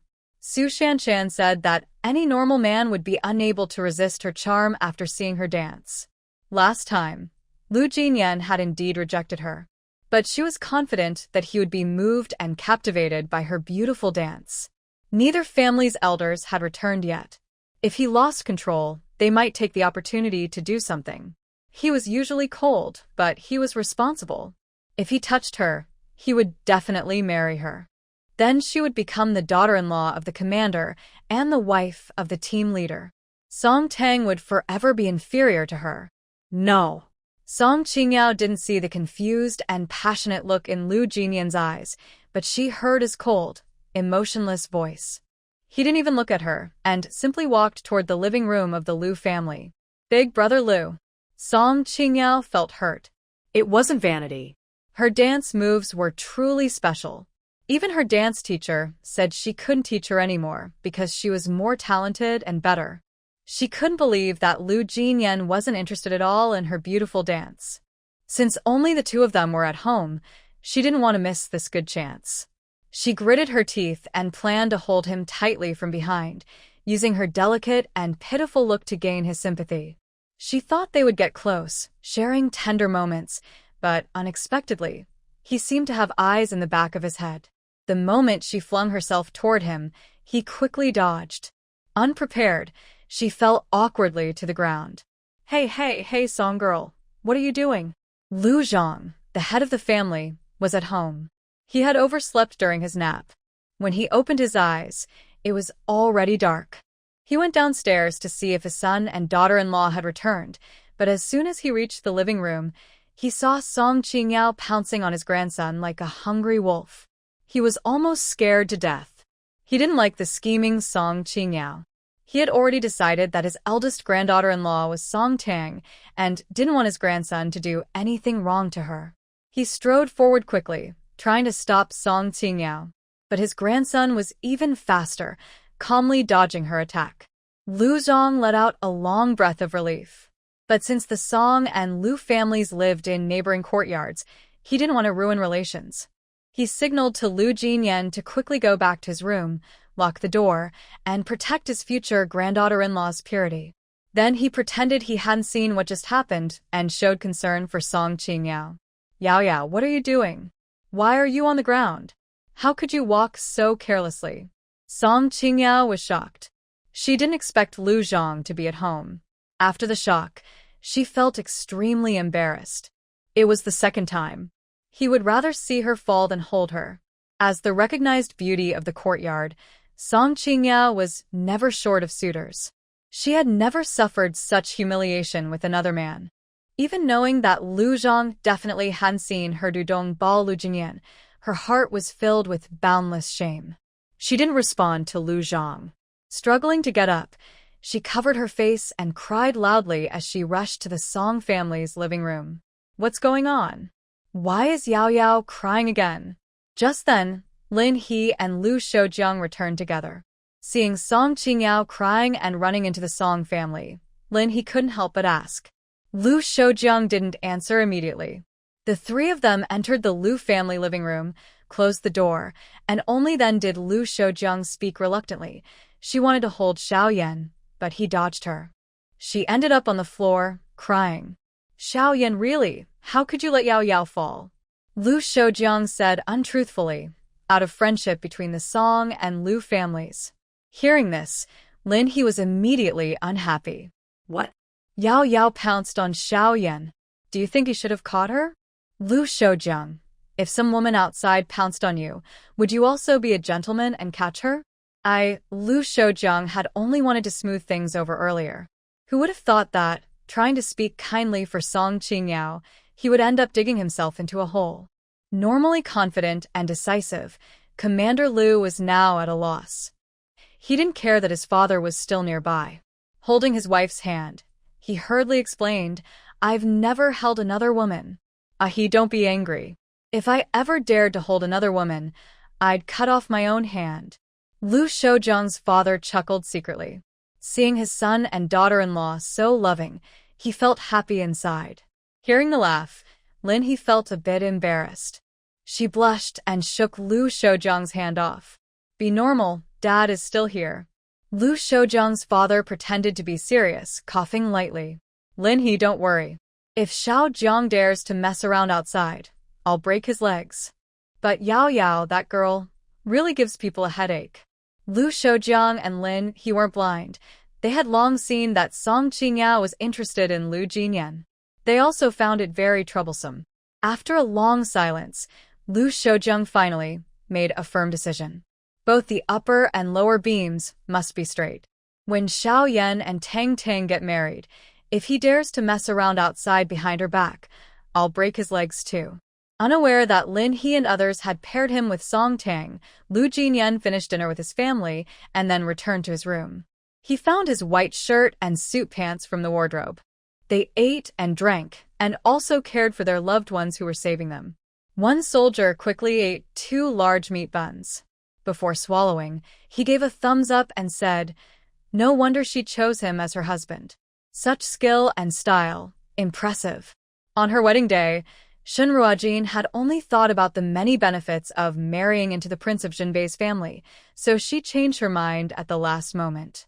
But she never expected that Qinlang was such a good person. Sir, Wei Qingshan, the first to question Qinlang, looked a bit awkward and said, I don't mean to offend. A girl in an apricot-colored nightgown stood charmingly by the window, revealing a large section of her graceful arm. Under the dim light and moonlight, her skin looked as white as fine jade, and her two small dimples on her face were as sweet as honey. She slightly lifted her chin, showing her delicate, white neck, which was incredibly beautiful. Below that, her collarbones were perfect and flawless, tender like freshly solidified cream. In her hand, she held a plain dark green dress, the same one she wore that night when she pressed him onto the bed. Vivid and lively. Lu Jinyan's face suddenly turned pale. He quickly pulled the curtain closed and decided he never wanted to see Song Tang again in his next life. Song Tang also sensed something was wrong from the other side. She instinctively looked up and met Lu Jinyan's deep, dark eyes. His face looked extremely unhappy, as if she owed him millions. In the next second, he coldly drew the curtain shut with force. It was really irritating. Song Tang couldn't help puffing out her cheeks. She also pulled the curtain closed firmly. Recently, she thought she hadn't offended him, right? He was so annoying that she decided to stand him up tomorrow. Tonight, Song Tang was truly angry. But today, she received his reply. The pearl earrings he gave her were very beautiful, and she liked them very much. The words in his letter were also very warm, making her reluctant to stand him up. Gently touching the pearl earrings he gave her, she decided to keep her promise and meet him tomorrow. Lu Jinyan had planned to stay at home tonight. His home was close to the state-run restaurant, and he wanted to go early tomorrow to wait for Tang Song. But seeing that scene just now made him despise himself and dislike Song Tang even more. He really didn't want to see her, so he decided to go back to the military dormitory. Commander Lu was not asleep yet. He was sitting on the sofa in the living room, reading a martial arts novel written by Song Tang. He couldn't help but feel impressed. Her future daughter-in-law's martial arts novel was really good, when suddenly, he saw his mischievous son come downstairs. Seeing him holding the car keys, Commander Lu put down the newspaper on the coffee table and asked, It's so late. Where are you going? Back to the dormitory. Hearing this, Commander Lu immediately got angry. It's already midnight. Why go back to the dorm? Tonight, just stay at home honestly, and don't go anywhere. No way, I won't sleep at home. Lu Jinyan lifted his foot and continued walking forward. Commander Lu was amused by his mischievous son's stubborn attitude. He sarcastically teased him. Are you going to say that as long as Tangting lives here for a day, you'll never go home? Dog stuff, if you have the guts, never come back to live. After feeling angry, Commander Lu became a bit anxious. He grabbed a corner of the newspaper and tried to kindly remind his mischievous son. Song Tang, Tang Song. Why do I feel like Tang Tang's name and Tang Song's name sound so similar? Could it be that? Tang Song is actually Tang Tang? Tang Song. Song Tang. Lu Jinyan didn't speak immediately. He silently repeated these two names. Honestly, he thought the names sounded quite similar. But Tang Song could never be Song Tang. Tang Song is a girl full of poetry and grace, resilient and beautiful like a hardy plum blossom, the best girl in the world. How could she be that charming woman who hid so many medicines? No way. After a long while, Lu Jinyan confidently said, Song Tang will never compare to Tang Song. Grandpa, I know you want to match me with Song Tang. But I still say, I will never be with Song Tang. Don't expect me to let her give you a great-grandchild. Even if I have children with Shuzi or even with the wood in the yard, I won't have grandchildren with her. Oh dear. Commander Lu clutched his chest, gasping heavily. Honestly, he felt like he was about to have a heart attack because of this mischievous son. His eyes widened in anger, and he pointed at Lu Jinyan. Fine, you're impressive. You said it yourself. If you have the guts, have a great-grandchild with the wood in the yard. Commander Lu still felt upset. He took a deep breath and continued angrily, "If you have the guts, never be with Tang either. I won't be with her in the next life either." Commander Lu was even angrier. He clenched the newspaper tightly, and after a while, he found his voice again. His voice was loud and powerful. "You talk as if Tang would be eager to be with you, you dog. That girl Tang is so good. Many talented young men want to date her. You dog stuff, just wait. In a few days, I'll introduce a tall, handsome, broad-shouldered, narrow-waisted soldier to her. Don't worry then." Lu Jinyan's face also looked unhappy.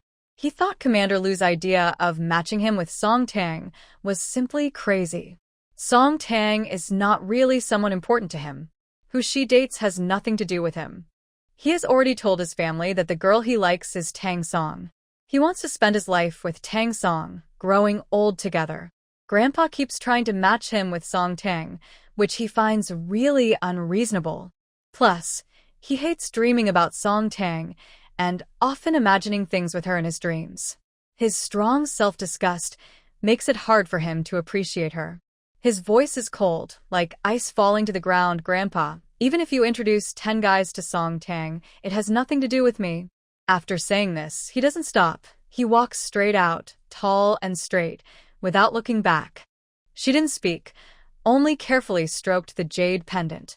This piece of jade pendant has a better quality than the one she found in the black market before. The carving is detailed but looks grand, matching her previous pieces. In her past life, she asked her mother why her name was Song Tang. Her mother said that when she was born, the hometown's crabapple blossoms were in full bloom. That moment, she had a bright idea and named her Song Tang. This jade pendant contains her name. Clearly, Lu Jinyan bought it because he liked her. She didn't expect that in this era, she could buy such a high-quality, finely carved jade pendant from a state-run super. He would just feel relieved, no longer needing to see that charming person. Big sister. Tonight, once again, Song Qingyao was wronged at Lu Jinan's place, looking very distressed. But she still remembers her main task. Next week, the cultural troupe will have auditions. She's sure that Song Tang isn't as good at dancing as she is. Or rather, that bumpkin Song Tang doesn't know how to dance at all. But she's always cautious in her work. She wants everything to go perfectly. She thinks that Song Tang is so favored by Lin He and others because she has a charming face. If Song Tang's face gets ruined, everyone will find her disgusting. Plus, the girls in the dance team are not only good dancers but also pretty. If Song Tang's face is covered in pimples, she definitely won't make it into the dance team. She wants Song Tang to become incredibly ugly. Song Tang went to the bathroom, and the door was slightly open. Song Qingyao called twice, but no one responded. She pushed the door open and went inside. She immediately saw the beautiful, elegant pearl earrings on Song Tang's desk. Under the soft light, the 2 round pearls gleamed with a gentle shine, looking expensive.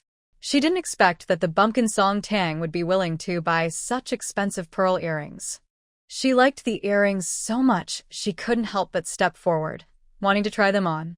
She just saw the pearl earrings and noticed several letters hidden under the newspaper on the desk. She recognized Lu Jian's handwriting immediately. Her pupils shrank suddenly, and then she saw a few lines of writing visible outside the letters. "Some days ago, I saw a pair of beautiful pearl earrings and bought them, hoping you would like them." Below that was the signature on the letter, Lu Jian. Indeed, this was a letter Lu Jian wrote to Song Tang. Song Qingyao trembled with anger. She grew up with Lu Jian, childhood friends. Since she first fell in love, she had been attracted to his noble, handsome, and talented appearance. She always thought of him as her own. In her mind, they would definitely get married someday. Because only she, Song Qingyao, was worthy of someone as outstanding as him. She couldn't believe he was secretly communicating with Song Tang. Not only had Song Tang shamelessly taken her parents and brothers, but she also wanted to steal her man. How could she be so cheap? Song Qingyao desperately wanted to see what else Lu Jian had written in the letter. She tremblingly reached out to grab the letters. But before she could hold them, She heard Song Tang's cold and warning voice. Song Qingyao, what are you doing in my room? Like she had been burned, Song Qingyao hurriedly withdrew her hand. She still hated her intensely. She almost couldn't hide the fierce look in her eyes. She wanted to scream and shout at Song Tang, questioning her why she was so shameless and trying to steal her man. She also hoped Song Tang would have some self-awareness. She, a country girl, how could she compare to the promising Lu Jian? But her remaining rational mind told her she couldn't go crazy or lose her composure. She had to stay calm to make the shameless Song Tang pay and to take back what was rightfully hers. She clenched what she held tightly in her hand. Originally, she just wanted to quietly ruin Song Tang's reputation. Now, since Song Tang had seduced her beloved Lu Jian, her disgusting face should be even more unrecognizable. Song Qingyao was truly a talented actress. Even though her heart was twisted with hatred, she still put on an innocent, kind, and harmless smile. Big sister, I have something for you. I knocked on the door. I thought you were in the room, so I came in directly. I didn't expect you just left. Song Qingyao placed the pearl cream on Song Tang's desk. This box of pearl cream was brought back by my older brother from the Soviet Union a few months ago. It's very good for the skin. Sister, you are so fair and pretty. Using this pearl cream, you'll definitely become even more beautiful. Indeed, this box of pearl cream was given to Song Qingyao by Song Qi a few months ago. However, Song Qingyao tampered with it. She sprinkled a type of medicine on the top middle part. This medicine, just a little, is enough to cause a person's face to break out badly. After Song Tang used that part, the remaining pearl cream wouldn't be affected. Everyone would just think Song Tang was allergic, and no one would suspect her. She waited to see Song Tang become terribly ugly, disliked by her parents and brothers, and rejected by Brother Lu. Song Qingyao sincerely talked with Song Tang for a while, then returned to her room. Song Tang, a country girl, had never seen such a good product like pearl cream. She was sure that tomorrow, Song Tang's face would be ruined. After Song Qingyao left, Song Tang put away the newspaper and letter on her desk, then went to the bathroom to wash her hands. She didn't really have much to wash. But just now, she noticed that when Song Qingyao gave her the pearl cream, Su Shanshan was hiding outside her door, eavesdropping. Perhaps because he had always been fortunate and never faced setbacks, the rejection by Mei Xue hit him hard. Since then, he had shut himself away, ignoring all efforts from the Lu family to persuade him. The head of the Lu family and his wife loved their son deeply and did not want to force him. Grand Tutor Mei had traveled thousands of miles to personally apologize, and the Lu family did not want to make enemies with Mei's family. However, Lu's wife couldn't help but feel some resentment when she saw Mei Xue. Because Lu Yubin's marriage had failed, he was ridiculed in Nanzhou. Originally active in diplomacy, he now Su Shanshan, let go of me. Are you crazy? Overnight, Su Shanshan's face was covered with red bumps. She was pulling at Song Qingyao's hair like crazy, slapping her face repeatedly, causing her lips to bleed. Song Qingyao had never suffered such a big loss before. She definitely wouldn't just accept being beaten quietly. But Su Shanshan was naturally stronger than her, and now she was angry. Song Qingyao couldn't break free from her grip at all. She could only scream desperately, "Help! Help me!" Song Qingyao's voice was too tragic. Soon Mr. and Mrs. Song, along with the Lu family members, also came outside. Shanshan? Seeing Su Shanshan's face covered with red bumps, Qin Xiuji was so frightened she couldn't stop crying out loud. When she saw Su Shanshan fighting with Song Qingyao like a shrew, she quickly stepped forward to try to separate them. Shanshan, let go. How can you hit Yao Yao? Seeing Song Qingyao's face swollen from the beating, Qin Xiuji felt heartbroken and tears welled up. He didn't like Song Qingyao, but since they were neighbors in the same courtyard, and seeing Song Qingyao looking so hurt, she couldn't pretend not to notice. She and Qin Xiuji both tried to stop the fight. Su Shanshan, stop it right now. Song Tsongrong was also shocked by what he saw. He shouted loudly, scaring Su Shanshan into trembling. Su Shanshan knew that her face had become like this probably because of that box of pearl cream. That pearl cream was a gift from Song Qingyao to Song Tang.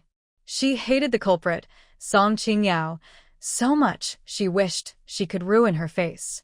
But she was too afraid of Song Songrong, so she cried loudly and let go of Song Qingyao. Yao Yao, are you okay? Mom will get the first aid kit and treat your wounds. At this moment, Song Qingyao looked very miserable.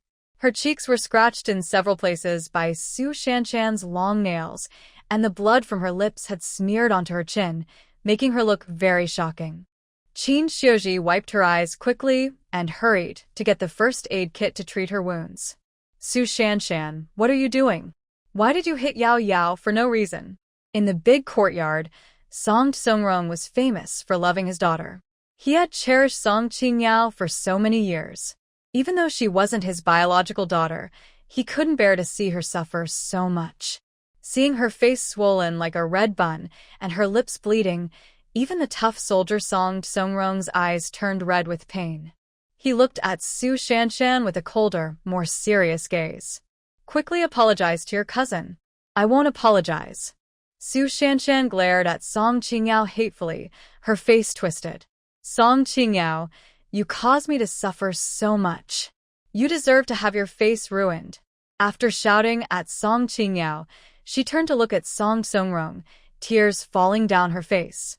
Uncle, look at my face. It's all because of Song Qingyao. Her pearl cream is defective. It's because of her pearl cream that my face turned out like this. She ruined my face. So, what if I slapped her a few times? What did you say? Song Songrong was slightly stunned. Yao Yao could never hurt you. Song Qingyao, being so clever, understood exactly what was going on when she saw Su Shanshan's terrible face. Su Shanshan, this fool, truly cannot change her habit of always seeking small gains and being dishonest. I fear that last night, Su Shanshan saw her giving Song Tang pearl cream, and while Song Tang wasn't paying attention, she stole that bottle of cream. If it weren't for this fool causing trouble, she would have already ruined Song Tang's face. Song Qingyao is furious, but she won't admit she has harmed anyone. She still has red eyes and pretends to be wronged, saying, Shanshan, I really don't know what you're talking about. You're just pretending not to know. Thinking about the terrifying scene she saw in the mirror this morning, Su Shanshan is filled with anger. She points at Song Qingyao's nose and scolds, It's because of the pearl cream you gave Song Tang that there's a problem. Because of you harming me like this, I will never forgive you. Lu Xiaoyu dislikes Song Qingyao and Su Shanshan both. Originally, he was just watching the drama while eating sunflower seeds. When he heard Su Shanshan mention Song Tang, he put down his seeds and asked, You have red bumps on your face. Isn't that because of Song Qingyao? Why are you blaming Tang? Ugh. Seeing that Lu Xiaoyu saw her in this terrible state, Su Shanshan couldn't help but cry out in humiliation. She doesn't want to admit she has been dishonest. But she hates Song Qingyao so much that she tells the truth. Last night, Song Qingyao gave Song Tang a bottle of pearl cream. I took that bottle while Song Tang was in the bathroom. I didn't steal it. I just wanted to use it. Unexpectedly, that bottle of pearl cream had a problem. It was that despicable Song Qingyao who wanted to hurt me. She caused me such suffering, and I want to ruin her face just like mine, so she won't be beautiful anymore. Su Shanshan tries to grab Song Qingyao's face, but Song Rong, Major Lu, and Guard Lu are all in the yard. She's afraid of them and doesn't dare cause trouble.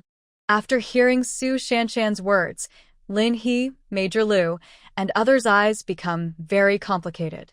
In other words, if Su Shanshan hadn't stolen that bottle of pearl cream and caused her face to be covered with red bumps, it would have been Song Tang. Song Tang feels she should act dramatically now. She tries to force tears out and questions Song Qingyao why she harmed her, full of righteous anger, but Lu Xiaoyu speaks first. So, Song Qingyao, you didn't initially want to ruin Su Shanshan's face, but wanted to ruin Tang's face? You always said you treated Tang like a sister and would genuinely care for her. How could you be so cruel and scheme against her? After Lu Xiaoyu finishes speaking, Everyone's eyes in the yard all turned sharply to Song Qingyao. Song Songrong and Qin Xiuji love Song Qingyao. They do not want to believe that their kind and innocent daughter could harm anyone. But seeing Su Shanshan's face covered in red bumps, they start to think more carefully. A look of resentment and anger flashes quickly in Song Qingyao's eyes. Lu Xiaoyu is her future brother-in-law. Why does he always side with Song Tang, an outsider? She feels upset. She also doesn't want Lin He, Lu Shoujiang, and others to think she is malicious. Just now, Su Shanshan, angry, smashed a bottle of pearl cream. She quickly stands up, squats on the ground, and uses her finger to smear a large amount of pearl cream on her face. Yao Yao, what are you doing? Stop it. Qin Xiuji is afraid her face will turn out like Su Shanshan's, so she quickly stops her. Song Qingyao is very stubborn and shows no sign of stopping. She continues to apply a thick layer of pearl cream on her face. After applying it, she cries so hard she can hardly breathe, as if the whole world has hurt her. I'm not bad. I never mean to hurt anyone. I gave the pearl cream, not to harm my sister. I really like her and want to be nice to her. The pearl cream my older brother gave me, I don't even want to use it myself. I hope my sister will like me too. How could I want to ruin her face? You can wait and see. My face won't get red bumps. Shanshan might just be sensitive skin or allergic to cosmetics. I really didn't mean to harm anyone. The more Song Qingyao talks, the more aggrieved she feels, and she gradually starts crying uncontrollably. Su Shanshan is stunned. She knows Song Qingyao loves beauty very much. She didn't expect Song Qingyao to dare to put pearl cream on her face. Could it be that she misunderstood Song Qingyao? That she didn't tamper with the pearl cream, but she is allergic to cosmetics? Thinking about Song Qingyao's previous generosity, Su Shanshan feels a bit guilty. Song Tang's beautiful peach blossom eyes are cold and calm. There is a similar story in the book. Song Qingyao gave the original owner a bottle of pearl cream. She tampered with the top layer of the pearl cream. The original owner had never seen such a good product before, and after bathing, she applied a thick layer on her face. As a result, her face was covered in red bumps. She insisted that Song Qingyao harmed her. But in fact, when Song Qingyao applied the pearl cream, her face had no bumps at all. It seemed the original owner was just allergic to cosmetics. The original owner then hit Song Qingyao out of anger and left home. Her face was not treated promptly, and Su Shanshan cruelly sprinkled chili powder on the original owner's face. Her face began to rot, eventually disfiguring her. Song Qingyao was too clever and cautious, so Song Tang couldn't reveal her true nature immediately. But today, seeing her face covered in scratches caused by Su Shanshan, Song Tang felt very happy. And this was just the beginning. Song Tang knew that Zhao Jing, the troublemaker, would keep bothering the original owner, and it was also connected to Song Qingyao. In fact, Song Qingyao indirectly caused the original owner to die tragically in the rushing river. One day, she would tear off Song Qingyao's false mask and make her pay for her wrongdoings with blood. Big sister, I'm sorry. In a daze, Song Tang suddenly saw Song Qingyao kneeling in front of her. The pearl ointment is really fine. I would never harm you, big sister. I won't wipe off the pearl ointment on my face. I really won't get red bumps. Shanshan is allergic, it was just an accident. Big sister, please don't be mad at me, okay? As long as you don't dislike me, I am willing to do anything. Song Qingyao said, suddenly trembling, fiercely slapping her own face. Song Qingyao, are you crazy? Lu Xiaoyu felt that Song Qingyao was just using moral pressure. Tang didn't say much. She just wanted to slap herself, making Tang feel embarrassed. Lin He, Lu Shoujiang, and Major Lu also found it very awkward. Qin Xiuji and Song Songrong loved Song Qingyao very much. Seeing her slap herself, they felt heartbroken. When Qin Xiuji regained her senses, she wanted to stop Song Qingyao from hurting herself further. But suddenly, Song Qingyao stood up from the ground and cried as she slammed her head against the wall. If I die, big sister won't hate me anymore. I really could die. Yao Yao. Qin Xiuji was shocked by Song Qingyao's sudden action and lost her composure again. When she tried to hold Song Qingyao back, blood was already coming out of her forehead. She quickly hugged Song Qingyao, tears falling uncontrollably. My Yao Yao, why are you so foolish? Tang is your sister. How could she hate you? Mommy is begging you, please don't hurt yourself anymore, okay? Mommy, I'm sorry. Song Qingyao kept crying and hiccuping. I really didn't know Shanshan would be allergic to the pearl ointment. I didn't hurt anyone. Mommy believes you. Qin Xiuji hugged Song Qingyao tightly, comforting her over and over. Song Tsongrong's eyes were red, as if they might bleed. He gently wrapped his arms around his wife and daughter, afraid of losing his precious girl. Song Tang's eyes felt strangely moist. She had to admit that Song Qingyao's star power was quite strong. No matter what bad things she did, as long as she shed a few tears or acted desperate, the Song family would believe her and protect her without hesitation. But Qin Xiuji and Song Tsongrong had never shown her such precious trust. Song Tang didn't want to watch Qin Xiuji and Song Tsongrong softly comfort Song Qingyao. She went to her room, took her makeup materials, locked the door, and headed to Shursan Hudong. Qingyao, I know you didn't do it on purpose. I don't blame you anymore. Seeing Song Qingyao make herself so miserable, Su Shanshan felt pity and made peace with her. Qin Xiuji isn't a dermatologist, so she couldn't treat Su Shanshan's bumps. She told her to go quickly to the hospital to get some ointment. As long as she used the right medicine, her bumps should go away. She also comforted Song Qingyao for a while, making sure she wouldn't do anything foolish again. Then she and Song Tsongrong returned to their room. Qin Xiuji loved Song Qingyao very much. But today, she was truly frightened by Song Qingyao's repeated kneeling and smashing into the wall. There were some things she didn't dare to say in front of Song Qingyao, because she was afraid that Song Qingyao might become hopeless and try to harm herself again.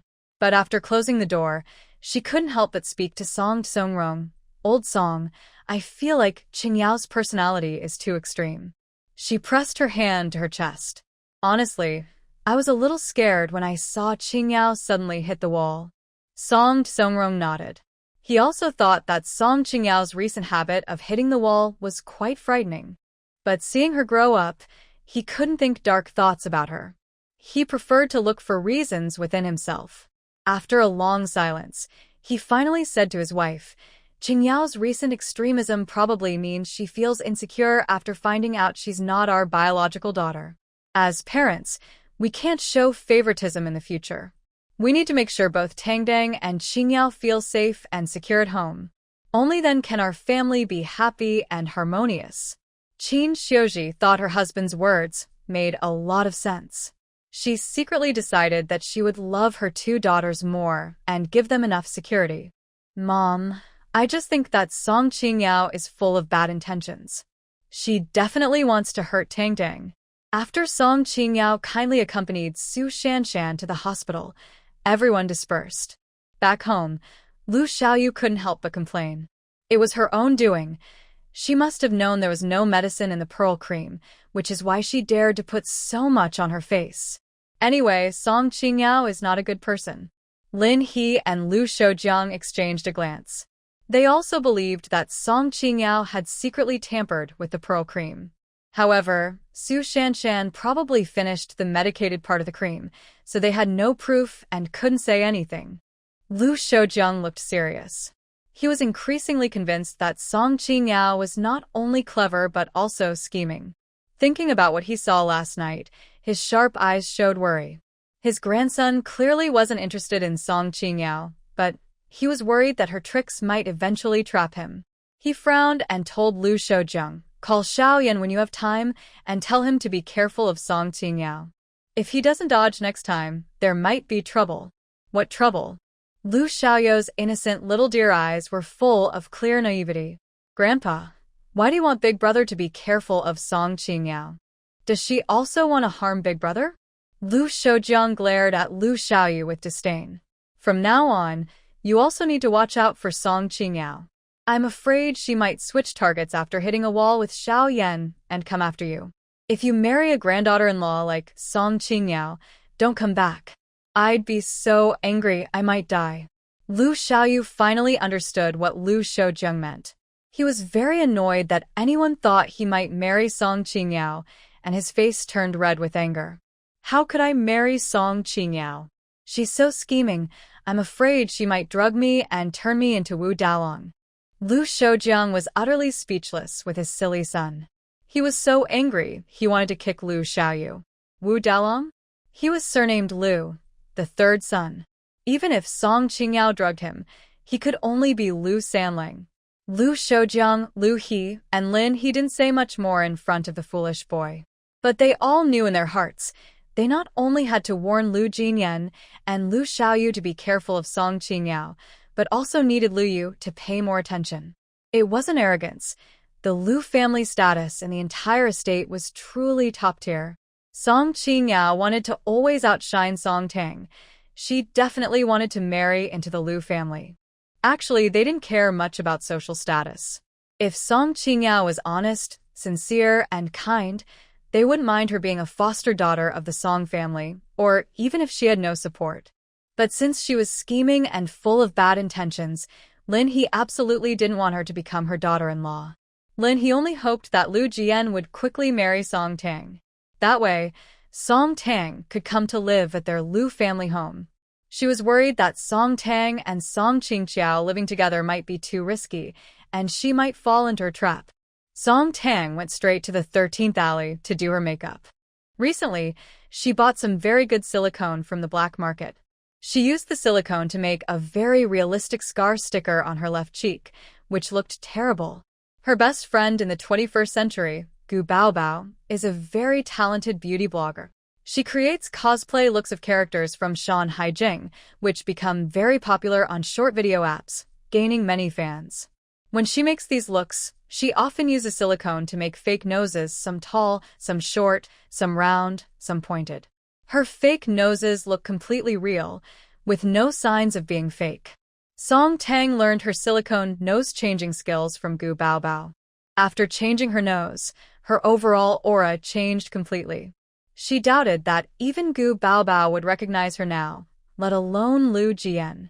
When she has plans to meet someone, Song Tang doesn't like to be late. She arrived at the private room 10 minutes early. She thought Lu Jian would be a little late, but when she arrived, he was already waiting inside. In her memory, Lu Jian usually wore military uniforms or black vests with 2 shoulder straps. But today, he was wearing a white shirt and black suit pants. His white shirt was tucked into his pants, making his broad shoulders, narrow waist, long legs, and elegant, restrained look even more striking. He looked both noble and restrained, yet powerful, so handsome it was almost overwhelming. Song Tang's face turned red for the first time in a while. Honestly, Lu Jian was incredibly attractive today.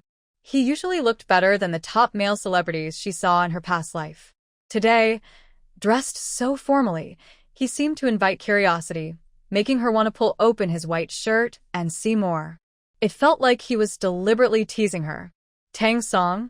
When she heard the door open, Lu Jian instinctively looked up.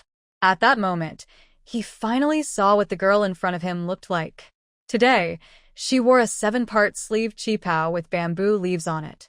The qipao was decorated with scattered bamboo leaves, fresh, elegant, and calm, giving a relaxed, effortless vibe. She stood gracefully at the door, beautiful but with the proud spirit of bamboo, making her seem extraordinary at first glance. Her bright, sparkling eyes seemed to hold a shimmering light, as if they could draw someone's soul in. When their eyes met, his heartbeat quickened uncontrollably. It feels like someone is drumming on his chest, making his heart race wildly. As she mentioned in her letter, she has a large scar on her face. But her beauty still shines through. Lu Jinyan's ears, usually pale and calm, quickly turn a shade of red. The usually cold, composed, and steady Captain Lu is surprisingly at a loss. He blushes and stands up awkwardly, introducing himself clumsily.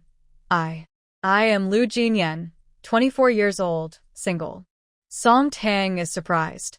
Used to seeing Lu Jinyan with a stern face in real life, She thought he was always cold to everyone. She never expected him to blush. She also introduces herself, I'm Tang Song. Lu Jinyan pauses slightly. He feels that her voice sounds very much like Song Tang's. Actually, he thinks her eyes resemble Song Tang's too. But she can't be Song Tang, because their noses are completely different. Song Tang has a small, upturned nose. Her nose is rounder, giving her a slightly dull, clumsy look, but she's especially adorable. In general opinion, her face might not be as pretty as Song Tang's. But in his eyes, Tang Song is far more beautiful than Song Tang 1,000 times. Seeing him stare at her, Song Tang's face turns even redder. Are you looking at me because I'm especially ugly? Hearing this, Lu Jinyan realizes he was too impulsive just now. He waited so long to finally see her. He's excited, nervous, uncertain, and his gaze keeps fixed on her face, too sudden. He can feel his ears burning hot. Uncomfortable, he clears his throat, trying to cool himself down, but the heat on his face and ears is unstoppable. Thinking that she might have thought he found her ugly earlier, he quickly denies it. Not ugly. Very, very pretty. Song Tang is stunned. Honestly, she thinks she looks quite ugly. When she looked at herself in a small mirror just now, she was harshly reminded of her ugliness. She thought that when she met Lu Jinyan, she would be so embarrassed she'd want to hide. After all, most men prefer pretty girls, and he probably wouldn't want to see her again. She didn't expect him to say she looked good. Honestly, she never wanted to receive another self-criticism letter from Lu Jinyan in her life. Her delicate face quickly flushed with embarrassment, and she glared at him annoyed. I told you, I don't want you to write me a self-criticism letter. Shameless. Tang, I'll take you to work. Lu Xiaoyu has always admired his very capable older brother.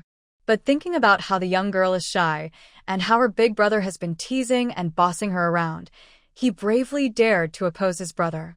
After Song Tang got on his bicycle, he deliberately said, teasingly, Tang, my big brother actually introduced you to someone. Nervous, uncertain, and his gaze keeps fixed on her face, too sudden. He can feel his ears burning. It felt like an electric shock, making his face flush and his heart race. He hurriedly let go of the chair, afraid she would notice his unusual reaction. Song Tang didn't notice his strange behavior, because she was also quite nervous now. This was her first date with a man, in this life and the previous one. What would you like to eat? Lu Jian took the menu and politely asked her to order. Song Tang glanced at the menu. In this era, the food at state-run restaurants was much simpler than in her previous time. There were no fancy drinks or red wine on the menu. However, there was fruit wine. She hadn't tasted fruit wine from this era before, so after choosing 2 dishes, she also ordered 2 liang, about 70 grams, of cherry fruit wine, wanting to try it. The dishes she ordered were simple home-style dishes, fragrant cypress egg pancakes and cured meat with bamboo shoots. Lu Jian was worried she wouldn't be full, so he added 4 more dishes, braised pomfret, sweet and sour ribs, cumin lamb, and hot and sour potato strips, then handed the menu to the waiter. Although the food in this era was simple, it was made with real ingredients and served in large portions. 6 dishes plus 2 liang of fruit wine filled a table. After the waiter served the food, Song Tang was stunned. Did he think she was a pig to be fed? How could 2 people possibly eat so much? But the food from this era was truly delicious.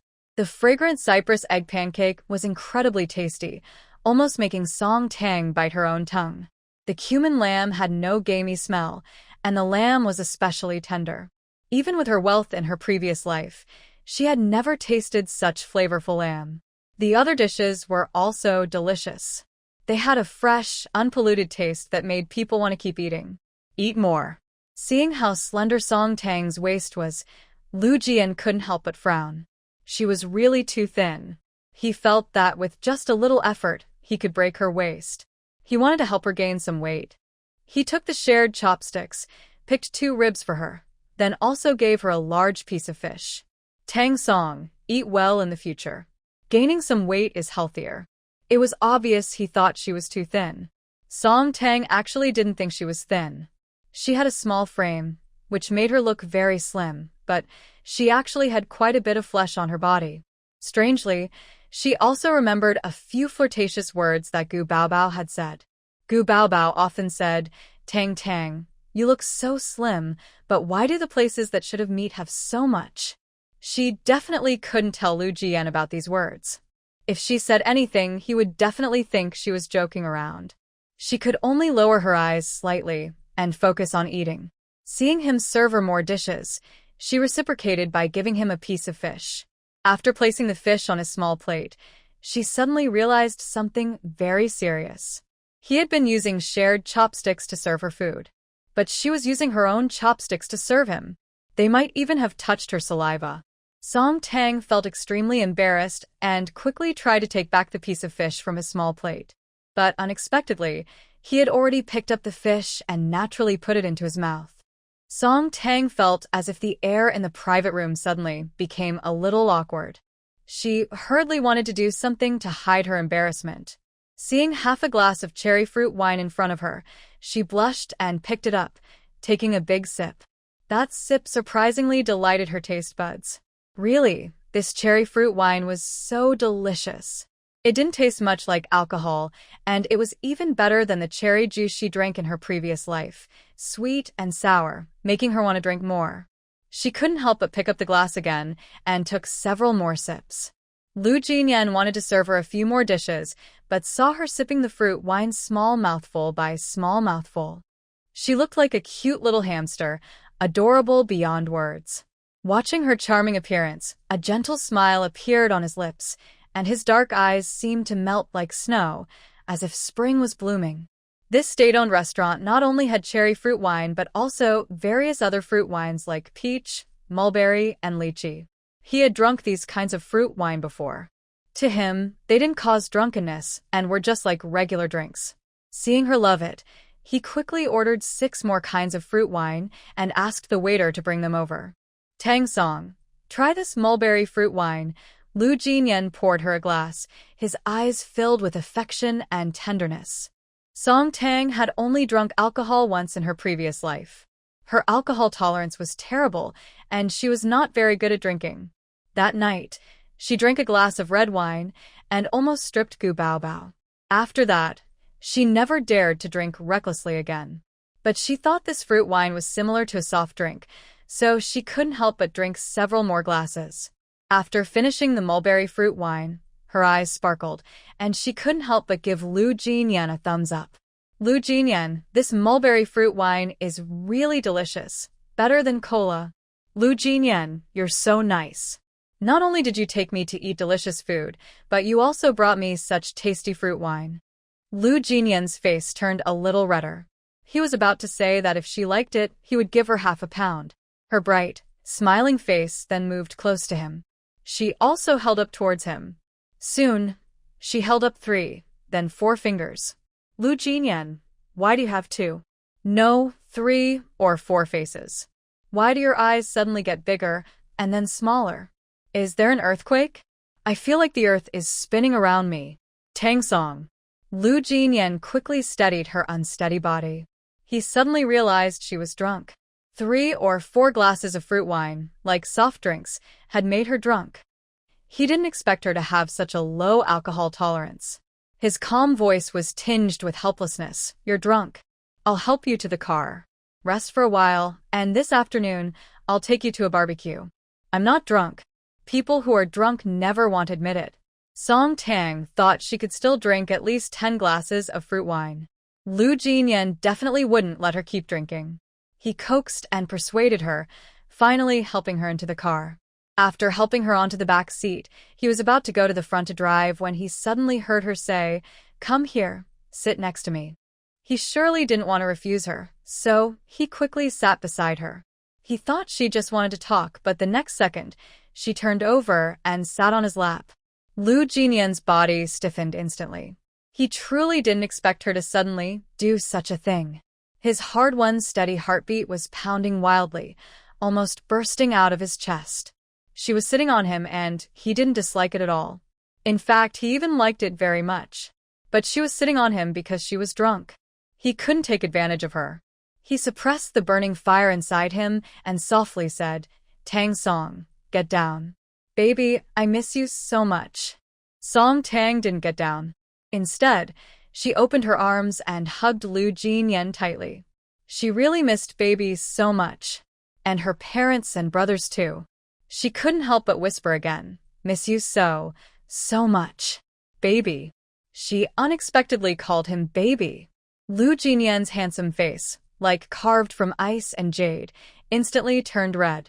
He truly didn't dare to think that Tang Song would softly call him baby and say she missed him so much.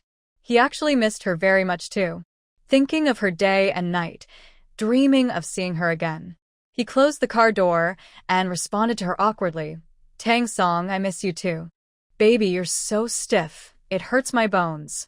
In his memory, gentle and soft Gu Baobao suddenly became stiff, and Song Tang couldn't help but frown and complain. Lu Jinyan rarely felt nervous. He worried that he had hurt her, and he was afraid she might dislike him. He wanted to help her into the car seat, so she wouldn't be hurt again, but as he tried, he felt her grab his chest. Baby, you're 34. D? Why can't I find it? Baby, what happened to you? Why did you turn into an airport? No way, my baby can't be an airport. I need to find my baby's 34. Lu Jinyan's usually dark eyes showed a rare look of confusion. 34. D. What is that? Does he have it? An airport is so big. Should it be on his chest? Where did I hide it? She was really searching randomly, feeling around little by little. Tang Song, don't move around. Many things she said, he couldn't quite understand, but one thing was very clear to him. Her moving so wildly made him feel very hot. He held her hand and warned her softly, get down. Baby, you're so mean. Gu Baobao has always been gentle and patient with Song Tang, but suddenly she became so fierce, and Song Tang felt terrible inside. She sniffed sadly and couldn't help but bury her face in his chest. But I won't be mad at you. If you're so fierce with me, it must be because you're 34. Turned into an airport, and you're upset. Baby, don't be sad. No matter what you become, I will always be with you. She would always be with him. Lu Jinyan's cold, hard heart suddenly softened completely. He didn't want to take advantage of her. But she promised to always be with him, and even if he caught fire, he was reluctant to push her away. He raised his hand and gently wrapped her in his arms. I will also always be with you. Song. Just holding her wasn't enough. He reached out and took her restless little hand, holding her fingers tightly together. When he wrote letters to Tang Song, he already knew she was the one. In his eyes, she was his soulmate, the one his heart longed for. Meeting her today, he couldn't help but feel his heart race and be captivated by her at first sight. A brief meeting couldn't satisfy his longing. He wanted to hold her hand like this, see her day and night, and be with her forever. Before I return to the army, I will go to apply for marriage. He hadn't finished speaking when Song Tang suddenly raised her face and grabbed his collar. Baby, what kind of strange clothes are you wearing? You usually wear skirts. Why are you suddenly in suit pants? Is it because you can't find size 34? You're too sad and giving up? Wearing skirts. Lu Jinyan's face froze. He thought that the baby in Tang Song's words was referring to him. Clearly, he was being overly hopeful. The baby she mentioned was probably a female friend of hers. The 34 she mentioned might be referring to, maybe I should see how flat you are, and think of a way to help. In a daze, Lu Jinyan saw Song Tang unbutton the top button of his shirt. Song, take your hand away. Her soft fingertips brushed his collarbone, as if an electric current ran through him, making his usually stern face turn red again. The Qiao family refused to sell horses to Shun's army, but now Qiao Xia was bringing so many war horses directly to Shizhou City. This was a surprising turn of events, hope after despair. Miss Qiao, thank you for bringing us the war horses. Quickly open the city gate. Shun Ruojin was overjoyed, almost jumping down from the city tower to greet her. Fortunately, she kept her composure and stepped down the stone stairs quickly to meet her. Wei Qingshan and the others were also amazed by the large number of horses, praising, "Heaven is helping Shizhou City," as they hurried to meet her. Over 10,000 horses. Her hand was so soft, like a fluffy cloud, carrying a sweet fragrance that made Lu Jinyan lose his ability to speak instantly. Suddenly, she let go of his hand. Her enchanting eyes were filled with a dreamy, captivating mist, looking stunningly beautiful. She gazed at him with those enchanting eyes, confused and dazed, and asked, "Baby, why do your lips look so nice? They even look a bit like Lu Jinyan's lips. I'm usually very straight, but it seems like I've been turned by you, baby." "Oh no, I actually want to kiss you." No kissing. "I can't be turned. Maybe just one kiss?" Song Tang kept reminding herself that she was very straight, very firm, and shouldn't go astray. But her irresistible beauty made it hard to resist. She couldn't help but lean forward and press her tempting lips onto Lu Jinyan's. Song. Logic told Lu Jinyan he should push her away, because she was so drunk she didn't know what she was doing. But her lips were soft, fragrant, and sweet, like honey hidden in clouds. They spread across his lips and teeth, and even with his strong self-control, he couldn't push her away. Her small hands were also very mischievous, not only grabbing at his chest but also groping around, trying to find what was bothering her. He was worried she might fall, so he instinctively supported her back, accidentally touching a soft, smooth part of her. He quickly moved his hand away, but accidentally held her waist. Looking down, he saw her slender, white legs. She swayed unsteadily, like a fairy, capturing his heart and soul. Lu Jinyan felt like he was going crazy. He almost used up all his self-control from the past life, struggling to speak softly to her. Song, stop kissing me, But she didn't listen.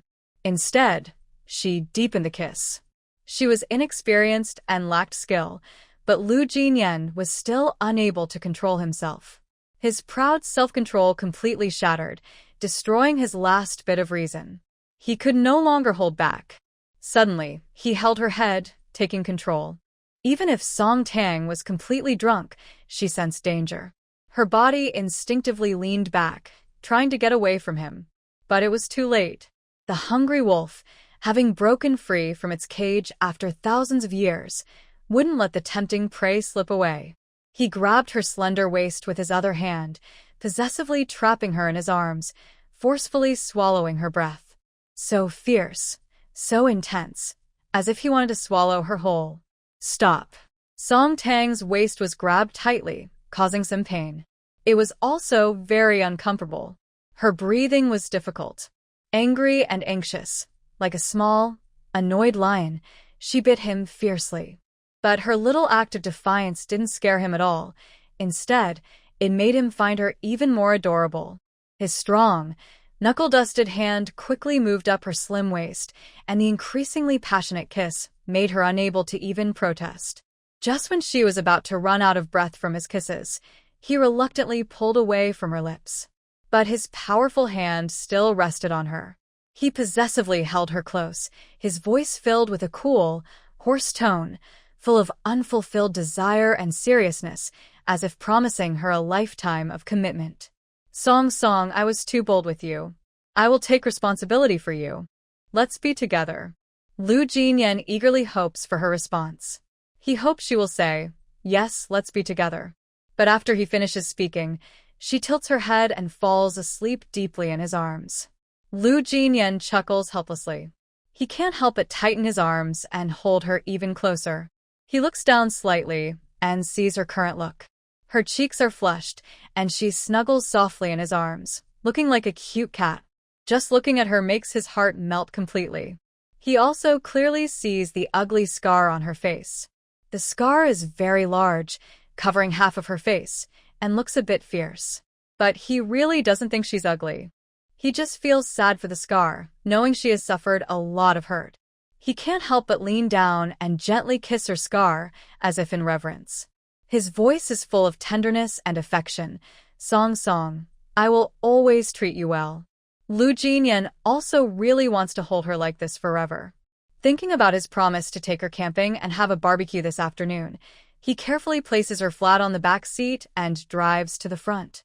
Earlier, she told him in a message that she had visited a city with a rich cultural atmosphere where the barbecue is delicious, but unfortunately, she can't taste it again. He doesn't want her to feel regret about missing the barbecue, so he prepared the ingredients in advance. He wants to cook it himself for her. Lu Jinyan drives to a mountain foot near the capital city. The scenery here is beautiful, with clear water and lush mountains, and it's rarely visited, making it perfect for camping and barbecuing. Worried she might feel uncomfortable sleeping in the car, he sets up the tent and then carries her inside. When he lifts her, he can't help but marvel inwardly. She is really too light. During a previous mission, Gu Shirshi was injured, and when he carried him, he could clearly feel the weight. But she is soft and light, and he feels like a gentle breeze could her away. He must make sure she gains some weight. Gently placing her on the soft mat inside the tent, Lu Jinyan then notices that her qipao zipper is already unzipped halfway. A small lock of hair is caught in the zipper. Seeing her beautiful eyebrows furrow, Lu Jinyan knows that the zipper must have caught her hair, pulling on her scalp and causing her pain. He doesn't want to startle her. He really couldn't bear to see her frown. He bent down again, trying to carefully remove a small strand of hair caught in her zipper, while also zipping it up. Forcibly pulling it might hurt her more. Lu Jinyan had to first lower her zipper to get the hair out. It hurts so much. As soon as his hand touched her back, she turned awkwardly to the other side. Her movement revealed a stunning view. Smooth, white skin like jade, suddenly in front of him. The wind carried a sweet, tempting scent that made his face flush instantly. He hurriedly looked away, afraid to stare. But if he didn't look at her, he felt unsure. She called out softly, pretending to be in pain, and he had to suppress his own feelings, forcing his gaze back to her. Song, don't move so much. I'm trying to help you with your hair. She was very disobedient, suddenly turning over and falling into his arms. The fiery sensation almost consumed Lu Jinyan's body. Even his cold, pale fingertips trembled slightly. He took a deep breath, seeming to make a firm decision, and reached out again to help her with her hair. It was like going through a tough battle, but finally, he managed to remove that small strand from the zipper. A fine bead of sweat appeared on his forehead. But her zipper was at the bottom, and he still needed to help close it. It's so hot, she muttered unhappily, pouting. He pulled it up, but she kept messing around. This simple task took him several minutes, and he still couldn't get the zipper done. Her mischievous movements revealed more of her smooth, white skin, like the finest cream, making his breathing become chaotic. He glanced down and saw her white little dress. As she tugged playfully at her clothes, he saw even more underneath. Pure white like snow, vivid and lively. Lu Jinyan's face burned as if roasted over a fire. He was at a loss, hurriedly trying to distance himself from her. Not zipping her up felt like he was taking advantage of her vulnerability. After struggling for a long time, he finally closed his eyes, helping her tidy her clothes. Closing his eyes only made his aim worse. He missed the zipper pull and accidentally touched her silky, smooth skin.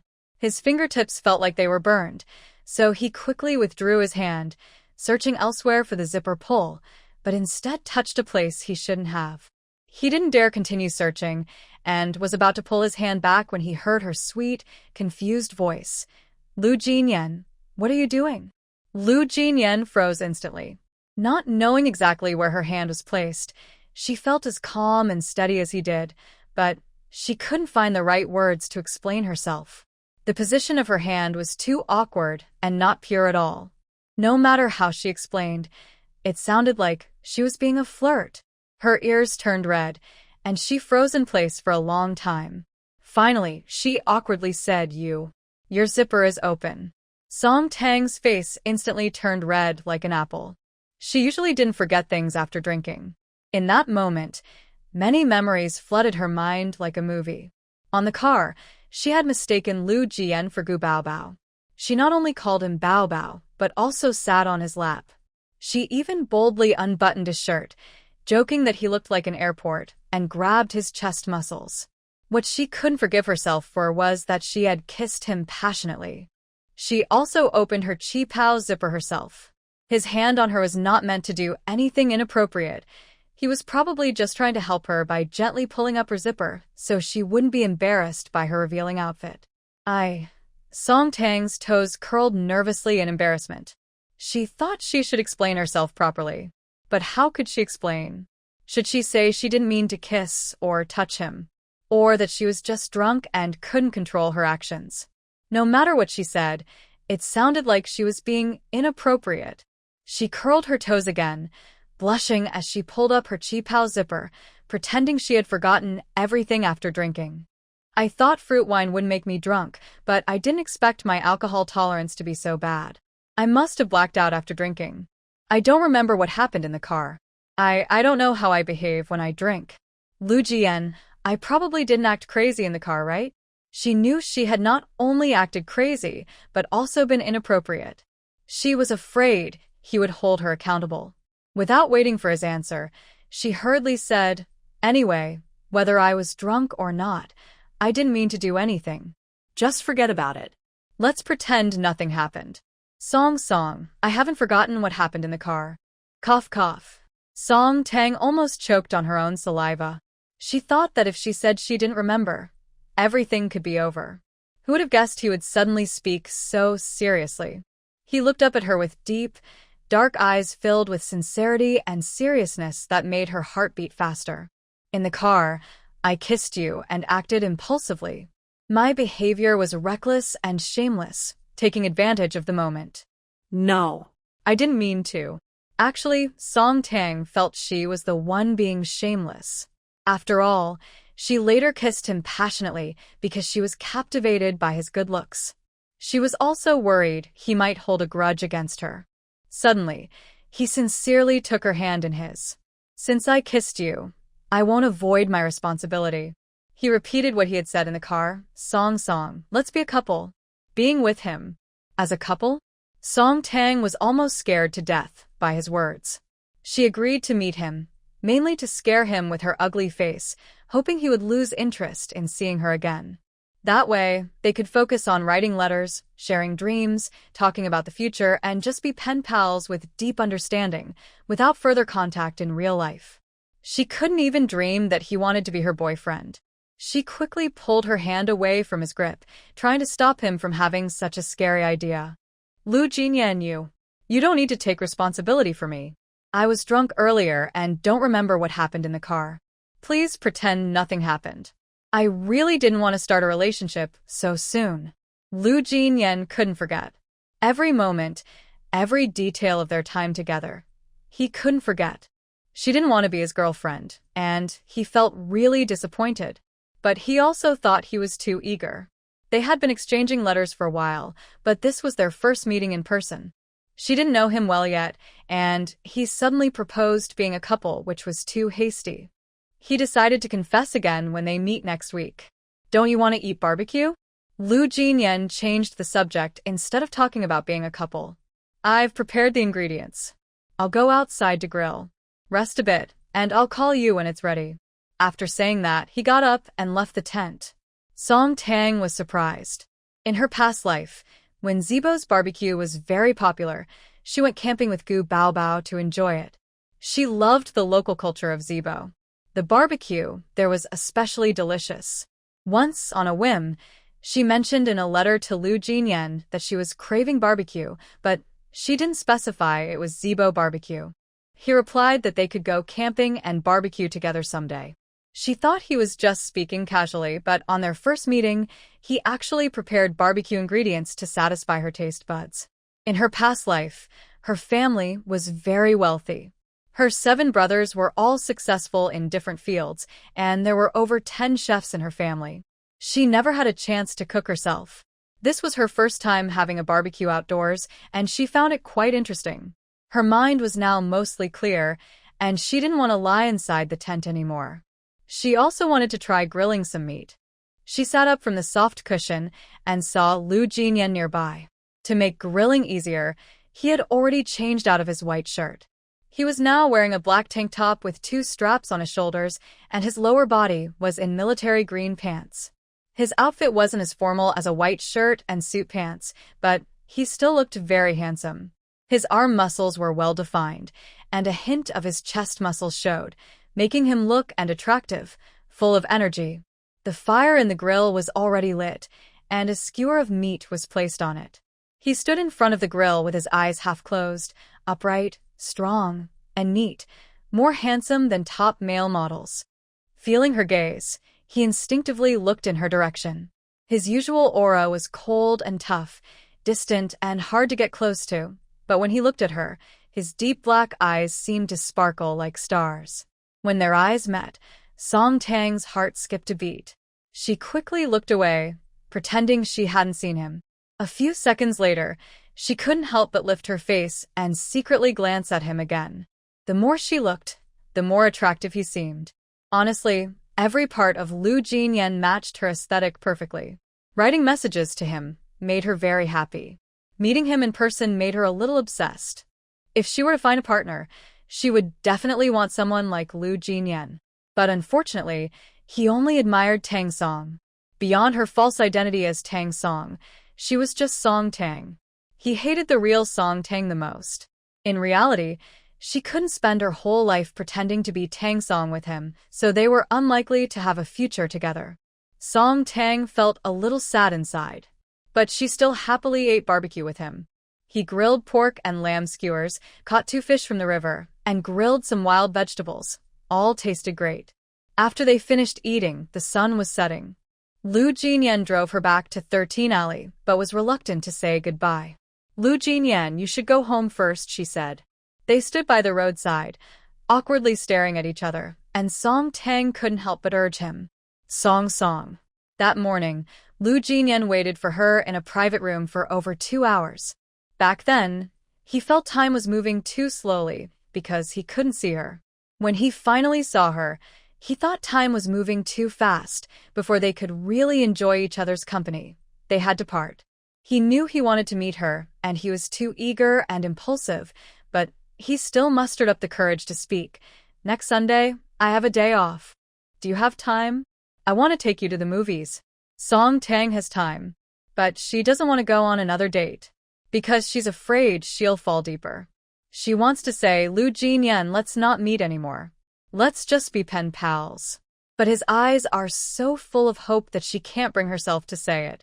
She gently bit her lip and only replied casually, I might be busy next week. Let's talk about it later.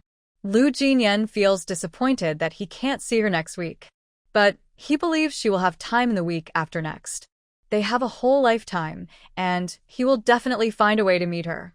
After saying goodbye, neither of them said much more. Song Tang often visits the area around 13 Alley. She met an elderly lady named Grandma Fong, who lives alone. When she has free time, she often goes to chat with Grandma Fong. After parting from Lu Jinyan, she goes to Grandma Fong's house. When he's far away, she returns to the military compound. Lu Jinyan silently counted. She was the 7th house on the north side of 13 Alley. After Song Tang entered, he stood there for a long time, reluctant to leave. He didn't go home but drove straight to the military dormitory.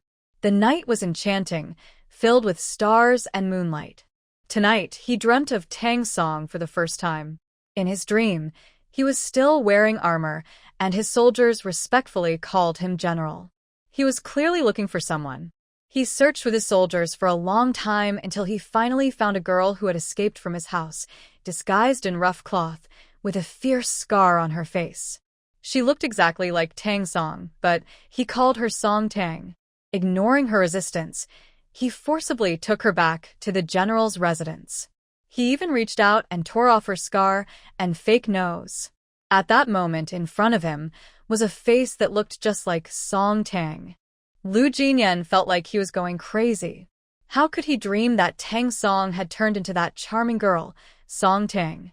In the dream, he saw himself and Song Tang standing by the bath, and he kept reminding himself in the dream to stay away from her. But in the dream, dressed in armor, he seemed bewitched. Not only did he not stay away, but he held her tightly in his arms. His voice was full of threats, warnings, and deep longing. He heard himself ask Song Tang in the dream, "Will you still run around in the future?" Song Tang raised her face, her beautiful peach blossom eyes shimmering with a layer of tears and grievance. "I am definitely leaving. The old madam said you are about to get married. I don't want to stay here anymore." Song Tang listened carefully.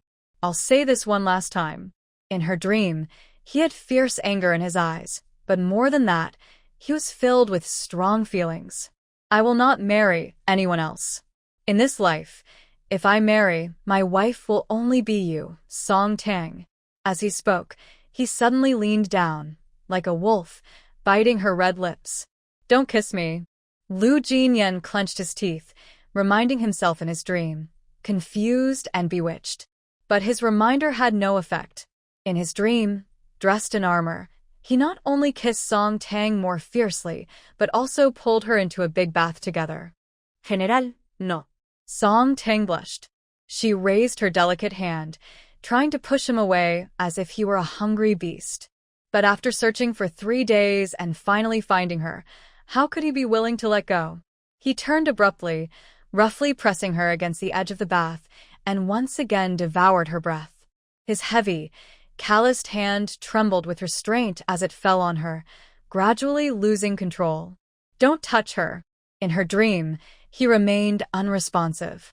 Lu Jinyan couldn't stop himself from losing control, only grinding his teeth as he reminded Song Tang. "Song Tang, stay away from me. Don't touch me. Don't kiss me. Don't touch me. It's useless. Tang Tang, let me kiss you properly. I will leave for a campaign tomorrow." At first, Song Tang was hesitant, reluctant, yet slightly willing. When she heard he was leaving tomorrow, she no longer hesitated. She charmingly looped her arms around his neck and 主动送上了他的红唇. So obedient. So sweet. Song Tang, take your hands away. I told you. Don't appear within 10 meters of me again. Lu Jinyan was almost going crazy with worry. But in her dream, he was enjoying it even more. He even heard her say, with deep affection, "Tang Tang, when I return victorious, I will have a grand wedding to marry you as my wife, Lu Jinyan." The water in the bath swayed as their movements became completely unruly. Lu Jinyan suddenly woke up from his sleep. Realizing his strange feelings, his handsome face, often called a masterpiece by the goddess, was darkening as if a black ink pool was about to flow out. He felt like he was cursed, dreaming that Tang Song was Song Tang.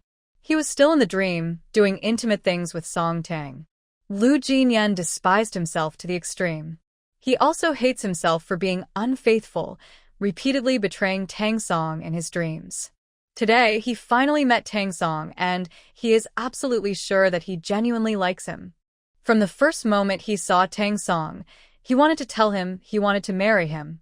He wants to be with Tang Song forever, loyal until death. He keeps dreaming about being intimate with Song Tang. No wonder next week Tang Song doesn't want to see him. His reckless, self-indulgent nature makes him unworthy of such a good person. Thinking about how he held Song Tang's slender waist in his dreams and kissed her over and over again like he was possessed, he truly hates himself and wishes he could erase those thoughts. Song, I'm sorry." Lu Jinyan turned his face away, his eyes red as he stared at the stamp on the bedside table. I have no shame. I betrayed you again in my dreams. I'm sorry." His intense self-hatred makes him despise Song Tang even more, especially for tempting him into these dreams. He secretly vows never to dream of Song Tang again. In reality, he will have nothing to do with Song Tang. He only wants Tang Song and only Tang Song. Sitting with a gloomy face, Lu Jinyan turned on the air conditioning and relaxed for a while before getting up to wash his underwear in the public restroom. In his dreams, it had been nearly 2 hours. Lu Jinyan closed his eyes in pain and self-disgust. He kept silently reciting the 3 main disciplines and 8 points for attention. He will never again support futile ideas or imagine himself as some general in his dreams. He will learn to control himself even in sleep. He'd rather become a than touch Song Tang again. "Captain, Why are you washing your underwear again in the middle of the night? Gu Shixiu, who had woken up feeling uncomfortable from needing to go, staggered into the bathroom and saw Lu Jinyan washing his underwear at the sink again. Normal people wouldn't wash their underwear so often at night. Gu Shixiu, with his sharp mind, quickly sensed that something was seriously wrong with his captain. Captain, did you wet your pants again? Lu Jinyan was already in a terrible mood tonight. Hearing Gu Shixiu's silly words, his body radiated a fierce aura that made others shiver. Gu Shixiu shivered weakly, narrowing his eyes. He found his captain's nighttime accidents even scarier than usual. He was scared, but his strong brotherly love made him want to care more about Lu Jinyan. He yawned unsteadily, his words slurring from exhaustion. Captain, you keep wetting your pants. Do you really need to go to the hospital? If you have any health problems, you should get them treated quickly. Otherwise, your future wife might dislike you. Avoiding medical treatment just means you won't get married. What's wrong with him? What's wrong with him? Lu Jinyan's face was even darker, as if someone owed him millions. He sternly scolded Gu Shixiu. Get out of here. Gu Shixiu's small, strong body trembled again. His reason told him that the captain was very scary, and he should run quickly. But his brotherly love in his heart encouraged him to be brave. He swayed a few steps toward Lu Jinyan, saying, Captain, you should learn from me. When you need to go to the bathroom, even if you close your eyes, you should go to the toilet. Don't wait until you're done, and then get up from the bed to wash your pants. Lu Jinyan's eyes turned even colder, like a frozen wasteland with no life. Did he get up in the middle of the night to wash his underwear because he wet himself? He would rather be the one who wet his pants. The more he looked at Gu Shixiu's silly face, the more he disliked him. He shouted again, Get out of here! Gu Shixiu didn't want to leave. But the captain was really too scary. He was already in a hurry to go to the bathroom, and with the captain shouting so fiercely, he couldn't hold it anymore. He covered himself and quickly ran to the bathroom to feel comfortable. After feeling relieved, his brotherly love, which had been scared to death, was reborn. He moved closer to Lu Jinyan and kindly advised him, Captain, if you have health problems, you should see a doctor quickly. If you don't go, I'll tell the instructor and have him order you to go. Yeah, if you don't want to go to the hospital, just tell the instructor nonsense. Hearing Lu Jinyan's cold voice, Gu Shixiu's back hair stood up. He clearly understood that if he dared to spread the news about his illness, he would be beaten into the hospital. Gu Shixiu was really worried about his brother's health. But thinking about his brother's formidable strength, he was afraid he would be beaten badly and lose all his teeth. So he could only keep the secret. His fragile brotherly love still wanted him to make one last struggle. He sneaked a glance at Lu Jinyan and said, Captain, why don't you take off your pants? I can check for you. We haven't gone to the bathroom together in a long time. I don't even know what your situation is now. Maybe I can help you check and think of a solution together. What was he trying to see? Lu Jinyan's dark eyes flashed with a murderous look, like a sharp knife stabbing Gu Shixiu's face. Get out of here. Gu Shixiu weakly covered his mouth. He still didn't want to leave. But he felt that the captain was like a tiger ready to pounce. He was afraid that in the next second, the captain would attack and hurt him.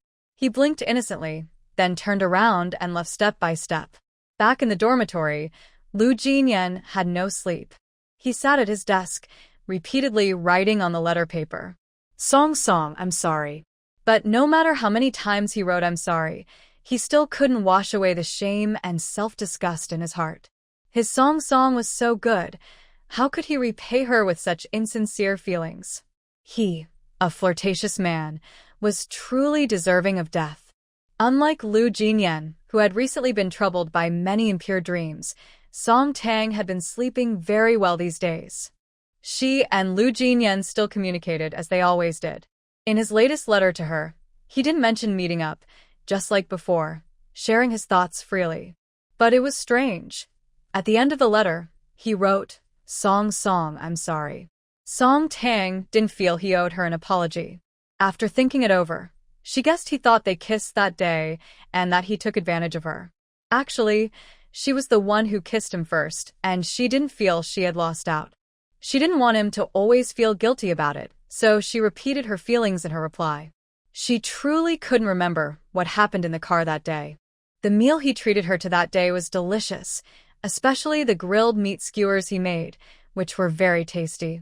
He had already been very kind to her, so there was no need to apologize again. Between good friends, there's no need to be so polite. After applying to Lu Jinyan, Song Tang threw herself into intense dance practice.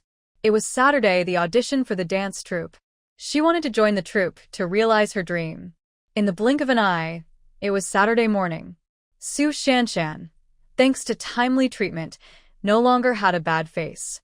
The bumps on her face had dried up, and since she had darker skin, her face only showed a few small red spots. Song Qingyao's face had also long since swollen down. The scratches Su Shanshan had on her face were shallow, and after a week of rest, they were almost invisible.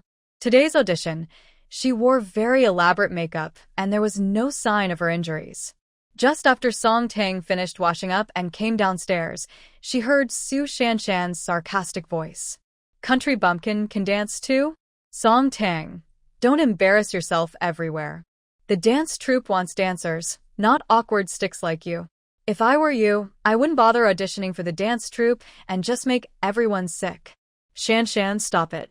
Song Qingyao, used to pretending to be kind, said, "My sister is really working hard. Even if she can't dance, as long as she tries, even if she fails, she deserves our respect." Huh. Su Shanshan sneered proudly and coldly. She clearly felt jealous, but still pretended to dislike and gave Song Tang a sidelong look. "Village bumpkin, just a bumpkin.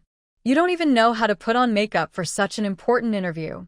Hearing Su Shanshan's words, Song Qingyao's heart lit up with joy, and a faint smile appeared on her lips. Did Song Tang not wear makeup? Members of the dance team are all exceptionally beautiful girls. At this moment, Qin Wangye's gaze on her was a little different than usual. She almost spoke, but then changed her words to, "It's not too late." Qin Lang took a half step forward, getting closer to her. Shun Ruojin brushed away the dead leaves on his shoulder and said, "You and Brother Jiang are tired from traveling. Let's go inside and talk." Qin Lang paused and gently smiled. "All right." Jiang Huayan, seeing this, asked himself several times, "Why did I think Qin Lang wasn't Shin family's son-in-law just now?" Everyone turned around and headed into the house. Next to them, Qiao Xia saw Qin Lang and was stunned. Like a rose blooming freely in the sunlight, she was stunning even without makeup, captivating everyone's eyes. Song Qingyao clenched her fists tightly. Her long nails sharply pricked her palms' tender flesh. Even though she knew Song Tang was beautiful, she wouldn't be able to dance, so she still wouldn't get into the art troupe. Only then could she suppress the fierce anger in her eyes. "Enough." Song Qingyao forced out a smile, ready to pretend to be kind and say more, but suddenly, Song Tsongrong's cold and stern voice cut through the air. "Village bumpkin, country bumpkin. Tang Tang is your cousin. Show her some respect in the future." Su Shanshan's face twisted with anger. But she was always afraid of Song Tsongrong. Even though she hated Song Tang deeply, she didn't dare say anything more. She secretly thought that if Song Tang failed, she would make her group of friends laugh at her and turn her into the joke of the entire courtyard. "Tang Tang, Yao Yao, you both need to do your best today." Qin Xiuji knew that with Song Qingyao's dance skills, she would definitely get into the art troupe. Now she was just worried that if Song Tang didn't make it, she would be upset. She gently held Song Tang's hand. "Tang Tang, Yao Yao is right. As long as you work hard for your dreams, you deserve respect. No matter the outcome, in my heart, you are the best. Keep going." Song Tsongrong also knew that Song Tang had never learned dance, so she probably wouldn't get into the art troupe. He didn't want his daughter to feel sad if she didn't succeed, so he quickly agreed. "Tang Tang, you are also the best in Dad's heart." Song Tang knew that Qin Xiuji and Song Tsongrong were afraid she would be upset if she didn't make the dance team. If she now said she danced better than Song Qingyao, everyone would think she was bragging. She didn't say much, just responded with a calm nod. Seeing Song Tang's expression, Qin Xiuji and Song Songrong became more certain that their daughter really couldn't dance. They needed to prepare some gifts to comfort her and heal her wounded heart tonight. Song Qingyao also thought that Song Tang was implying she definitely couldn't do it. Since Song Tang couldn't compare to her, Song Qingyao felt very proud. But remembering that Qin Xiuji and Song Songrong said that in their hearts, Song Tang was the best, she couldn't help but feel a twinge of hatred. In their hearts, Song Tang was the best. Then what about her, Song Qingyao? Today, she would prove with her strength that she, Song Qingyao, was the most outstanding girl in the entire courtyard. She was the pride of her parents and brothers, and the only woman worthy of Lu Jinyan. She would use her excellence to slap Song Tang in the face. Tang, I'll take you to the arts troupe. As soon as Song Tang left the living room, Lu Xiaoyu ran over with his bicycle, asking her to get on. The more he looked at Song Qingyao, the more he thought she was scheming. He was worried she might plot something on the way to harm others, so he insisted on personally taking Song Tang to the arts troupe. Riding a bike was faster than walking, and Song Tang also wanted to get there quickly, so she decisively got on. Third brother Lu. Su Shanshan was anxious and stomped her feet.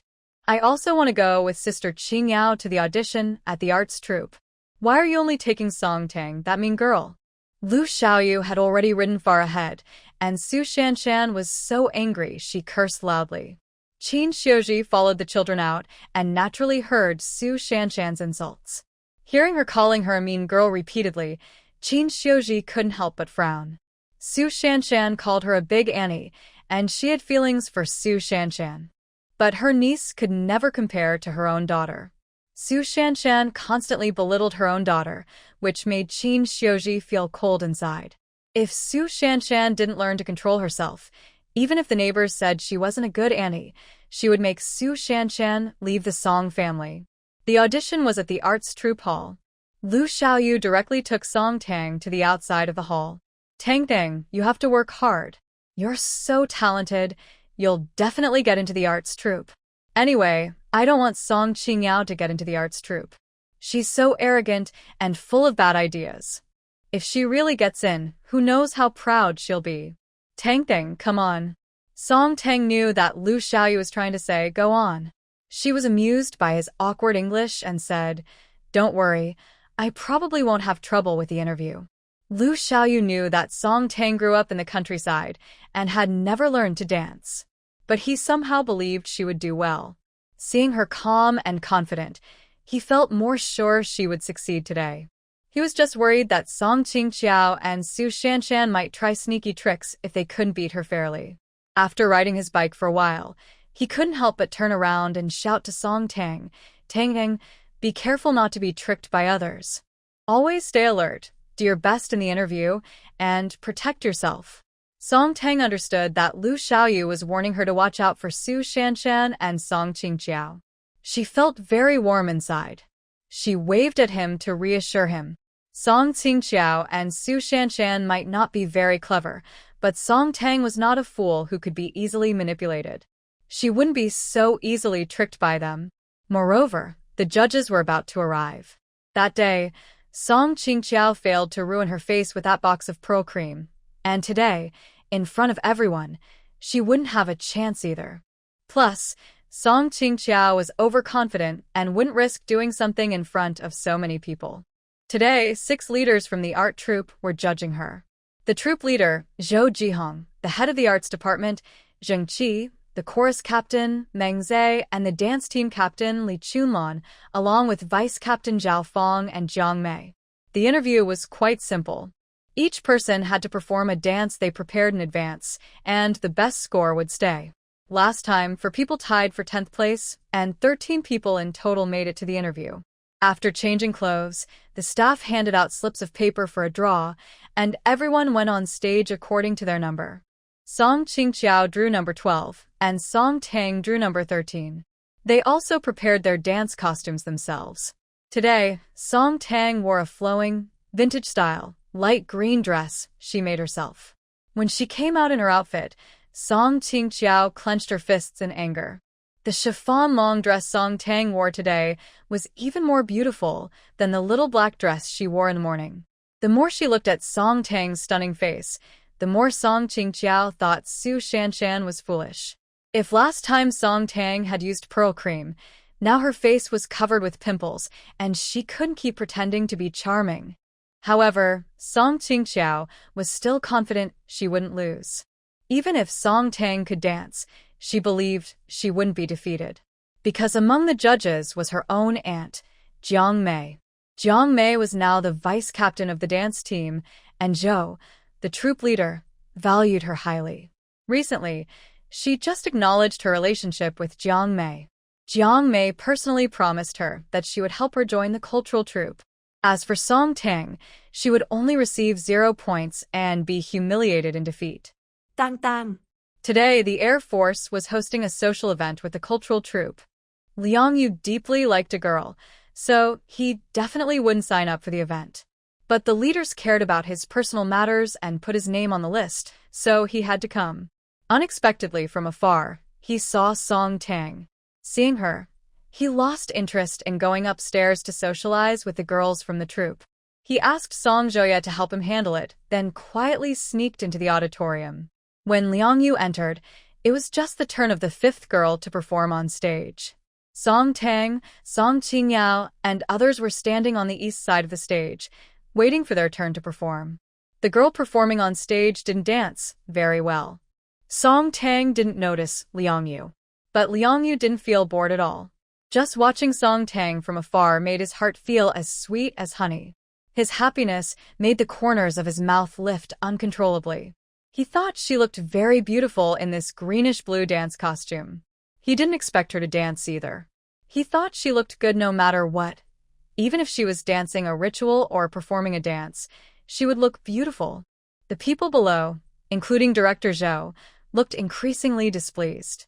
This time, the troupe was recruiting new members, hoping to find a talented girl. But the girls who came for the audition, regardless of their dance skills or expression, were all quite average, far from impressive. Director Zhou was sighing, thinking that it might be hard to find new faces for the Mid-Autumn Festival performance in 2 months. Then Song Qingyao walked onto the stage wearing a beautiful white dance dress. Her dress was really stunning. It looked like an improved version of a wedding dress. She stood confidently and elegantly on stage, like a proud white swan. Her pure, beautiful face was even more eye-catching. Director Zhou breathed a small sigh of relief. She was a good candidate, and finally, the dance team could have new members. Today, Song Qingyao's makeup was truly perfect. Her face was already quite beautiful, and after careful makeup, she looked like a blooming spring flower, fresh and bright, making people like her instantly. Seeing how excellent her niece was, Jiang Mei couldn't help but lift her chin proudly. Because of some difficult-to-speak reasons, Jiang Mei had permanently lost her ability to have children. Song Qingyao was her only family. She feels that Song Qingyao is the continuation and hope of her life. Seeing Song Qingyao become so outstanding, she feels genuinely happy and proud from the bottom of her heart. She will also do her best to pave the way for her beloved niece, ensuring she not only joins the art troupe smoothly, but also becomes the lead dancer of the dance team. Soon, Song Qingyao begins to dance gracefully on stage. Today, she is performing a traditional dance, Chang'e Flying to the Moon. She dances lightly on stage, and she really looks a bit like Chang'e from the Moon Palace. Zhou Jihong nods gently. Number 12 performed very well. Li Chunlan, the dance team captain, looks at Song Qingyao with admiration and appreciation. Although Song Qingyao's dance skills are not as good as the current lead dancer Gu Mengwan, as long as she keeps working hard, she can perform on stage with the other team members without much trouble. However, soon, Li Chunlan's brow furrows tightly. In Chang'e Flying to the Moon, there are a few difficult moves she thought Song Qingyao could perform smoothly. Unexpectedly, she made noticeable mistakes in those moves. At the Song family, Song Qingyao had performed this dance many times in front of Su Shanshan.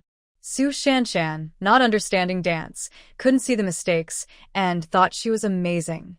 But Song Qingyao's mistakes couldn't escape the eyes of a professional dancer like Li Chunlon. Li Chunlon couldn't help but sigh softly. In fact, when dancing, a dancer's emotions should blend with the dance. But Song Qingyao's dancing was just pure movement. She always smiled beautifully and brightly, which looked very lovely overall. However, in Chang'e Flying to the Moon, Chang'e's inner feelings are conflicted, painful, and full of longing. It was strange that Song Qingyao kept smiling so sweetly. Li Chunlon couldn't help but glance at the girls who had just finished their performances. The 11 girls before her performed even worse, so compared to them, Song Qingyao was already much better. Li Chunlon knew that Song Qingyao was likely to score the highest in today's audition. She was probably the best among all the girls today. But because Song Qingyao's performance did not meet her expectations, she felt a bit disappointed and conflicted about keeping her. Jiang Mei, who also had good dance skills, noticed Song Qingyao's mistakes. However, in her view, Song Qingyao's overall performance was still excellent despite the flaws. When grading, she didn't hesitate to give Song Qingyao a perfect score of 10. Zhou Jihong and others also gave good scores to Song Qingyao. After removing the highest and lowest scores, her average score was 8.9. The 11 young women who performed earlier on stage only received scores up to 5 points. After the performances, the scores were announced on the spot. Hearing her high score, Song Qingyao smiled brightly, like a lively flower under the sun. Jiang Mei and Rong Yuyan quietly gave Song Qingyao a thumbs up. Both of them believed that the outcome was already certain. Song Qingyao was definitely the top scorer. She would smoothly join the art troupe and shine brightly on stage, with a promising future. Go, sister. Confident she would be the final winner with such a high score, Song Qingyao kindly cheered for Song Tang. Song Tang heard the pride and slight disdain in Song Qingyao's voice. But sharing some failed experiences in chasing girls could also be considered guidance. Xiao Yu. Lu Jinyan stood outside Lu Yu's room and called him. No one came to open the door. Lu Jinyan knew Lu Yu was probably taking a shower. Seeing the door slightly open, he decided to place the plate of snacks on his desk directly. My second younger brother is not foolish. If he is hungry and sees the snacks on the table, he will definitely know to eat them. As for guiding my second younger brother, Lu Jinyan is really not very good at it, so I decide not to waste my words. Tonight, the wind is strong, and Li Chunlon had heard of 13. 13 was the biological daughter recently found by Commander Song from the countryside. She didn't look down on rural folks. But the conditions in the countryside were limited, and 13 probably never learned to dance. What a pity. Even though 13 scored first in the written test, she still couldn't join their dance team in the end. After seeing Song Tang's appearance clearly, Jiang Mei's expression changed. She had heard Song Qingyao say that Song Tang was quite pretty. She thought Song Tang was just an average beauty, definitely not more attractive than her precious niece. But to her surprise, Song Tang was so beautiful that even a lovely girl like Song Qingyao, standing beside her, seemed dull in comparison. However, thinking that Song Tang wouldn't dance, Jiang Mei gradually regained her pride and confidence. Song Tang would only be her niece's defeated opponent. Today, Song Tang was performing her own choreographed solo dance, Only This Green. In her previous life, she had accidentally seen a large dance drama performance on a TV channel. She loved that dance so much that she broke down the dance moves, added many new steps, and reworked it into a smooth, majestic solo dance. She was bored and occasionally posted short videos. She uploaded her adapted solo dance to a short video platform, and it suddenly became popular, with over 1 million likes. She believed that in this era, there would be people who liked her version of the solo dance. Song Tang ignored the different glances from the audience. She gently moved her water sleeves, stepped to the rhythm, and began to perform Only This Green. Li Chunlon kept sighing. From her face and body shape, Song Tang was a talented dancer. Unfortunately, she missed the best age to learn dance and was unlikely to join the dance team. But soon, Li Chunlon saw that Song Tang could do a perfect backbend. Song Tang's body was incredibly flexible. She danced lightly on stage, showing both feminine grace and a kind of unspoken resilience. She looked slim but had great explosive strength. As the music sped up, her energy became more astonishing. Her expression perfectly matched the dance. There was a sense of national pride and peaceful happiness, mixed with unwavering strength. It was as if, no matter the cold wind or snow, China's backbone could never be broken.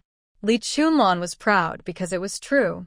She was the captain of the dance team in the arts troupe, and her dance skills represented the highest level of the team.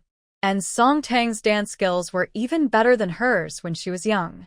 Li Chunlon's eyes filled with pride and satisfaction as she looked at Song Tang. She was especially happy to see Song Tang today. It was like witnessing a new generation passing down the tradition, and the dance team's level kept improving, making the country stronger. Without hesitation, she wrote a perfect score of 10 on the scoring board. Seeing Song Tang dance, Song Qingyao and Jiang Mei were completely panicked. They both thought that a country girl performing on stage would only become a joke. Who would have guessed that Song Tang not only could dance but did so well? They didn't want to admit it, but the fact was clear. Song Qingyao's proud dance skills couldn't compare to Song Tang's at all. Song Qingyao kept glancing at Jiang Mei, silently asking what they should do. She was truly unwilling to lose to Song Tang. Jiang Mei gave her a look to reassure her. So, what if Song Tang danced beautifully? As long as she gave her a very low score, Song Tang still wouldn't get into the arts troupe. She looked at Song Tang on stage, elegant and graceful like a startled swan or a flowing dragon, then took the scorecard and with a cold smile, wrote her score on it. Okay. Liang Yushun's face turned red, as if he might bleed. He really didn't expect that Tang Tang would be so brave, strong, and also dance so beautifully. When he saw her dancing lightly and spinning on stage, for a moment, he felt like he saw a fairy. He stared at her blankly, feeling like the only thing he could see in the world was that splash of green. He couldn't help but smile foolishly, his usually handsome and mischievous face showing a rare look of infatuation. He watched her dance for a long time until she finished and bowed to the judges. Only then did he snap back to reality, clapping loudly and cheering. The dance team from the art troupe also performed at Liang Yushun's unit. Many of his comrades said that the main dancer, Gu Mengwan, was not only pretty but also danced very well. But he thought Gu Mengwan was just average, just a girl with a nose and two eyes, no different from others. Watching her dance, he didn't find it particularly interesting and often dozed off. But when he watched Tang Tang dance, he couldn't even blink. He thought if he were one of the leaders of the art troupe, he would definitely give Tang Tang a perfect score. Soon, he saw the leaders of the troupe giving her scores. The vice captain, Jiang Mei, surprisingly only gave her 2 points. Liang Yushun clenched his fists in anger. He felt Jiang Mei was deliberately targeting Tang Tang. Just moments ago, Jiang Mei had given Song Qingyao a perfect 10. Anyone could see that Tang Tang danced 1,000 times better than Song Qingyao, so Jiang Mei giving her such a low score was clearly unfair. Li Chunlon and Zhou Jihong also saw Jiang Mei's scores. Their faces didn't look good either. Truly, Jiang Mei's bias was obvious.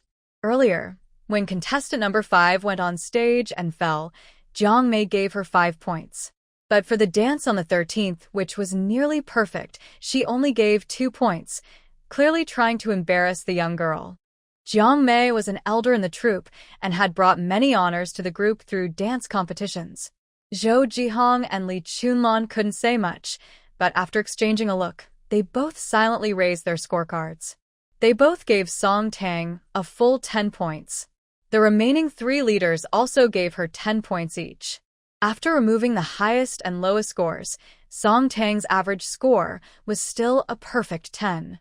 The list of those accepted into the art troupe would be posted for public notice in the afternoon, but the result was already certain. There was no doubt at all. Song Tang scored first in both the written exam and interview. This time, only she was accepted. After seeing the scores, Song Qingyao was so angry her face almost twisted into a fierce expression. She thought, with Jiang Mei involved, other leaders would at most give Song Tang an 8 or 9. She never dreamed that, besides Jiang Mei, all the other leaders would give her perfect 10 scores. Why did Song Tang get such high marks? She was upset. Song Qingyao kept signaling to Jiang Mei, hoping she could find a way to prevent Song Tang from taking her spot in the art troupe. Jiang Mei definitely didn't want Song Tang to join the art troupe either. But earlier, she had given Song Tang a low score, and Zhou Jihong and Li Chunlon looked at her with clear disapproval. For a moment, she didn't dare openly question the scores given by the other leaders. She could only give Song Qingyao a reassuring look, silently telling her that before Song Tang reports to the troupe, she would find a way to cancel her qualification. After all, Song Tang wouldn't join the troupe until the week after next. There was nearly half a month left.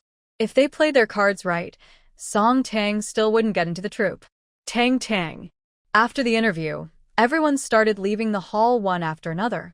Seeing Song Tang come out, Liang Yushin quickly chased after her, blushing as he stopped in front of her. Song Tang didn't expect to see him here.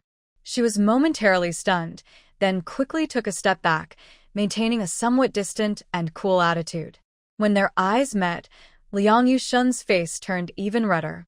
He was easygoing, free-spirited, and usually spoke openly with good eloquence. But when facing Song Tang, he always seemed to become a bit tongue-tied for no reason. He blushed and froze in place for a while, then awkwardly said, You dance very beautifully. Liang Yushin looked down and saw the hairpin in Song Tang's hair.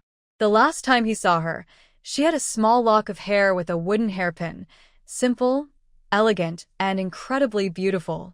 When he was out shopping with Liang Tingxue, he had accidentally seen a carved jade hairpin with plum blossoms. He thought it suited her perfectly and couldn't resist buying it. He had kept the hairpin on himself, hoping that one day he could give it to her. It was his first time giving a girl something, and he felt so shy he didn't know how to speak. But since she was leaving, he hurried to catch up, blushing and pulling out the hairpin. Tang, I have something for you. Can you accept this hairpin? Just as a thank you for saving Xiaoxue. No need. Song Tang didn't want any contact with Liang Yueshin and definitely wouldn't accept anything he gave her. She coldly set boundaries, saying, That matter is in the past. I won't dwell on it, so you don't need to bring it up again. You don't need to give me anything either. There's no need for us to bother each other. Thinking about how the original owner sacrificed herself to protect her innocence by jumping into the river, and how Liang Yueshin told the Song family she was immoral, Song Tang's eyes grew colder. She didn't want to stay with him for even a second. When she saw him blocking her way, she quickly walked away from the side. Tang. Liang Yueshin faintly sensed her dislike for him. He felt really hurt and frustrated inside. He wanted to catch up, even just to look at her a little longer. But he was afraid that if he did, she would hate him even more. He could only stand there foolishly, watching her walk farther away. He looked down and saw the jade hairpin in his hand. He thought he might have been too eager and reckless this time, which scared her. After all, in her eyes, they weren't even friends. He just randomly gave her something, which seemed pretty frightening. Liang Yueshin helplessly held the jade hairpin. Should he ask his friends who have been in relationships for advice? Yes. He needed to learn from his friends how to pursue girls without scaring them away. What's that you're looking at? While Liang Yueshin was lost in thought, Song Zhouye and Fu Wenjing suddenly approached. They immediately saw the jade hairpin in Liang Yueshin's hand. Wow, Yueshin, you have a situation. Fu Wenjing didn't know about Liang Yueshin and Tang, but seeing him holding a girl's hairpin, he couldn't help teasing. Song Zhouye knew about Liang Yueshin and Tang. He nodded knowingly and patted his shoulder. Did you run into Tang? What Tang? Fu Wenjing looked confused, scratching his short hair. Seeing Liang Yueshin staring into the distance like he had lost his soul, the two of them instinctively looked in the same direction. Song Zhouye saw a greenish figure from behind. Clearly, it was Tang, the girl Liang Yueshin was lovesick over. Was it just his illusion, or did this girl's back look very much like his sister, Song Tang? Song Tang seemed to have come for an audition at the arts troupe today. Could it really be her? Almost immediately, Song Zhouye dismissed the idea. He had seen Liang Yueshan witness Song Tang's foster mother give her a large bag of medicine. He believed Liang Yueshan must have met Song Tang in the countryside. Tang definitely wasn't Song Tang. Fu Wenjing was going to dinner at the Song family tonight. Liang Yueshan and Song Tang have divorced before, so Song Zhouye probably doesn't want to invite him. But the three of them are very close. He called Fu Wenjing, and not calling Liang Yueshan seemed a bit strange. He still asked Liang Yueshan casually, "Do you want to come over for dinner tonight?"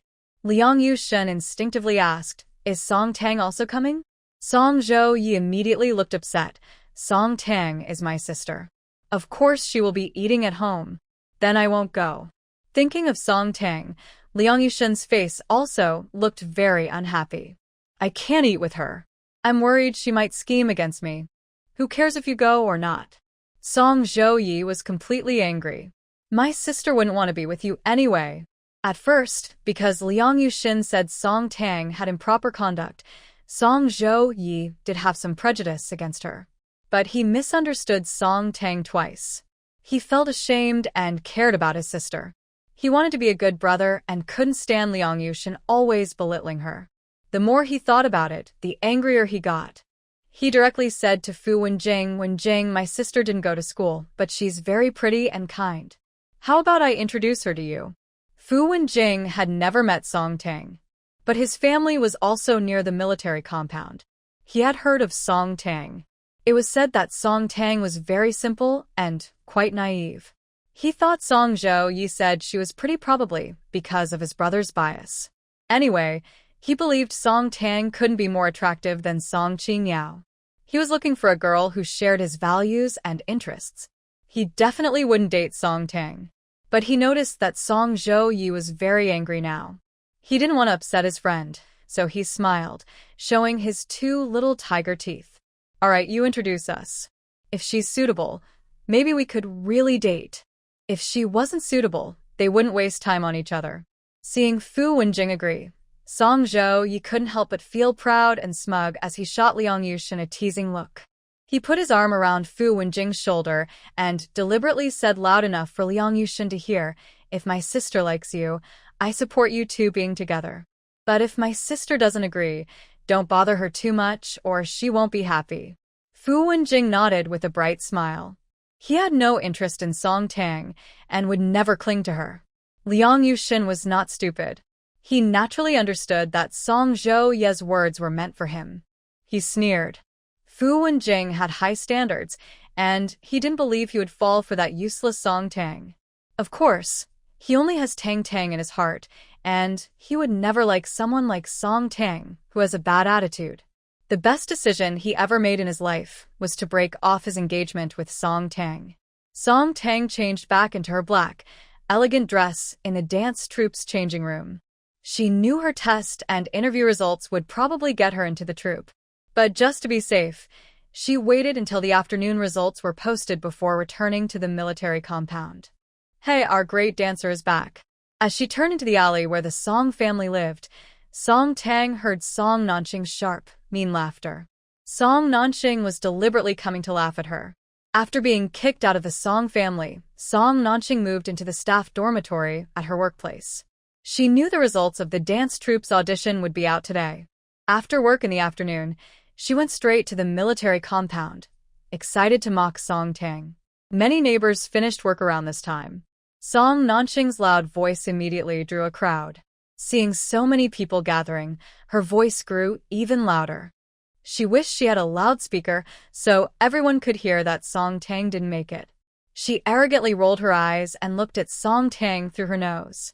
Someone from the countryside, who doesn't even know how to dance? This time, the troupe definitely accepted our Yao Yao.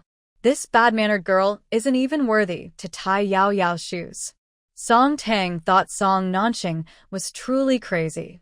She also hated others always saying she had a bad attitude. She was just about to defend herself when Qin Xiuji and Song Songrong, who had just finished work, quickly came over and protected her. Qin Xiuji was gentle and known for her good temper. But she couldn't tolerate Song Nanqing bullying her own daughter again and again. She coldly scolded her. Song Nanqing, are you crazy? Tang may not have learned to dance before, but she has no bad attitude. And you, as her aunt, keep spreading rumors about her. Don't you have any shame? Big sister-in-law, why are you defending this country bumpkin? You. Song Nanqing, go back to your dorm now. Before Song Nanqing could finish her words, Song Tsongrong cut her off coldly. Go away. Qin Xiuji and Song Tsongrong scolded her in front of so many people. Feeling wronged, Song Nanqing's tears started to fall. She thought her older brother and sister-in-law treated her so badly because of Song Tang. She hated Song Tang even more. She was determined to make Song Tang look bad. She wanted everyone to see that Song Tang was useless everywhere and would never get into the dance troupe. Jie Shushan and Song Qingyao walked over arm in arm. She quickly wiped her tears and went to greet them. Yao Yao is back.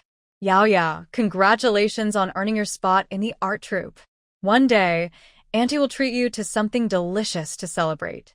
My Yao Yao is so talented, unlike that country bumpkin from the countryside. She only knows how to use her pretty face to flirt, but nothing else. Mom, stop talking. Song Nanqing thought that by criticizing Song Tang so harshly, everyone would praise Song Qingyao and make Song Tang feel embarrassed. But unexpectedly, Su Shanshan suddenly burst into loud tears. She pointed at Song Tang with anger, then sniffled and continued, that shameless girl Song Tang can even dance. Qingyao didn't get the audition. Song Tang scored the highest and took Qingyao's spot in the art troupe. What? Song Nanqing thought she must have heard wrong. She pinched her ear hard but still heard Su Shanshan crying and saying, she's so shameless. When Fu Wenjing arrived, Song Qingyao was already awake. She has been standing at the window, quietly watching the yard. Last time Fu Wenjing came to the Song family for dinner, she noticed he had a good impression of Song Tang, but she didn't expect him to want to pursue Song Tang. Liang Yushin also seemed possessed, loving Song Tang so deeply he couldn't free himself. Lu Jinyan, who is usually cold and reserved, even admitted in front of Liang Tingxue that he wanted to pursue Song Tang. All three of them are talented young men with bright futures, so why do they all like the thief? Song Tang, bumpkin from the countryside.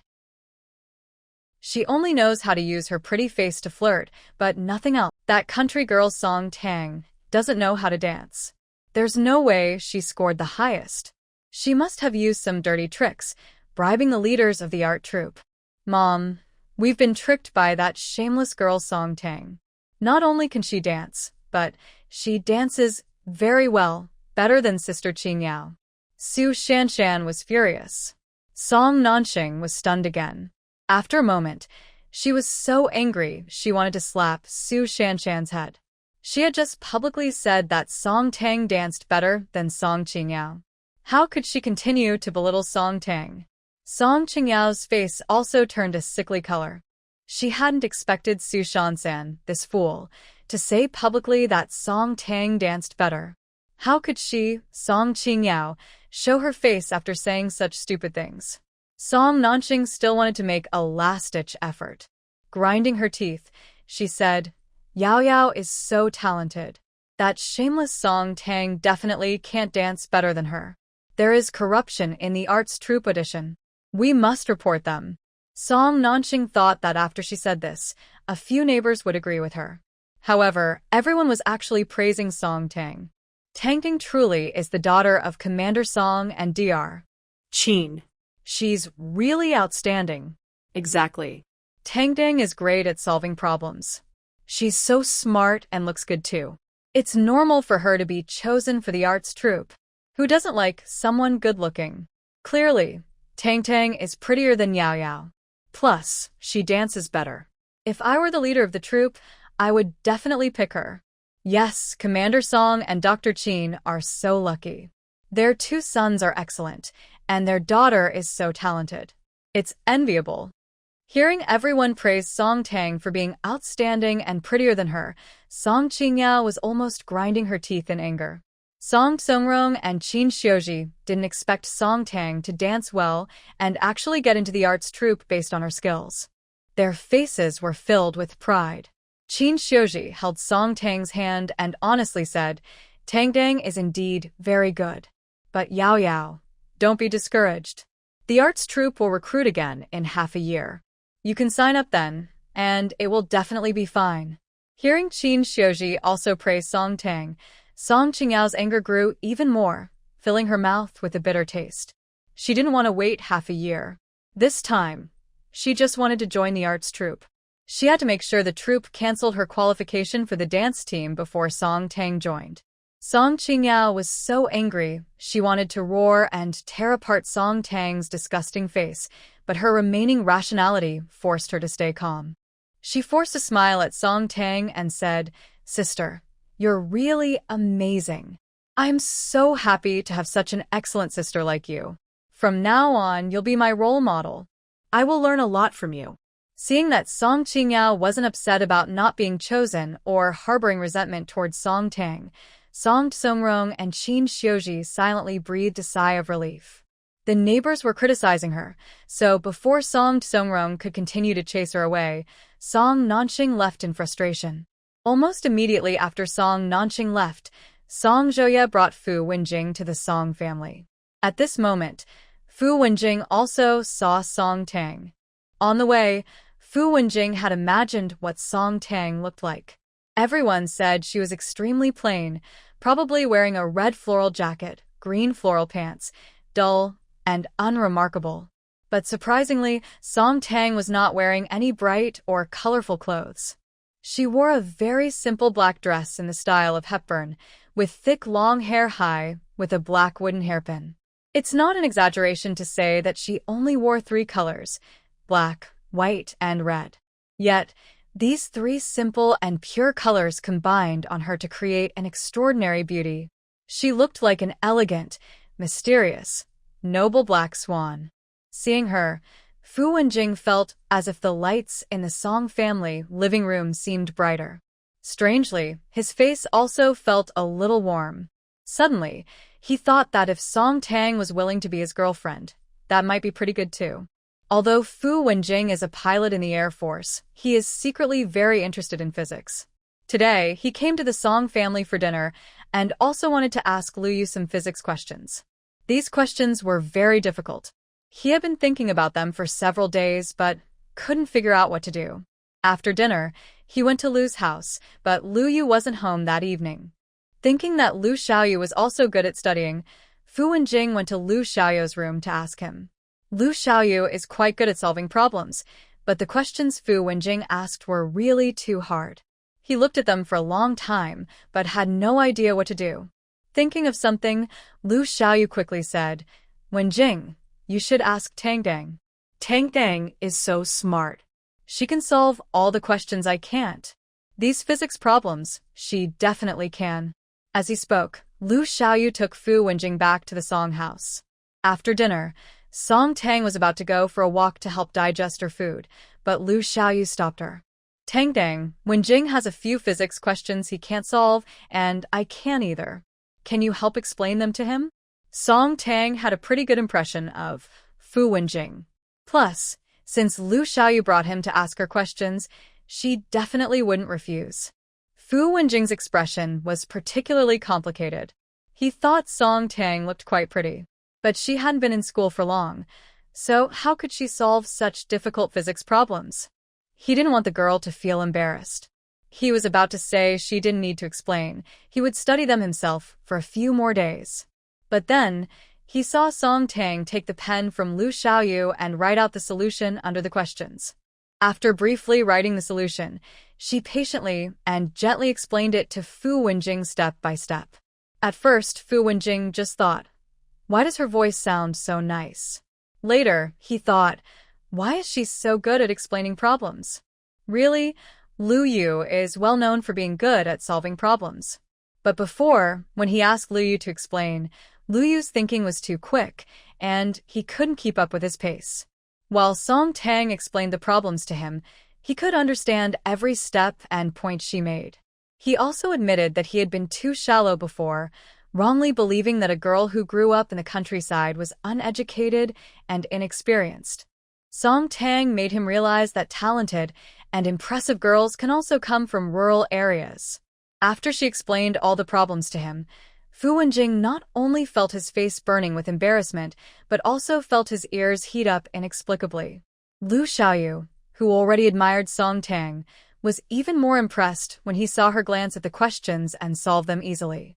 He couldn't hide his pride and confidence as he said, "Wenjing, I wasn't lying to you, right? Tang is really good at solving problems. I'm not bragging. Even my second brother might not be able to solve these as well as she does." If Lu Xiaoyu had said this before tonight, Fu Wenjing would definitely have doubted his sanity. But now, he truly admired Song Tang. He even thought that Song Tang might be smarter than Lu Yu. Not only is Tang good at solving problems, but she's also very talented in writing. Lu Xiaoyu couldn't help but praise her more and more.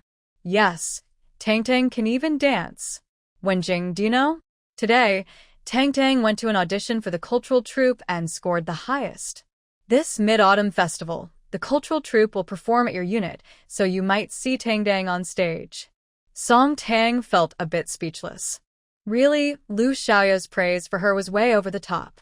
She had eaten a bit too much tonight and didn't want to listen to Lu Xiaoyu boast anymore. After confirming that Fu Wenjing understood all these problems, she decided to go for a walk outside. Fu Wenjing still had many things he wanted to say to Song Tang. But for a moment, he didn't know what to say and could only blush as he watched her walk further and further away. After a long while, he awkwardly smiled and said to Lu Xiaoyu, "Song Tang is really great. If I could date her, I could have her explain physics problems to me every day. That would be wonderful." Song Zhouya went home for dinner mainly to try to ease his relationship with Song Tang. But she completely ignored him.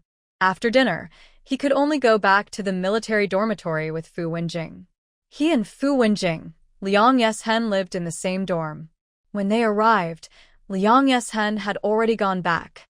Liang Yeshen thought Fu Wenjing must be disgusted by Song Tang's improper attitude and couldn't help but want to tease him.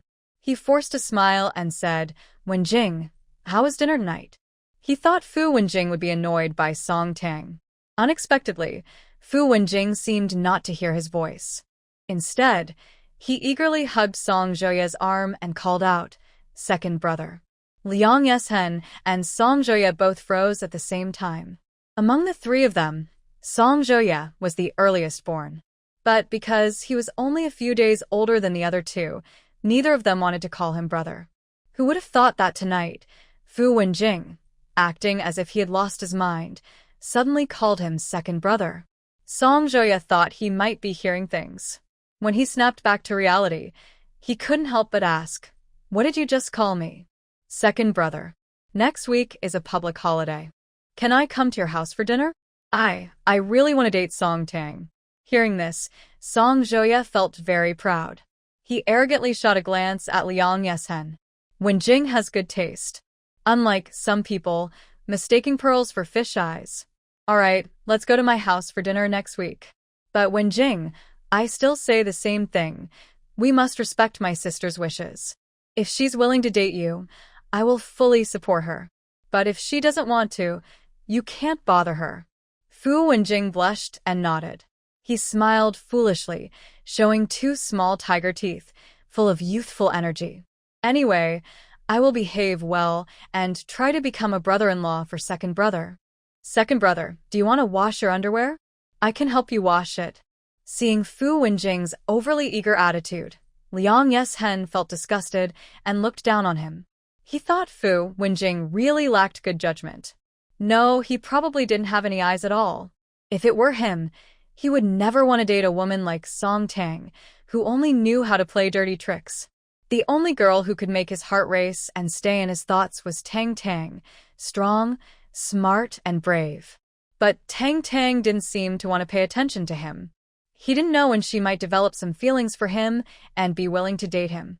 However, there was one thing that made him quite happy. Tang scored the highest in her interview and would definitely join the cultural troupe. At least he could go to the troupe to see her someday.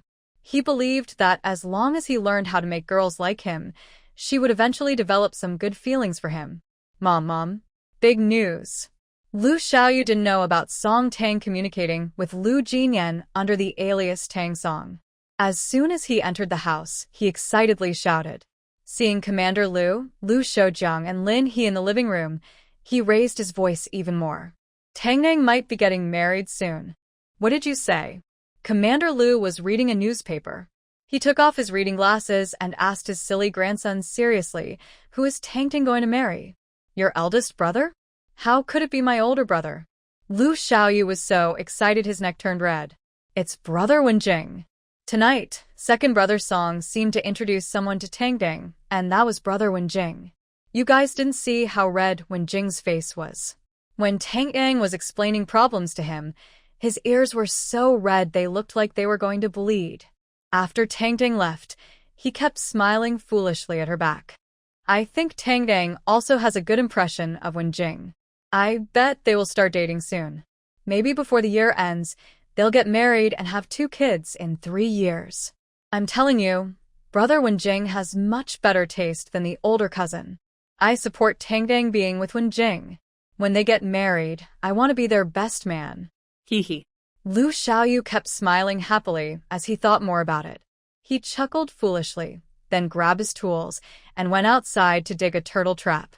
After sharing this exciting news, Lu Xiaoyu felt very happy. But Lu Head, Lin He, and Lu Shoujiang looked at him with very complicated expressions. Lu Head was so anxious he couldn't sit still. That kid from the Fu family has good taste. But I can't let my future granddaughter-in-law run away. Lin He, find a way to ask Tang what she thinks about that Fu family kid. No, I need to call Xiaoyan right now. Saying that, Lu had dialed the landline at Lu Jinyan's unit. That afternoon, after training, Lu Jinyan didn't eat dinner. He drove straight to 13 Alley. After exchanging messages with Tang Song, he had been there many times but never met Tang Song by chance. He knew he probably wouldn't see her today either, but he still stayed in 13 Alley for a long time. Thinking about her living inside the wall, while he stood outside, he felt strangely sweet inside. He couldn't help but want to get closer to her, even closer. As night fell, the kind neighbors in 13 Alley saw him wandering around and thought he was lost, so they offered to guide him. Only then did he drive back to the army. Almost as soon as he entered the gate, he heard the intercom broadcast saying someone was calling him and to go to the guardroom. He parked his car and hurried over. When he picked up the receiver, he heard Lu Head's loud voice shouting, Xiaoyan, tomorrow is your day off. You must come home in the morning. Grandpa, I won't go back. He didn't like Song Tang much and had been having many inappropriate dreams about her lately. He really didn't want to see her. Commander Lu immediately guessed that he was unwilling to go home, mainly because he disliked Song Tang. He was so angry, he panted heavily, You little brat, this is an order. You must go home tomorrow. If you don't come back, Tang will really be taken away by someone else. Lu Jinyan frowned deeply, showing clear resistance to Song Tang. He stood still for a few seconds, releasing a cold aura, then continued, What happens with Song Tang has nothing to do with me. You little brat, don't talk back to me. Commander Lu's voice was loud and firm, full of disappointment. Do you know that Fu Wenjing from the Fu family is interested in Tang? If Tang really marries Fu Wenjing, you'll be crying. Fu Wenjing? Lu Jinyan didn't expect Song Tang to have any connection with Fu Wenjing. Thinking of the large bag of medicine hidden in Song Tang's bag, he couldn't help but sneer coldly. If Fu Wenjing jumps into a fire, I'll at most feel sorry for him. Why would I cry? If Fu Wenjing really wants to marry Song Tang, considering the friendship between the Lu, Song, and Fu families, I will give them a red envelope. After a pause, Lu Jinyan spoke more seriously, Grandpa, I like a girl. From now on, don't pair me with Song Tang. There's no way I'll be with her. You little brat. Oh. Commander Lu was so angry, he pressed his chest. Honestly, he felt he would eventually have a heart attack because of this little troublemaker. He was so furious he wanted to kick the brat to the North Pole, but he didn't want the boy to regret later. Taking a deep breath, he spoke sincerely, Song Tang, Tang Song. Those are the same person. You little brat, you're so arrogant, you'll regret it someday. Ha! Lu Jinyan sneered coldly. He admitted that the names Song Tang and Tang Song were indeed very similar. But because of those romantic, chaotic dreams, he despised himself too much and subconsciously rejected any connection with Song Tang. Naturally, he didn't think Song Tang was Tang Song. He knew that Commander Liu, even Lin He and Liu Shoujung, liked Song Tang very much and wanted to match them. To completely dispel their silly ideas, he directly said coldly, Grandpa, I'll say it again, I don't like Song Tang. I will never like her. Even in my next life, I won't date her. If you want me to date Song Tang, it's better to marry Fu Wenjing home. Grandpa, you should rest early. After saying this, Lu Jinyan hung up the phone directly. Liu Shoujung stood beside Director Liu and clearly heard his little troublemaker's voice. He angrily slammed the table in front of him. Let him marry her. If he's brave enough, he should marry both Gu Shishir and Fu Wenjing. If he doesn't marry, I'll break his legs. Lin He was especially speechless. She really didn't want two daughters-in-law. Both Director Liu and Liu Shoujung were quite angry with Lu Jinyan, each sitting on one side of the sofa, sulking. Lin He also felt full of worry. She realized her mischievous son had a deep prejudice against Song Tang, and he obviously didn't know that Song Tang was actually Tang Song. It was indeed different from the store-bought ones. He asked Grandpa and the others to taste it, making several batches. Some were not sweet enough, others too sweet. After making over 10 batches, Grandpa, the two aunts, and the old butler finally nodded in agreement. This is just right, exactly the same as what Little Five made for Little Ten. Mrs. Zhang was moved to tears. I never thought I would taste the lotus seed ice cream made by Little Five in my lifetime. Aunt Lu comforted her nearby. Qin Lang carried the lotus seed ice cream to Shun Ruojin's room. This time, she was willing to eat it. Help! Before she found the entrance, she heard a desperate cry for help. She instinctively looked toward the sound and saw a beautiful girl with 2 braids being forcibly dragged into the train station by a stern-looking middle-aged woman and a tall, dark-skinned man with a strong build. Stop shouting. Do you want to find that wild man of yours? The middle-aged woman said, slapping the girl hard. Running away with your lover behind your husband's back, leaving your child behind, and not caring at all. How shameless can you be? My poor grandson just learned to talk, and he cries every day calling for his mother at home. Yet you refuse to come back with me. You're utterly heartless. Originally, seeing the girl cry so pitifully and others wanting to help, people were about to step in. But after hearing the middle-aged woman accuse her of eloping with her lover and abandoning her family, everyone started criticizing the girl and urged the mother and son to take her home. Such a young child must not be without her mother. I am not his wife. The young girl cried with tears all over her face. I have never had children. I don't know them at all. Help me, please. Onlookers thought she was pretending to be pitiful, and some even helped the mother and son drag her into the train station. People of this time often didn't understand the tricks of human traffickers. But Song Tang knew this was one of their common tactics. If that young girl was really taken onto the train and sold into the mountains, her life would be ruined forever. Song Tang is not a saint. But if even girls won't help other girls, how cold has the world become? She took out her money and quickly ran to a nearby phone booth to call the police. The police said they were very close and could arrive within 5 minutes. Seeing the young girl being dragged into the train station, Song Tang hurried over to delay them. Let her go. She stepped forward, gathering all her strength to try to pull the mother and son away from the girl. But they were too strong. She couldn't separate them from the girl. She could only ask the crowd nearby for help. They're human traffickers. Please help me separate them. The onlookers didn't seem to believe her. The mother and son also didn't want anyone to interfere. The man took advantage of Song Tang not paying attention and kicked her hard. His kick was well aimed, hitting her ankle. She staggered uncontrollably and felt a sharp pain as something hard hit her ankle again, almost causing her to fall. The young girl was taken to the ticket counter side, and the police hadn't arrived yet. Song Tang was frantic.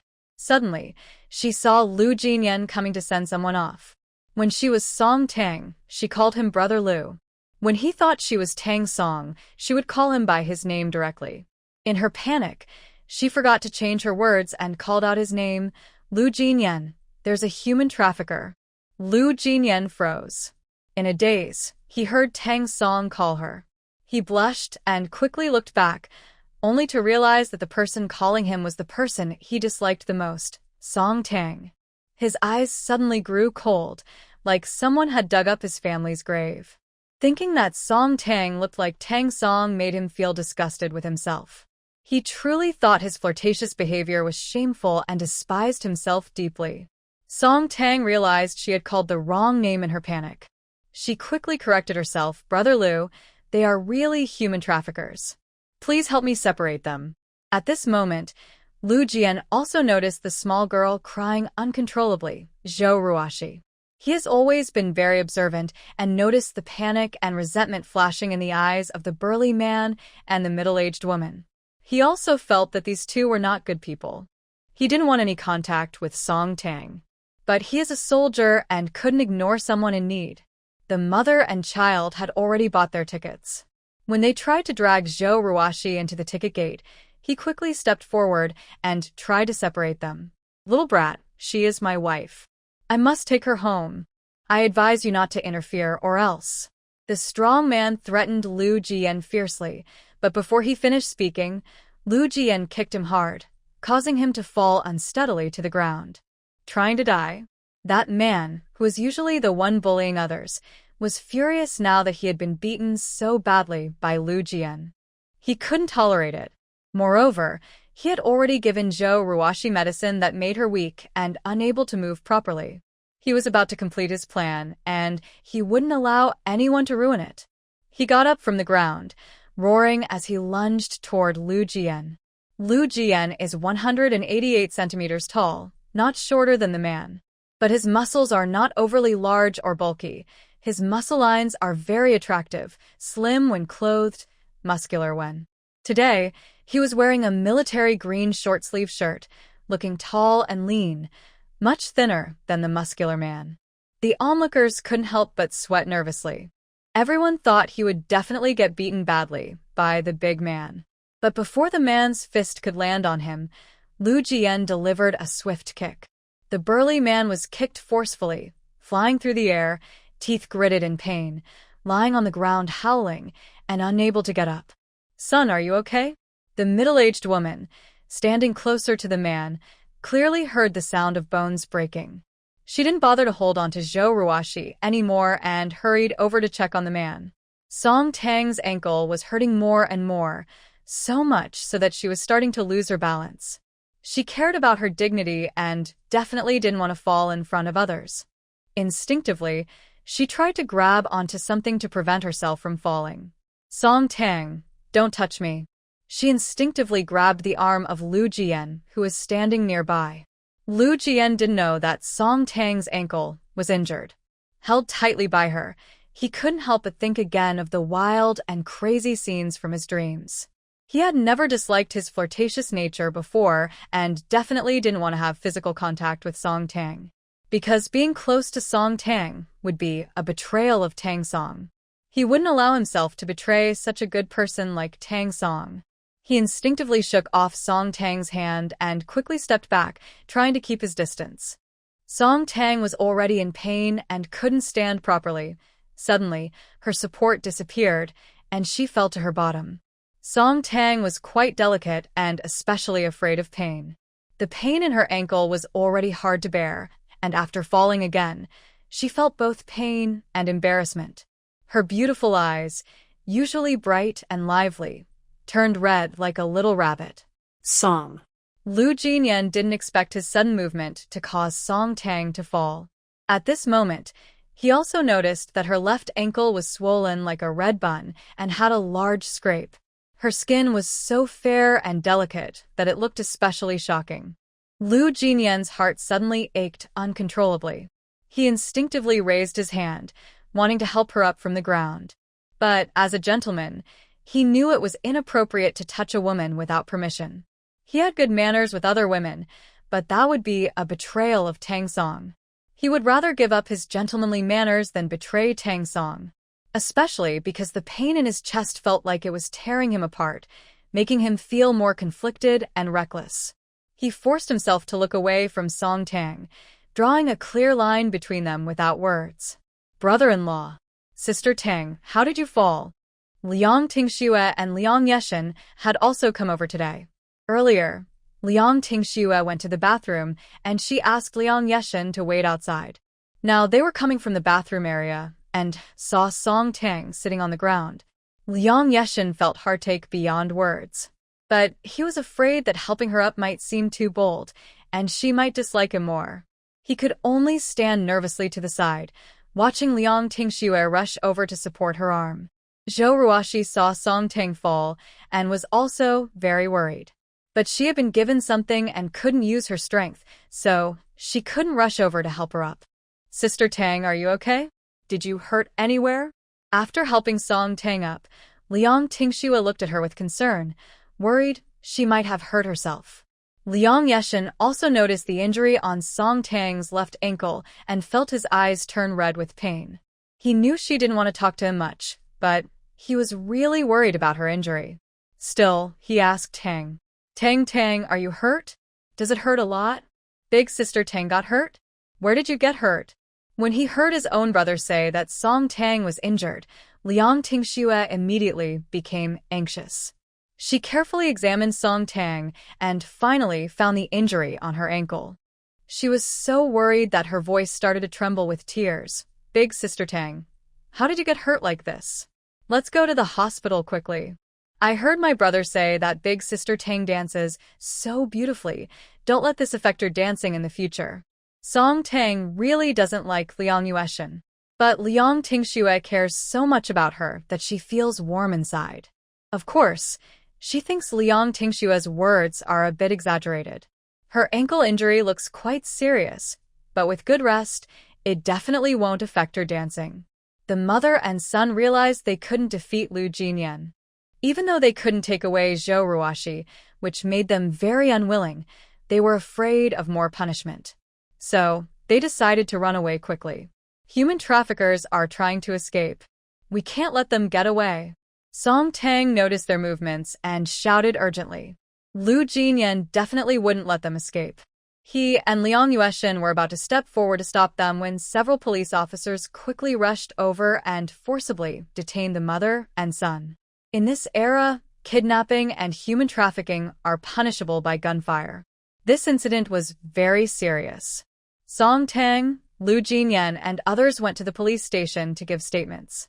The police station had medicine for injuries, and after arriving, the female officer kindly helped Song Tang treat her wound. The police found a lot of sleeping pills on the traffickers.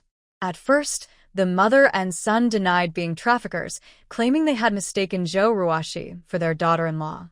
However, the police also found a folding knife and a small wallet they had stolen from Zhou Ruoxi. If they had mistaken her for their daughter-in-law, why did they need to steal her money? Obviously, this mother and son were not good people. The police cleverly questioned them and finally confirmed that they were indeed traffickers. Knowing they couldn't escape legal punishment, the mother and son later decided to confess and tell all the bad things they had done. It just so happened that Song Tang caught them at this moment. She delayed time and saved Zhou Ruoxi. But the girls they had previously trafficked were not as lucky as Zhou Ruoxi. Most of them were sold deep into the mountains and forced to become reproductive tools, possibly for their entire lives, never seeing their parents again. The police told Song Tang that these traffickers would definitely face severe punishment. Song Tang thought they deserved it. She also really wished that in the past life she lived, human traffickers would be sentenced to death. Zhou Ruoxi called her father, Commander Zhou Jihong, at the police station. Soon after, Commander Zhou arrived. Dad, thanks to this fairy sister who saved me. Otherwise, I would have been taken to the mountains, forced to marry an old bachelor, and I would never see you and Mom again. At this moment, Commander Zhou also noticed Song Tang. When he received Ruashi's call earlier, he realized how serious the situation was. He and his wife had only one precious daughter, Ruashi. He couldn't imagine how devastated they would be if she was kidnapped. He never expected that it was Song Tang who saved his beloved daughter. He wanted to thank Song Tang properly, but Liang Yexing suddenly rushed over, filled with anger, and said, "Uncle Zhou, you guys are really too much. I saw the announcement from your art troupe. Tang scored full marks in the audition, but the finalist only included Song Tang. Song Tang is not a good person. Your art troupe's selection process isn't fair. I want to report this. I absolutely won't let Song Tang shamelessly take Tang's spot." Commander Zhou has a good relationship with Liang Yexing's father. He didn't know who Tang was that Liang Yexing mentioned, but he felt it was very rude to call Song Tang not a good person and shameless right in front of her. He pushed his glasses up his nose and asked seriously, "Little Song earned her place in the art troupe with her own strength. Why are you bothering her?" Then he turned to Song Tang and said, "Little Song, you don't need to mind what Yexing said. During your audition, I was there too. You performed so well. If you don't get into the art troupe, then there must be some unfairness behind the scenes. Today, I also want to thank you. If it weren't for you, I might never see my little she again." He sincerely said to Song Tang, "Little Song, thank you." Little Song? Liang Yexing was confused. Once the Tang she su nam Tang? Why did Uncle Zhou call her Little Song? A shocking thought suddenly appeared in Liang Yexing's mind. Could it be that Tang is actually Song Tang?